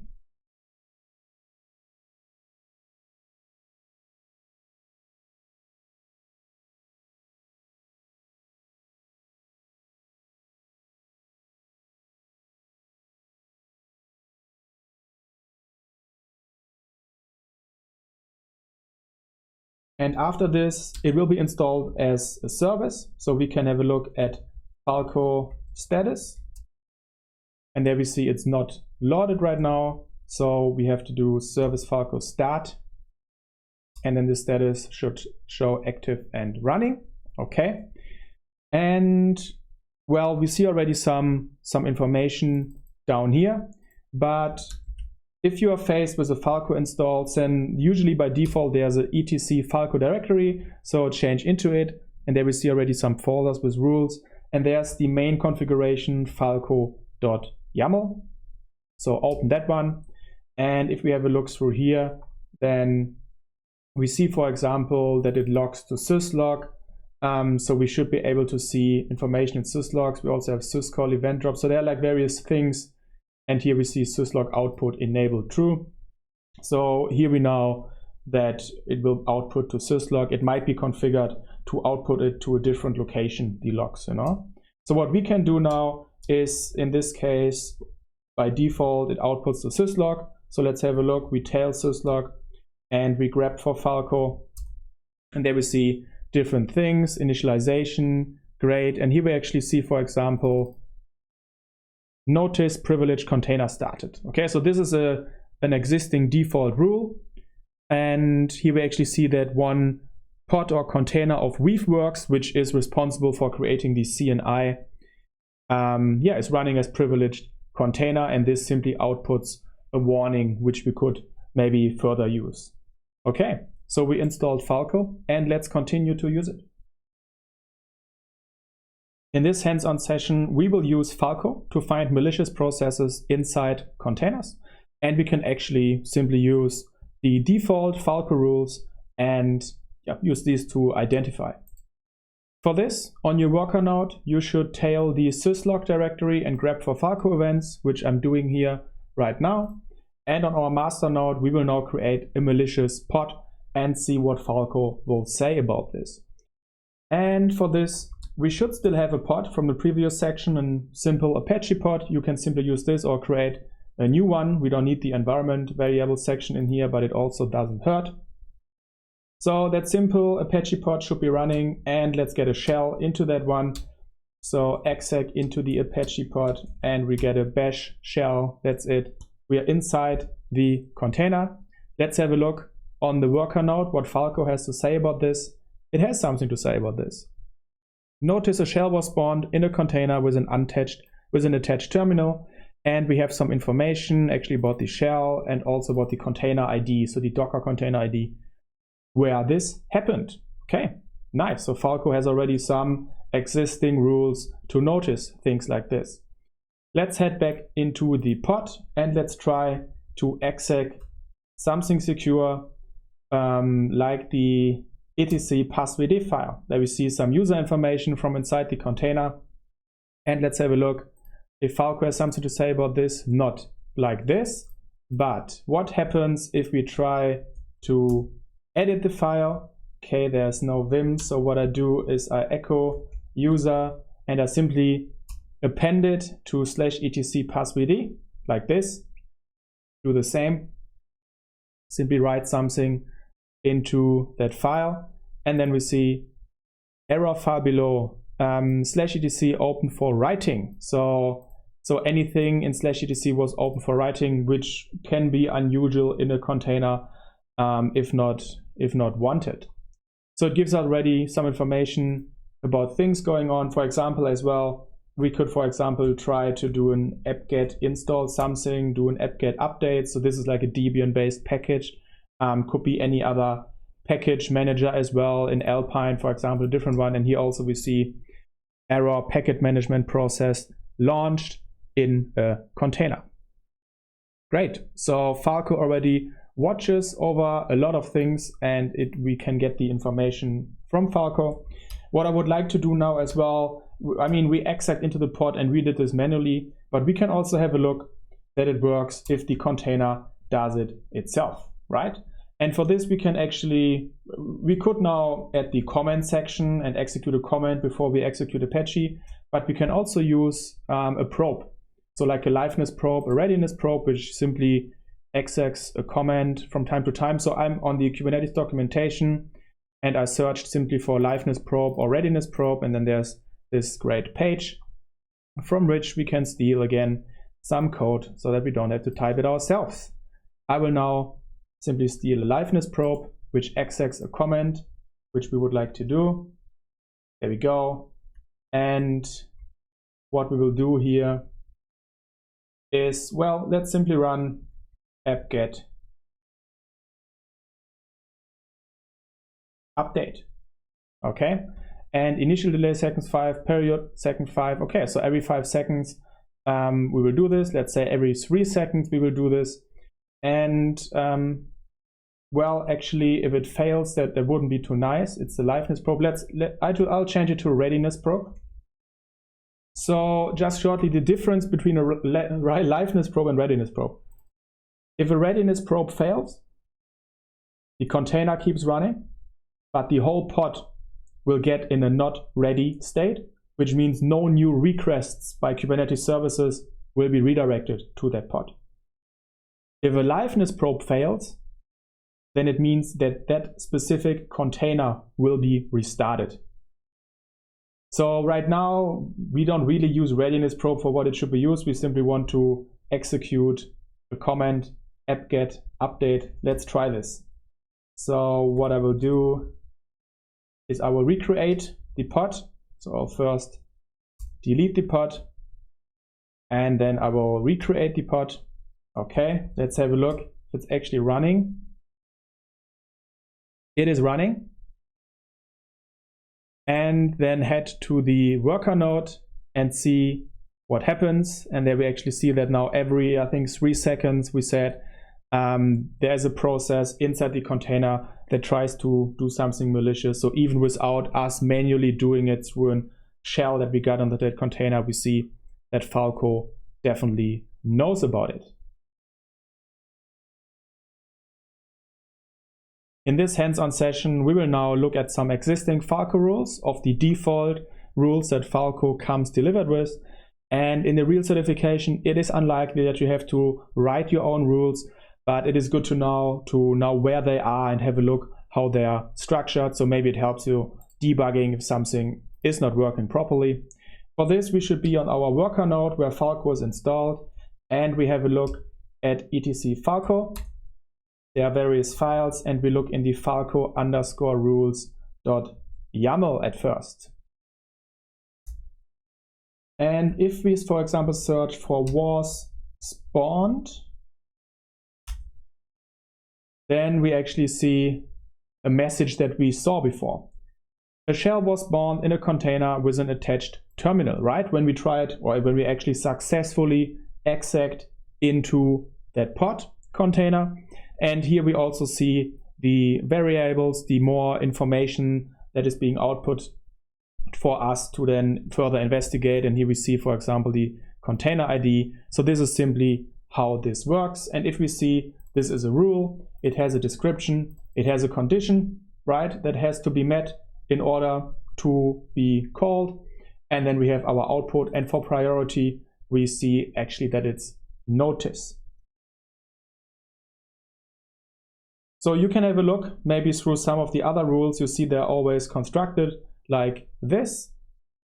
And I would also like to show you the K8s audit rules. So open the K8s audit rules.yaml. And in there, search for etc. And there we are already. So there's a macro called sensitive volume mount. So it is possible to create rules, which we see here, rules section, and it's possible to create macros. Okay, so macros can be called by conditions of rules sections. And here we see the sensitive volume mount macro. And here we also have the condition if, and here now we see pod volumes host path. So here we now actually check a Kubernetes object. And if that one intersects, so if it contains any of these, then that macro will be true, right? And here we have, for example, /etc. So what does this mean? So host path, if a pod has a volume of type host path, then it means it mounts a volume from the node where it's running on. So for us, for example, if a pod runs on the CKS worker, then it can mount the complete root directory of that node and then read everything, right? And for example, under var docker, or under var docker, there, for example, all the logs of other containers. So it's very sensitive information. So this is the macro to identify. And then we have a rule, create sensitive mount pod. This will detect an attempt to start a pod with a volume from a sensitive host directory. Example, proc. Exceptions are made for known trusted images. Okay, this sounds great. So the condition, in the condition, we actually see that we call our macro, which is defined up here. And we say, yeah, if this is true, the macro, and if the container repository is not in a list of allowed images. So we can actually provide a list where that shouldn't be thrown. And we see the priority is warning, so it's not notice anymore, it's a bit higher. And we actually see the source is K8s audit, okay? So the whole file contains audit rules for Kubernetes, which only work if Kubernetes auditing is enabled. So we talk about Kubernetes auditing in a different section in this course, but in generally, it logs every API request that is made, like create a pod, change a pod, and then it logs all the YAML. And this is why here, for example, we can also then have a look at the pod volumes host path to check the host path. So yeah, if you like, have a look through these existing rules and get a better understanding of it. But as I said, it's unlikely that you have to create your own rules, but it's good to get a feeling for it. Maybe also change a rule, change a rule to output some more information and restart the Falco service and have a look if it worked. Time for a very important Falco hands-on session where we will now actually go ahead and change an existing rule. So we will change a default existing rule from Falco to get a custom output format, okay? And the rule that we'll be looking at is a shell was spawned in a container with an attached terminal. Our wanted output format will be time, username, container name, container ID. So kind of like a CSV format. And the priority, we want to have that it's priority warning. If it's not warning yet, then we have to change it. Okay, for this, let's go ahead. First thing, if we are on the worker node, so far we have looked at Falco as a service. So we can have a look, Falco is running, but we can also simply stop Falco. And when it's installed, then we can simply use Falco from command line, just like this by running it. There we go. And we see already there are some rules, some notices in this case, being written. Okay, great. So now we want to cause that rule, a shell was spawned in a container. How can we do it? Well, let's just create a pod, exec into the pod, and that should be already it. So on the master node, from the previous sessions, you might still have an Apache pod running. If not, simply create a very simple Apache pod, image httpd, and it should be running. And once it's running, we can exec into it and try to get a shell, which works. There we go. And if we head back to the worker, then we actually see, nice, there we have it. Notice a shell was spawned in a container with attached terminal, and then we see various output here. Okay, so this all is the output, which we will now adjust in this challenge. So for this, let's change into etc Falco, and let's have a look at some of these files.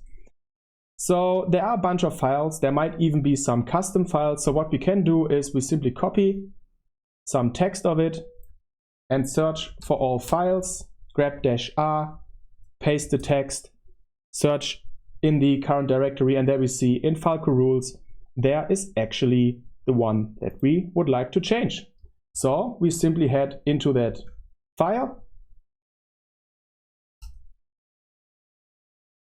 and search in here as well. And there we go. There we see our rule. It's called terminal shell in container. We have a description, we have a condition, and we have the output. And we would like to change the output. If you have to do this in the exam, you can go ahead unless it's specified otherwise, and you could simply edit that default file, right? Maybe make a copy before in case you mess something up, but that's definitely possible. But what we can also do is we simply copy everything. So copy the whole rule, and then we exit Vim, and we now actually have a look at Falco rules local file. So in the Falco rules local.yaml, we can override existing rules. And if we open it, then there is so far only a little bit of information text. So we scroll to the very bottom and paste our rule there. There we go. So far, so good. First thing that we notice is, okay, priority is notice. And if you remember from our task, we would like to change it to priority warning. So let's go ahead and let's do this at first. I simply remove notice and exchange it with warning. There we go. I run Falco. We see Falco is loading the default rules files and then the local rule files to override. And let's cause, on the master node, let's cause that rule again to fire just by execing back into that pod. And there we go. Now we see it's actually a warning. So our change already worked. Now let's go ahead and perform the other changes necessary. Let's have a look. We want to change the output format to time, comma username, comma container name, comma container ID. For this, we edit the Falco rules local again and simply change the output. So we can, in this case, remove a lot of information. Okay. Right now, you can always see that there's like some variables which will be replaced with the actual value, which is already great. Username is helpful. We want to have the username. I don't see anything about time right now. So what I write at the beginning is simply time, comma, we still have to do this.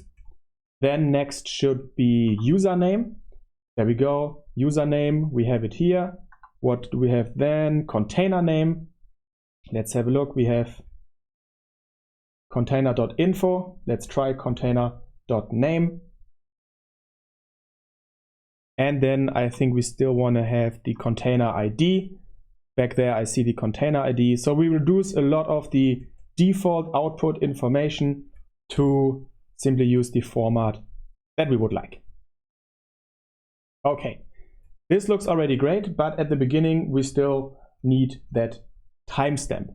For this, we actually head to the Falco documentation. So it's falco.org docs, and then it's rules supported fields. Here on the left side, we see it here. The link is also in the resources of this video, and you will be able to access the Falco documentation during the exam as well. So you could, for example, save that URL as bookmark and access it fast during the exam.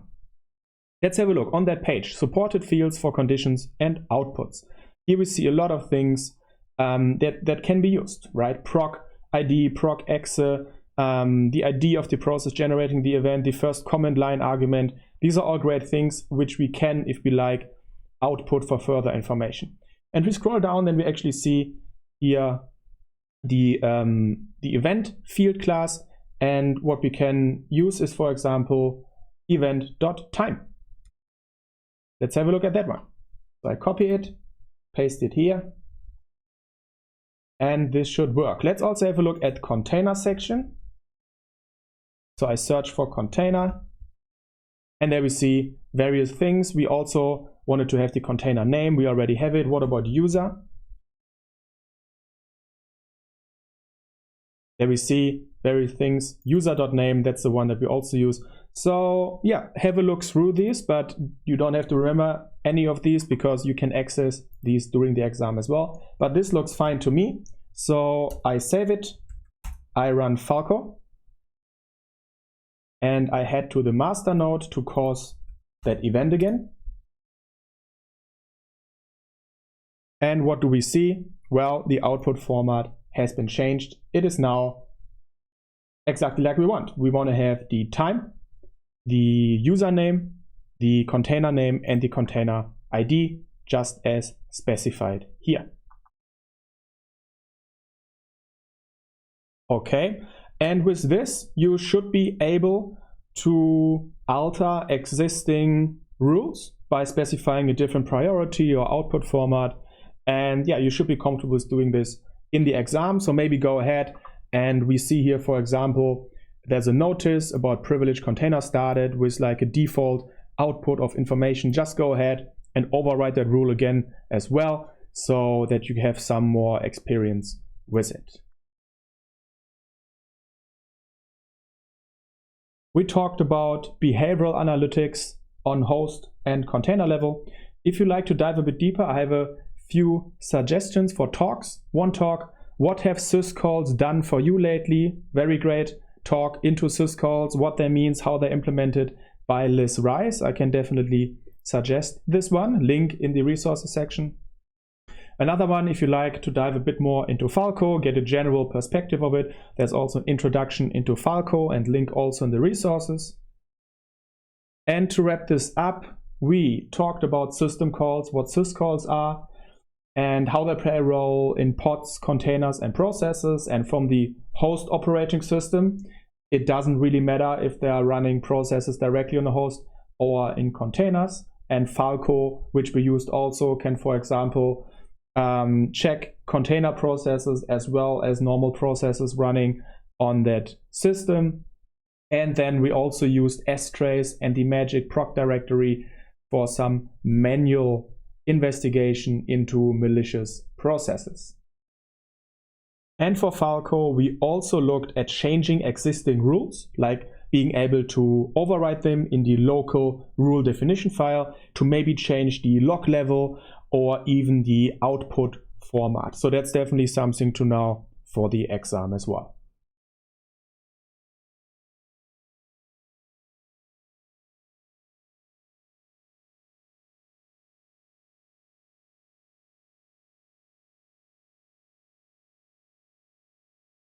We should talk about your containers. Are they really immutable? In this section, we talk about immutability of containers at runtime.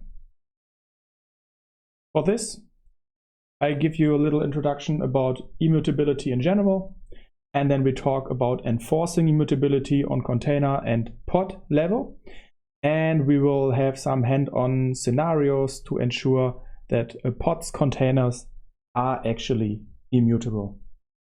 So what does immutability mean? Well, we could say simply, a container won't be modified during its lifetime. And let's have a look what mutable means at first to explain immutability a bit further. So mutable would mean For example, if we have a virtual machine, then at any point in time, we could SSH onto that virtual machine. We would stop our application, we would update our application, we would upload the new application version, and we would start that application again.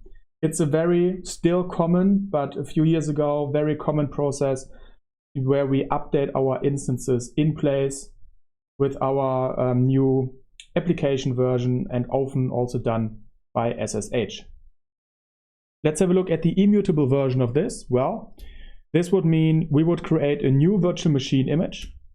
We would delete the old virtual machine instance, and we would create a new virtual machine instance from the new image version, which contains our new application. This could be an example as for an immutable example.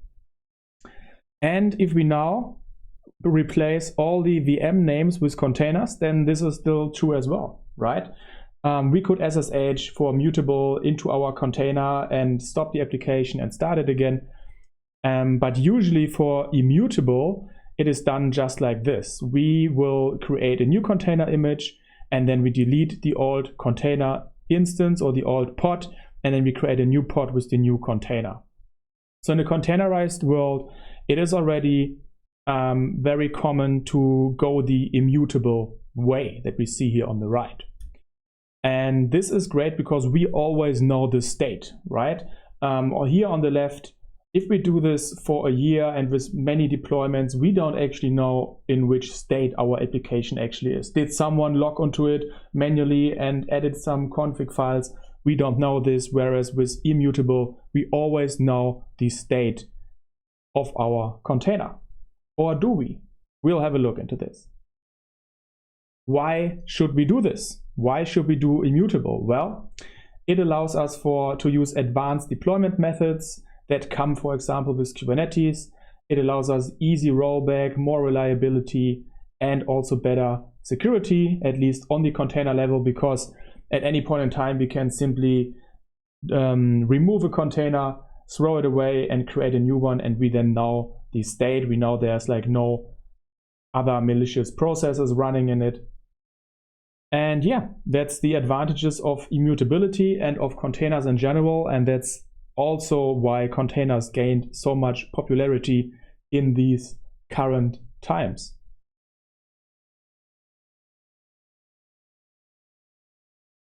What could we do to ensure that our containers are actually immutable? Well, this could start already on the image level, right? Like when we write, for example, our Docker file, we could remove bashes and shells. We could make the file system read-only or only certain parts read-writable. And we could run the whole thing as a user and as a non-root. These are things that we should definitely do. They are good practices to create your image, your Docker file already hardened and immutable. But what if we have no control of the container image? Well, you could always create an image and base it on the one that you would like to change. But if we can't, or if we don't have the possibility to it, or if we are too lazy to do this, we can also do some things in Kubernetes. So let's have a look at a few possibilities. What about making manual changes to a container using the command, right? We could execute a custom command. So let's have a look at the pod startup timeline. Our pod starts, which means our app container will start, and then our app container runs whatever has been specified to run as command, and we could simply override that command, right? Instead of executing only nginx, we execute also another command or various commands or a script, which in this case removes the writable permissions from various folders. So we could do this. It might be hacky, but it would work. Let's have a look at another even more hacky way, maybe. Let's have a look at the startup probe. Do things with a startup probe. So our pod starts again, our app container starts, and the app container is running. And then we could configure a startup probe. And a startup probe is actually similar to a liveness probe and a readiness probe. So when a startup probe is configured, then no readiness probe or liveness probes will be executed until the startup probe succeeded. So it's it can be used to ensure that that everything just starts running once your application is running, okay? So usually a startup probe will query the same endpoint as a liveness probe. And when a startup probe fails, then the container will be restarted, same as with a liveness probe. We could hack this a little bit and use a startup probe to actually do changes, right? So we could actually say our startup probe will run a comment to make the file system read-only or do other things, and then the startup probe succeeds, we return true, and then our app container starts to run. So it is possible, but just because it's possible, it doesn't mean that we should do it or have to do it like this. Another way, maybe a better way, would be to enforcing read-only root file system using security contexts and or pod security policies. So with pod security policies, we have a different section about this in this course. We could enforce that all pods have to run as a read-only root file system using their security context. So we could do this, for example, which might be a better way. One thing I would still like to talk about is, what about moving logic to the init container? So let's say, okay, we now have an immutable container and our app container, and it has a read-only file system. It can't write anywhere. What we can also do is, if our pod starts, we could have an init container. So let's say an init container starts, and an init container will start before the application container, and it will run through, and only when it is run through and it is ended, then the application container starts. And containers in a pod can communicate via a volume. So we could add a volume to the pod and then say we give our init container read-write permissions to that volume at the beginning. And for example, this could be, we have a PHP application and it needs initially to create some caches and then afterwards simply serve the file. So we could say we generate the cache in our init container and we give our init container read-write permissions to the volume, and then our app container itself is already hardened and it can also only read from that volume where the caches are already generated. So this is a possibility if you want to remove even more writable access. For example, from the application container, you could move logic into an init container. And it's time for a hands-on session. And in this one, we will use a startup probe to remove the executables touch and bash from a container. For this, let's create a pod called immutable image Apache HTTPD, and we would like to edit the YAML of it, so let's generate it. Krun immutable image HTTPD, and we're only interested in the YAML code. Pass it in a file of your choice. Let's have a look at it. Great. Let's create it. Let's create it and have a look what it does. It's running. Let's exec into it.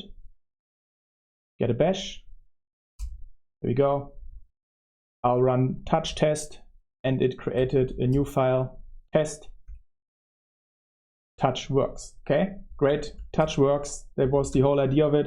Now we would like to edit our pod YAML declaration, and for this we will actually, in our only container that we have right now, we would now like to write a startup probe, which simply removes touch. Okay. For this, we can head to the Kubernetes documentation, search for startup probe or liveness probe, readiness probe. You should find a page which looks oddly similar to this one probably. And we scroll down a little bit, and there we see a liveness probe session that we can steal. So they are very similar in their configuration. So we can simply copy the liveness probe one and then change the name to startup probe. There we go. And the command that we will execute will be remove bin touch. There we go. Let's say initial delay seconds 1 and period second. We can leave it like this. All right, let's try this.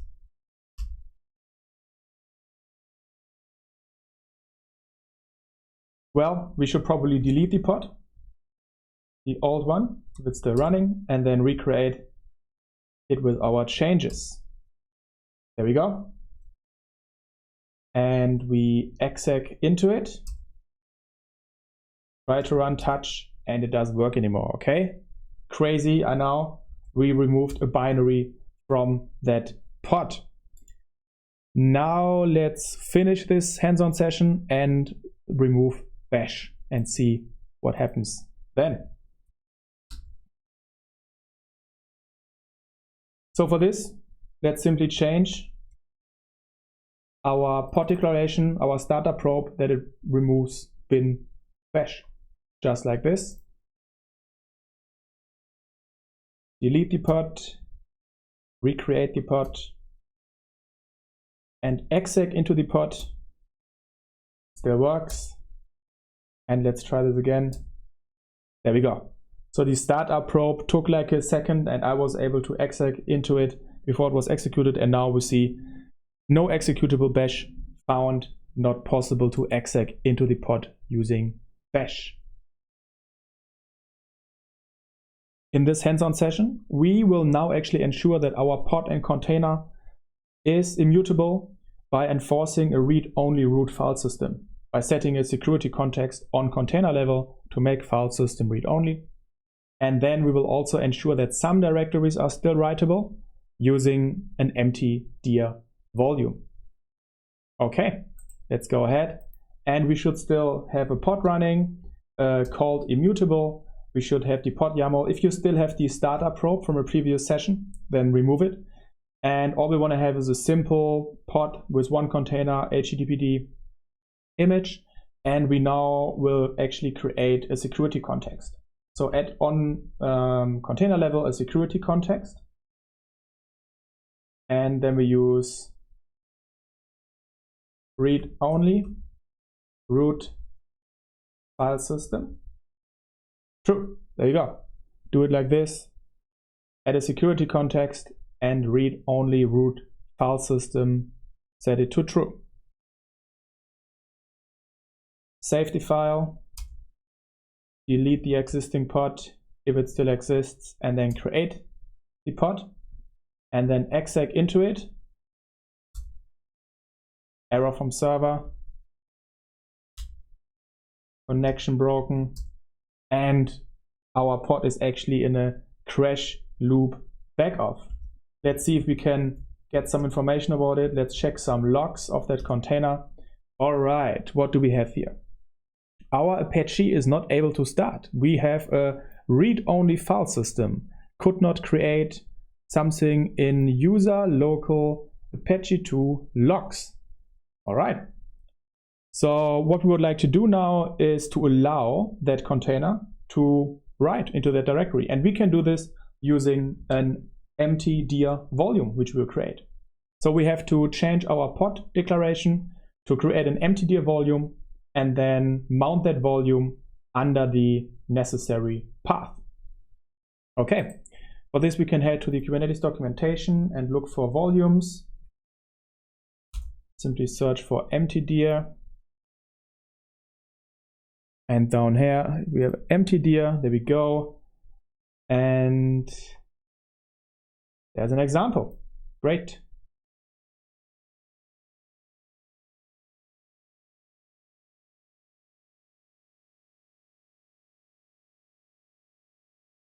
Okay. We don't have to rename it. We can call it cache volume. I just have to check what the path was again. It was /user local Apache2 and logs.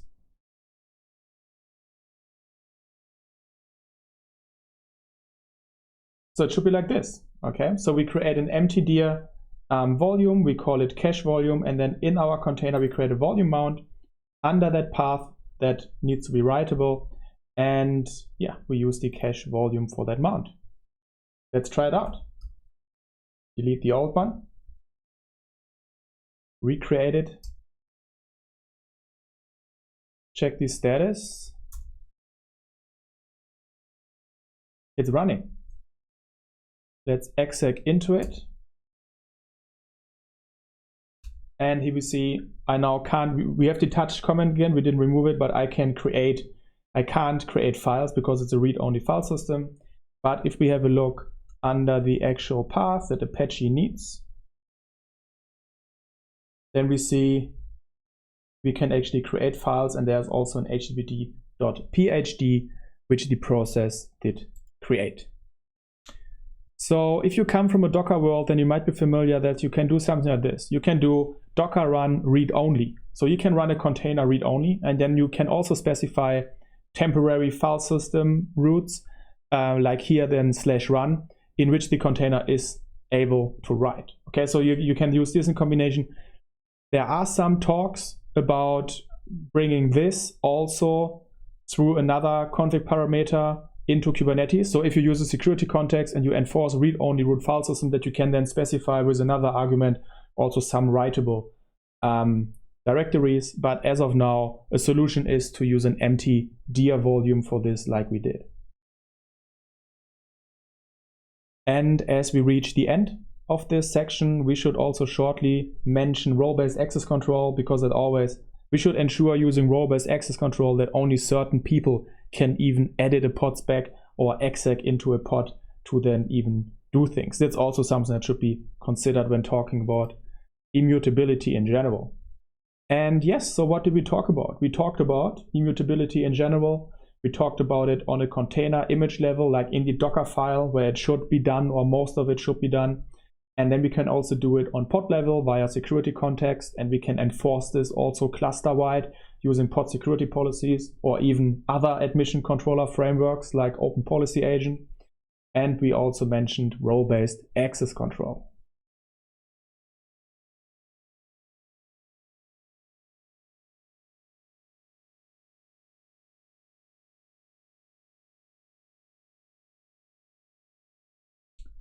Audit logs and auditing in Kubernetes. Definitely my most favorite topic of all. I might say this about every topic. So it's definitely my top 3 of all favorite topics. And for this, we will go into an introduction into the whole thing. We will then set up and configure audit logs in the API server, and we will also investigate the access history of some resources by some users by looking at the audit logs. There is a Kubernetes API. Have you heard that Kubernetes has an API? I hope you have heard that Kubernetes has an API. And if we create pods or update a deployment or read secrets, then these will all be handled as API requests to the Kubernetes API. And we can then ask the Kubernetes API to simply save all the requests and data and metadata into a data store, which then holds our audit logs, and we are able to access it. So we have a history of all API requests made. These are the audit logs. Now you know everything you have to know about audit logs, but this video goes on for a bit longer, which is why we continue. There will be a bit more about it. Let's ask the question, why do we even need audit logs, right? So it's from security perspective, it's very interesting because it allows us to answer questions like, did someone access an important secret while it was not protected?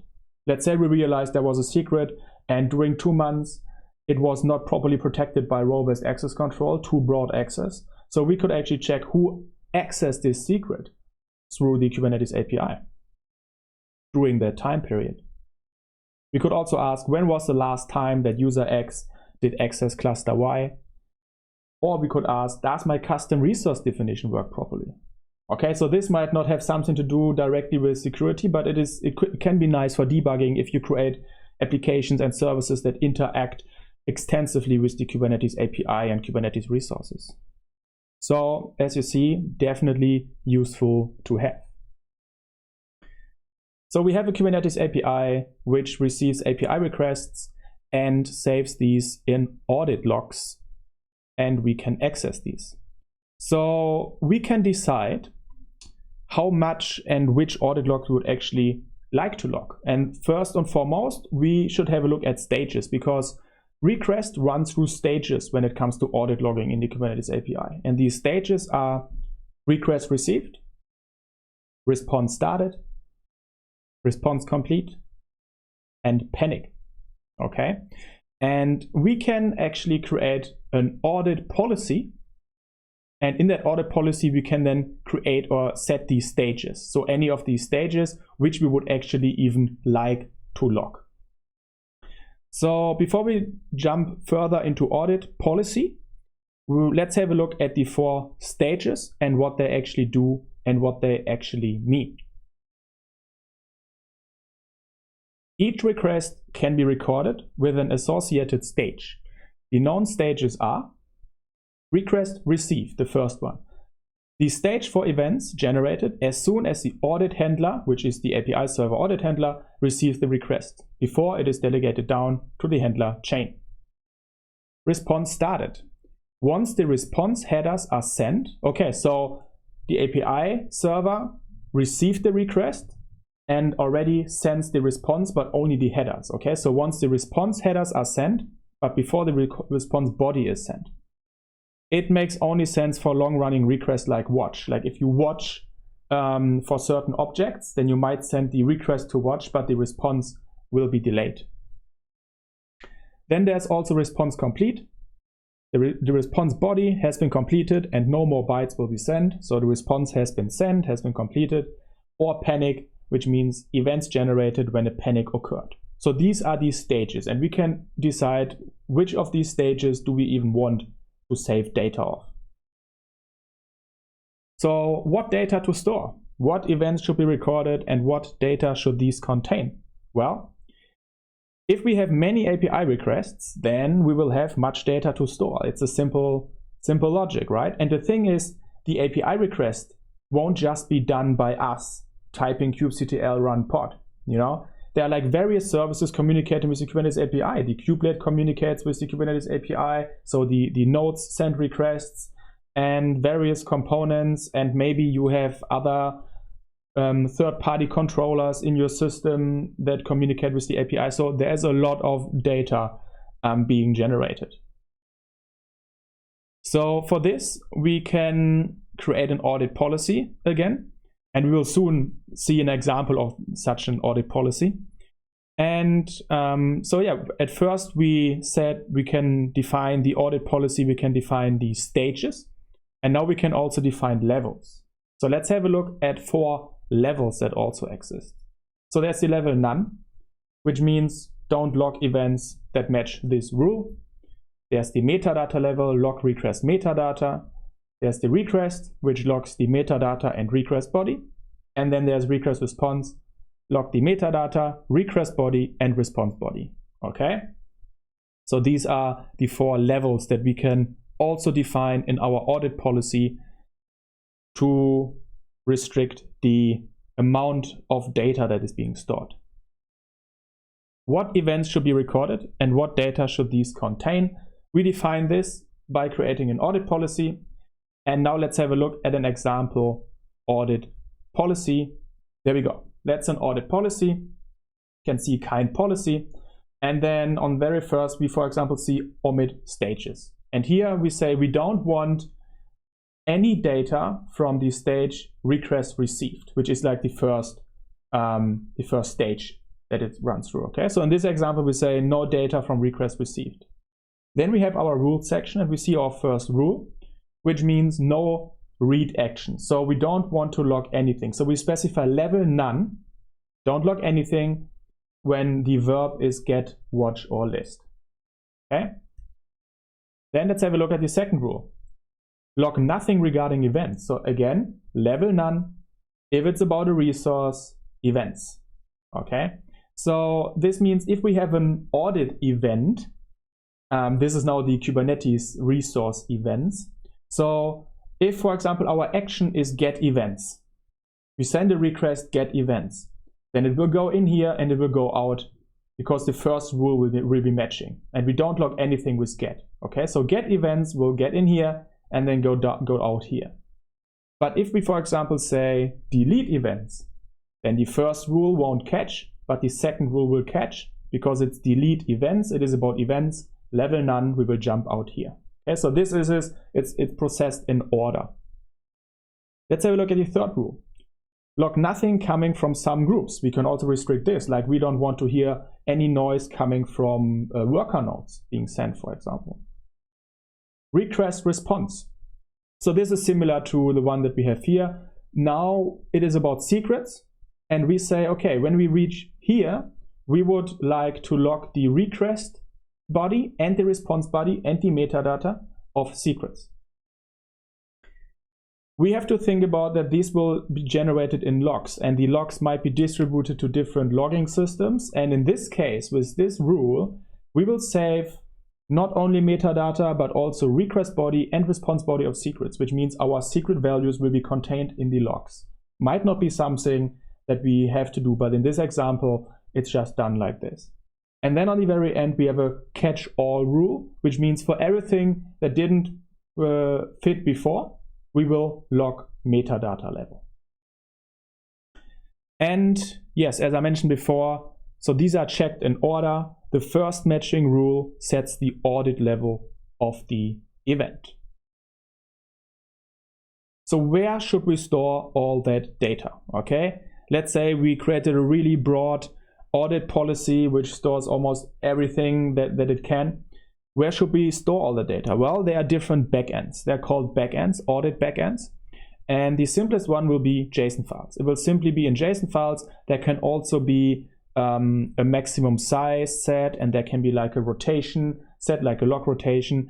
And JSON files will be the format that you will have to work with most probably in the CKS certification. There's also things like webhook, which allows like external API access, and also a dynamic backend like Auditing API. But in general, the audit backends allow us to then, in any format that we would like, to send it further to our logging systems like Fluentd, like Filebeat, and or like Elasticsearch, because it will be a large amount of data, and further logging systems to manage this amount of data is definitely useful. But yeah, we will concentrate on the logging into JSON files.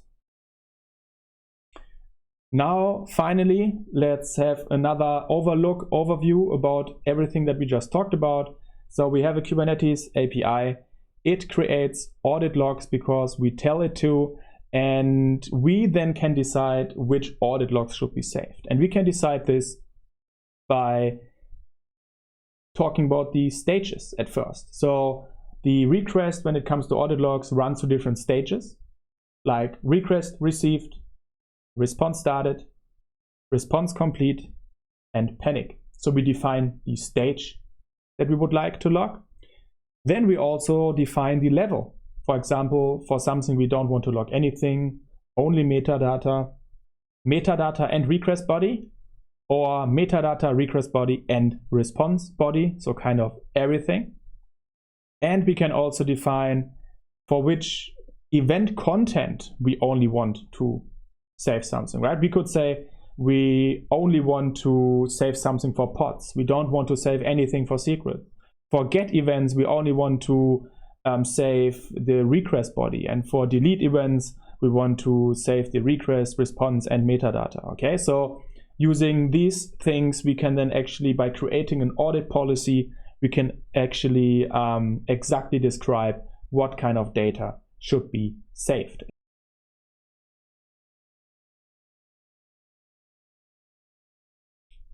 In this hands-on session, you will configure the API server to store audit logs in JSON format. And it's definitely important that you know how to do it yourself with a fresh kubeadm cluster. You might have to do it in the CKS as well. For this, we should head to our master node and we create a new folder under /etc Kubernetes. We call it audit. We now just call it audit, but we could name it to anything we like. We, for example, see there's also the PKI directory already, which is mounted into the kube API server pod. We will do the same soon with the audit folder.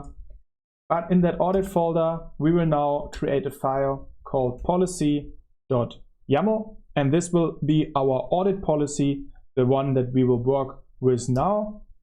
And for this, head to the resources section of this video. There we link to our GitHub repository in the auditing section, and there is a file. The first file we work with is the policy simple everything. Policy simple everything, and we can simply copy these 4 lines and have a look at these. We define a policy and we only have a rule section and we only have one entry level metadata, which means we log everything on metadata level, which also means we log nothing. We log no request bodies, no response bodies. Okay, this is done. Great. Next, we would like to enable auditing in our manifests. So for this, edit your Kube API server manifest. And if you have to do this in the certification, then you can search for auditing in the Kubernetes documentation.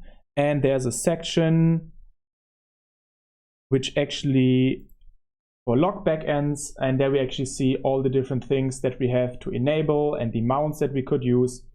Well, you can definitely do this also, go through the documentation and try to set it up yourself, might be good for you. But we also added a file in our GitHub repository in the same folder called Kube API server enable auditing.yaml. So it's just an example where we see what we actually have to do, and then we just copy this over and have a look that it works, okay? So if this is our Kube API server manifest that we see here, then at first what we have to do is we have to specify an audit policy file. This is the file that we just created with our simple policy. What we also have to do is to specify the log path. So where should our logs actually be stored? And this will be then our JSON logs in this format.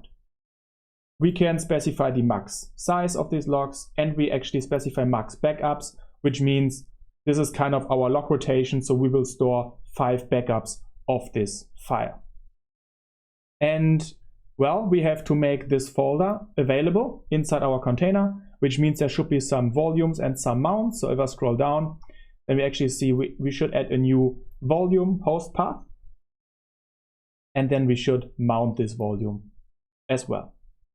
Okay, so go ahead and edit your Kubernetes API server manifest using these additions that we have to do. And I do the same now.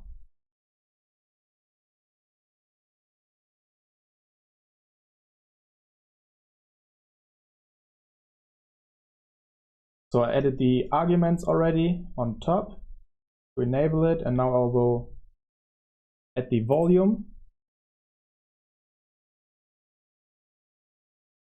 New host path volume and the volume mount.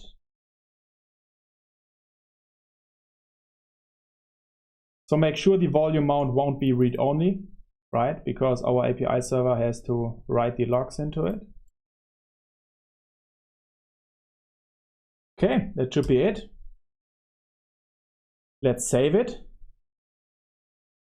And once you're done, save it as well. And let's hope our API server will be coming back up.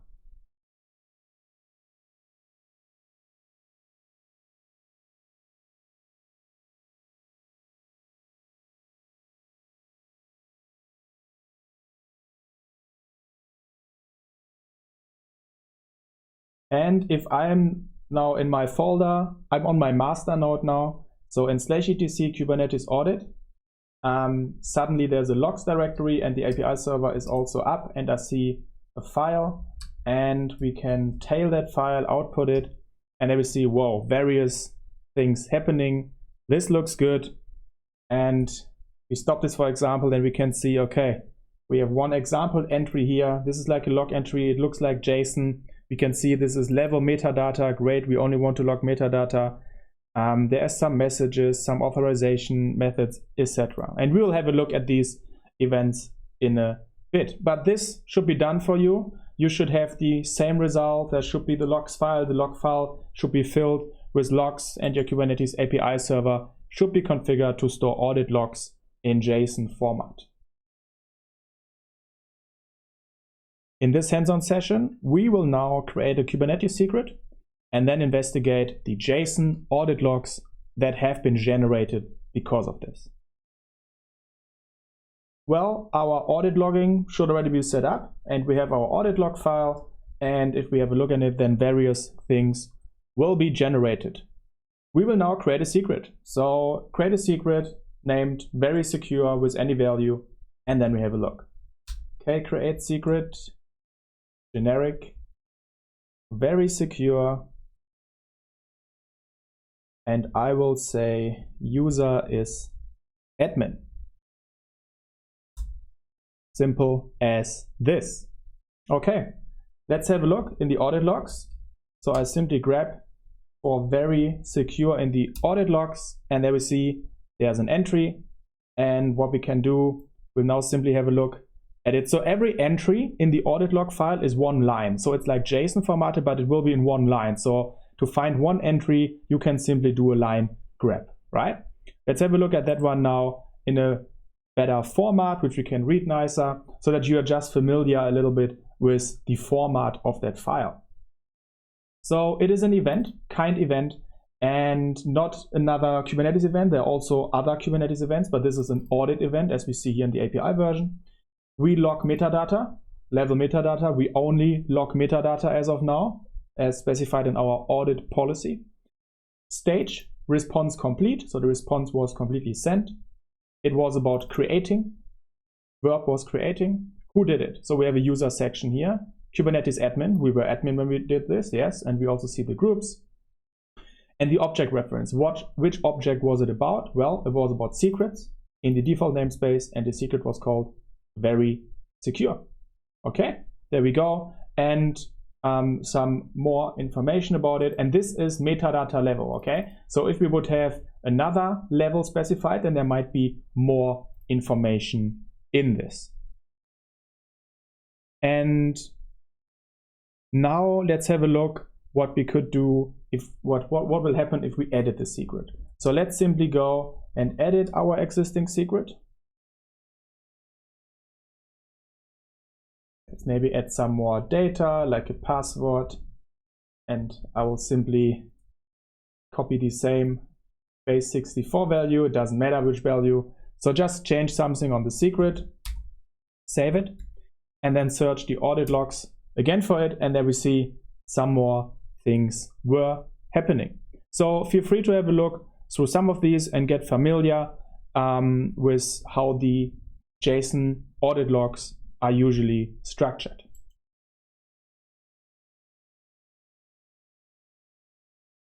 And now it gets interesting in this hands-on session. We now want to restrict the log data with our audit policy. So right now, the audit policy that we created, it logs everything on metadata level. And we now want to extend that audit policy to customize this to our needs. We don't want to log anything from stage, request, received.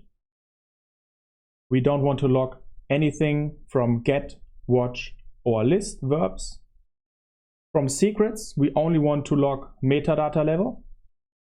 And then everything else we would like to log on request response level. When you go ahead and you change your audit policy, you can follow this procedure, these steps, right? Change the audit policy file, disable audit logging in API server and wait until it restarts.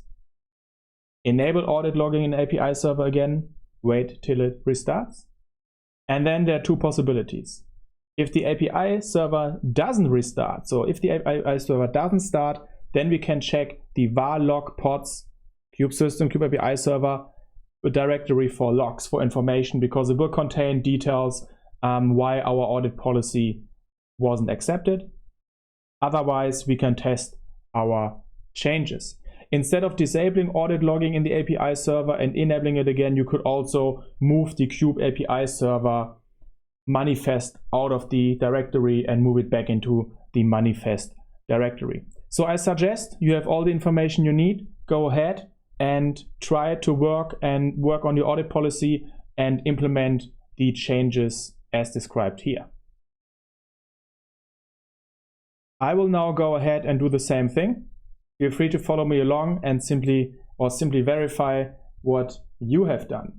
So what I would do if I'm faced with this task in the CKS certification, I would head to Kubernetes documentation, auditing, and look for an example where we can, as always, steal as much as possible. And there we already have an extensive example which probably contains everything that we need.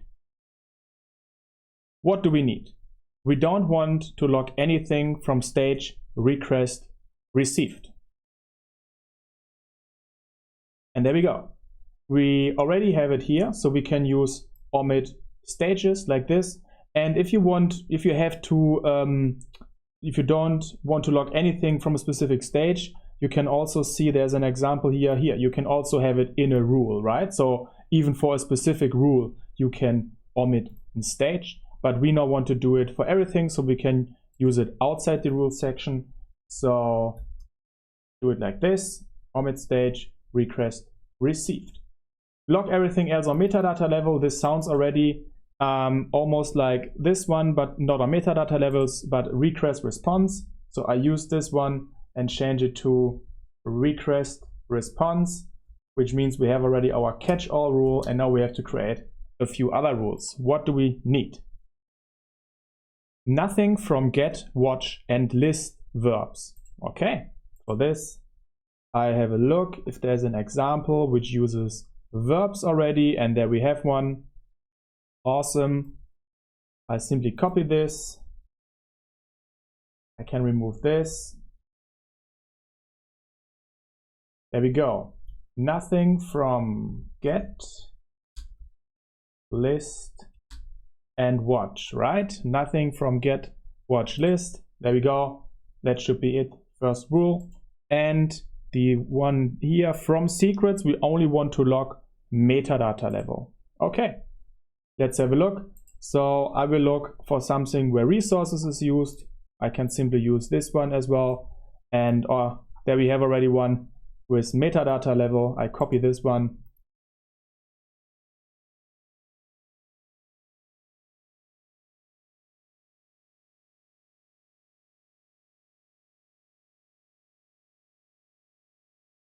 And it is about secrets.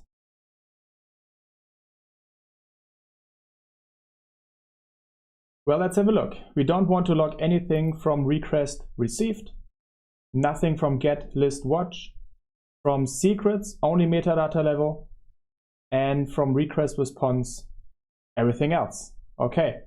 For the weird case that I didn't make an error, I will now insert an error in my file like this, save it, and have a look. I will now edit my Kubernetes API server manifest, and I will simply comment out the audit policy file line. There we go.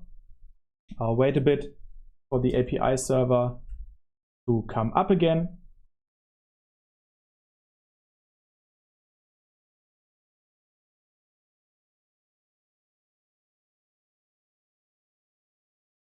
And it comes up again. And now I enable audit logging again. You can do this as well with moving the file out of the manifest directory and moving it back in. But as far as I know, simply restarting the pod doesn't work. Okay, so now the API server probably won't come up because I added an error in there. So we can have a look into var log pods. And there we actually see there are two API server entries. I want the latest one of these.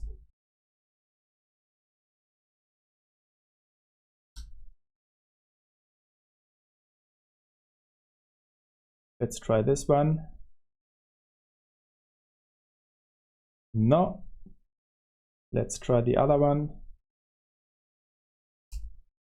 There we go. Okay. Down here, I see there's an error which shows could not find expected YAML error in that file. Okay, so if you create an audit policy and you're not sure why the API server doesn't come up, then there should be some messages in the logs for you. Okay, so I remove my errors. I edit the manifest again, comment out the audit policy file, save it, and now wait for the API server to coming back up.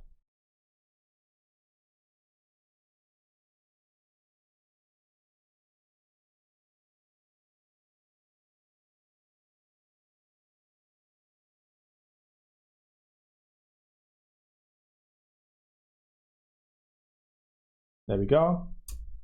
Now I enable the audit policy file again. And I really hope my API server will come up and I don't have another error in that file. I have another look. It looks okay to me. I mean, we copied most of it, so not that of a challenge. It came back up. Awesome.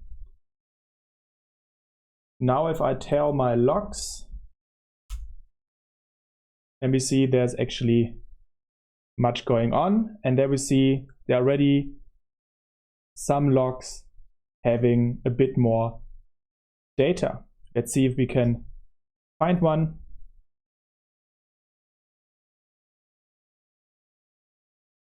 And let's have a look at one.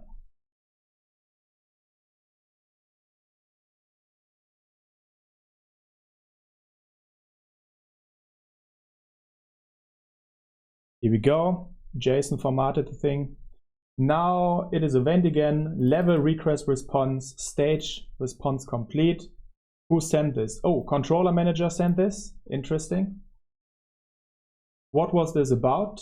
We have an object reference. We see it's of this API group of name controller manager in this namespace leases. It was about leases. So, and then we actually now, because it's request response level, right? We actually see that there's the whole object. So it's an object lease, it's of that API version. We have the whole metadata and we have the whole crazy managed fields that were added recently. We have the whole spec and this is the object from the request, and then we see the object from the response. So there might be more added field, for example, to it, you know? And yeah, that's the whole thing. So I would say you can, if you like, go a bit ahead and verify all of the rules, search through the logs and verify that there's actually nothing from stage request received. And yeah, verify the others as well. And again, you should be comfortable with creating your own audit policy and simply use the example from the documentation. And if there are errors, make sure to check the log directories. So we did it. We actually talked about auditing in Kubernetes. But if you don't trust all the things that I told you here today, or if you like to dive even a bit deeper into the topic, I can recommend Auditing in Kubernetes 101, a great talk. Link is in the resources section of this video. We talked about what audit logs are, why they are very useful, why they are maybe even necessary in some setups. We learned how we can enable them in the API server, and you should be able to configure the API server for audit logging yourself in the exam. Sure, you can use the documentation for it. You should be able to filter the audit logs by creating an audit policy or by editing an existing audit policy. And again, Kubernetes documentation has great examples for this. And we also learned how to investigate some of the audit logs to maybe investigate who accessed what secret or what other resource. So you should be able to do this as well. And you won't have a nice JSON formatter available in the exam. That's why the exam questions will also be presented in a way where it's not necessary to have a JSON formatter on hand.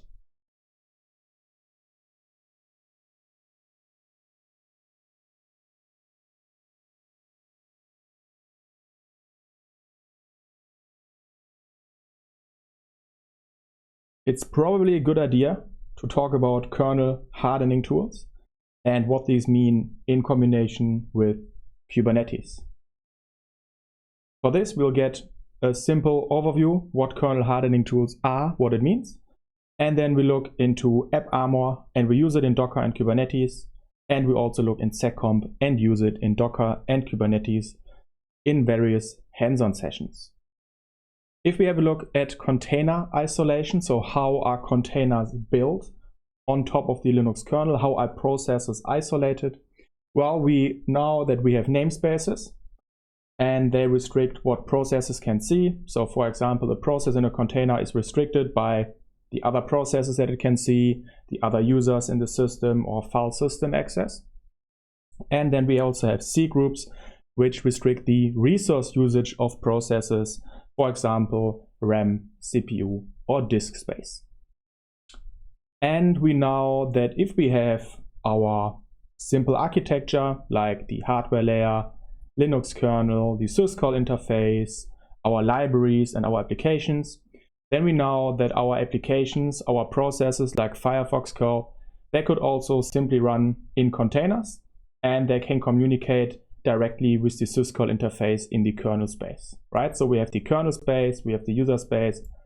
Our applications can, through libraries, call with the syscall interface, or they can do it directly, right? And our containerized application process, like curl here, could run in a container. It doesn't really matter from the perspective of the Linux kernel. Normally, without any sandboxing, container processes can communicate directly with the syscall interface. And then the syscall interface will pass the request or communicate directly with the Linux kernel and pass requests down further to the hardware. So if we now talk about kernel hardening, then we have to talk about that every process can communicate with the syscall interface directly.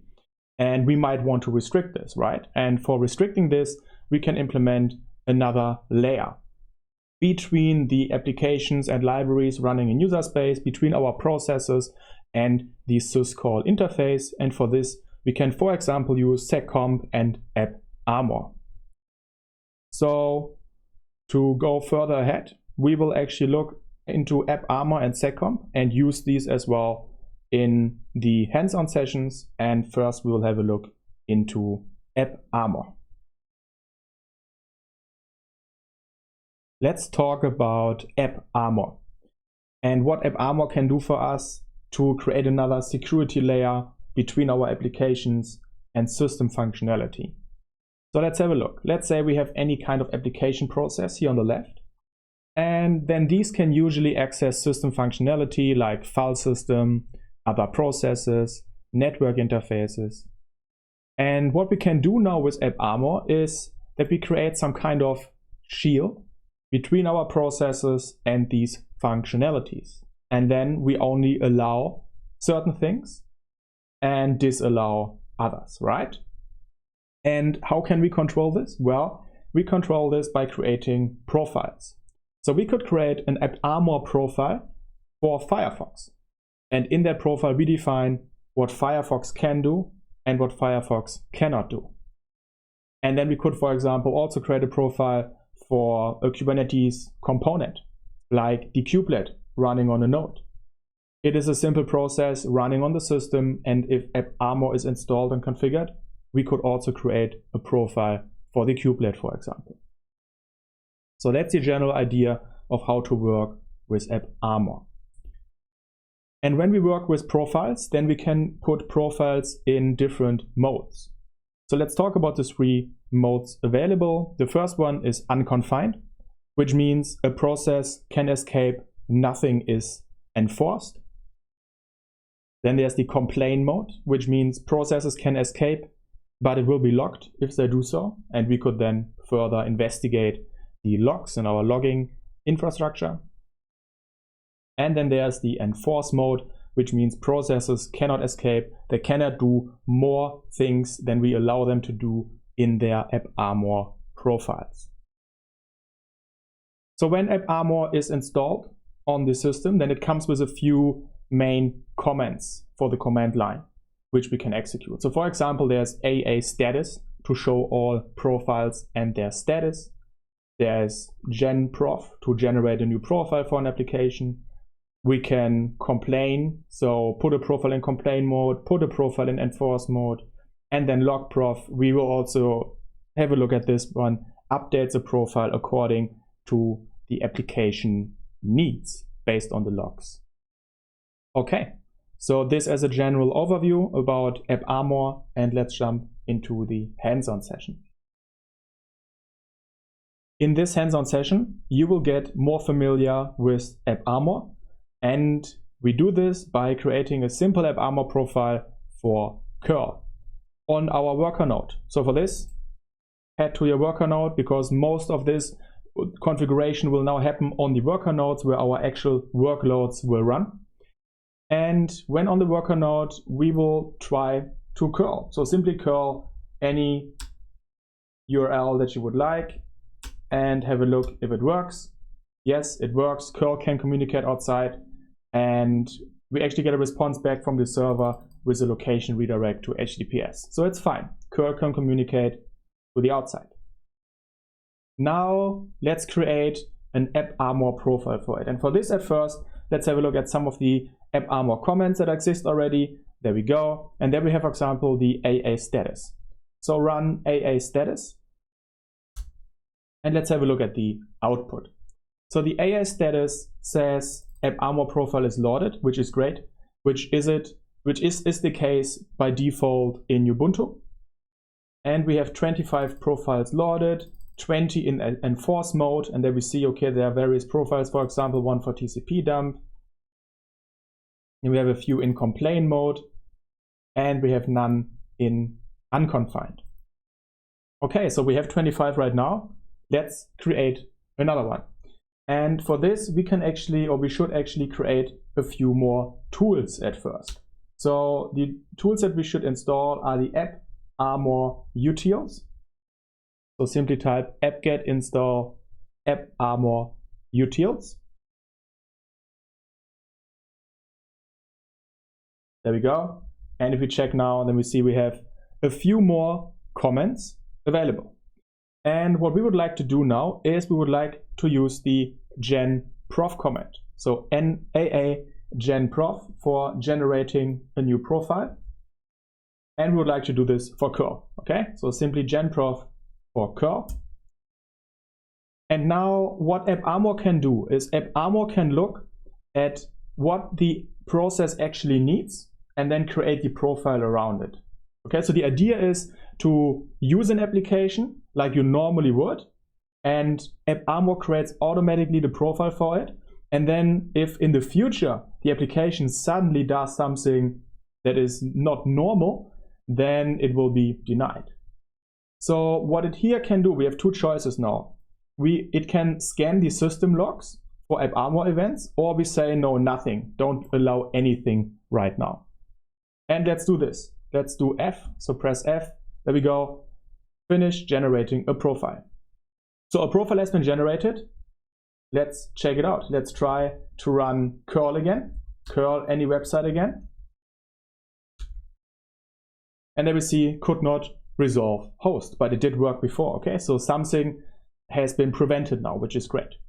Now let's have a look at the profile. So we can now run again AA status to see all the profiles. And if we scroll to the top, then we actually see now 26 profiles are loaded, and we should see our curl profile here.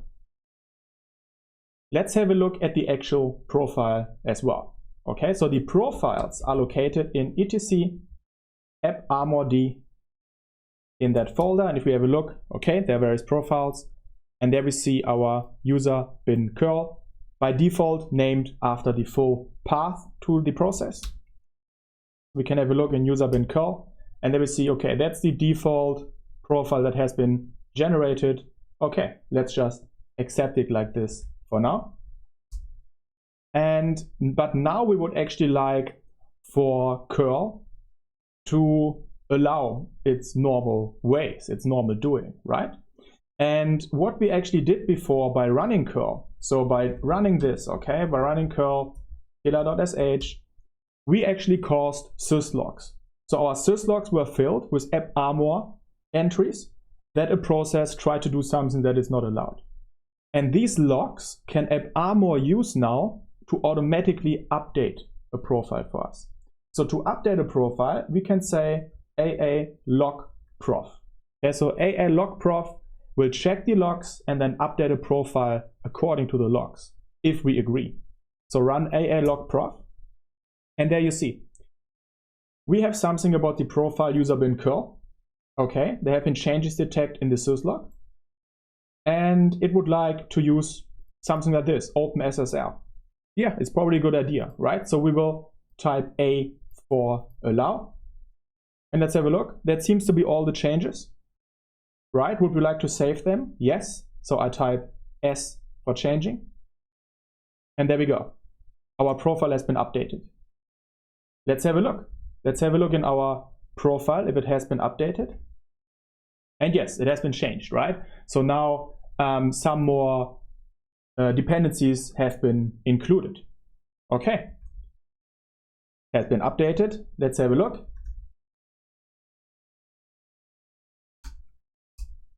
And there we go. It's working again. We can communicate with the server. And yeah, so this is the general process of how to use AppArmor. It is very comfortable and convenient because it can automatically update and create AppArmor profiles for your applications for you. In this hands-on session, we now introduce Docker into the game, and we will create an Nginx Docker container that uses an AppArmor profile, and we will actually download and install an AppArmor profile, and installing a profile is also something that you should know how to do. We will do everything again on our worker node. And for downloading the profile, so simply head to the link in the resources section. It will lead you to our GitHub repository. And let's have a look. So that's an AppArmor profile, and that's like a default Docker Nginx profile. And we see the name of the profile is listed here in line 4. So it is a profile. It is named Docker Nginx. And under that name, we can then later use that profile. So what does it do? Well, it, for example, denies some raw networking. It denies access to some directories. And it denies, for example, access to the shell. And yeah, a few things like this. Okay, so it's a default one. It is unlikely that you have to change or write your own profile in the exam, but you might have to work with profiles, install them, and then actually make pods use profiles. But we'll do this later. We now do it on Docker level at first to slowly get into it. So copy the file, simply copy the content, and then we create a new file on the worker node. And we'll create a new file in the AppArmor D directory, and we call it Docker Nginx, just like that. Paste it in there, and that should be it. So now, how can we install a profile that we just downloaded or that we just found that we were provided with? Well, there's also a link in the resources section which leads you to the Kubernetes documentation, and it is a bit hidden. There is some information about it in the Kubernetes documentation, and we scroll down. So there's a page about AppArmor, and what they do here, there's like a script somewhere. There's an example. There we go. And they have like a crazy bash script, how you can install a profile on various nodes. It won't be necessary to do something like this in the exam. You will always work with one worker and one master node. But here you see the command that's executed is actually AppArmor parser. We simply copy that one and then execute it for the full path of that profile. There we go. And then we can check with AA status again. What are we having? We now have 27 profiles loaded, and there we have the Docker Nginx one, and we actually see there's a Docker default one as well, which comes by default with an AppArmor installation. Okay, now let's use these profiles and let's see what will happen. What we can do is Docker run Nginx, just like that, to run an Nginx container, right? What we can also do is with Docker run, we can specify security options, and we can then say AppArmor, and then we specify the profile. Let's say we now use, for example, the Docker default profile to run Nginx, and now it runs under the Docker default profile. And now let's run it under the Docker Nginx profile, like this. And then we see, okay, some things were already prevented, right? We see something like permission denied, but it seems the container is still running.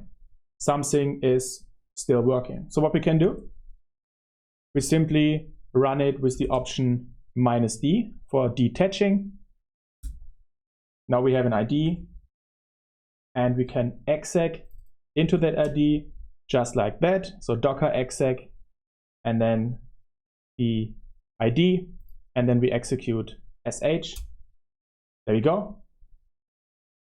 And in there we can now try, for example, to do some things. So like touch something in /root, doesn't work, permission denied.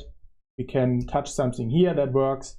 And what didn't work, for example, calling sh from inside the container didn't work, because if we have a look at the profile that we were installing, and we saw here a few things were forbidden, a few folders were forbidden, things like this. Okay, so now our process inside the container is running with an AppArmor profile.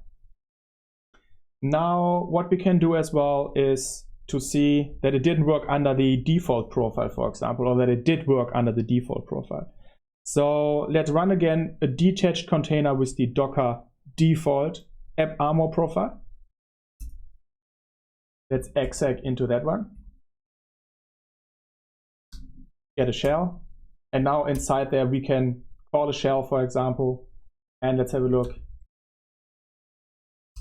And we can also touch something, create a new file in that directory. Okay, so we saw how we can install an AppArmor profile and we can use it with a Docker container.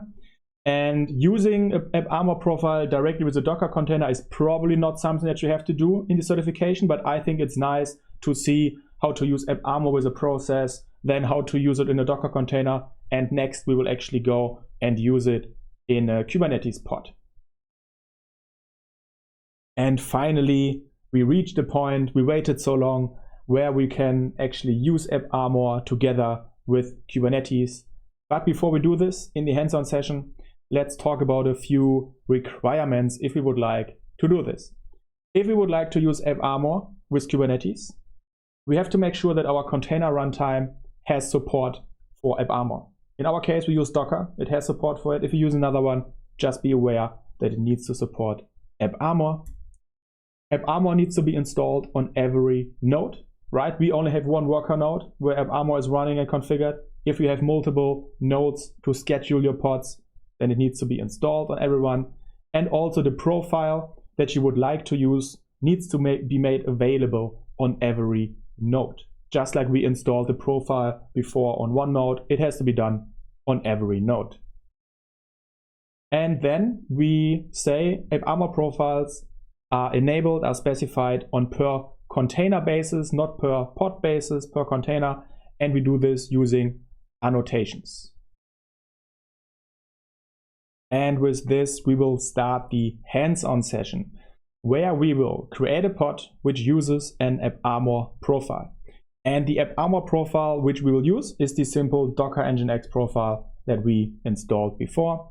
So we will create a pod, a simple Nginx pod running on our worker node, and then we configure an AppArmor profile which kind of creates a bubble around our pod and then only allows the container and the processes inside that pod to do certain things. All right, that's the idea. Let's go ahead and implement it. Follow me along. For this, first we should create a simple Nginx pod. For this, we should do it on our master node.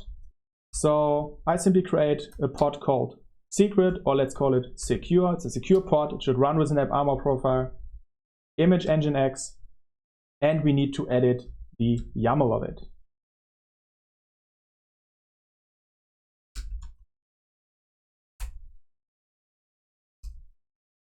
So we generate a very boilerplate, beautiful pod specification. There we go.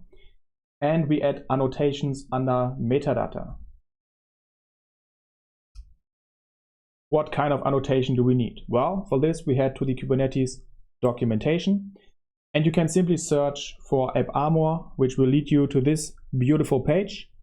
And on here, we should see on the right side menu something like pod annotation. There we go.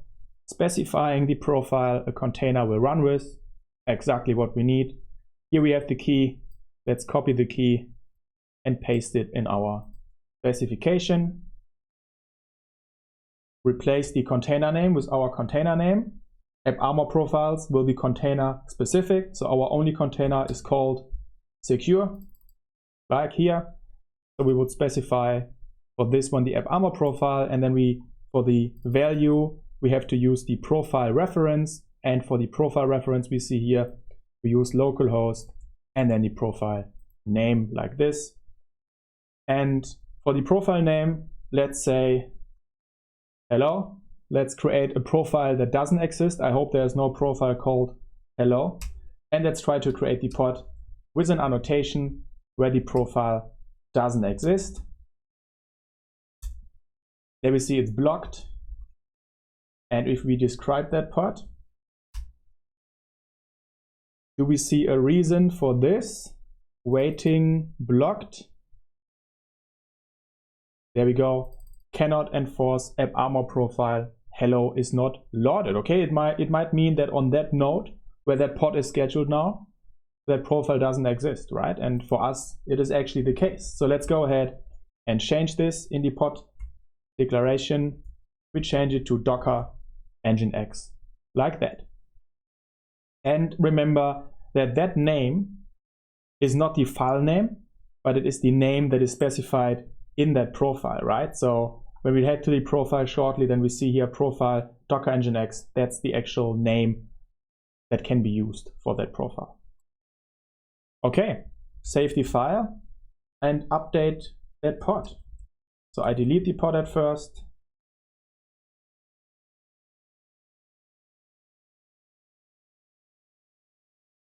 Recreate it. Let's have a look if it works. So we can exec into it using kubectl. There we go. And if we try to run sh, then we see actually permission denied. And if we try to touch a file in the root folder, then we also see permission denied. And this has the same effect as when we use the profile manually with our Docker container. If you like, feel free to remove the annotation, run the Nginx pod again, and you should see that these comments and these file access should work again. We will now talk about seccomp. What is seccomp? Well, seccomp stands for Secure Computing Mode. It is a security facility in the Linux kernel, and it restricts the execution of syscalls made by processes. Let's have a closer look what this actually means.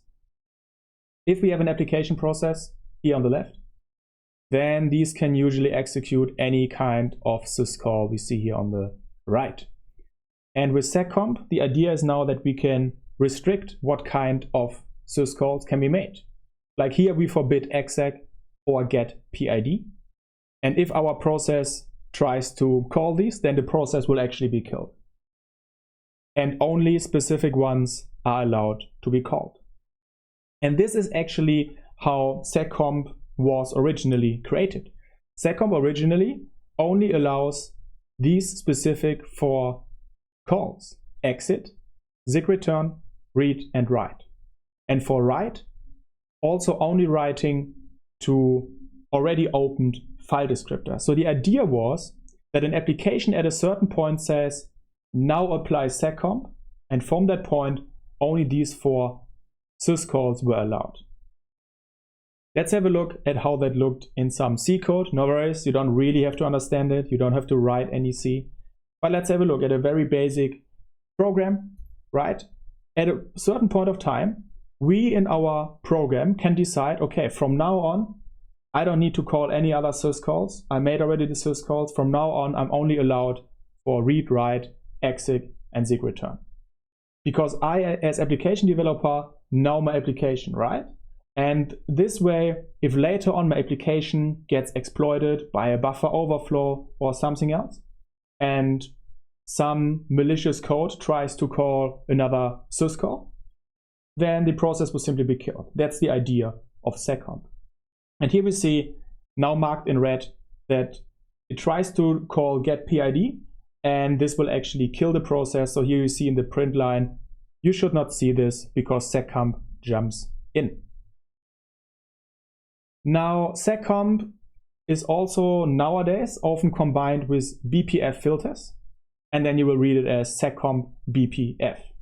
And this allows then for more fine-grained control, which syscalls are actually allowed, which ones are forbidden.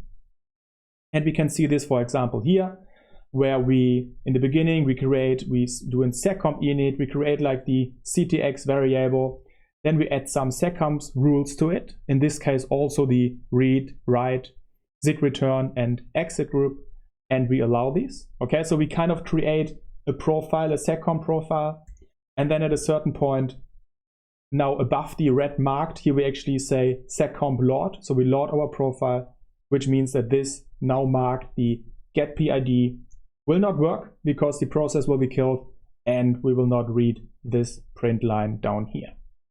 So that's the idea where seccomp came from, and I think it's very nice to understand it.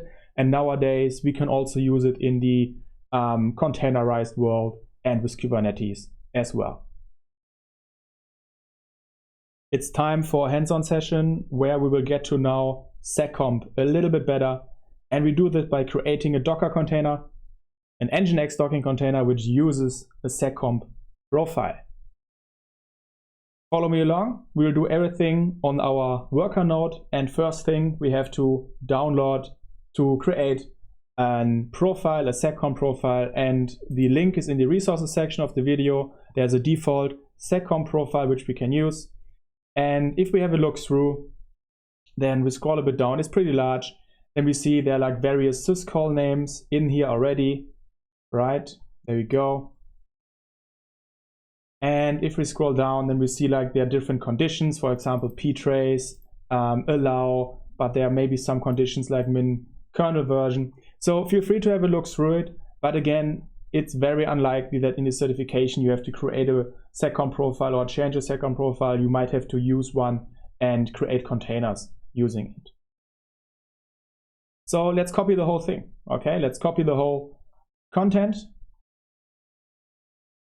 head to our worker node, and I simply create a file, default.json, paste it in, and there we go. We have our profile. Now what we can do with Docker is we can do docker run nginx, just like that. And we can also specify using the security op parameter, we can now say seccomp, and then our file default.json, we want to run nginx. Let's have a look. Okay, it looked like it worked. Doesn't look that much different. Now let's have a look in our profile and let's actually change our profile. What we can do is we can search for write, because we know nginx wants to write some logs. So let's search for the write. There we go. There's the write syscall. Let's remove it from the list, just like that. Okay, I only now have write ev here. So I remove the write entry, save it, try to run it again, and there we see error.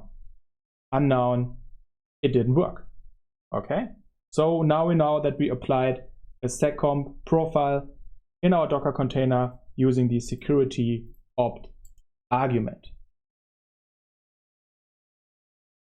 And the time has come where we now actually use seccomp in Kubernetes, and we will create an Nginx pod and assign a seccomp profile to it. For this, first step should be we have to install a seccomp profile in our kubelet, right? So for this, let's head to our worker node. There we go. From the sessions before, we actually have the default.json profile. So how can we make it available for the kubelet to use? Well, we have to put it in a proper directory. To find out that directory, we go to the Kubernetes documentation and search simply for kubelet seccomp. There we see the argument reference for the kubelet, and if we search for seccomp, then we see there's actually an argument which can be passed, but we don't have to because the default value is this folder. So I simply copy it and try to cd into it. Doesn't exist, so we can create that directory. There we go. and we then copy, or I can simply move our profile into that directory. There we go. And it should be now in that directory. Okay, what can we do next? Well, we should probably create a pod that uses this profile. And for this, we should still have a pod from our AppArmor session. If you don't have one, don't worry. Simply create a simple pod, simple Nginx pod, and we call it secure here. And what we have to do? Well, let's head to the Kubernetes documentation. I will now remove the AppArmor annotations here. So that's a simple pod we use. Let's enable seccomp for that pod.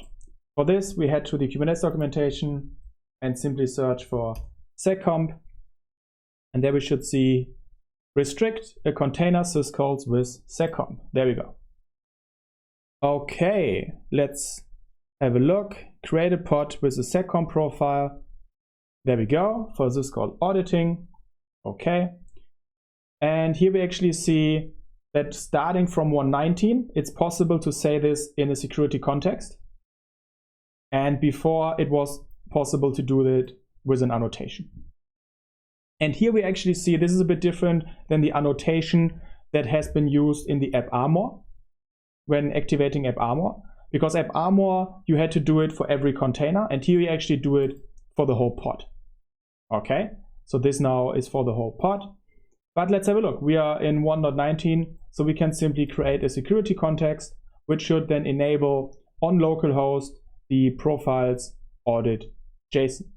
Let's have a look.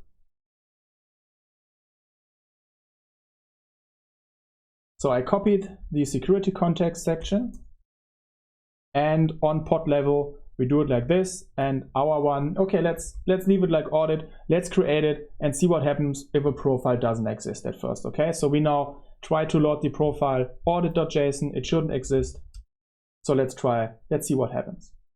I will delete my pod in case it still runs.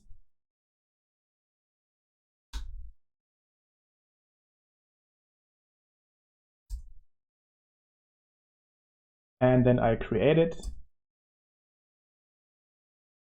Let's have a look what will happen. Create container error. This looks actually great. So let's describe it for some more information. And there we see.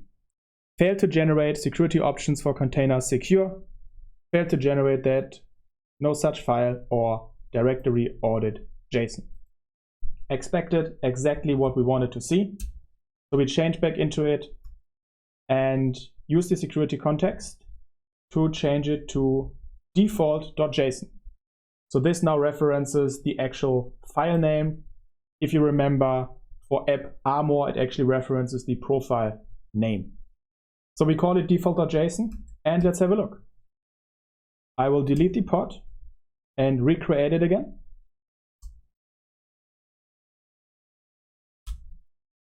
Container creating. Create container error. Let's have a look at describe again. There we see. So it tries to load it from var lib kubelet seccomp profiles default.json. Okay, so we also specified default a folder profile under it, but here we actually copied it directly in var lib kubelet seccomp. So I simply go ahead and actually change this here. So the profiles is not necessary, so it should simply be default.json. And then in that folder that has been specified in the kubelet, where we simply use the default one right now.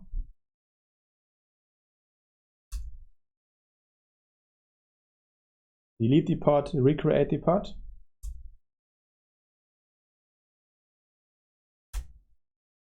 Run container error. I think that this looks better, right? This looks better.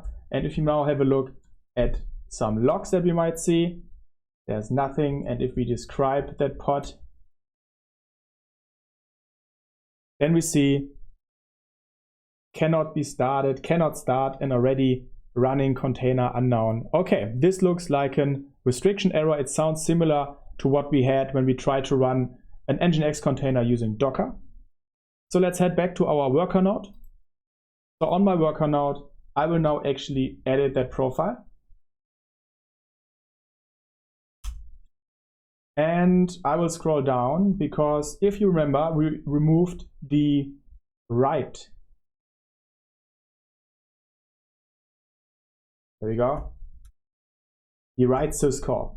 So what I now simply do is I add back in the write syscall just like that. I save it. I delete my pod and recreate it.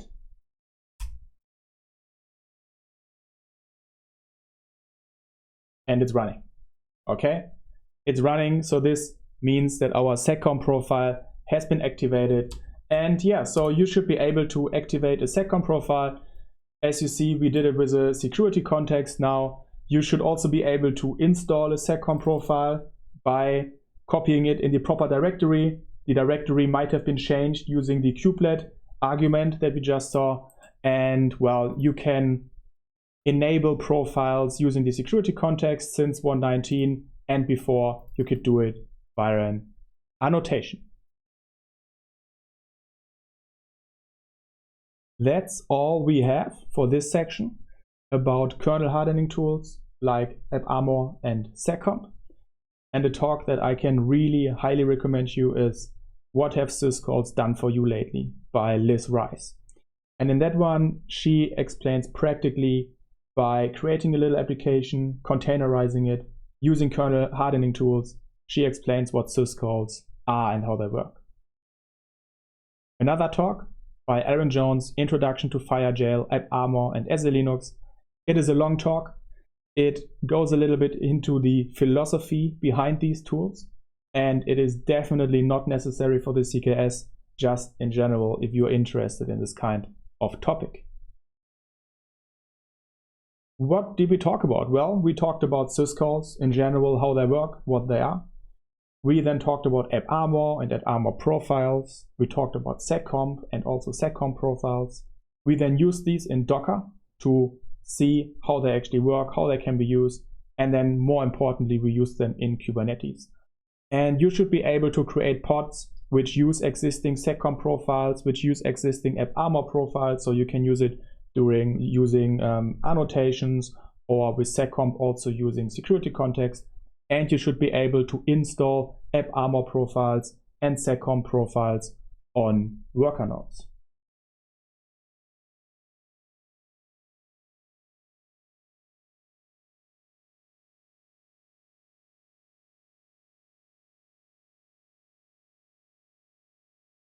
This section will be about reducing the attack surface of our host operating system. So we will step a bit outside of Kubernetes and work on the Linux operating system. So we will look at the host operating system footprint, what it means. We look, for example, at identity management, user groups, and for example, at network access. So in general, we will work with a few of the common Linux command line tools that we should be familiar with when it comes to these points. And if we have a look, what does the attack surface mean? So attack surface can be everything that is exposed and that can contain security risks which could be exploited by some malicious code, right? And if we want to have a few categories, and these could be applications, it could be networking, and it could be identity management. So when it comes to applications, then applications should always be kept up to date. If we count the Linux kernel to it, then yes, the Linux kernel should also be always up to date. And we should remove not needed packages, because any package, if you have an FTP server running and you don't need it, it shouldn't be there. This belongs to reducing the attack surface. For networking, it could be checking open ports and closing ports, putting something behind a firewall like the API server that it's not reachable from the outside. Identity management, restricting user permissions, or running applications and processes as user and not as root. So let's talk about nodes in Kubernetes. Okay, so we have, for example, 2 worker nodes here. So in general, we can say that nodes should only have one purpose. They should only run the Kubernetes components. Could be the master components on a master node, could be the kubelet and the kubeproxy, like the worker components on a worker node. And this means we should remove unnecessary services. So that means if we use a default Ubuntu image and just run with kubeadm our cluster on it, it might not be the ideal setup. Node recycling is something good. So nodes should be ephemeral, like containers. So at any time you should be able to get rid of a worker node and then replace it with another one. It would be even better if it would be created from images, which means you don't have to create them in place. You simply have images from which you create your new virtual machines. And that way, if they can be recycled at any time, then it's also possible to do it fast if necessary. Like if there's an issue with one of the worker nodes and you are already trained in your workflow to constantly or often replace your worker nodes, then if the time comes and you have to fast recycle a worker node because there has been some security risk, for example, then your workflow is already in place and you can do it in a fast way. So this is a general overview of how nodes should be considered in Kubernetes. When it comes to Linux distributions like Ubuntu, like CentOS, there are various ones. And the thing with these is that they often include a number of services. Sure, they have to be comfortable. They want to fight for their users, right? They want to create a large user base, and this is often done by offering a lot of comfort and included services to the user. So these are meant to help but widen the attack surface, sure. And the more existing and running services, the more convenient it is, but also, yeah, it might open the doors for more attack surface. And in the certification will be focusing on Ubuntu. So let's simply have a look at a few comments and then we jump in a few hands-on sessions to use these. You should probably have heard and worked with netstat to see the open ports, the open connections. For Red Hat, it's a different comment, but here we use Ubuntu. And you can also use LSOF for it. And you can also use LSOF for other things. You can look for open ports, which process listens to which port, but you can also check for open files, for example, which process has which files open. It's very handy. Running services, you probably have worked with these services, so like system control, systemctl, status kubelet, and you can stop services, start services, and also list all available services in case you should deactivate a service which is not needed. And then the ps command to see running processes, and yeah, that one should be a really common one. And in the next hands-on sessions, we will have a look at some of these. In this hands-on session, we will completely disable the service snapd by using systemctl. Snapd, just as an example service that we now picked out, and it is from snappy pronounced like a service, like a package manager service, which right now comes by default installed with Ubuntu.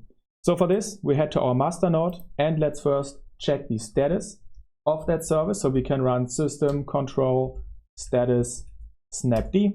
There we see it's active and running. So what we can do is, for example, we can stop it and now it is stopped. We can also use systemctl to list all services, and we can do it with list units. So we write systemctl list units. There we go, there's a lot. And we can, for example, grep for snapd. And there we see that it found some entries for it. And I think we can also filter it by, by type service, so that we actually only get the services. So there we see it's only that service. And we can also say only state running. There we go. So we stopped it, so it's not running anymore. Let's try to start it and see if it comes back. There we go. So we can do it like list units might be helpful to find a service, but the filtering that we did here now is definitely not necessary. So let's completely disable it. For this, we can simply stop it. There we go. And then we can just say disable. and this means the service is disabled and would, for example, not be started as well when rebooting the system. So you should simply be comfortable with starting services, stopping services, maybe disabling services using systemctl, and also checking the status. In this hands-on session, we will now install and investigate services, and we will simply use the two example services, vsftpd and Samba. And for this, head to your master node, run apt-get update, followed by apt-get install vsftpd and Samba, just like that.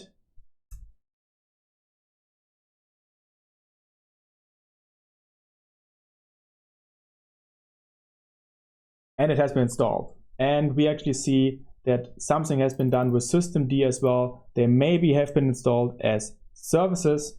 So let's have a look at systemctl status vsftpd. There we go. It is up and running.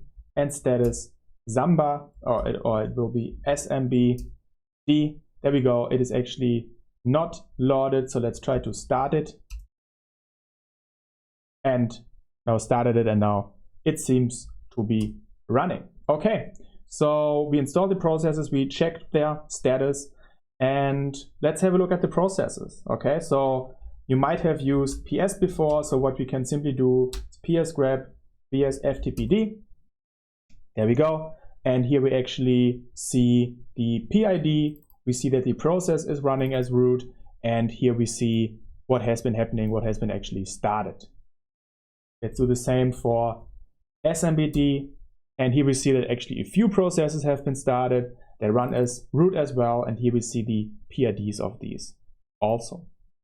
So, okay, processes have been started. Great. What might these processes do? Well, let's check for network interfaces. So we can type netstat, for example, using plnt, like plant, and run it. And there we see, okay, various things are going on.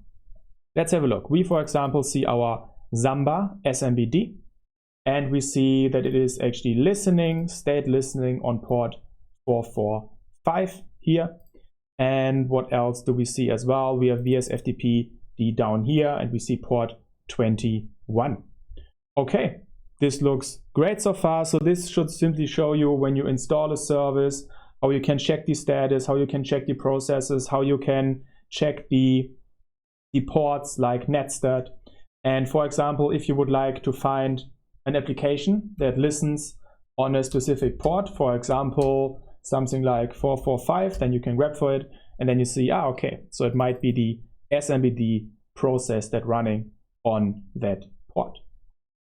So what we can do as well now, we can go ahead, this goes now definitely outside of what needs to be done, but for example, we can have a look at the Samba config.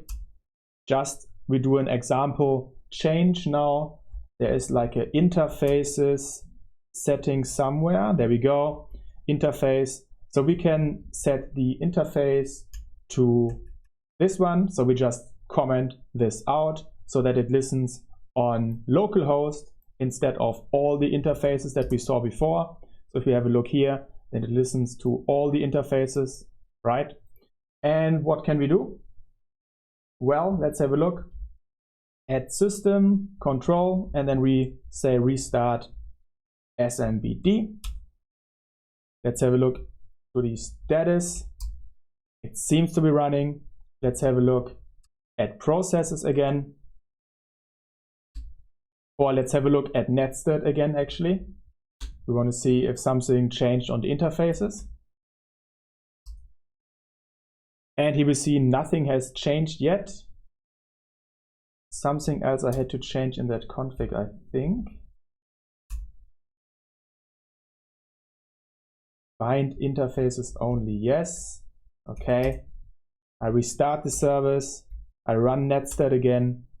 And here we see, yes, now Samba is only listening on the local interface on port 445. Okay.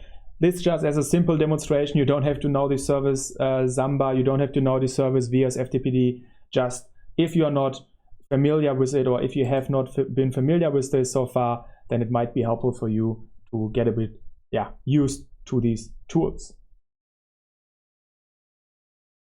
Okay, in this hands-on session, it's now time for you to get active and to actively reduce the attack surface of your master node. For this, find and disable the application that is listening on port 21. So pause the video, go ahead and do it, and I'll do the same now. So first thing, we should probably run netstat and have a look which application is actually listening on port 21.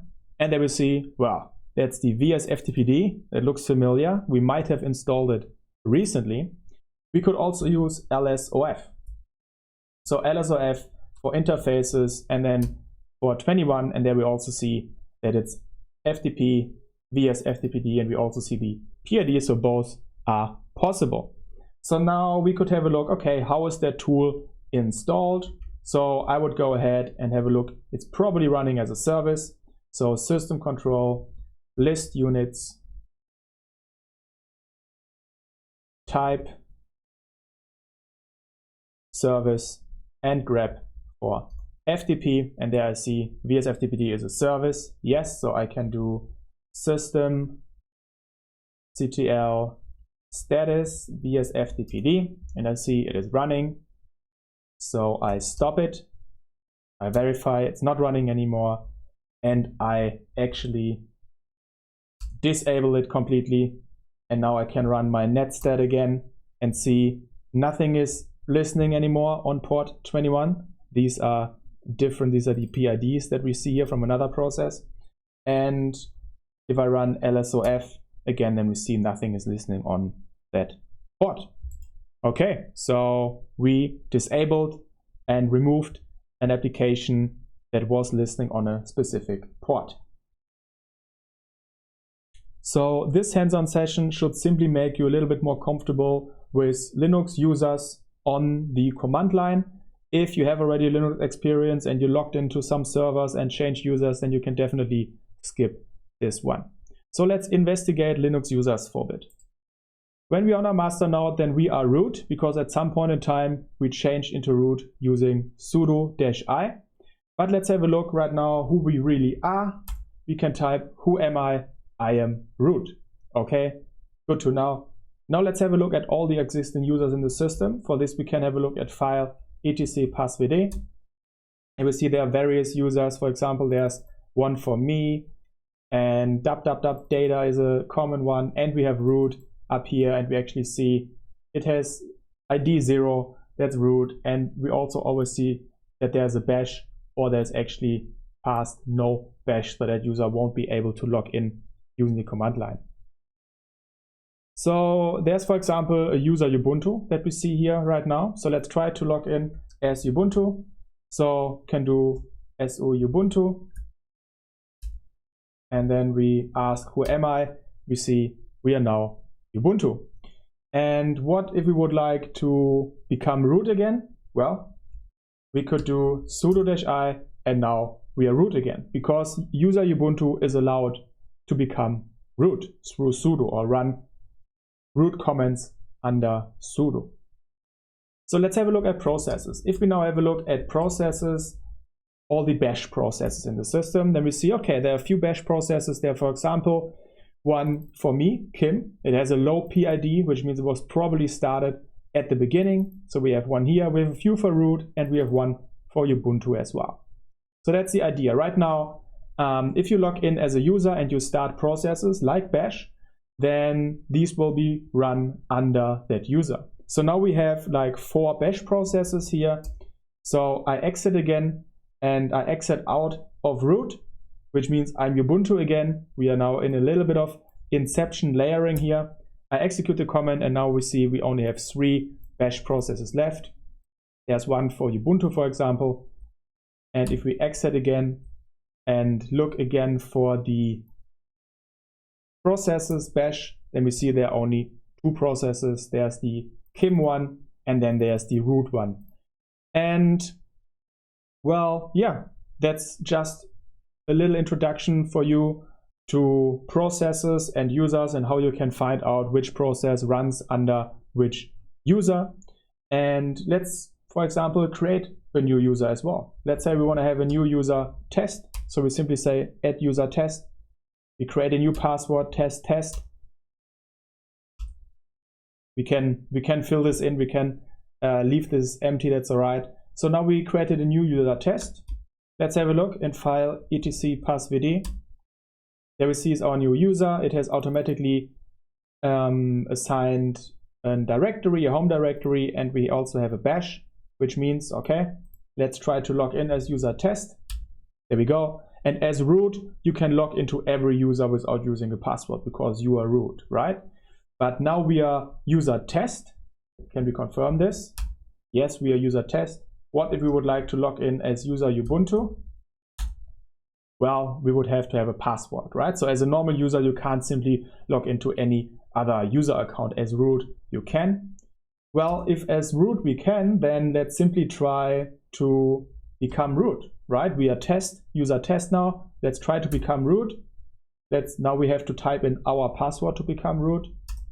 And we are not allowed because we are not in the so-called sudoers file, which defines allowances for executing commands as root or even becoming root. So we can exit out of it again and we are root again. And well, this was just a simple introduction for you in case you weren't that familiar yet with Linux users and how to use them and switch between them on the command line. And we reached the end of this section in which we talked about the attack surface of our host operating system, of our precious nodes, our Kubernetes nodes, our master nodes, our worker nodes, which should only have one reason. They should only run our Kubernetes components. And we looked at applications and services. We can, using system control, we can list existing services, we can stop services, check the status, and we can even disable services. We looked at networking and ports, which means using netstat and LSOF, we are able to identify processes which are listening on specific ports. Then we see the command name of it and we see the PID. So yeah, we can then identify the service and stop the service. And we also looked a bit into users and identity management, which means we can switch between users and we can also identify if a process is running as root or as a different user.